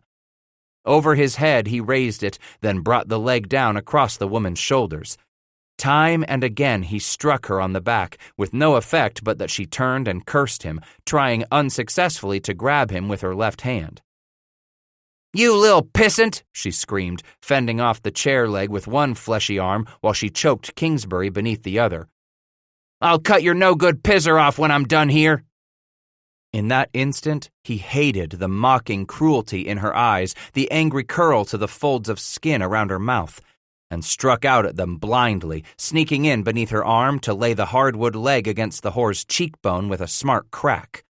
Her face immediately opened up in a long, dark line that spurted a glistening spray over the yellowish lamp-lit paleness of her skin. He dragged the lathe-turned hardwood leg back behind his head for another blow. Spitting blood from the corner of her mouth, her eyes became even more menacing as she turned on him, rising from Kingsbury's body. "Now I'm going to chop your balls off and feed 'em to you while I cut your heart out." As she was lumbering to her feet, he swung, connecting with the top of her skull just above the ear. Nina's head snapped to the side. She rocked unsteadily, stunned as Bass brought the chair leg to his left and swung it back at her head with even more force. She growled at him, both her arms held out in his direction, hands opening and closing like claws before her eyes began to glaze. A third blow, this time driving it under her chin. Blood darkened her lips as her eyes half closed. Nina weaved atop Kingsbury, both arms still outstretched to grab at the youngster, fingers clutching, releasing, clutching again, with nothing caught between them but the smoky air. Bringing the chair leg over his head, Titus brought it down on Nina's skull as her eyes rolled all the way back, their sockets showing nothing but whites. With a loud snap, her neck popped backward, and she toppled her great bulk into a heap beside the river pilot, like a forest slug spilling off the stem of some ground ivy. Trudging forward one step, then another, Bass wobbled over to her, holding the chair leg high all the time, suspended there as he stared blearily at the whore sprawled on the floor, when the room erupted again with women's screams. One of them screeched right in his ear, "You killed Nina!" just as she landed on his back, and they both went down in a heap against the overturned bar. At their feet, Kingsbury clambered slowly to all fours, gasping for breath, dragging it in noisily, labored and wheezing, as would a drowning boatman who was just pulled from certain death beneath a turbulent river. Hames pulled his knife as he came up, clutching one arm against his side with a pasty grimace. "Get off him," Kingsbury ordered. Immediately, the whore riding Titus's back stopped pummeling Bass with her fists, whirled, and lunged for Kingsbury, baring her teeth like a fighting dog's. As she flung herself at the river pilot, the whore fell against the long blade of his belt knife, stumbled suddenly with eyes wide, her mouth moving without a sound, then stared down at his hands gripping that knife pressed into her belly up to the hilt. With a grunt of great exertion, Kingsbury dragged the blade to the side, splattering the youth beneath him with the whore's warm blood, then quickly snapped his head forward, cracking it against the woman's forehead smartly. She lurched back, only then pulling herself off the knife blade as the front of her dirty dressing gown darkened like the underbelly of a thunderstorm. "Let's get," Root hollered. As the dying whore crumpled beside him, Bass turned slowly, numbed, to find Reuben holding down the Negro bartender, a knife at his throat. The slave's white eyes muled angrily as he glared up at the boatman, his great coffee-colored hands spread in surrender, but his face bearing nothing but undisguised scorn for the victor. Backing slowly away before he inched the blade from the glistening black skin of that muscular neck, Root finally straightened as Heman Ovat limped over, having held a pistol on two of the women through the last minutes of their whorehouse fight. Kingsbury hobbled up beside Reuben, half bent at the waist, his left arm wrapped around his middle as he wheezed in pain with each shallow breath. "Get up," the pilot ordered Bass, his voice strangely hollow. It reminded Titus of how a person might sound if cast down a well. Hames turned to Ovat and Root as they all three surveyed the scene. "Any of you know who them two was?" With a nod, Heman answered, "Think I seen him afore, yeah." "I thought so. First they came in here tonight," Kingsbury replied, pointing at the white man's body sprawled half in the parlor, half in the narrow hallway. "They was on the crew what took Matilda to their boat last summer." "I can't be sure as you, Hames," Reuben said as they stood huddled together, their eyes moving over the scene of blood and death, tattered furniture and broken clayware. "You too was what seen him in the Kangaroo afore Ebenezer took off on his own to break Matilda loose." "I'm sure of it," Kingsbury answered quietly, stonily. "They come in here tonight looking us over. I got more sure of it. Can only be the two Ebenezer said jumped the boat afore he kilt them other two." "All that over a whore," Root moaned, wagging his head as he kept the knife held on the big slave. "And now this, with some more goddamned whores." "There'll be others coming soon," Ovat warned. "You best take me to the boat," Kingsbury said as Root dragged Titus to his feet. Ovat asked, "You hurt bad?" "Dunno," and Hames swallowed down some pain that grayed his face even more. "Just get me there now." "What we gonna do with these whores?" Root asked. "Take 'em up back there in them cribs. Have 'em tie each other up and gag 'em," Kingsbury snapped, his eyes clenched fiercely. "Just do it quick. Dunno how long I can stay on my feet like this." Bass and Ovat did just that. While the pilot and Reuben held a pair of Annie Christmas's big horse pistols on the whimpering prostitutes and that big, bald-headed bartender, Titus and Heman tore dressing gowns and petticoats into strips they forced the whores into tying around ankles and wrists, as well as knotting a tight gag around each mouth. "Get out of here before I shoot you," Kingsbury snarled. Bass poked his head out of a crib to find two men standing at the door flap. Their eyes flew around the parlor's clutter, then back to that pair of wide muzzles Kingsbury and Root held pointed at them, before the pair turned and fled like frightened quail, bellowing like gored hogs. "The fat's in the fire now," Root grumbled as the other two emerged from the cribs. "Don't worry about gagging her now," Kingsbury said, pointing his pistol at Annie Christmas, who for the last few minutes had been unleashing her wrath on her slave bartender. "Just get that son of a bitch tied. Every last damned body under the hill gonna be crawling over here in a shake of a bear's tail. We gotta get when he's tied down." "Where?" Kingsbury glared at Ovat. "You idiot! Back to our goddamned boat!" "With them sons of bitches atween us and the boat, all of 'em coming this way to see what the ruckus is?" Root asked in a high pitch. Titus didn't know how the idea ignited in his mind of a sudden, but it was there, with a certainty that startled him. something so sure and surprising it damn near frightened him. "We can make it back through the woods," Titus suggested in a whisper so none of the whores would hear. When Annie Christmas stopped cursing the barman, Bass was frightened. Root held up one of the pistols, and the gunboat madam backed off while Titus looked at the Negro bartender, finding fear in the man's yellow eyes. He immediately turned his black face away, then stared down at his hands bound in whorehouse rags. "Bass got him a fine idea," Kingsbury whispered, wheeling about to shove Ovat ahead of him with a jab of his elbow. "Go! Go!" Shivering in the shreds of his torn shirt, Titus stood there a moment in the wake of the others as they ducked out to the deck. Root stopped at the canvas flaps, whirled about, and leaned back in to snag Titus by the arm, hauling him right out to what there was of deck between the brothel's canvas wall and the gunwale's grayed wood. "You're leading us, God bless it," Root growled, back to his normal, ill-tempered self. As Titus vaulted off the gunboat and landed on the wharf beside the others, Kingsbury pressed his face in close, staring intently at Bass's eyes, flicking his gaze back and forth. "Know where you're headed?" Titus pointed. Nodding, the pilot asked, "Your head clear enough to get us through that timber and away from any crowds?" "Like them what's coming now?" Ovat announced in a shrill voice.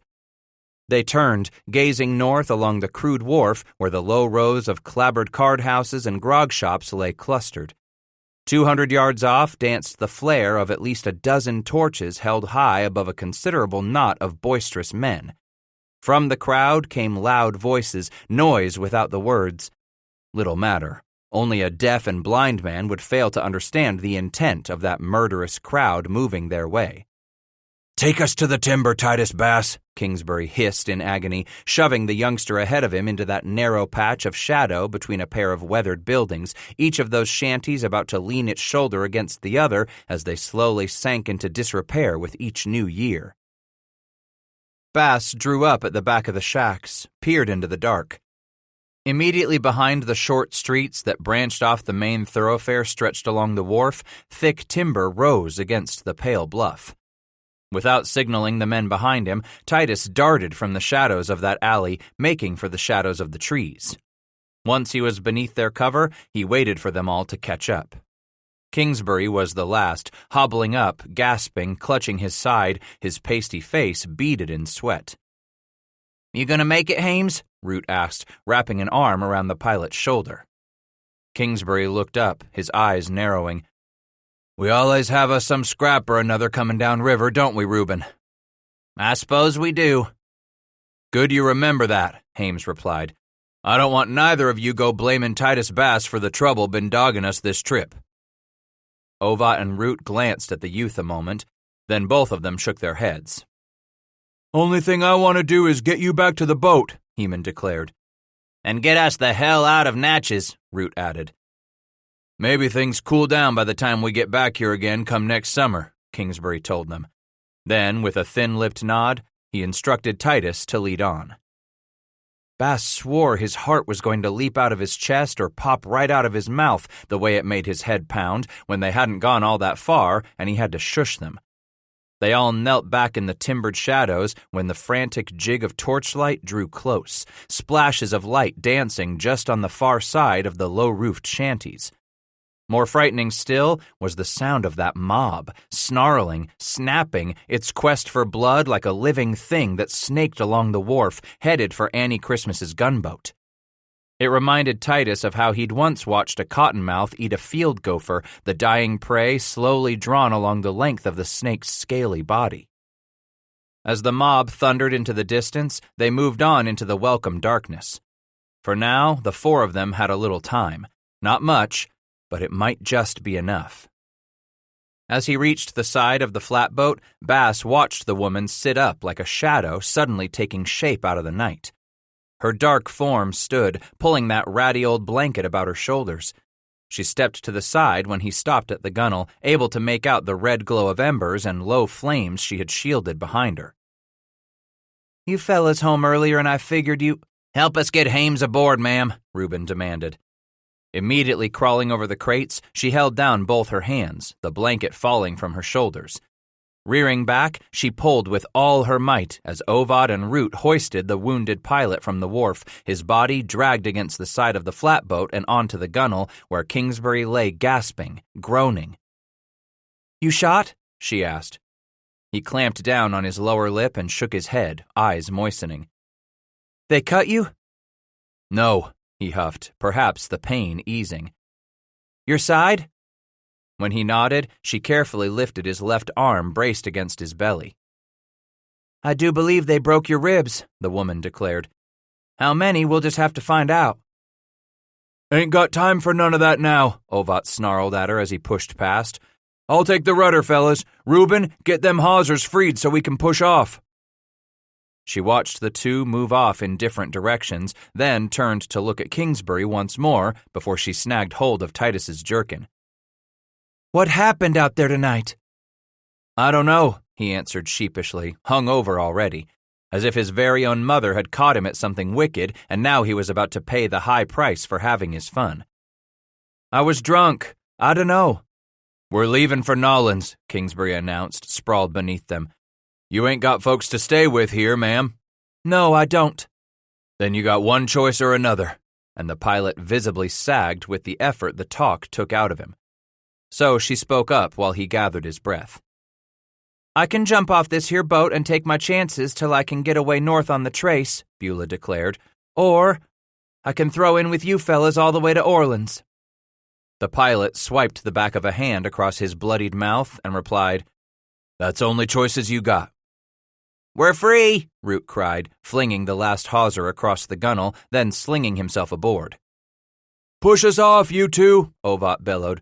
"Give him a goddamned hand, Titus." "I ain't rightly got but one choice," the woman said quietly as Titus started to move off, snatching up one of the long snag poles. Bass stopped, turned to hear what she said so very quietly as Beulah knelt beside their wounded pilot. "You fellas picked me out of the river. You give me a ride on your boat when every last one of you except that young'un believed in all your hearts what bad luck it was to have a woman on your boat." "I ain't None of us blaming you for this," Kingsbury interrupted, then coughed soddenly. "Damn," she said with a sad wag of her head.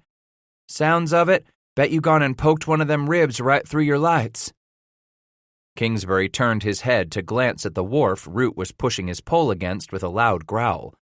As he heaved against his long hardwood pole, Bass noticed the flare of the torches bobbing in the distance, this time headed back upriver, in their direction.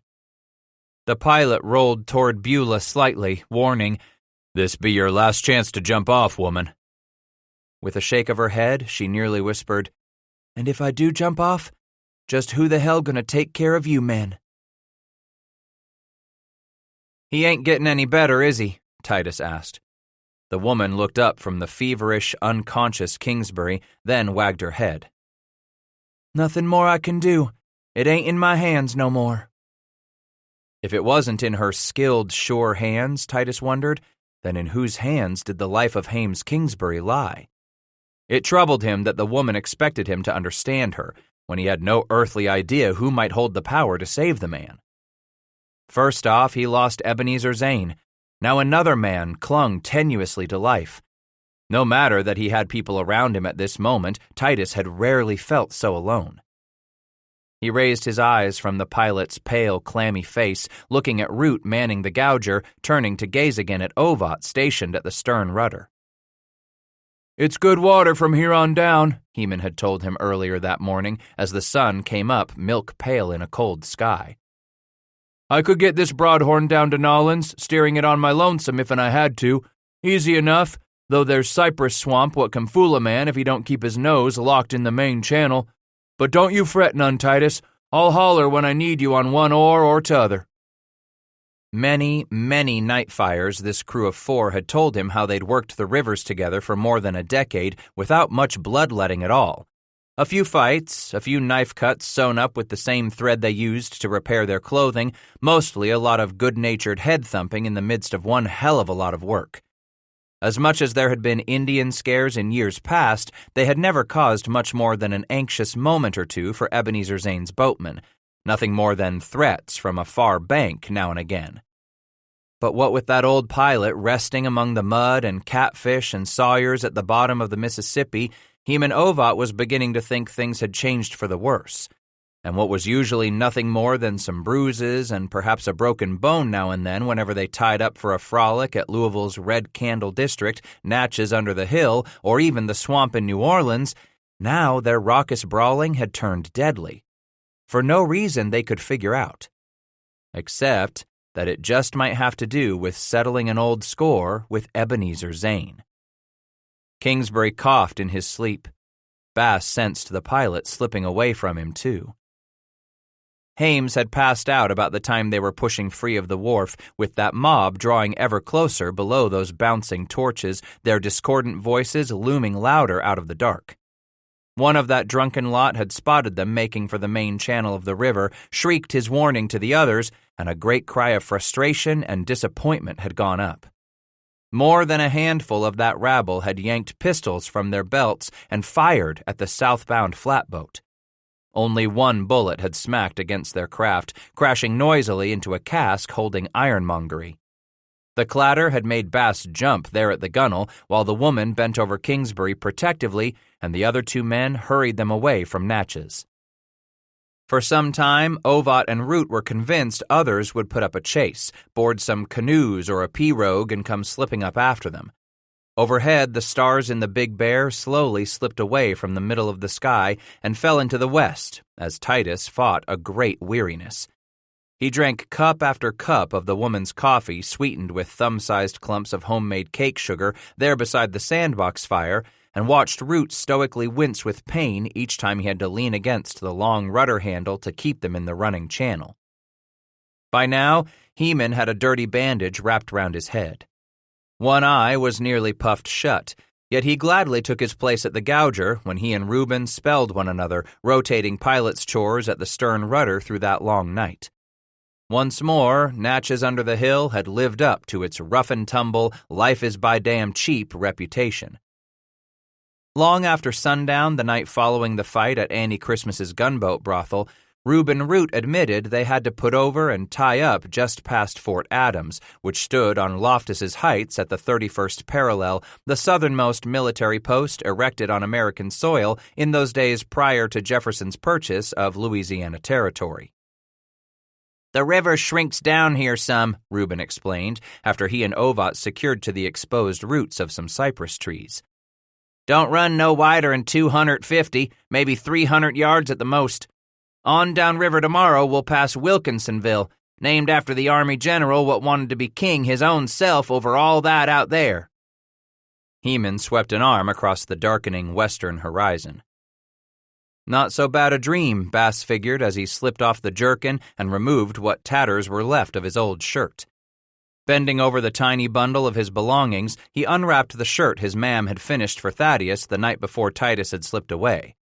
Ever since, he had refused to wear it, feeling it to be ill-gotten, as if he had stolen that yoked shirt with its square armholes, but now as he slipped it over his head, Bass sensed his mam just might have left it lying out on the table as she had because she knew her eldest son was taking his leave.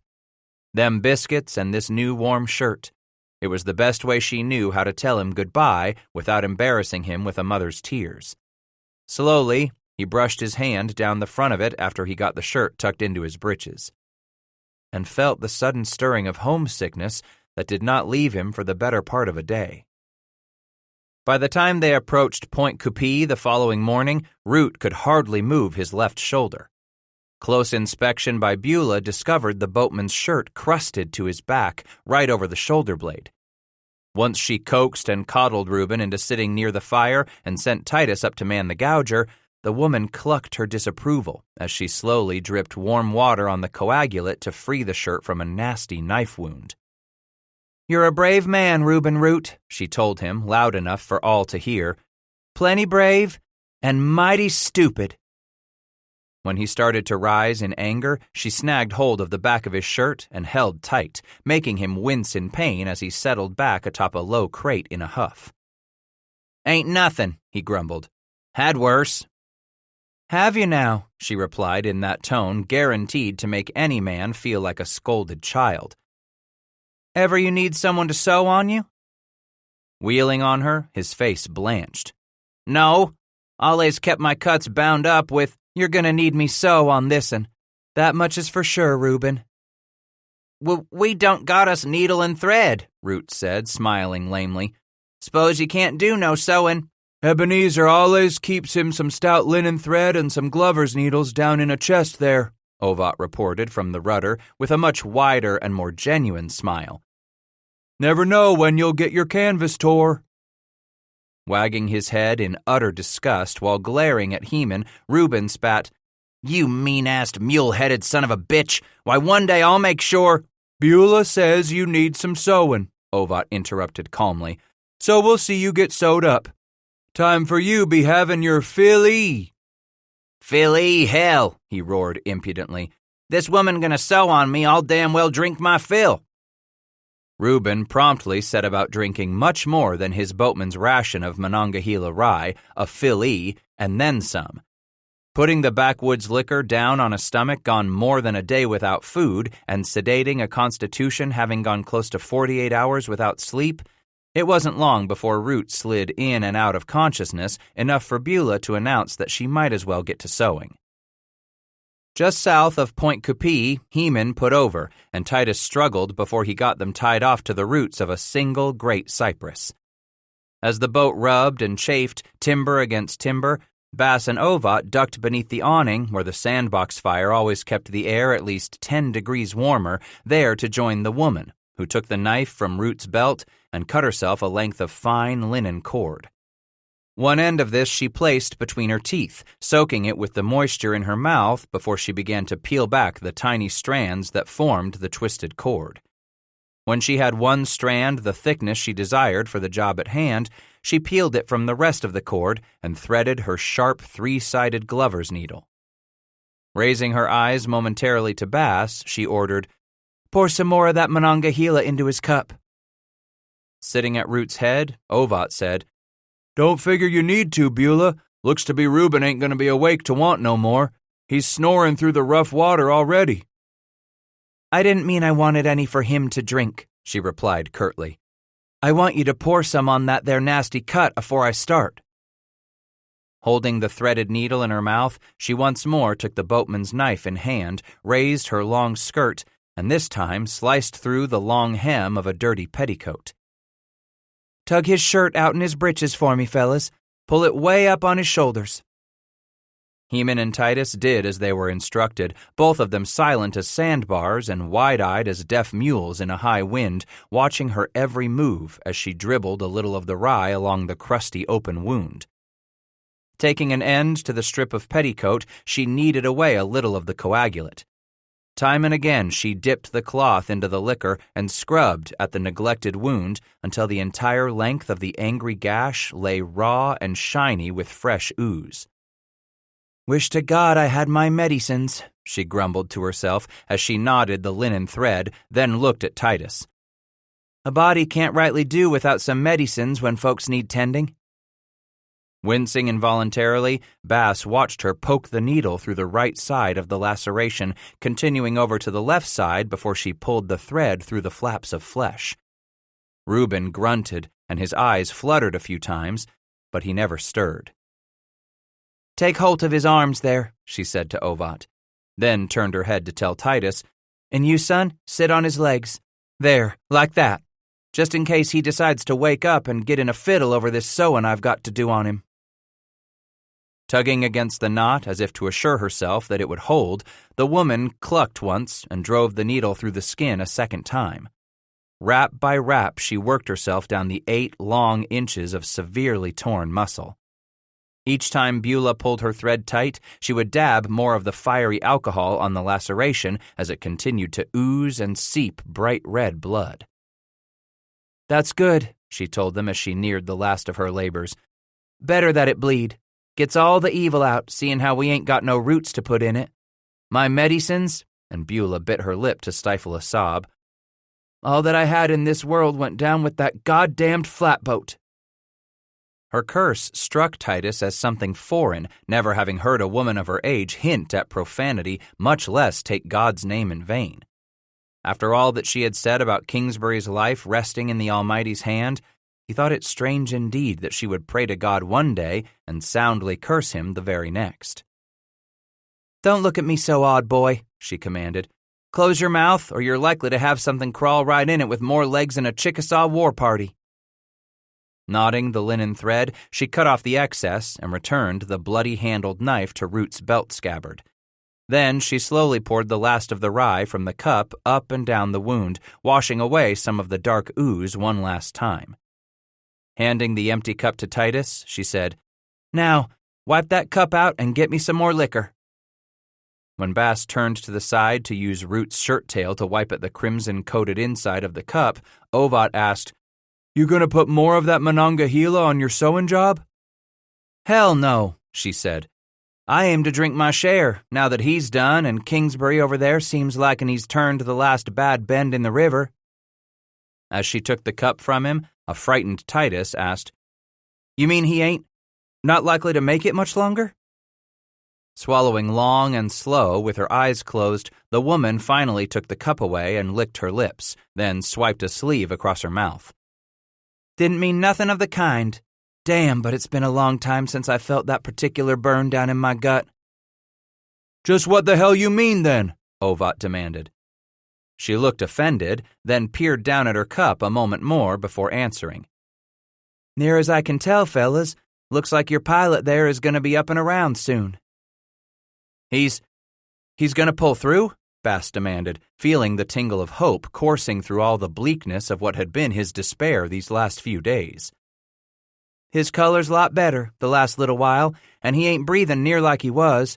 No more choking and gurgling at all. I do believe Hames Kingsbury's going to make it." "Woo-wee!" Ovat cried out, reaching out both arms to embrace the older woman who sat there stunned by the boatman's sudden affection.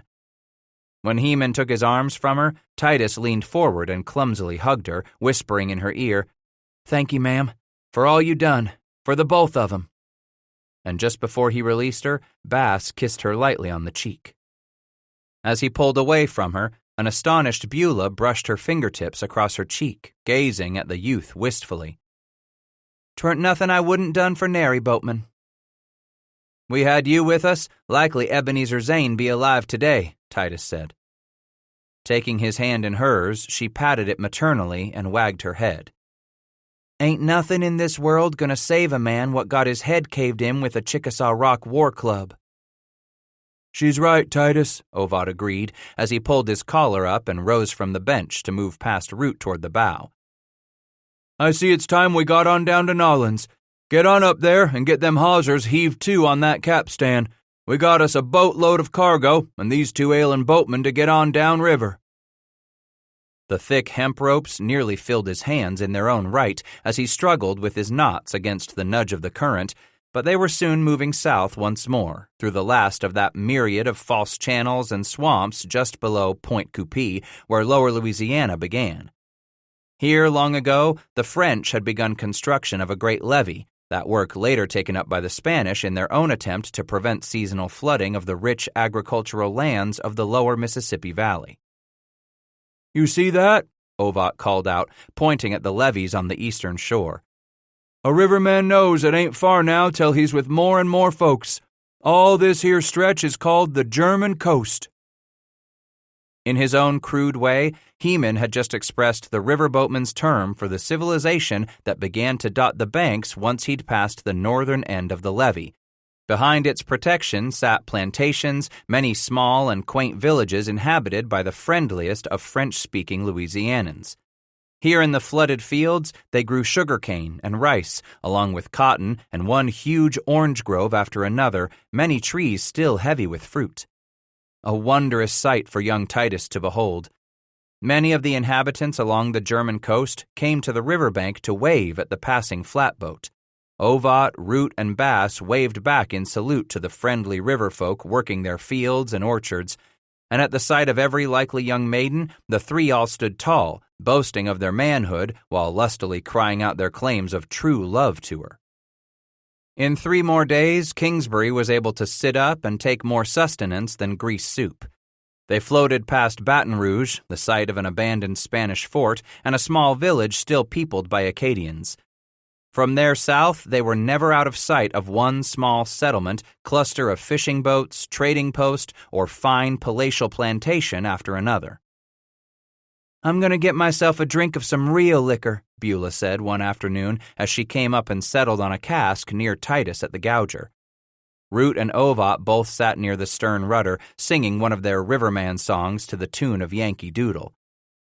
"Get up, good sirs, get up, I say, and rouse ye all ye sleepers. See, down upon us comes a thing to make us use our peepers. Yet what it is, I cannot tell, but 'tis as big as thunder.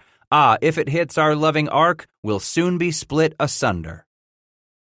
Titus asked, "What's real liquor taste like?" She regarded him a moment in that afternoon light as a warming breeze crossed the bow. Then, peering off again to the south, the woman answered, "I always get me a bottle of long cork claret. Have every trip down. Figure it's only fitting I should drink a final toast to Jameson. Only right." "Drink a toast?" "Of course. To your dead husband," Bass replied. "He damn well better appreciate it," she said with a ghost of a smile, reaching out to slap Titus on the knee. "First time I made it to Norlands without him." 14. As much as Root, Ovat, and even Kingsbury grumbled about the fact that Beulah hung their laundry up on that rope stretched from the awning to the snubbing post at the bow, those freshly scrubbed clothes snapping smartly in the stiff breeze for everyone else on the lower Mississippi to see, the boatmen didn't really mind at all the idea of having a clean shirt to pull on before they climbed ashore to celebrate their arrival in New Orleans in fine style. Once she learned they had no extra clothing, the woman had ordered them all to pull off their dirty shirts right then and there.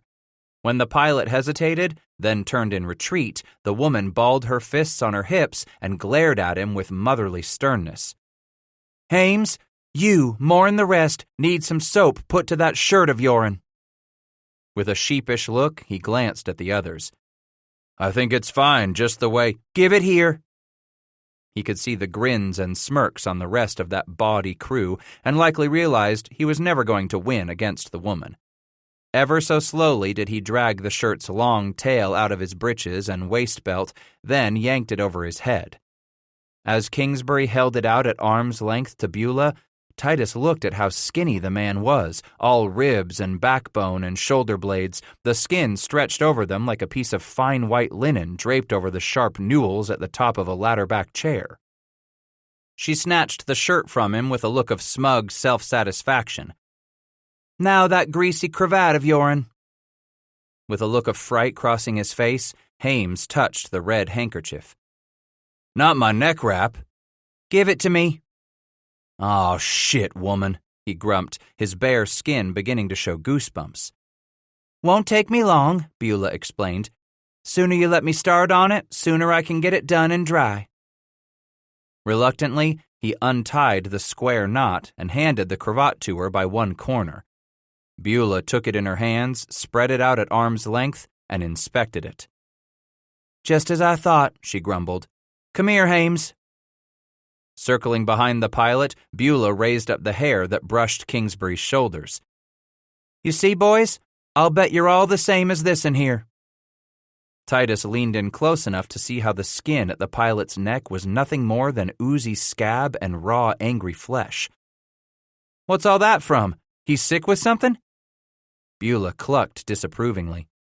"Only thing he's sick of is taking care of hisself. He's been giving home and hearth to some verminous critters. These'ns here." Holding up the red bandana Kingsbury had long used as a neck wrap, the woman pointed to the long row of big white lice neatly arranged within one of the folds, each one every bit as big as the hog lice he had seen on the family stock back at Rabbit Hash. Looking like a strand of long white beads, the vermin had arranged themselves in a row with their heads all turned toward the raw skin of the pilot's neck, feasting away. "When I get done with your clothes, fellas, won't be a one of these I ain't drowned. Then we gonna pick over all your blankets, too." "What about his neck?" Titus asked, pointing to the raw flesh. "Maybe so we oughtn't put something on it." Beulah wagged her head, saying, "I don't have nothing no more, none of my medicines." Most like Ebenezer has him some liniment or oil you can put on it for me, Kingsbury said, scooting to lean forward over a long chest where he began to rummage among Zane's belongings. After smearing a thick daubing of some less-than-fragrant ointment Ebenezer kept in a cork-topped clay jar, Beulah proceeded to work up a lather from some river water and half a cake of lye-ash soap she found buried in the bottom of Ebenezer's kitchen box. The day not really warm enough for any of them to stand around sans shirts, all four pulled on coats made of canvas or wool blanketing. Without a tin scrub board, she instead scrubbed their grimy shirts against the white oak staves that formed the side of a large water bucket. Titus watched her work, reminded of his own mother, recalling for a moment how Amy washed the clothes of all those brothers and sisters. By the time Beulah got to Titus's homespun shirt of mixed cloth, the woman held the garment between two fingers at the end of her outstretched arm, her other hand pinching her nose in mock disgust. After she rubbed and scrubbed the best she could, she would pull his shirt from the soapy water and inspect it, both sides, neck, and cuffs, before plunging it back into the pail for more watery abuse. Again she pulled it out for inspection, then returned it to the gray, sudsy water. Over and over she dunked his sole shirt, then raised it from the pail for a look until it eventually passed her scrutiny. Only then did she drape it over a long line of half-inch rope they had tied for her to the awning support, stringing it all the way forward to the bow checking post. Of varied toecloth, calicos, and linsey-woolsies, the four shirts dripped, drop by drop, before they began to dry, flapping in the cold air above Titus's head. Nearby, Heman Ovat clacked out a rhythm on a pair of pewter spoons he whacked against his palm and elbow, knee and thigh.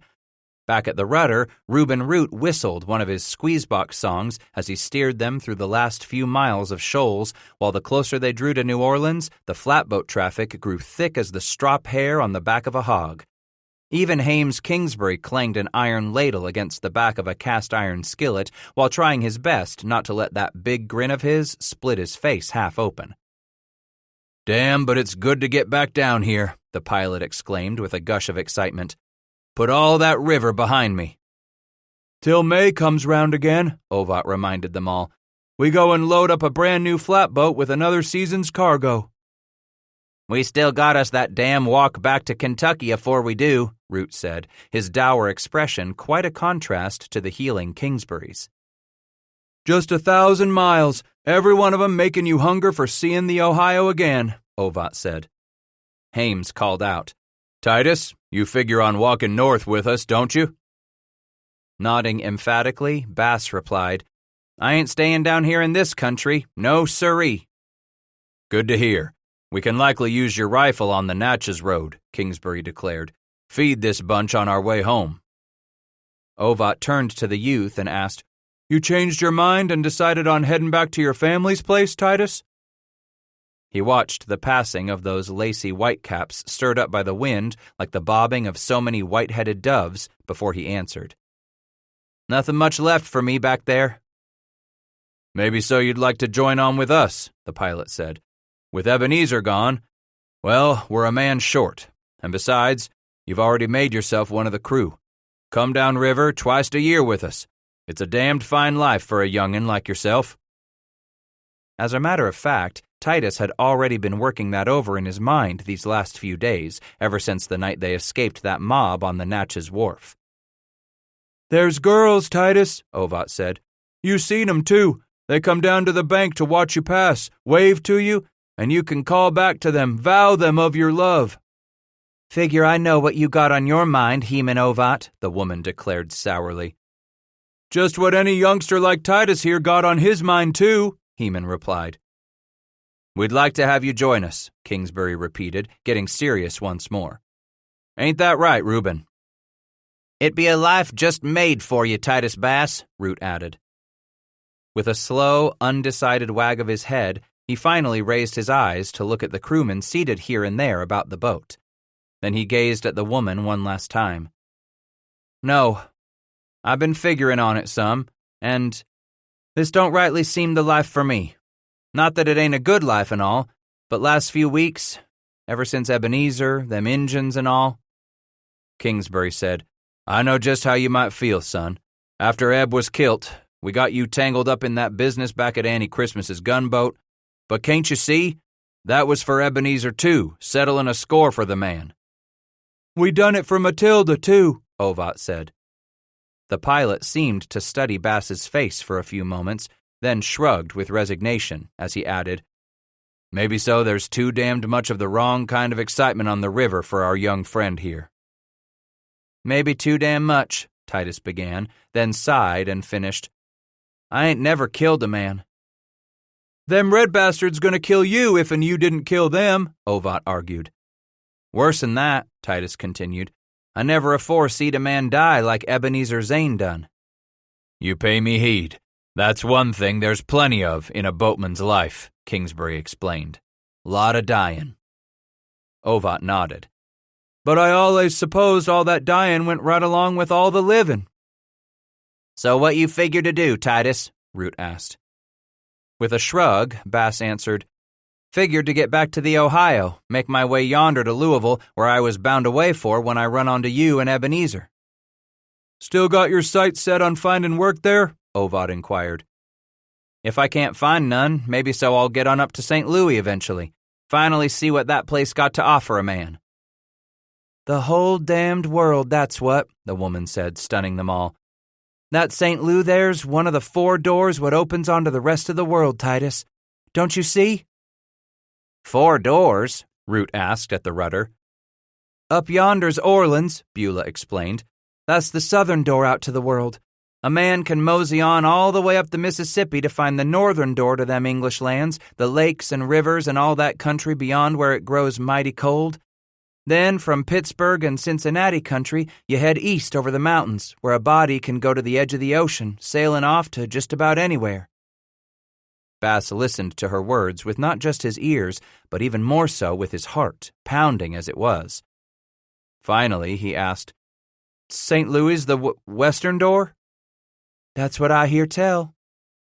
Kingsbury leaned toward her to ask, You ever heard of what's out there? For a moment, she cocked her head to the side, as if trying to pull something from her memory.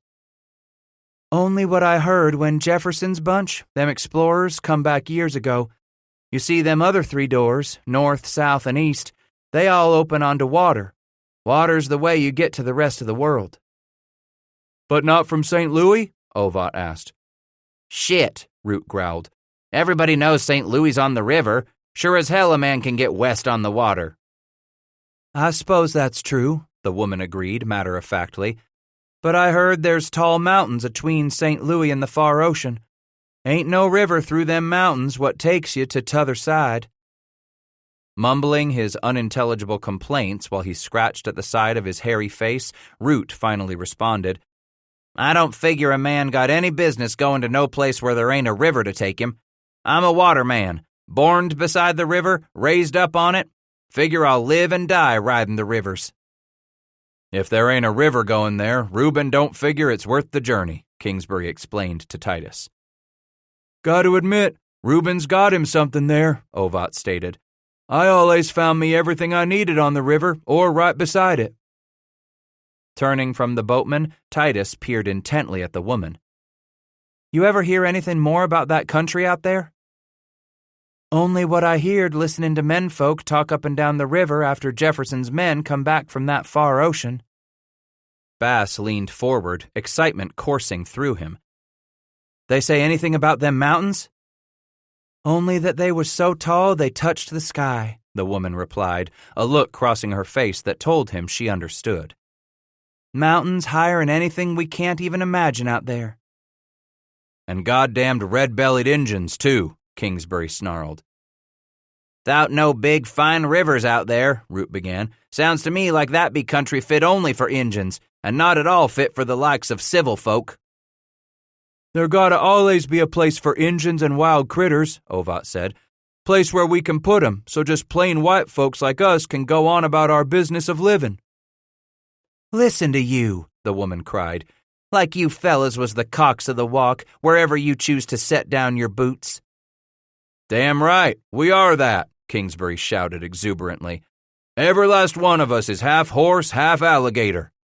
Don't even let me ever hear you go on and on about how you can whoop up, outride, outdrink, and all that better than any other man alive. We're rivermen, Root exclaimed. By damn, we're ring-tailed roarers. By bloody damn, you just get us to Orleans, Beulah interrupted the boatman's verbal strut. Then we'll see if you can get us back north to Kentucky all to one piece. Kingsbury leaned forward from his perch to slap her on her ample rear. Whirling quickly on him, she squinted a flinty glare at first, but no sooner did it quickly soften into a grin. Why, Mr. Pilot, she said, cocking her head coyly, you do appear to be mending quite nicely. I am at that, Hames replied. But now the woman doubled up a sizable fist and held it below the pilot's nose. But if I ever catch you taking a swat at my behind parts again, I'll do even worse to you than you got visiting that whore's gunboat. With a wide grin of his own, Kingsbury ducked behind his arms as if about to be pummeled. I hear you, ma'am. Won't never have me grabbing for a feel of your behind parts no more. Maybe since you ain't making yourself useful steering this here broadhorn, you can grab one of them poles and do us some fishing for lunch. I can do that, Kingsbury said, starting to rise. She laid a firm hand on his shoulder and shoved him back down on that rough bench beneath the awning. And while you're fishing, Mr. Riverman, suppose you think about how you just might treat a lady proper and not like one of your whores. Hames gazed up into her face, immediately contrite. I'm sorry if I offended you, ma'am. Didn't mean to treat you bad. Not like them women you pay to hike up their skirts for you, she said. Titus listened and watched, amazed, never having heard a woman talk in such a bold-faced manner to a man, at least one who was not a foul-mouthed, hard-case whore. Just get to your fishing there, pilot, the woman ordered, and prove to me you're of some use besides ruttin' with poxed-up pay women, making yourself tumble drunk at every river stop, and shoving your way into a fight at the drop of a boot. Hames glared, saying, It's fish you want? Then fish you'll get, woman. By midday, Kingsbury had pulled all sorts of creatures from the waters of the lower Mississippi. Besides perch and trout, he had hooked some buffalo fish, carp, and sturgeon, along with pike and even a soft-shelled turtle. Over the coals of her sandbox fire, Beulah cooked the pilot's catch, feeding them all until they were ready to burst. Maybe you'll do, she admitted to Kingsbury as he started from the warmth of the fire, intending to relieve Heman Ovad at the stern rudder. Maybe you are the sort of man what can provide for a woman proper. The pilot stopped, turned back to look closely at her face, then said, If ever a man was intending to get himself tied up to one woman, I figure one like you ought to do a man nicely too. Bass watched her kneel back over the sandbox fire, her cheeks flushing with the compliment. Kingsbury grinning proudly as he took the long rudder pole from Ovat. As Heman resettled himself at the starboard oar, he winked to Titus. Jesus God, look lively there, young'un. We'll be tying up in Nolans afore nightfall. New Orleans. How he stretched and craned his neck to see something of it far down that broad stretch of endless bayou cluttered with cypress where Spanish moss hung 8, sometimes 10 feet long, like great gray beards tossing in the wind. To come here at last. So he could finally get on with starting back for that Kentucky country, just as soon as they sold off the cargo, along with all the timber in Ebenezer Zane's flatboat. He was 1,000 times farther away from home than he had ever been, and right now was sensing a dull ache with that longing for familiar faces and well-known places and the reassuring smells that told him he was home. But that was purely impossible. There was no longer a home. He was adrift and free, dancing on the wind. But before he did return to that faraway Ohio River country, there still lay all those miles of wilderness they had yet to cross, on a road that would take them right through the red, savage heart of the Choctaw and Chickasaw nations. Any way he looked at it, that spelled Injun country to Titus Bass. If he had believed Louisville and later Natchez to be bustling, sprawling river ports, Titus was in no way prepared for what greeted him when they neared the levee at New Orleans. Their Kentucky Broadhorn was but one of more than 300 tied up along the length of a serpentine wharf, boats lashed together 3 and 4 abreast. The great clusters of unloaded flats cluttered against the New Orleans wharf reminded Titus of sprawling and forlorn stacks of empty chicken coops. In addition, there were more than 100 of the bigger keelboats with their low-roofed cabins squatting mid-ship atop their decks.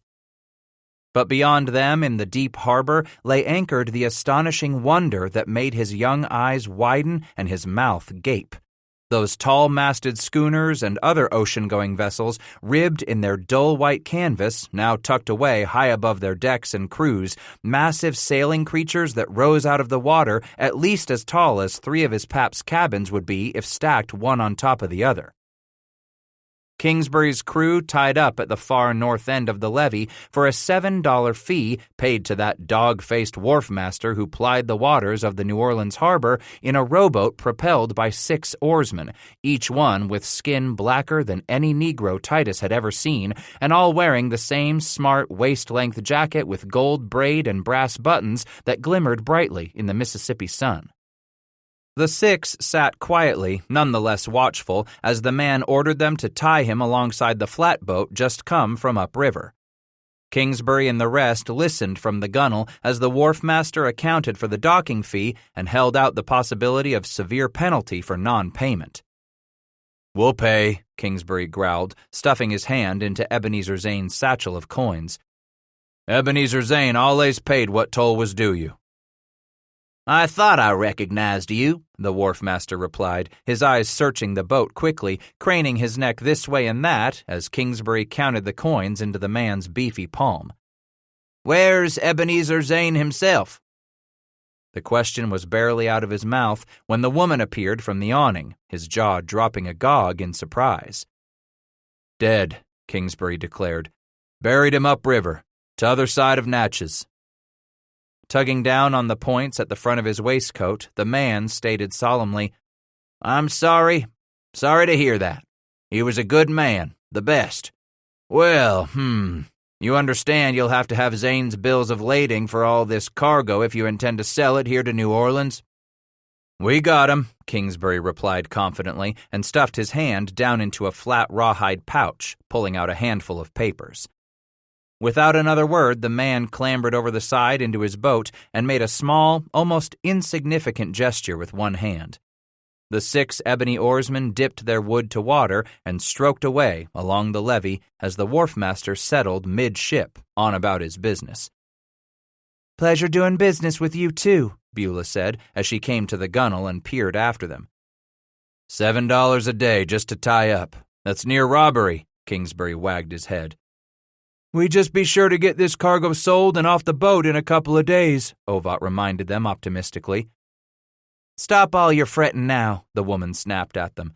"That fee ain't nothing at all, not compared to the small fortune you boys are bound to make when you go sell all this.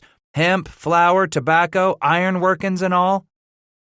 A smile slowly crossed Kingsbury's face.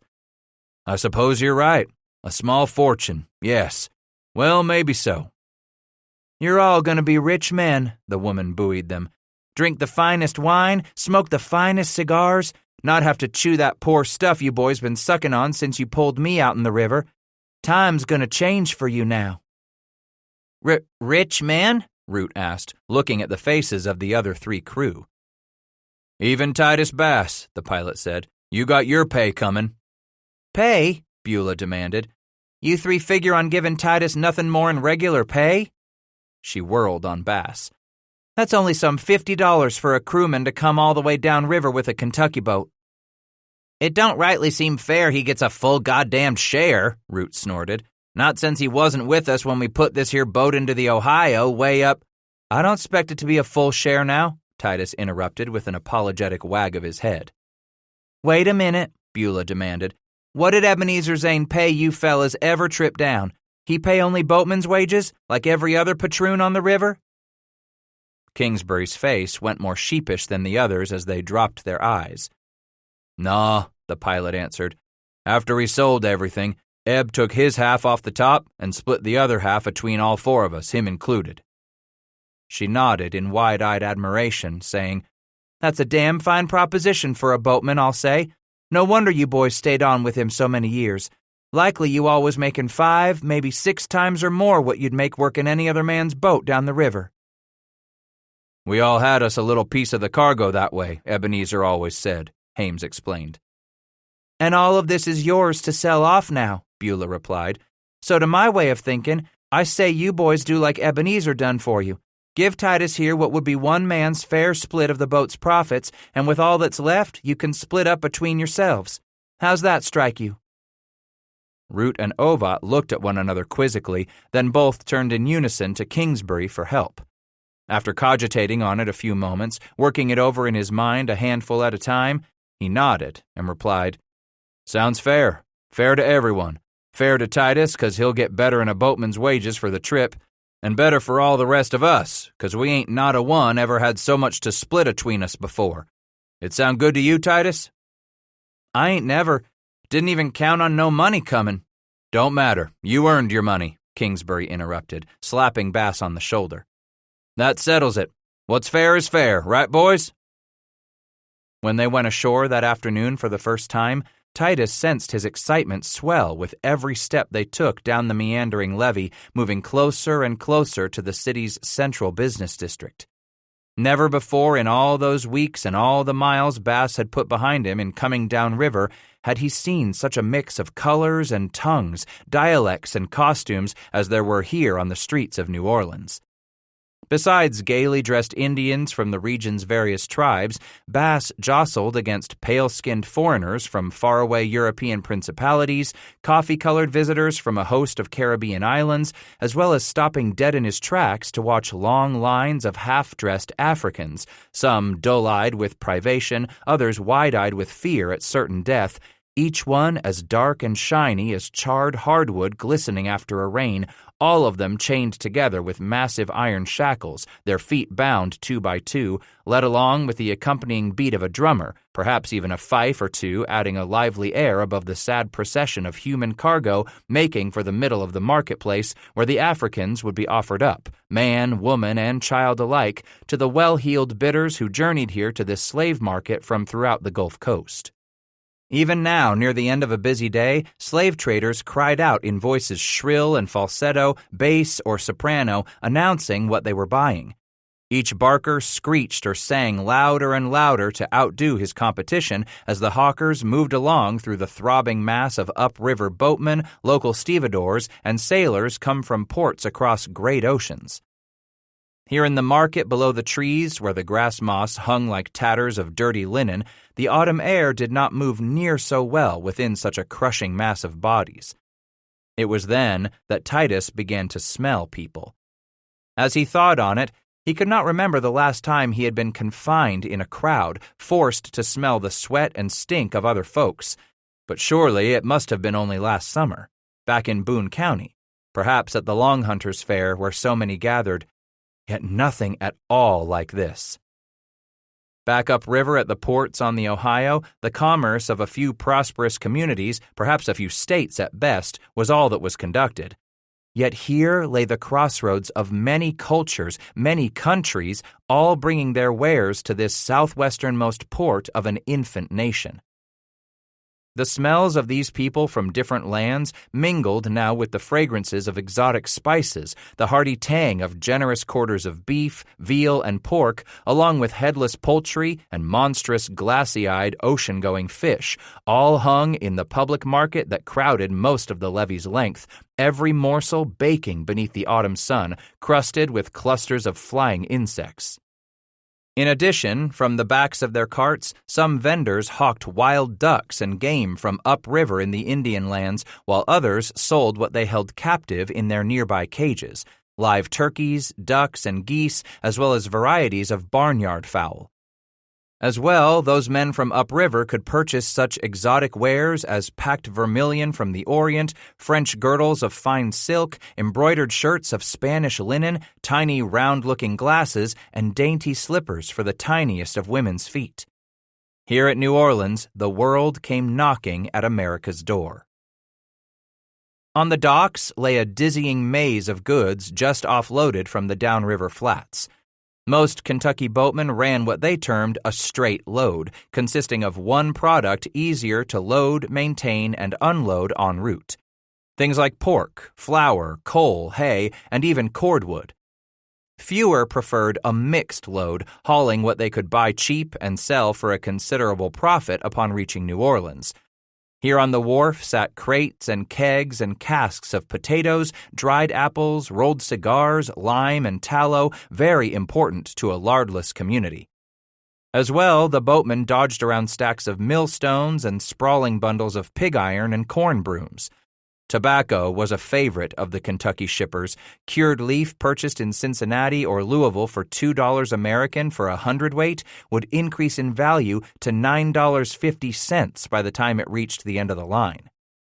Everywhere was a splash of color and texture, with all the fruits and vegetables displayed at the top of open sacking or in huge wagon-borne boxes. All manner of melons, cucumbers, and Irish potatoes, both red and brown, along with the yams and sweet cherries, plums, and strawberries.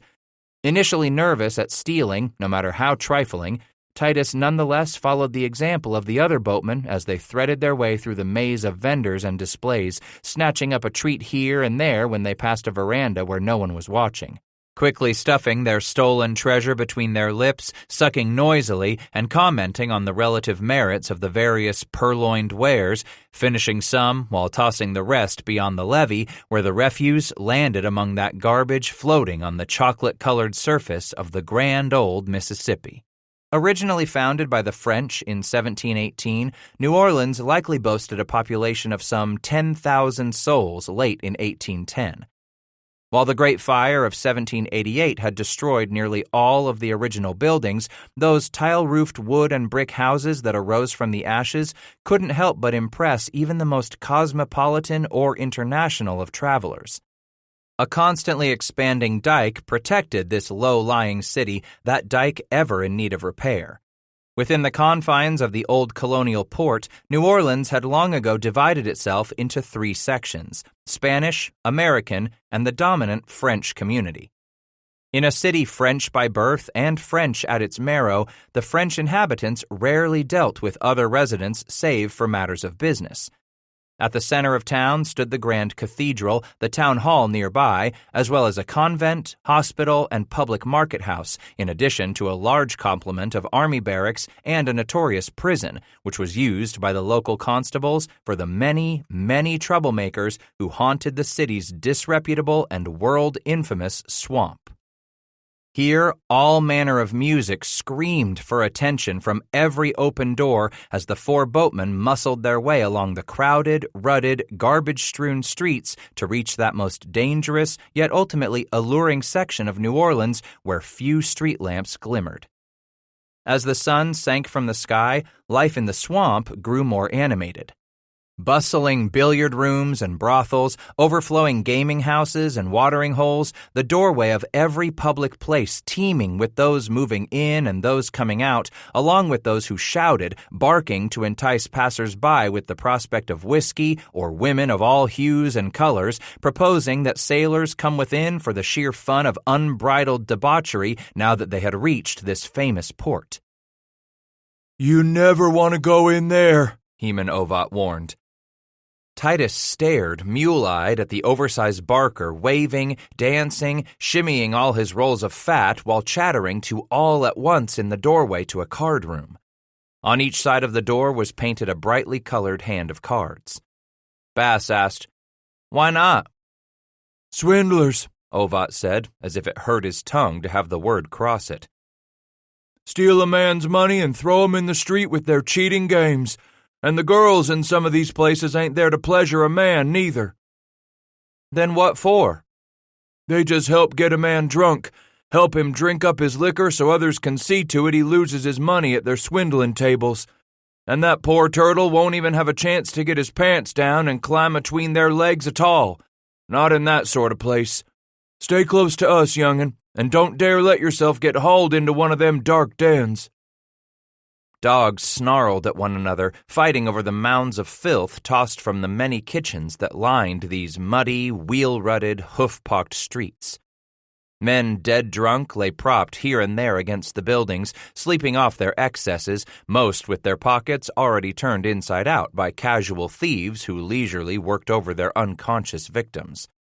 Not one of those drunks still boasted a pair of boots on his feet, most already stripped of hat and coat, perhaps a fancy shirt or sash, anything that might bring a thief a few pennies, halfpence, shilling, or doubloon in exchange. The unwary and stupid proved themselves fair game.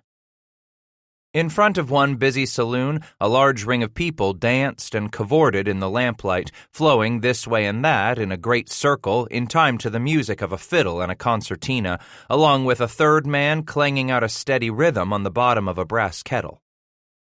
Across that narrow lane from the revelers, half-dressed women leaned on their elbows from open windows on both floors of a two-story brothel, many drinking and smoking expensive meerschaum pipes as they conversed with those below in the street. Flesh advertised because flesh was for sale. Necks and shoulders bared, breasts all but spilling forth from skimpy, wispy turns of cambric and calico, some of it trimmed with lace. Titus stood agog as one woman caught his eye, beckoned him over as she leaned out, her exposed and pendulous breasts hanging like fat udders craving a man's fondling. He looked over, staring, unbelieving at their size. "Get along here, Titus," Reuben snarled, snagging Bass's arm and yanking him away from the whore's outstretched arm. "We ain't here tonight looking to find a knockin' shop for you. Think back to the last time you had diddlin' on your mind. We nearly got us all kilt." Then Bass remembered Annie Christmas's gunboat, Natchez, and that mob intent on something unspoken but murderous all the same. Recalled that bloodied scene, those dead men and the whore Kingsbury had gutted. Thinking on the look in those yellowed eyes, the dangerous feral fear chiseled across the shiny black face of that big, smooth-headed slave who had worked the bar for Annie Christmas. "Hey, you there, Kentucky boy," the bare-breasted whore called out in sing-song, lisping slightly, what with missing some of her front teeth. She waved, tilting her head and lifting one of her breasts, beckoning him to her window. "Come on over here and show me what it is all you Kentucky boys know about a woman." "That's Madame LaForge's place," Reuben declared, tugging Bass away from the window. "You go in there, a feller like you won't ever come back out." "Well, why? They likely to kill me in that place, too?" The boatman snorted. "Hell no, not in there. Madame LaForge's girls just hump a young'un like you till there's nothing left but your moccasins."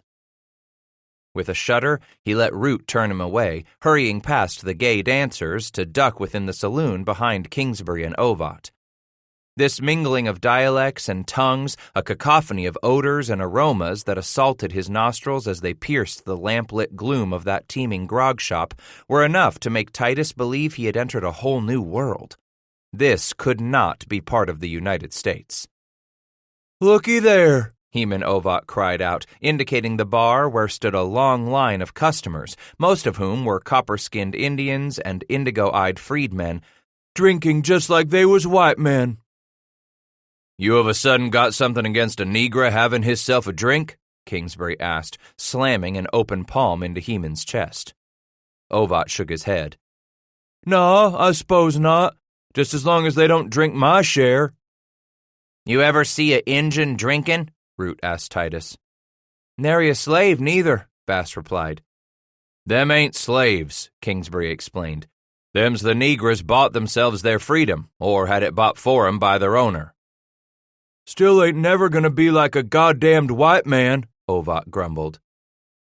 "Negro works his job same as you and me," Reuben began. "How you figure that's so bad?"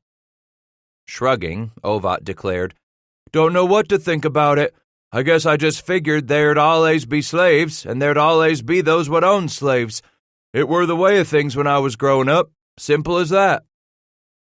Sliding his arm over Titus's shoulder, Kingsbury said, "Down here, things aren't near as simple as they likely was for you back home. Now, fellas, we ain't having ourselves but a couple of drinks tonight before we get on back to the boat and the woman. We all need our heads clear tomorrow whilst we sell our cargo." "Just 2 drinks," Reuben repeated, looking at Titus. "Then we'll go." Then Ovat turned to Bass. So I suppose that means Reuben and me gotta keep an eye on Titus here, just so he don't go getting in any trouble with no fat whores this time. Leave the young'un be, Kingsbury protested as they reached the long, crude counter and waited for one of the bar lackeys to amble over. Ain't his fault them two yellow-striped backstabbers walked right onto Annie Christmas's gunboat when they did. Young'un was just there to get hisself diddled. Ovat turned to the pilot, asking, Ain't we gonna visit none of them knockin' shops across the way this time down, Hames? Back to Natchez, taking care of your pizzers near got us all killed, Kingsbury said as a barman approached. So we get our work done. You just be sure this time you have your fun with some gals what won't try to lift your purse or slit your throat. Came the bored question. What'll it be? Kingsbury replied, A goodly portion of your finest phlegm cutter for my crew, good man. Let me first see the color of your money, advised the wary barman. Onto the bar, the pilot promptly hammered down his hard money. Don't want none of your usual stuff, Ovat demanded. Only your best anti-phlegmatic will do for us'n. 20 shillings a bottle, the barman said, sweeping up what he needed from the scattering of coins. All manner of specie was welcomed in trade anywhere along the river, but no more so than in New Orleans itself, where a brief roll with a woman would cost no more than a mere 5 pence. Just have you a look at these, Hames, Reuben complained a few minutes later as the mugs and bottle were slammed down before them and the raucous noise swelled around them. These are all coarse frolickers and braggarts what ain't got no bottom. Hell, give us a chance and we could drink the balls off any of 'em. Instead, the four did as they were ordered and drank slowly at their green bottle of smooth corn whiskey, something of a pleasant change from their filly of Monongahela rye that had been their mainstay on the trip down, that daily ration usually no more than a gill or quarter pint. Why, to pick up and leave these riverside grog shops and beer styes before he had himself a head of alcohol-powered steam under his belt went completely against character for most any Kentucky boatman. More often than not, for those who reached New Orleans after a long, oft-times monotonous, sometimes invigoratingly dangerous journey, it seemed the greatest desire was to determine who among them could swallow the most liquor, whoop up with the most abandon and brawling, and carouse with one whore after another until the peep o' day. After all, a riverman must always drink his full share, or he might well catch what their breed chose to call the dry rot. Come now to this most southern port of call, the watermen did their best to live up to that compelling reputation they had acquired. The alligator horse, a hard-drinking, lawless, straight-shooting, crude, and ferocious fighter, the ultimate drifter. But with that evening still young, they devotedly followed Hames Kingsbury from the rambunctious Mad Dutchman, threading the noisy, bustling alleyways, past lamplit corners, making for their flatboat secured at the far end of the levee. In the midst of the marketplace, where vendors were closing their shacks and shanties in the murky twilight, Reuben dropped back a bit to walk beside Titus, where he whispered, I truly do believe Kingsbury's gone soft for that woman we drugged out of the river. She seems a nice enough woman, Bass replied. Was a time it didn't matter to Hames how long we all stayed out the night afore Ebenezer was to sell off his cargo, Reuben explained. Truth is, Hames was one alligator horse what'd howl all night, a real damned snapping turtle. So tell me now, ain't it strange how a woman can change a man? I suppose it is, Bass replied, as Kingsbury hurried them all along. Indeed, it was likely very strange for the 3 veteran rivermen from the Ohio country to be plying their way back to the boat so early on their first night come to New Orleans. After all those downriver miles, most new arrivals had a spree to get out of their systems, every bit like men who had wandered too long in a wilderness, making stops only at Louisville, Natchez, and eventually here to slake their thirst for strong drink and their appetite for soft-skinned women. Most of the commerce in the swamp, that dangerous section of New Orleans catering to the rivermen, relied primarily on satisfying every last one of those intense hungers magnified by the long downriver journey for those half-feral American frontiersmen. Truly, the watering holes, whorehouses, and gambling dens here on the lower Mississippi helped the river live up to its reputation as the spillway of sin. Without hesitation, the fun-loving, hospitable Creoles and Acadians of New Orleans opened their arms to all their visitors, gladly providing for the rivermen what those visitors wanted most. So warm was that welcome for the lusty boatmen that many Americans decided to stay on after cargo and boat were sold. A good number took up residence, never to return to the states from which they originally hailed. Despite the hospitality of the long-time residents, Creole mothers in these parts nonetheless commonly scolded their children with the oath, "Toi, tu n'es qu'un mauvais Kentuck." You're nothing but a filthy little Kentuckian. The wharf and levee this night were alive around them with crowds and music, laughter and torchlight. They found the woman sitting atop a cask near the awning where she could watch the bustle of New Orleans after dark. "Beulah," Hames called out. "That you, fellas?" The four of them scrambled over the gunwale one at a time. "Thought you'd make it a late night," the woman explained as she eased herself over by Kingsbury. "Our crew always did." "We got us a shitload of hard work come early in the morning," the pilot explained. "After that, these fellas can have their fun." She watched the skinny boatman move past her, then asked of his back, "And what about you, Hames? What you gonna do for fun now you come to Orleans?" He stopped, but without turning around, Kingsbury shrugged, saying, "I've been to Nolans many times. Ain't nothing new I gotta see. Ain't nothing new I gotta do. Maybe so a man comes to a point where he's had him enough of the bad whiskey and humping on them bang-tails." She replied softly, "Maybe a man comes to where he figures he wants a little more out of life than what he's already had so far." "I say we split the money up before we set off for the Ohio," Heman Ovat suggested. Titus could see in the boatman's eyes some hint of what he himself felt inside at that moment. The four of them and the woman stood in a cluster at the far end of the levee, watching three strangers release the hawsers, wheeling them in on that crude capstan as they set off on that very flatboat which had carried Ebenezer Zane's crew down the Ohio, on down the Mississippi to New Orleans. "Maybe that ain't such a bad idea you got," Kingsbury replied. "That way I don't have to watch over it all by myself." Reuben nodded enthusiastically, licking his lower lip with a pink flick of his tongue. "I figure each of us watch out for his own share." "Too much for one man to carry anyway, ain't it?" Beulah asked. The pilot held up the skin sack filled with heavy coins, then patted, with a muted rattle, the 5 other sacks he had weighing down the pockets of his greasy hide coat. "I do believe it is. I ain't no pack mule," Hames replied. "And sure as hell don't want to carry all this up the Natchez Road by myself." "Let's divide it," Ovat cried. "Not here," Beulah said.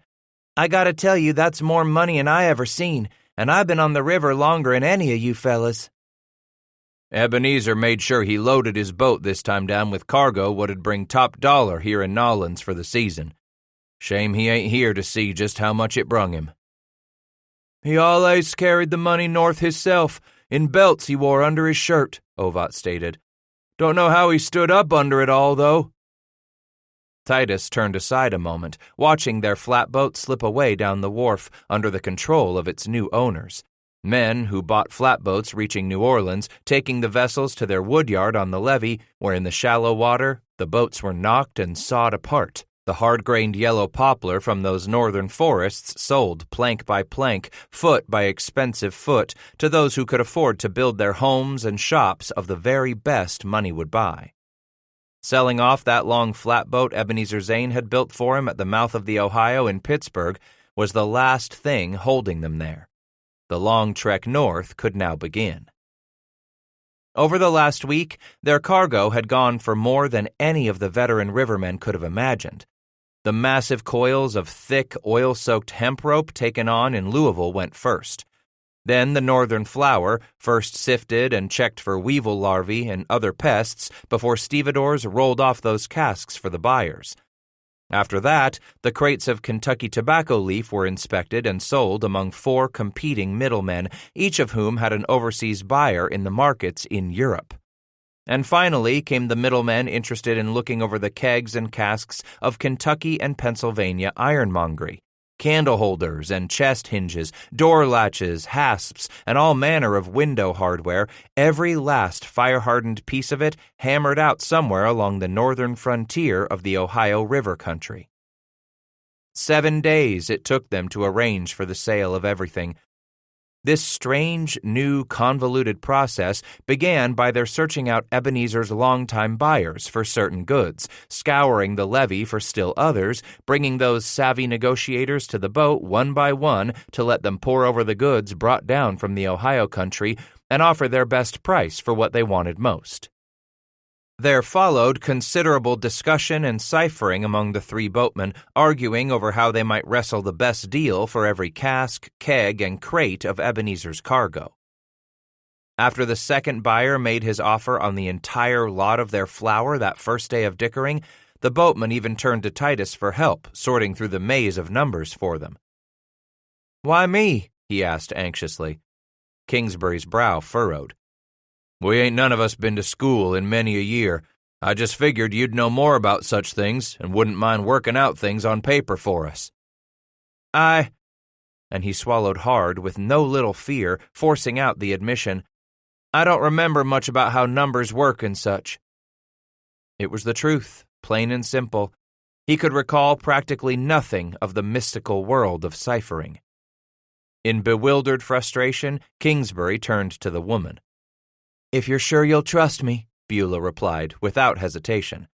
With a glance at Titus, the pilot said, "You know how to work your numbers?" "See there," she snapped at him, "just goes to show you don't trust me." But Kingsbury was as quick to answer, "We'll trust you. Just figure it out for us. Cipher what the offers mean for all them ropes, and what that fella said he'd give us for that whole lot of flour." From then on, Beulah stood foursquare in the thick of the bargaining, selling, and in counting the hard money the buyers brought in pouches, all manner of specie, Spanish doubloons, French guineas, and sometimes even American silver. Money that had a real heft to it, cool to the touch, substantial. More of it than Titus thought he'd ever see in his whole life. And now he watched the woman count out his share into his palm, more into his other palm until he was sure he could hold no more in his hands. Into a skin pouch he poured his treasure, then dropped it inside his shirt, patted it. Maybe this was what it took to feel like a man, not just the liquor and women, but to feel as if he was a real man like his father, earning a living. This long trip downriver had earned him a small fortune. "I'm going to show you boys what you oughtn't do with your money," Beulah said that night as they settled into a small second-story room above a noisy gambling house at the edge of the swamp. Against the walls lay pallets made with coarse hemp, old comforters for padding, and a wool blanket. They joined her to sit squat-legged around a flickering grease lamp and some wax candles at the center of the room while the woman passed out 4 needles. "You get all of these out of Ebenezer's plunder?" Nodding her head, Beulah answered, "They was in his box on the boat what I saved, them and this thread here." She gave them each a long strand of linen thread to start them out, showed them how to lick it before slipping it through the eye of their needle despite their coarse, calloused, clumsy fingers. Then she turned to their youngest member. "Titus, I want you go over in the corner and take your britches off." All 4 of them looked at her as if she had just whacked them all up alongside their heads with a snag pole. "Go on now. Put that blanket round you if you're scairt to lemme see you in your woolens." No one said a word as Titus crawled over to his pallet, laid the wool blanket over his legs, and loosened the buttons on his breeches. When he had kicked them off his feet, Bass slid his rump back to the circle and handed the pants to her. "Now watch what I'm going to show you on the youngin's breeches so you can get started doing the very same thing on yours." Having peeled both legs inside out, the woman carefully sliced open the waistband. She pushed in a few of the youngster's coins before knotting her thread and beginning her repair. "Here, son," she said, handing him the breeches in one hand, the needle in the other. "Now you keep on with it and get all them coins of your'n sewed away out of sight." "Ouch!" Reuben cried moments later as he began. He sucked on a bloody finger. "God damn! I ain't supposed to be doing such woman's work as this." He flung down his breeches in disgust. "Rest of you can play like you're a tailor." "So you want everyone you meet along the road home to know you're carrying all that money, is that right?" Beulah asked. "That's my concern. 'Tain't none of yours," Root snapped. "Damn well is my concern," Kingsbury said. "You go letting folks know you're carrying all that money, they're going to rightly figure we're carrying all of ours, too." "Most folks coming north from Orleans going to be poor, but enough of 'em going to be rich," Beulah explained as she leaned over to hand Reuben the breeches he had flung down.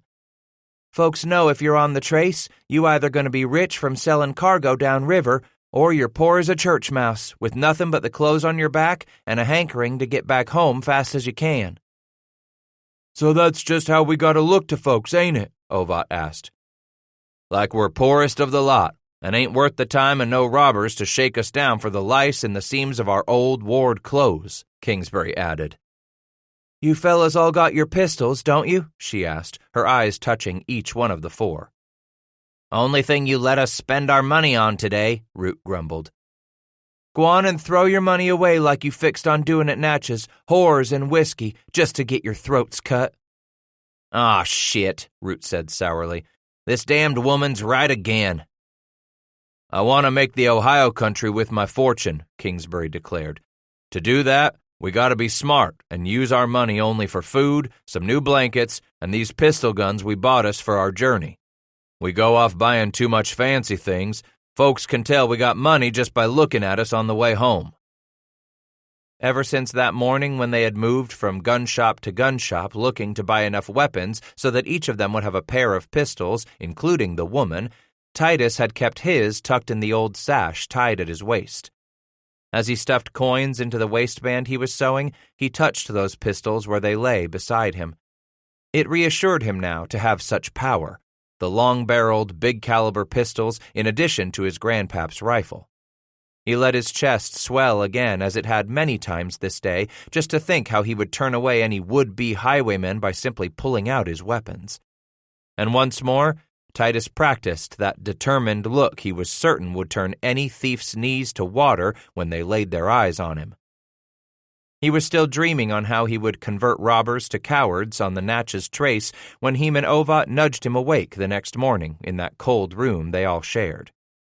"Them wagons ain't gonna wait for us," Root said as Titus came up onto an elbow slowly. "Time to go," Kingsbury said as he stood, slinging over his shoulder that pair of blankets he had rolled into a tube, tied at either end with a leather cord. Titus's stomach complained with a fading whine as he yanked on the second of his moccasins. "We got time for breakfast afore we catch up them wagons?" Beulah shook her head, patting the big pouch that hung at her hip, suspended over her shoulder. "No, but I got us some biscuits and hard meat from last night's supper. It will do once we get rolling north."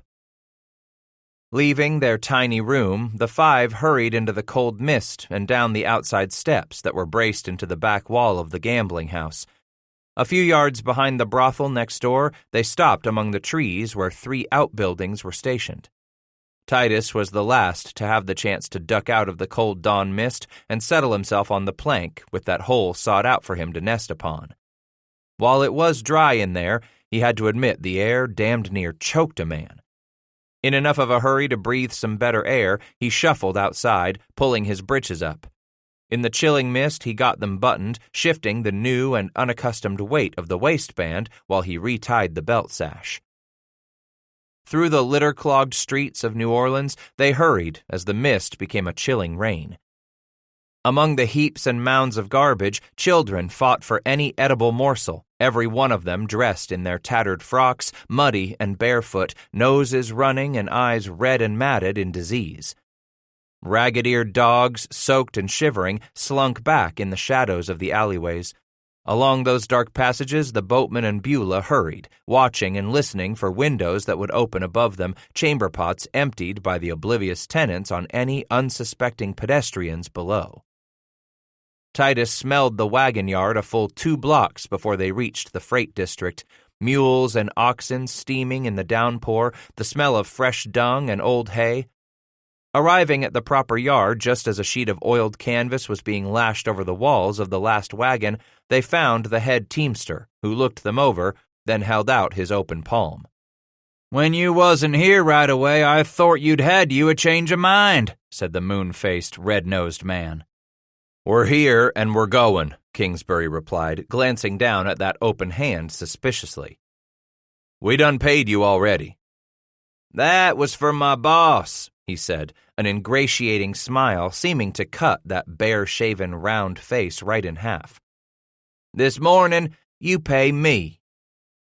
"We had us a deal." "You had a deal with my boss." The wagon master smiled, snapping his fingers, then opening his palm once more. "He just owns the wagons. I'm the man what sees they get to Natchez and back with the goods." "I want to talk to your boss. Where's he?" That smile fading quickly from the moon face, the wagon master turned and began to step off. "Get yourself another ride north." "Wait," Beulah cried, lunging forward to grab the man by the elbow. "What do we owe you?" For a long moment he looked down on the small woman. Then the smile returned as he peered back at the 4 men who stood in the rain, small puddles growing at their feet. $10 each oughtn't be about right." She let go of his elbow, looked back at Kingsbury quickly, then shook her head. "We ain't got that kind of money." "Don't tell me that crock of horse, Puck," he growled and laughed. "You're going north, back to home. Got you all kinds of money." $5 each of us, she wheeled and interrupted with a snap. "That's $25 for you, and I'll wager you ain't seen that much money for your own self at one time in many a month." For a second, the heavy-set man was startled by her words. Then his smile broadened, and he licked his bottom lip. "I ain't in the business of arguing over money, ma'am. Ain't nothing for us to settle here. All you gotta do is get out your $10 for the each of you." $5, she snapped at him again, putting one finger against his chest. "We don't go, you don't make no extra this trip north. That'd be a real shame." Cocking his head, he licked his lips again and let the rain drip off the floppy brim of his cheap wool felt hat a minute longer, then said, $8. $6. $7. $6, she repeated adamantly. "All right," he grumbled, holding out his hand again, this time toward the woman. $6.50. "She ain't got the money," Kingsbury declared as he shuffled forward in the mud. "I do." Eyes dancing, the wagon master watched the coins clink into his hand one at a time, smiling with more largesse than ever. "Just figured she'd be the one to have the money, I did," he clucked. "The way this female panther appears to have just about all the brains and balls in your outfit." 15. "We stick to the Catholic streets of Natchez," Kingsbury whispered in the wavering shadows cast by the Spanish moss clinging to the tall cypress at the southern edge of town. "And I don't mean the Irish Catholic streets neither. We'll be all right. Wait till dark to start through and get on out of town afore light." The other 2 boatmen nodded, then looked at Bass. Grim-lipped, Titus nodded, sensing his Adam's apple bob high in his throat as he did. "We need us food, Hames," the woman reminded. Glancing now at her haggard features, Titus thought Beulah looked older than she probably was. "Don't you worry, we'll get us food," Kingsbury replied. "Do that first whack." It was their 19th day since leaving New Orleans, well into December now, with the weather growing colder the farther north they bounced and jostled atop the tarped wagons hauling staples up a well-beaten road to Natchez, Mississippi. Recognizing that they were nearing the outskirts of that settlement, Kingsbury bellowed out to the wagon master. You go ahead and get off on your own now, anywhere you want, the teamster boss cried over his shoulder as he brought the leather straps down onto the backs of his plodding oxen. From here on out, only place I stop is in town. When they realized the wheels would keep on rolling, the wayfarers crawled to the sidewalls and leaped to the hoof-pounded trail where mud puddles lay crusted in ugly ice lace. Fearing that someone might well recognize them from the killings aboard Annie Christmas's gunboat, the five hid among the thick undergrowth at the edge of town. Not far away stood the first of the immense cane brakes, each shaft standing nearly 30 feet tall, measuring a good 2 inches in diameter. Nearby squatted a jumble of run-down shacks where a woman might well take in wash during the day and work at keeping her legs spread at night, all to provide for a growing brood of children. Even in this chill, as a metallic sun sank in the west, children scampered and played near enough that Titus could not just hear them, but watched them through the timber and underbrush. How these dirty, poorly dressed urchins reminded him of his own brothers and sister in earlier days, reminded him of Amy Whistler's own siblings. I could use a drink, Ovat grumped. Ain't had much of any since we was at Annie's place. What did that drinking get us? Root demanded dourly.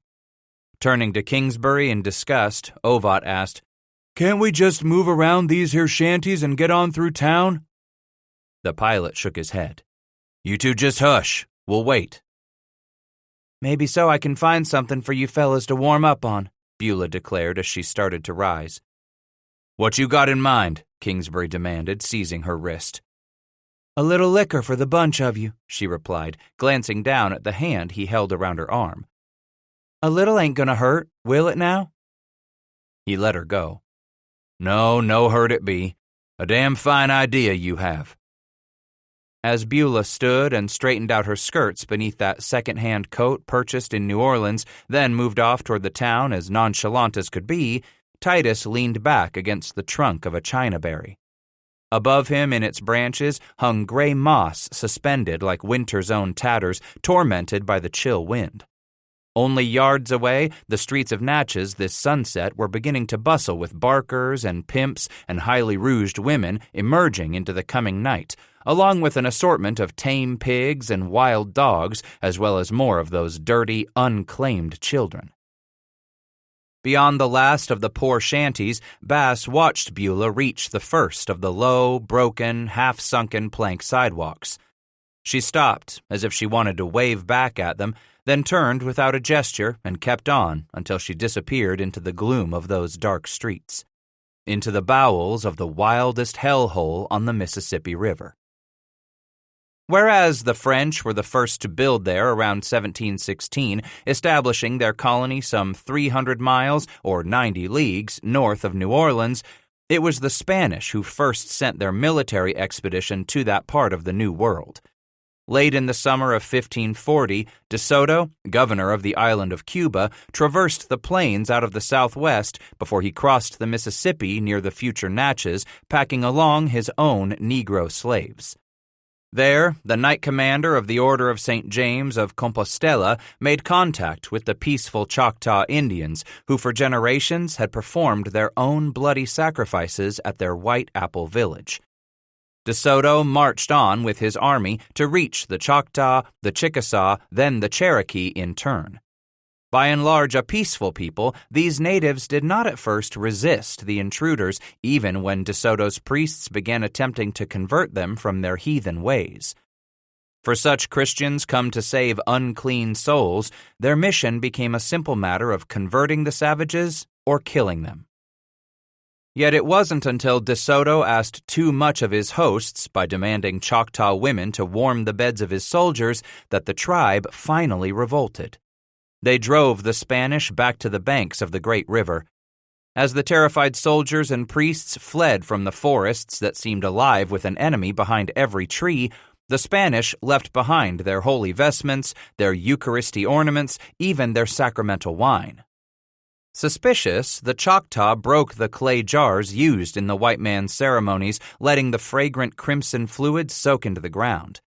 every bit like that wine the priests had blessed, De Soto's blood was soon to seep into the mud, and there beside the Mississippi, the governor of Cuba lay down to die, his anonymous bones to rot for all of eternity. It took nearly 200 years more until a European culture would again dare to settle in the Mississippi Valley. By 1716, the French had come up from the West Indies to establish an outpost close by the White Apple village of the Choctaw. Like the Spanish, the French were Catholic, bringing with them their own black-robed priests in charge of the vestments, sacraments, and wine. With only a brief interval when the British assumed temporary rule over the Great River Valley, the Spanish next took over under Governor Galvez just prior to the coming of the Americans in 1795. That same year, the first steam-powered cotton gin arrived on the lower Mississippi. Already, the Natchez District had proved itself as good a region as any other in the South for the growing of tobacco, sugarcane, and corn. Now, it prepared to stand head and shoulders above the others in cotton. To the north, east, and south of Natchez sprang up the great plantations scoured from the canebrake and cypress swamps. Great houses were raised, fields were cleared from the bayous, and roads blazed.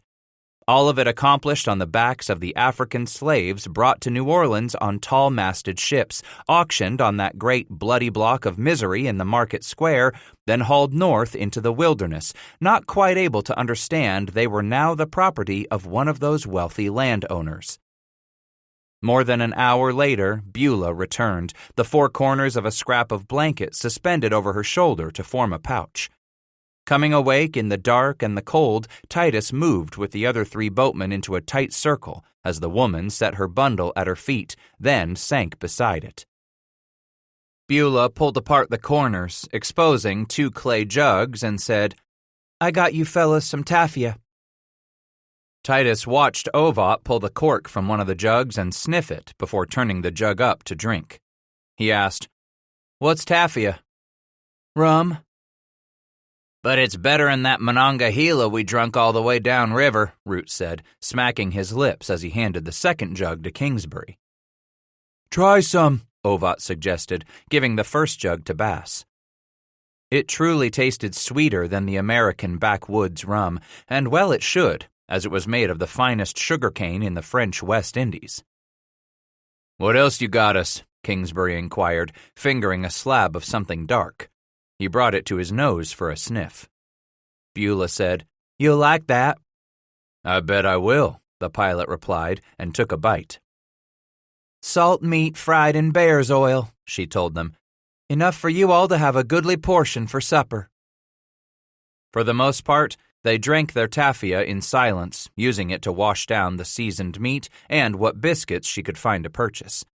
At the same time, Kingsbury made it clear none of them were to drink enough to hobble them when it came time to push on through town.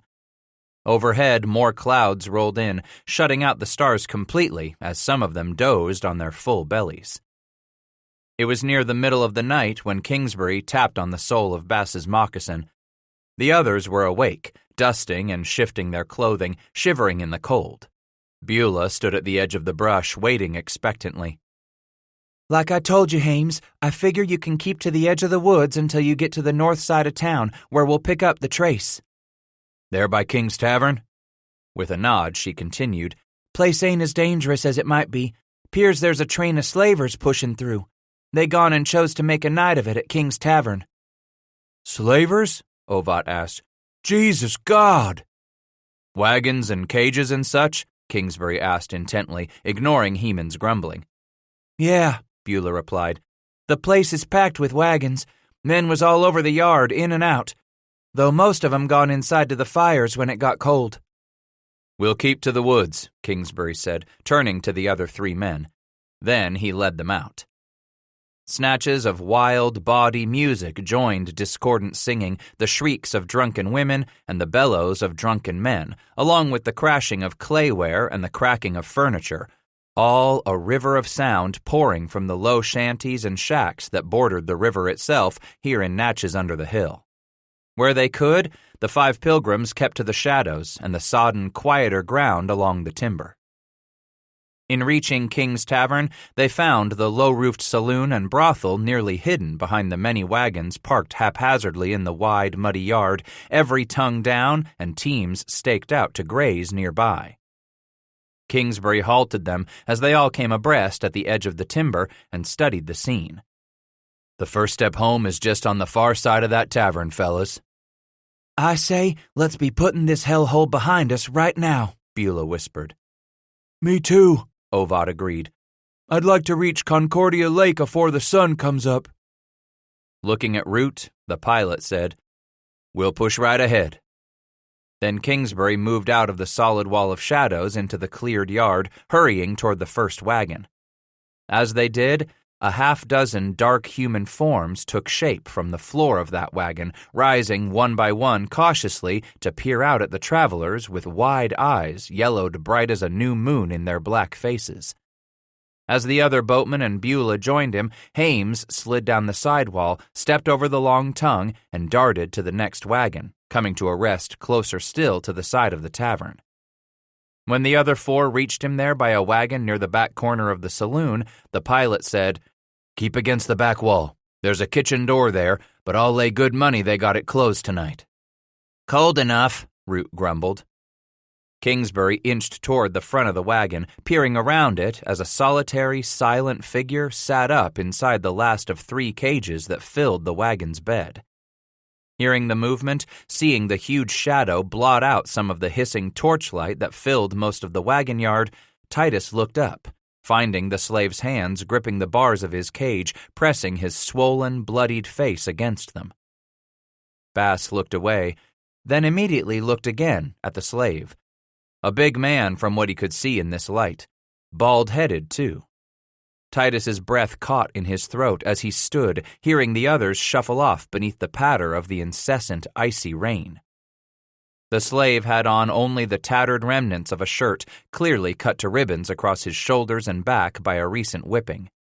Unsure at first, the big man slowly reached out one arm toward the white youngster, opening his palm. For a long moment, Titus stared down at that lighter skin, then peered back at the man's face. "Help me, boatman." Titus stumbled back. That voice, it was the goddamned negra from Annie Christmas's gunboat. "Don't you see me, boatman?" I see you." "Help me. Get me away from these bad men." Just a quick look over the rest of the wagons in the yard filled with their cages of human chattel told Bass enough. You're going to work the fields." "I dunno," the man replied, pulling his arm back into the cage and letting his head sink between his shoulders. "Know nothin' 'bout that." A voice rose softly from the cage next to his, and the big man whispered something in reply. "What's that?" Bass inquired, his suspicion aroused. "Who's there?" "Them others, they tell me we off to work the cotton for our new owner." "But you belonged to Annie Christmas." He nodded, pressing his face close to the bars once more, one eye all but puffed shut. "White woman sold me 2 weeks ago, after big fight with you, boatman." "She tell you why?" "First she say she kill me, but she say a big man like me get her lots of money, so she sell me to work for the man who put me in this cage, take me north to his home." "She got rid of you after the killing at her boat?" He nodded, his face a dark shadow within the dancing, torch-lit shadows of that rainy night. "Say I no good to her no more, no good can keep her from trouble. Annie's whores get kilt, she get hurt, her man friends get killed. She say her negra man no good no more, wanna kill me, but she sell me, gonna get too much money for me." "Titus!" Bass turned, finding Kingsbury and the rest crouching at the corner of the tavern. The pilot hissed his name, waving him on. Titus turned back to glance over his shoulder at the man in the cage, starting to go, but got no more than a step when he turned to say something more to the slave. At that moment, an angry, frightened Kingsbury jutted out his jaw and issued his stern order. "Come on, young'un, ain't no time to dawdle." "Wait here," Bass whispered at the cage. His ebony brow creased in bewilderment. Then he smiled broadly and shrugged. I ain't going nowhere. As Bass slipped in among them back in the shadows of the tavern, Root demanded, "What the hell you doing?" "That there's the negra from the gunboat," he tried to explain with a gush, his mind whirling madly. "Annie Christmas's place?" Kingsbury asked. "Yep. Said she up and sold him." "Leave his black ass be," Root grumbled. "Bastard's where he belongs." Reuben's right, Ovat agreed. That skinhead savage nearly could have killed us. Bass wheeled on Heman, saying, "That's just why he's in that cage, don't you see? Annie Christmas sold him 'cause he didn't kill us like he could have when he had the chance. Killed us all like she wanted him to." Kingsbury scratched a louse from his beard, brought it out, and cracked it between his fingernails. "What the hell that mean to us?" "Let's break him loose."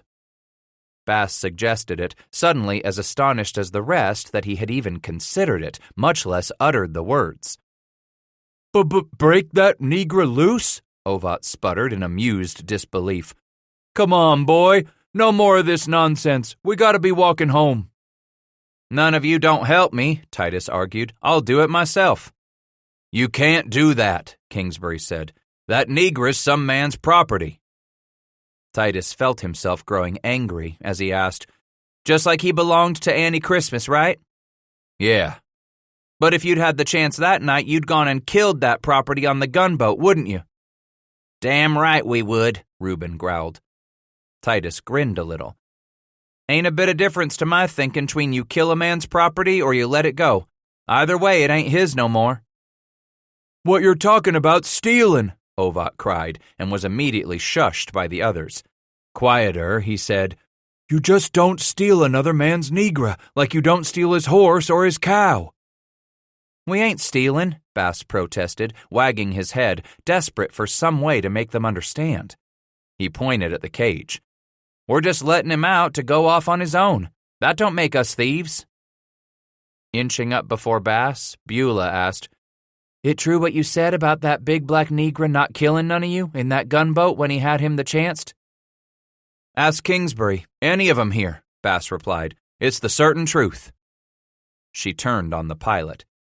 "Hames, lesson you want to tell me that the boy here's lying about that gunboat fight, you best get ready to stop me, too." "Stop you?" Kingsbury asked, the pitch of his voice rising. "Stop you from what?" "From helping Titus here set that there negra loose." "Jesus God!" Ovat screeched, throwing his head back in disgust. "We can't do this. We gotta get out of Natchez afore any folks see us and make for trouble." "Shut up!" Kingsbury interrupted, slapping a hand across Ovat's chest as he leaned toward the woman. "Listen, Beulah, I ain't setting no darky free what belongs to another man." "Don't need you," Beulah said. "Come on, Titus, you got your knife?" "Yes'm." "Go on ahead of me," she directed, shooting Kingsbury a scorching look. "I'll be on your backside all the way over yonder to that wagon." Bass took off, hearing her moccasins scratching the gravel and dry grass as they darted for the wagon. He ground to a halt on that fine-grained yellowish-brown loam and glanced up at the prisoner, holding a single finger against his lips for silence. The slave nodded, his eyes growing wide, a sliver of white evident above his chin as his lips pulled back over crooked teeth. Bass yanked his knife free from its scabbard and climbed up the hind off-side wheel, holding onto the wagon's sidewall to steady himself as he stuffed the knife blade into the old padlock's keyhole. Twisting this way and that so hard he was afraid he would snap off the tip of the blade, he finally turned in frustration. "Ain't working," he whispered to the woman. At that exact moment, they heard voices, low and rumbling, around the far side of the tavern. Footsteps on the loose gravel. He dropped from the wheel as the woman slid beneath the wagon bed. Crouching down beside the wagon, Titus glanced up at the slave, frantically motioning him to get down. Instead, the black man stared off in the direction of the voices as they hailed one another. One set of steps moved away, and a pair of boots scuffed right toward the wagon yard. Bass was backing slowly, still bent at the waist, when the voice caught him. What the hell are you doing by that goddamned wagon? Bass stood, whirled about, realizing the knife was still in his hand. He watched the man's eyes drop to the knife blade gleaming with a dull sheen in the flickering torchlight that continued to hiss in the falling mist. Those eyes began to smile as they climbed back to Titus's face. What you figure to do with that knife, son? He took a step closer. Hear me talking to you? Asked you what you doing here round my boss's wagons. Up to no damn good, I'll bet. Then his tone of voice changed as he tugged back at his cuffs. Looks like I'll just have to box your ears, boy. Teach you some goddamn propers about staying away from another man's... He hadn't seen Beulah roll out on the far side of the wagon, nor had he seen her creep over the tongue and around the far corner of the wagon box. But there she stood now, as the white man sank slowly to the icy ground, his eyes rolling back to their whites. Titus winced, sensing how the man's head would be ringing something fierce when he woke up, what with the wallop Beulah gave his head with that piece of firewood. "Forget that lock," she ordered as she stood breathing heavy over the man who had crumpled near the hind wheel. "Get on up there and break that negro free." Then she shot the other 3 boatmen a glance. "All 4 of you owe this here black-ass son of a savage your lives, every last one of you." It was as if they had felt the shaming sting in her harsh whisper, like an indictment of their equivocation, maybe even their cowardice. Ovat, Root, and Kingsbury joined Bass in clambering up beside the cage. "Get me 2 big rocks," Kingsbury ordered. "You gonna smash it?" Reuben asked as he climbed down to gather up the stones from the wagon yard.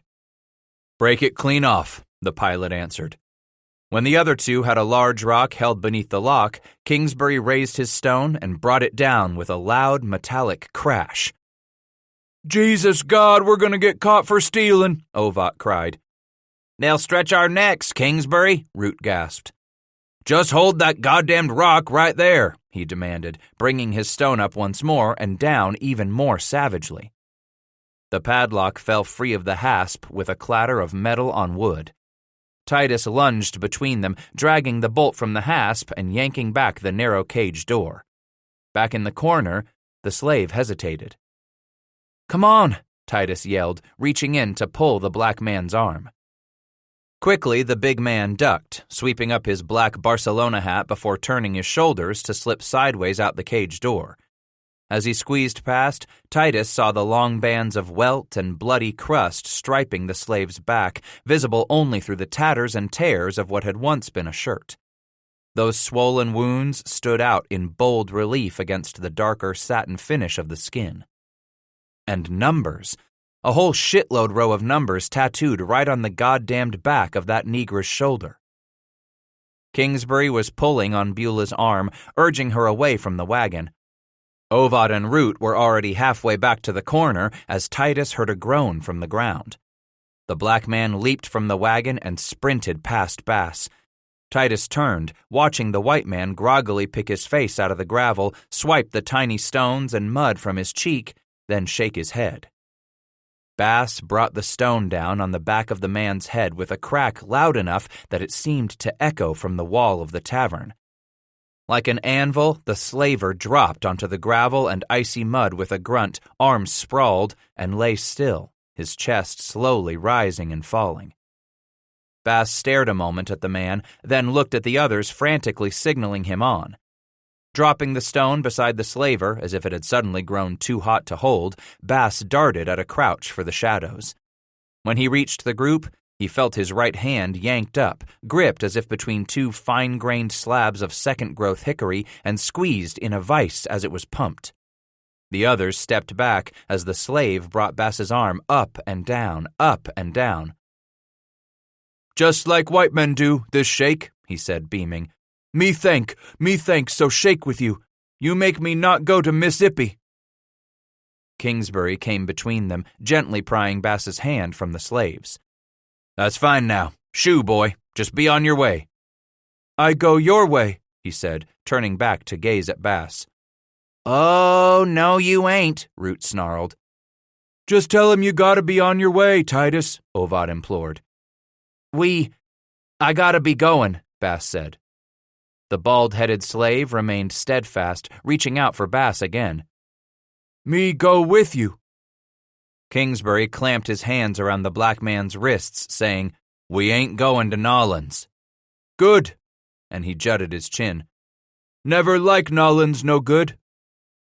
And where we're heading, we sure as hell can't take you, Ovat added. Go on now, the pilot demanded. You're free, and you better be long gone afore that white man comes to with a lump on his head and finds you gone. Kingsbury grabbed Titus by one arm, the woman taking the other as Ovat and Root led the way, all of them looking back over their shoulder at the big black shadow standing there at the corner of King's Tavern as they hurried into the brush and timber for the trailhead of the Natchez Trace. Bass watched the man's eyes as he hustled off, how red-rimmed they were despite the blackness of the flesh. Then he realized that the Negra had to have his own feelings. Likely he had cried in anger and frustration at first, what with being sold off and put away in that cage like he was.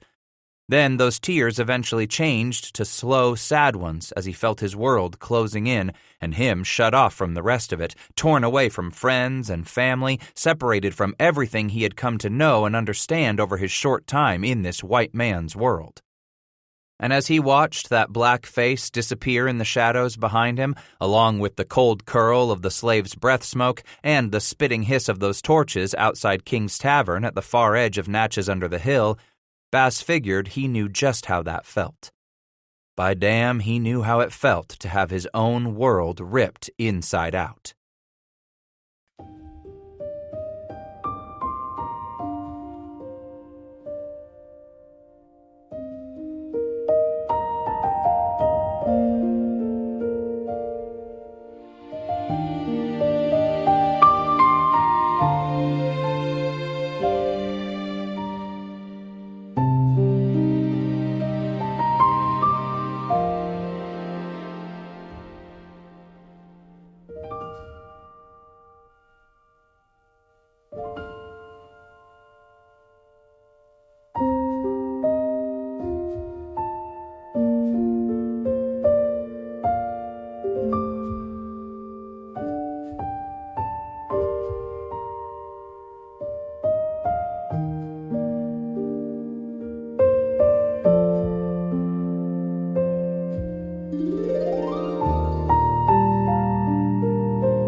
From the Mississippi River, the Natchez Trace pointed roughly in a northeasterly direction toward Tennessee for close to 600 miles through Choctaw and Chickasaw country, ending up on the Cumberland River at a place called French Lick, in the last few years come to be known as Nashville.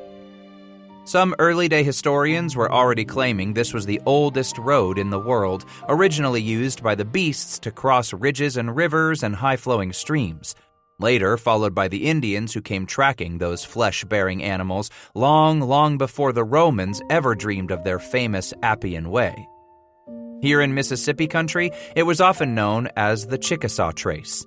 The Choctaw Path was the name given to the southern end, while the new American government, which had in mind to use the road in moving its mails, gave the trace a grand and imperially democratic title, the Columbian Highway.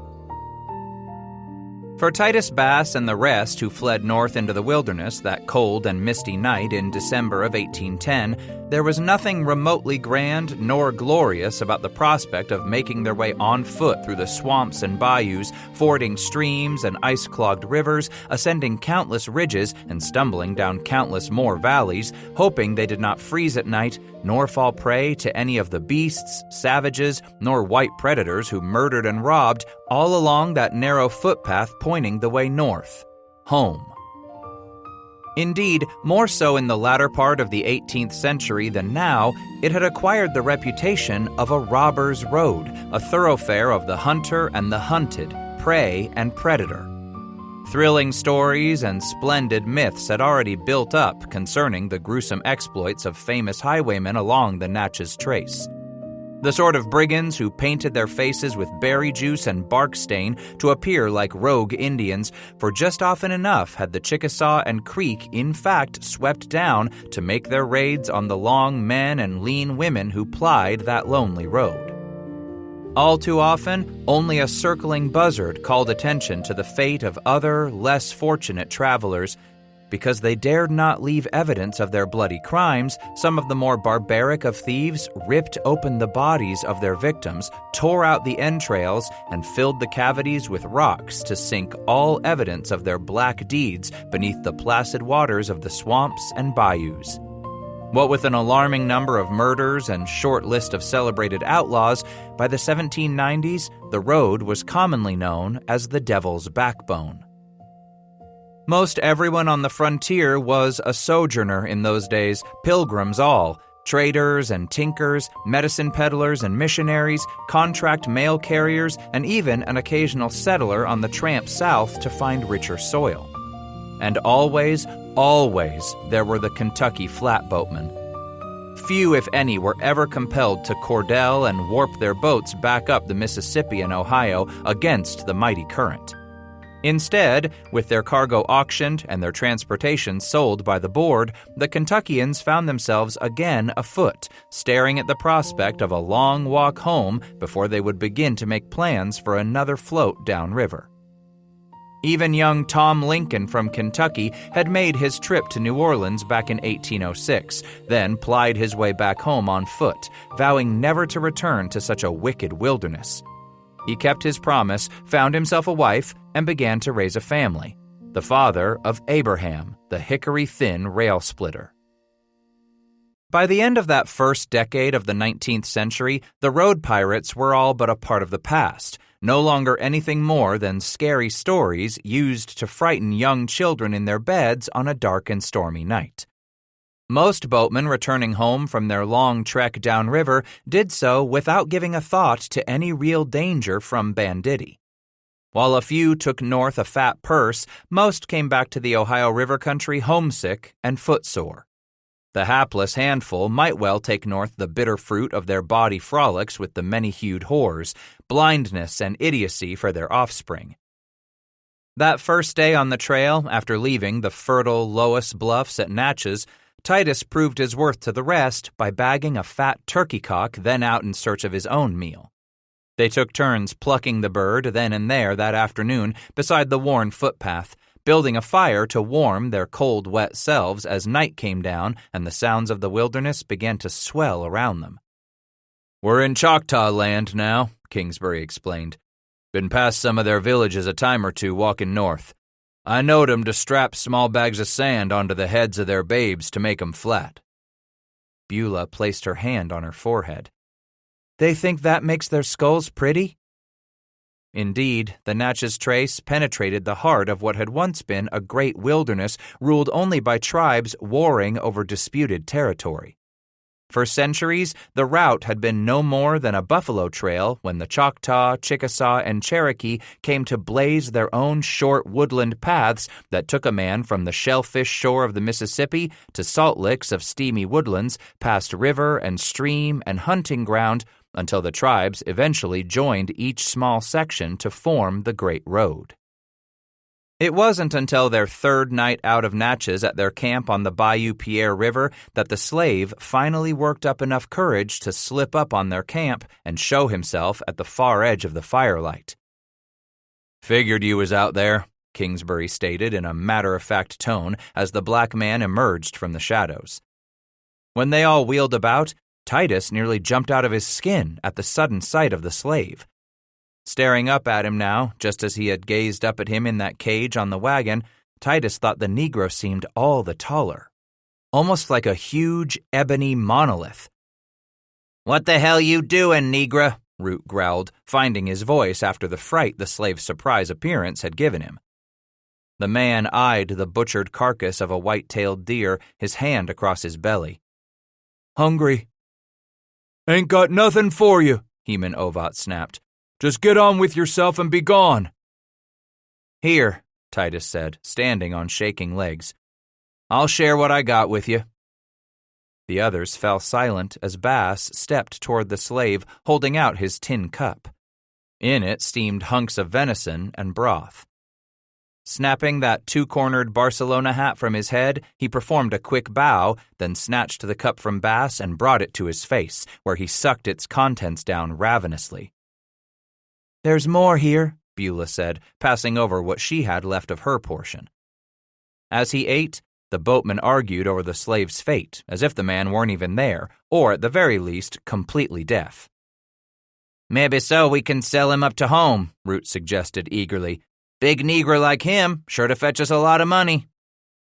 "What the hell you need with more money, Reuben Root?" the woman demanded.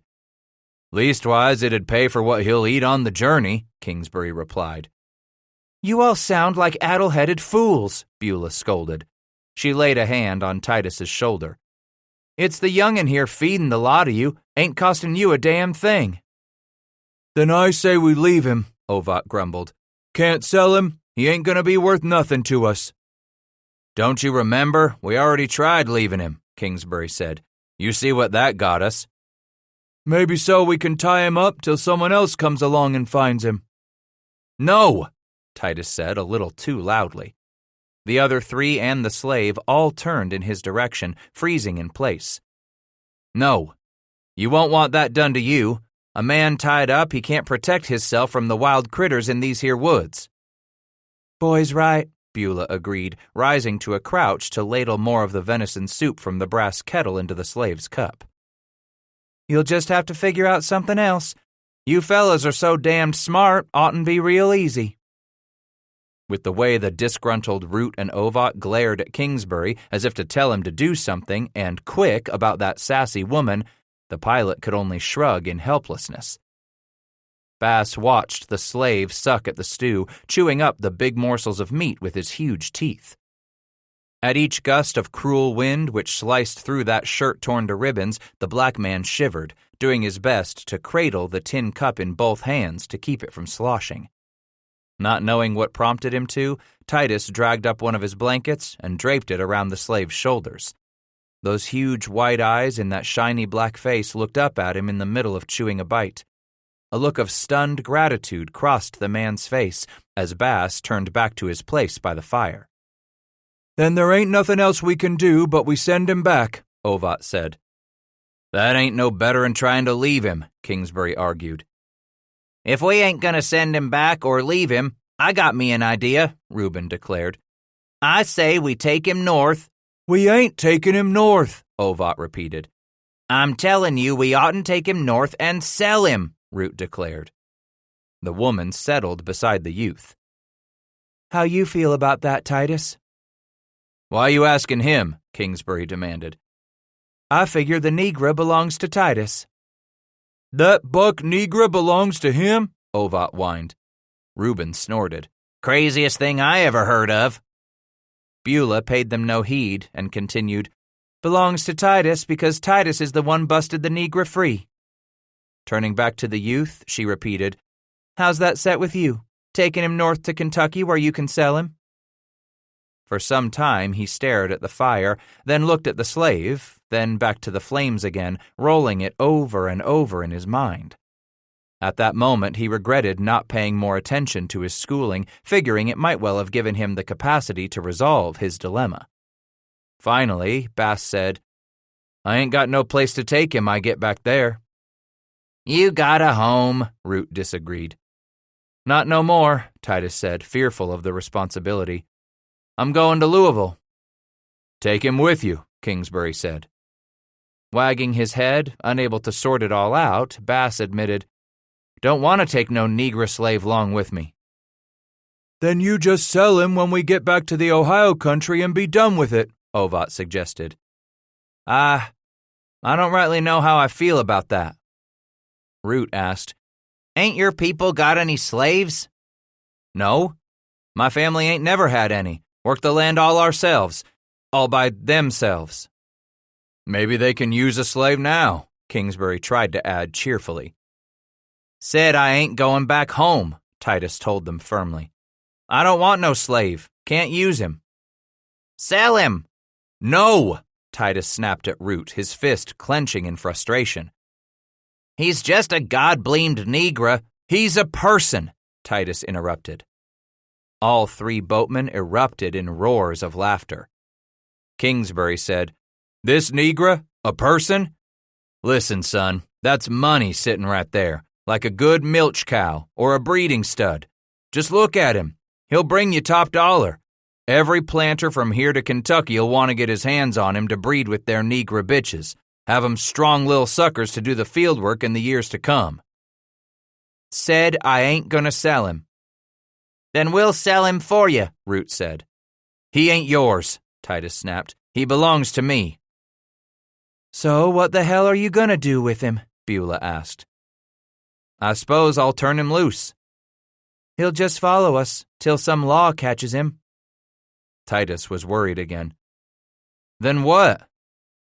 If they don't kill him whilst running him down, they'll sell him off, Kingsbury said. No two ways about it. The man's going for money even if you turn him loose. 'Cept if you make him a freedman, Beulah suggested. All four men turned to her stunned. Then Titus looked at the slave. A freedman? That means you let him go legal, so he ain't no man's slave no more, she explained. Means he's on his own from there on out. Turning now to the stranger in their midst, Titus asked in a quiet voice, You want to be free to go your own way? He smiled. Go with you. Wagging his head, Titus explained, No man's slave. Go where you want to go, on your own.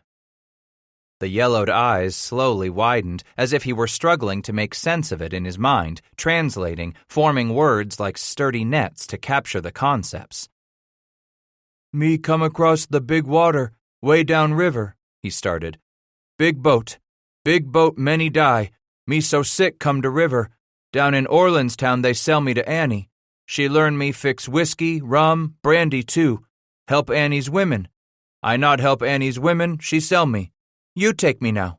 Me go with you. Not no more, Titus replied adamantly. Free man. Go home? He asked the youth. That's across the ocean, Beulah answered. Too far. You can go anywhere, make a new life for yourself. Go work anybody else now?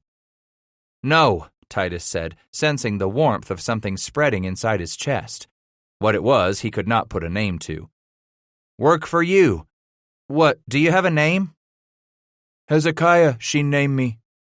Beulah asked, Your mama? No, my mama far away, Hezekiah said sadly, his eyes misting as he stared off into the night. She die when men come to village and take all people to big boat. Chains. Titus asked, Who give you the name Hezekiah? Annie give me. Then that's what your name's gonna be, Titus declared. Hezekiah Christmas. A broad smile brightened the slave's face like a crack in burnt, blackened wood. Like any name, Christmas. You like it? Bass inquired. Like it, yes. Hezekiah Christmas. His mind burned with possibilities as he said, Now, soon as we get someplace where I can have folks write us up a paper says I'm freeing you, from then on, you'll be a free man. Goddamned shame, Root grumbled. Negro buck like him'd brung us his weight in coins, I'd wager. Just hope he ain't gonna be trouble to us, Kingsbury grumped. He ain't, Titus vowed, hoping it was a promise he could keep. That's a long goddamned walk, Ovat said. He'll help out, Bass explained, then looked at the slave. Pay for his keep. Hezekiah nodded, handing his empty cup to Beulah. You done? She asked. More? Beulah smiled and took his cup to lean over the kettle. My, but you are a hungry one. Just look at the size of him, Ovat said, almost under his breath. Bet he eats as much as a goddamned plow horse. North by east, they pushed on the following morning, making for the Choctaw Agency on the Pearl River, the heart of the Choctaw Nation. Only 9 years before, General James Wilkinson had concluded a treaty between the tribes and the federal government that would allow passage through their lands. 4 years later, in 1805, the tribes agreed to establish and maintain a handful of settlements along the trail. While the first leg of the journey north from New Orleans to Natchez was one of relative ease due in large part to the frequent and comfortable way stations, once on the Natchez Trace, however, the stands, as those half-dozen wilderness way stations were known across the next 600 miles, were something altogether different. Really, nothing more than a few ramshackle cabins and tumble-down huts offering the crudest accommodations. Not a single town in all that distance. Only 3 Indian villages, a ferry at the Tennessee River, and 2 squaw men's cabins provided the only measure of civilization and company in that wilderness. While the trace did indeed serve as a mail route and was of some small military purpose for the infant nation, it remained of limited commercial importance. From the time of the Revolution until the coming of the steamboat, which one day soon would easily push its way upstream against the might of the Mississippi and the Ohio, the Natchez Trace was primarily a route for returning flatboatmen. Coming downriver, theirs had been a journey by shoal and suck and thunderous rapids. Walking north would present a man far different perils. Ain't near so bad making for home in wintertime like it is, Heman Ovat said at their night fire several days later. Summer's trip be the one what can kill a man with bad water, the fever and malaria, and all sorts of other bloody fluxes.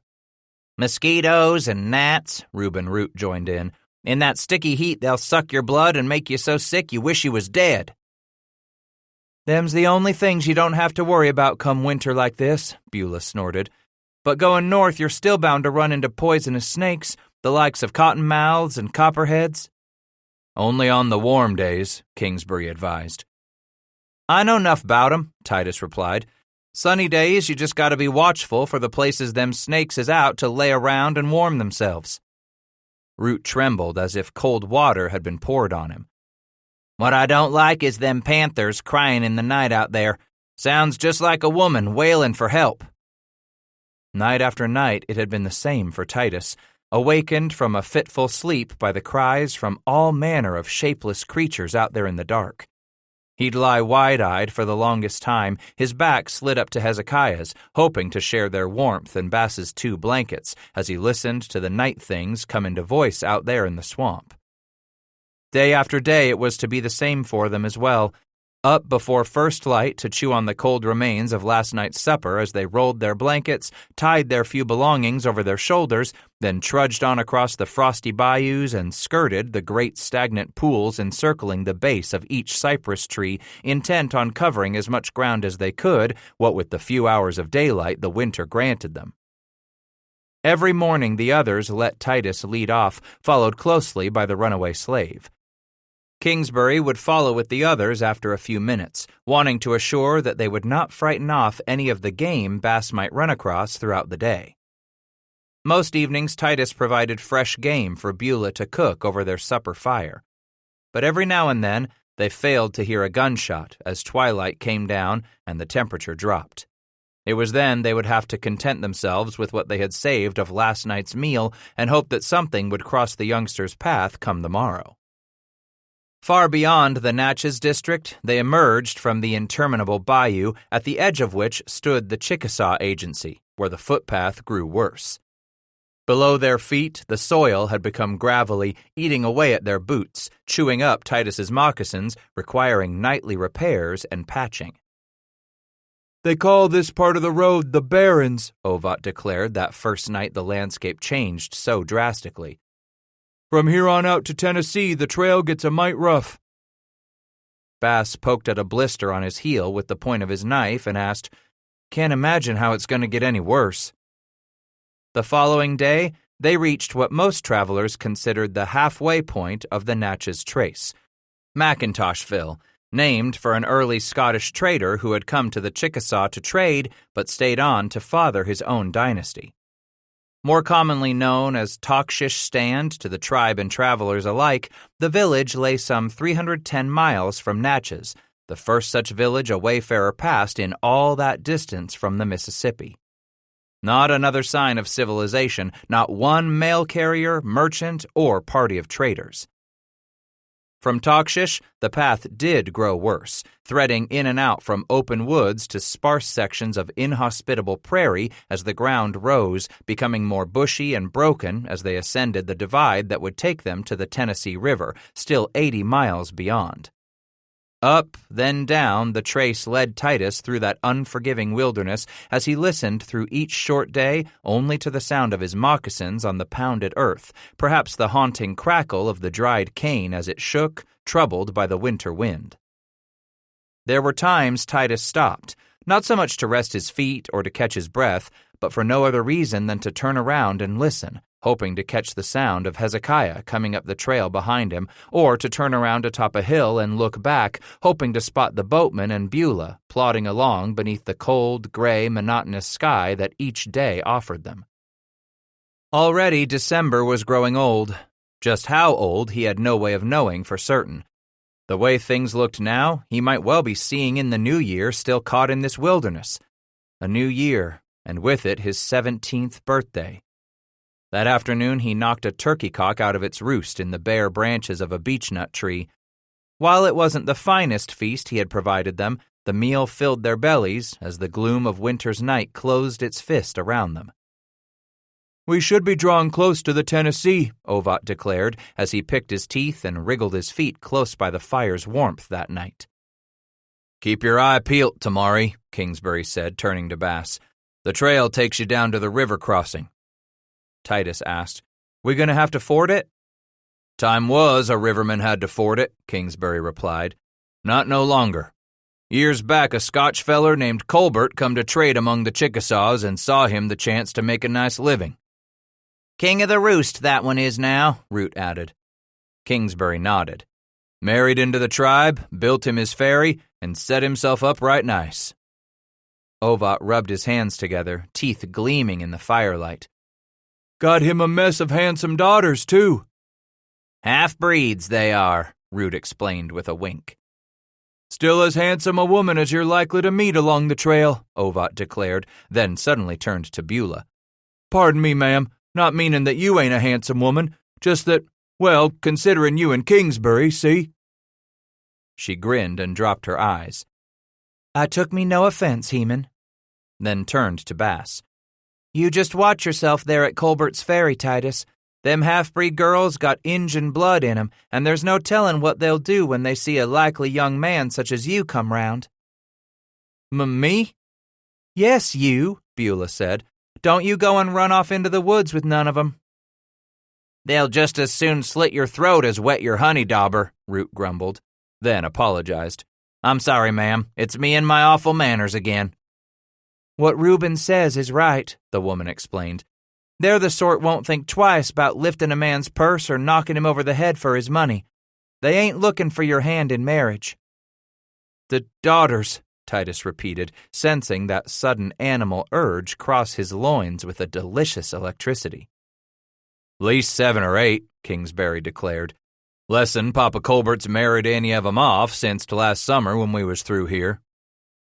"Why would he go and do a fool thing like that?" Root demanded. "Them girls is the best he's got to offer, sides that river ferry." "Reuben's right," Ovat agreed. "Men on the trace always look forward to talking with them girls, dancing some with 'em, after hundreds of miles of no womankind to speak of." "Wenches is what they are," the woman said. "The devil's own handmaidens." "Did you say dancin'?" Titus asked, staring off into the distance. Why, he had never been allowed to dance before. As much as music made his feet move, his folks had for all those years enforced a strong prescription against dancing during every visit to the Long Hunters Fair, where he had always contented himself watching others jig and clog, reel and waltz to the merry music. "Ah, hell," Beulah groaned as she glanced over to find that faraway look in the youngster's eyes. "Looks like we already lost this'n to that devil Colbert's half-breed daughters." 16. The more Titus looked over those young half-breed Colbert women, the more he realized these dusky-skinned maidens of the wilderness appealed to him. Something about the high, pronounced cheekbones not only seemed a deeper rose in contrast to the rest of their facial color, but also accented those big almond-shaped eyes. Dark as rain-polished chert, large and expressive, doe-like in the way they took his measure. And every last one of those 5 daughters knew how to use those eyes on their male visitors to their advantage, every one of them, from the oldest at 19 down to the youngest just turned 12. None had taken after their mother, a squat, rotund woman. It seemed all had their father's blood when it came to the matter of height. Even the youngest already taller than her pear-shaped mama.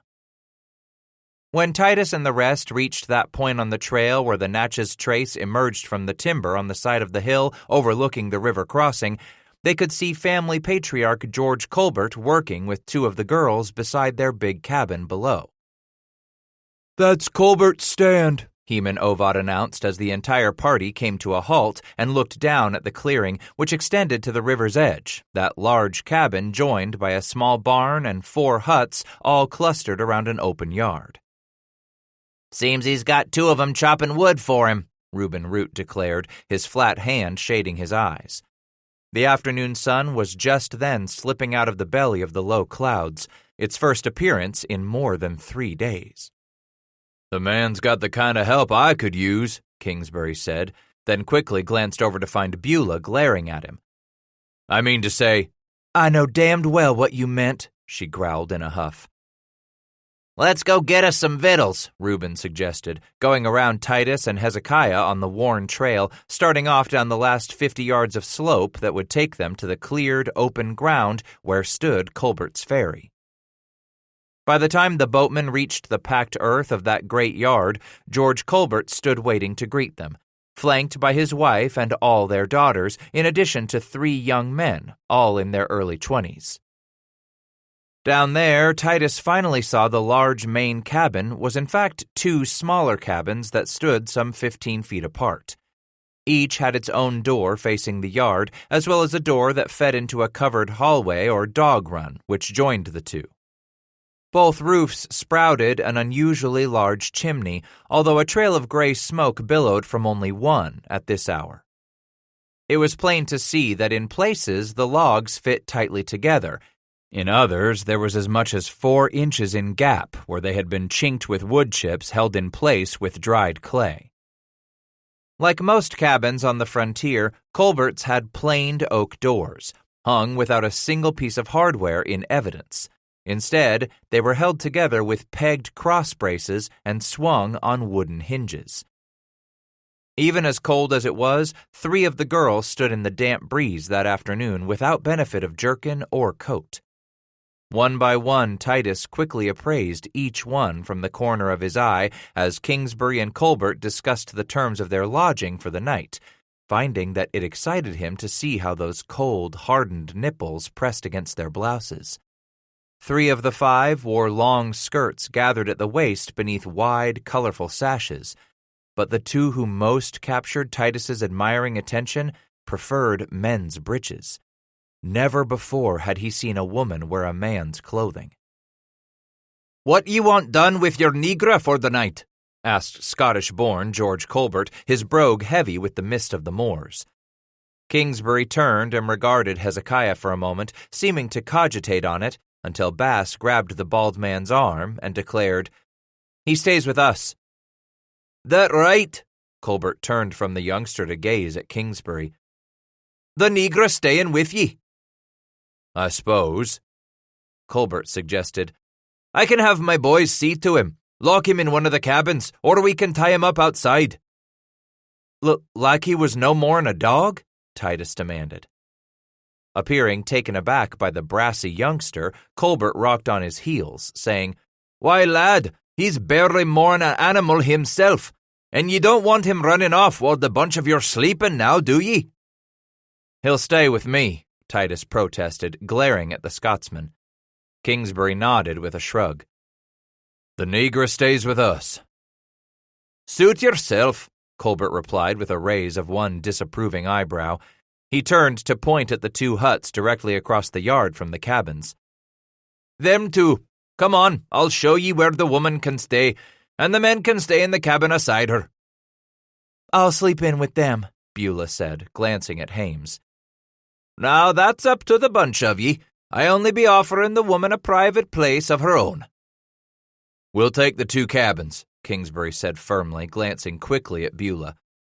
"The rest can bunk in together, and I can always bunk in with the woman here, making sure she feels safe, having someone around at night." "Like I said before, suit yourself. Them 2 the best cabins we got. Bear robes and grass pallets to lay your wee bodies down tonight. Won't find nothing softer, all the way down to Natchez." Colbert turned to wave away his 8 offspring, saying to them, "Ye children know what needs doing. Now be off and do it. Look yonder," and he pointed. "Seems we got folks coming down to the landing on t'other side." With the rest, Titus peered across the Tennessee River to the north shore, where a half-dozen mounted men appeared from the timber and came to a halt by the water's edge, where Colbert had cleared away the brush and graded the bank to form a landing for his ferry. "I'll be off to see these fellows across," he explained. "Ye make yourselves at home in those first 2 cabins." "They're brazen women," Beulah murmured a moment later when Colbert had turned away to march down to join his sons, poling the ferry across the river toward the waiting horsemen. Ovat, Root, and Titus ducked inside the first of the 2 small huts, while Hezekiah stood outside and waited dutifully. Kingsbury and Beulah went to inspect the other. Each structure stood some 10 feet square, and like the main cabins, were constructed of chinked logs. "Least there's a fire pit in the corner, and a hole up over it in them shakes on the roof," Kingsbury commented minutes later as he emerged into the fading sunlight to find Titus waiting beside Hezekiah with that 2-cornered cap of black silk twill perched upon the slave's bald head. The pilot turned to the woman, asking, "What you mean they're brazen women?" "Them Colbert girls, they get more daring with their eyes every time I come through here," Beulah clucked. "Did you see the way they held themselves for all you men to gander?" "One thing I'm sure of, Titus here saw all he wanted to," Kingsbury said with a grin and a wink in Bass's direction. They peered down the low bank to the ferry, which was just then reaching the far side. One of the young men on board leaped onto the bank as the flatboat came close enough, carrying a long hawser over his shoulder, which he looped round and round a tree stump, tying up to take on passengers. Kingsbury laid an arm over Beulah's shoulder without a complaint from her. Heman Ovat said, "What daughters Colbert ain't married off likely make him a good living. Sold out by the night to keep travelers warm." "Just like a livery owner," the woman said under her breath. "He do that?" Titus asked innocently. "Shit," Kingsbury grumbled. "There you 2 go giving this youngster the wrong ideas. No, Titus, I don't think his girls are whores." They're just as brazen as them poxy trollops what worked that gunboat you boys raided at Natchez, Beulah replied. The pilot scoffed at that. Now you all been by here enough to know Colbert makes a good enough living on that ferry of his without putting his own daughters out like common lay-down women. Damned pretty, ain't they, Titus? Root strode up from the other dirt-floored hut. Glass windows and a glass pane in every door, Beulah clucked, turning to regard the cabins again. I should say this family's making a fine living off travelers like us. I'd rather pay my 50 cents and ride over on his goddamned ferry, Kingsbury retorted, than ever again have to ford the Tennessee on foot in the winter. Or summer, Heman agreed. For the devil, Root exclaimed. With the money I'm carrying, sure as hell I'd sink like a rock. The man's do what he's got, Beulah, Kingsbury tried soothing her. He come out here to the wilderness many a year ago to trade with the Chickasaws in these parts, and he's worked hard for everything he's got him today. Looks like the man married smart, though, the woman said sourly. Who put the goddamned bee under your bonnet? Hames said, wagging his head.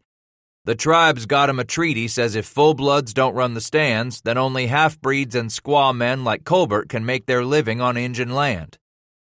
Kingsbury turned away to regard the last of the 6 riders urging his skittish horse onto the ferry. Hames quickly patted the waistband of his canvas breeches, saying, Can't ever blame a man for wanting to get enough money ahead to make life easier for hisself now, can you, Beulah? See there, Root said. He's just made himself $6 bringing over them riders and their horses. Beulah squinted at the landing in the fading light. Who you s'pose pushing south on the trace this time of year? They all turned their attention to the ferry heaving away from the north bank beneath the thick rope strung from shore to shore, each end attached to a great tree on either bank, while the ferry itself was hooked to that rope with another that slid along it, which prevented the flat, unwieldy craft from being swept downriver by the force of the Tennessee's current. Maybe just some folks looking to find some warmer weather, Kingsbury commented with a shudder as a biting wind came up. Come on, fellas. Let's get us some of that wood took inside afore they call us all to supper. While most stands along the Natchez Trace offered both bed and board for the night, which included a supper of such questionable taste that it was guaranteed to deaden even the hungriest man's appetite, Colbert's stand was a different matter altogether. Over time, the old man's squaw had learned something about the proper feeding of a white man from her Scottish husband, combining that knowledge with her native Chickasaw recipes. Although the family patriarch had gone so far as to nail down a rough-hewn puncheon floor in the family sleeping cabin, the floor in the combination kitchen-dining room was in no way fancier than the floors of those sleeping huts provided their guests. Bare earth pounded as smooth and solid as any clay tile beneath thousands of feet across the years. I'll pay you good money for that Negro of yours, one of the horsemen offered over a dinner of white beans and corn cakes, some slabs of salted pork simmered in the beans for a hearty flavor. Not selling, Kingsbury replied around a mouthful of the savory beans.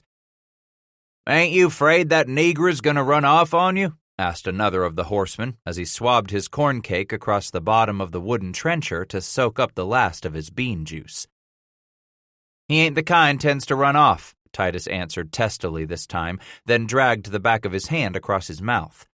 He pushed his trencher back, finished with supper, although he did hunger for another cup of that coffee, especially if it would be poured by any one of those smiling, doe-eyed half-breed Colbert girls.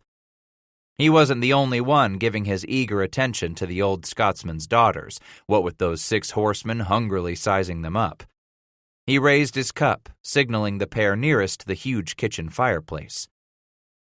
All Negroes gonna run off, the first man said with a slit-eyed smile on his lips. There was an angry fire in those eyes. James here ought to know, a third horseman spoke up for the first time, indicating that first speaker with a thumb. He's about the best manhunter there is in this country. Manhunter? Ovat asked. The second horseman nodded, saying, We all of us hunt down runaways. Make a pretty fair living by it, we do. Now James spoke again. Always plenty of work for us, you see. Lots of folks pay a good reward for bringing back a runaway negra. Kingsbury finished a swallow of coffee and asked, Why'll folks pay you such good money just to get one negra back? James held up his cup, signaling the daughter filling Titus's. It ain't just the one negra that may happen to run away from a man's plantation that causes worry for that owner. It's all the others, still back at his place, you must understand. He set his full cup down and adjusted the pair of huge horse pistols he carried in the wide woven sash tied around his waist. All the others, the second man repeated for emphasis. We're talking about a lot of money, James continued, because if that plantation owner doesn't get back that one runaway negra, chances are damned bloody good some of the rest are going to try running off too. And no rich plantation owner wants that to happen, added the third talkative horseman. That's why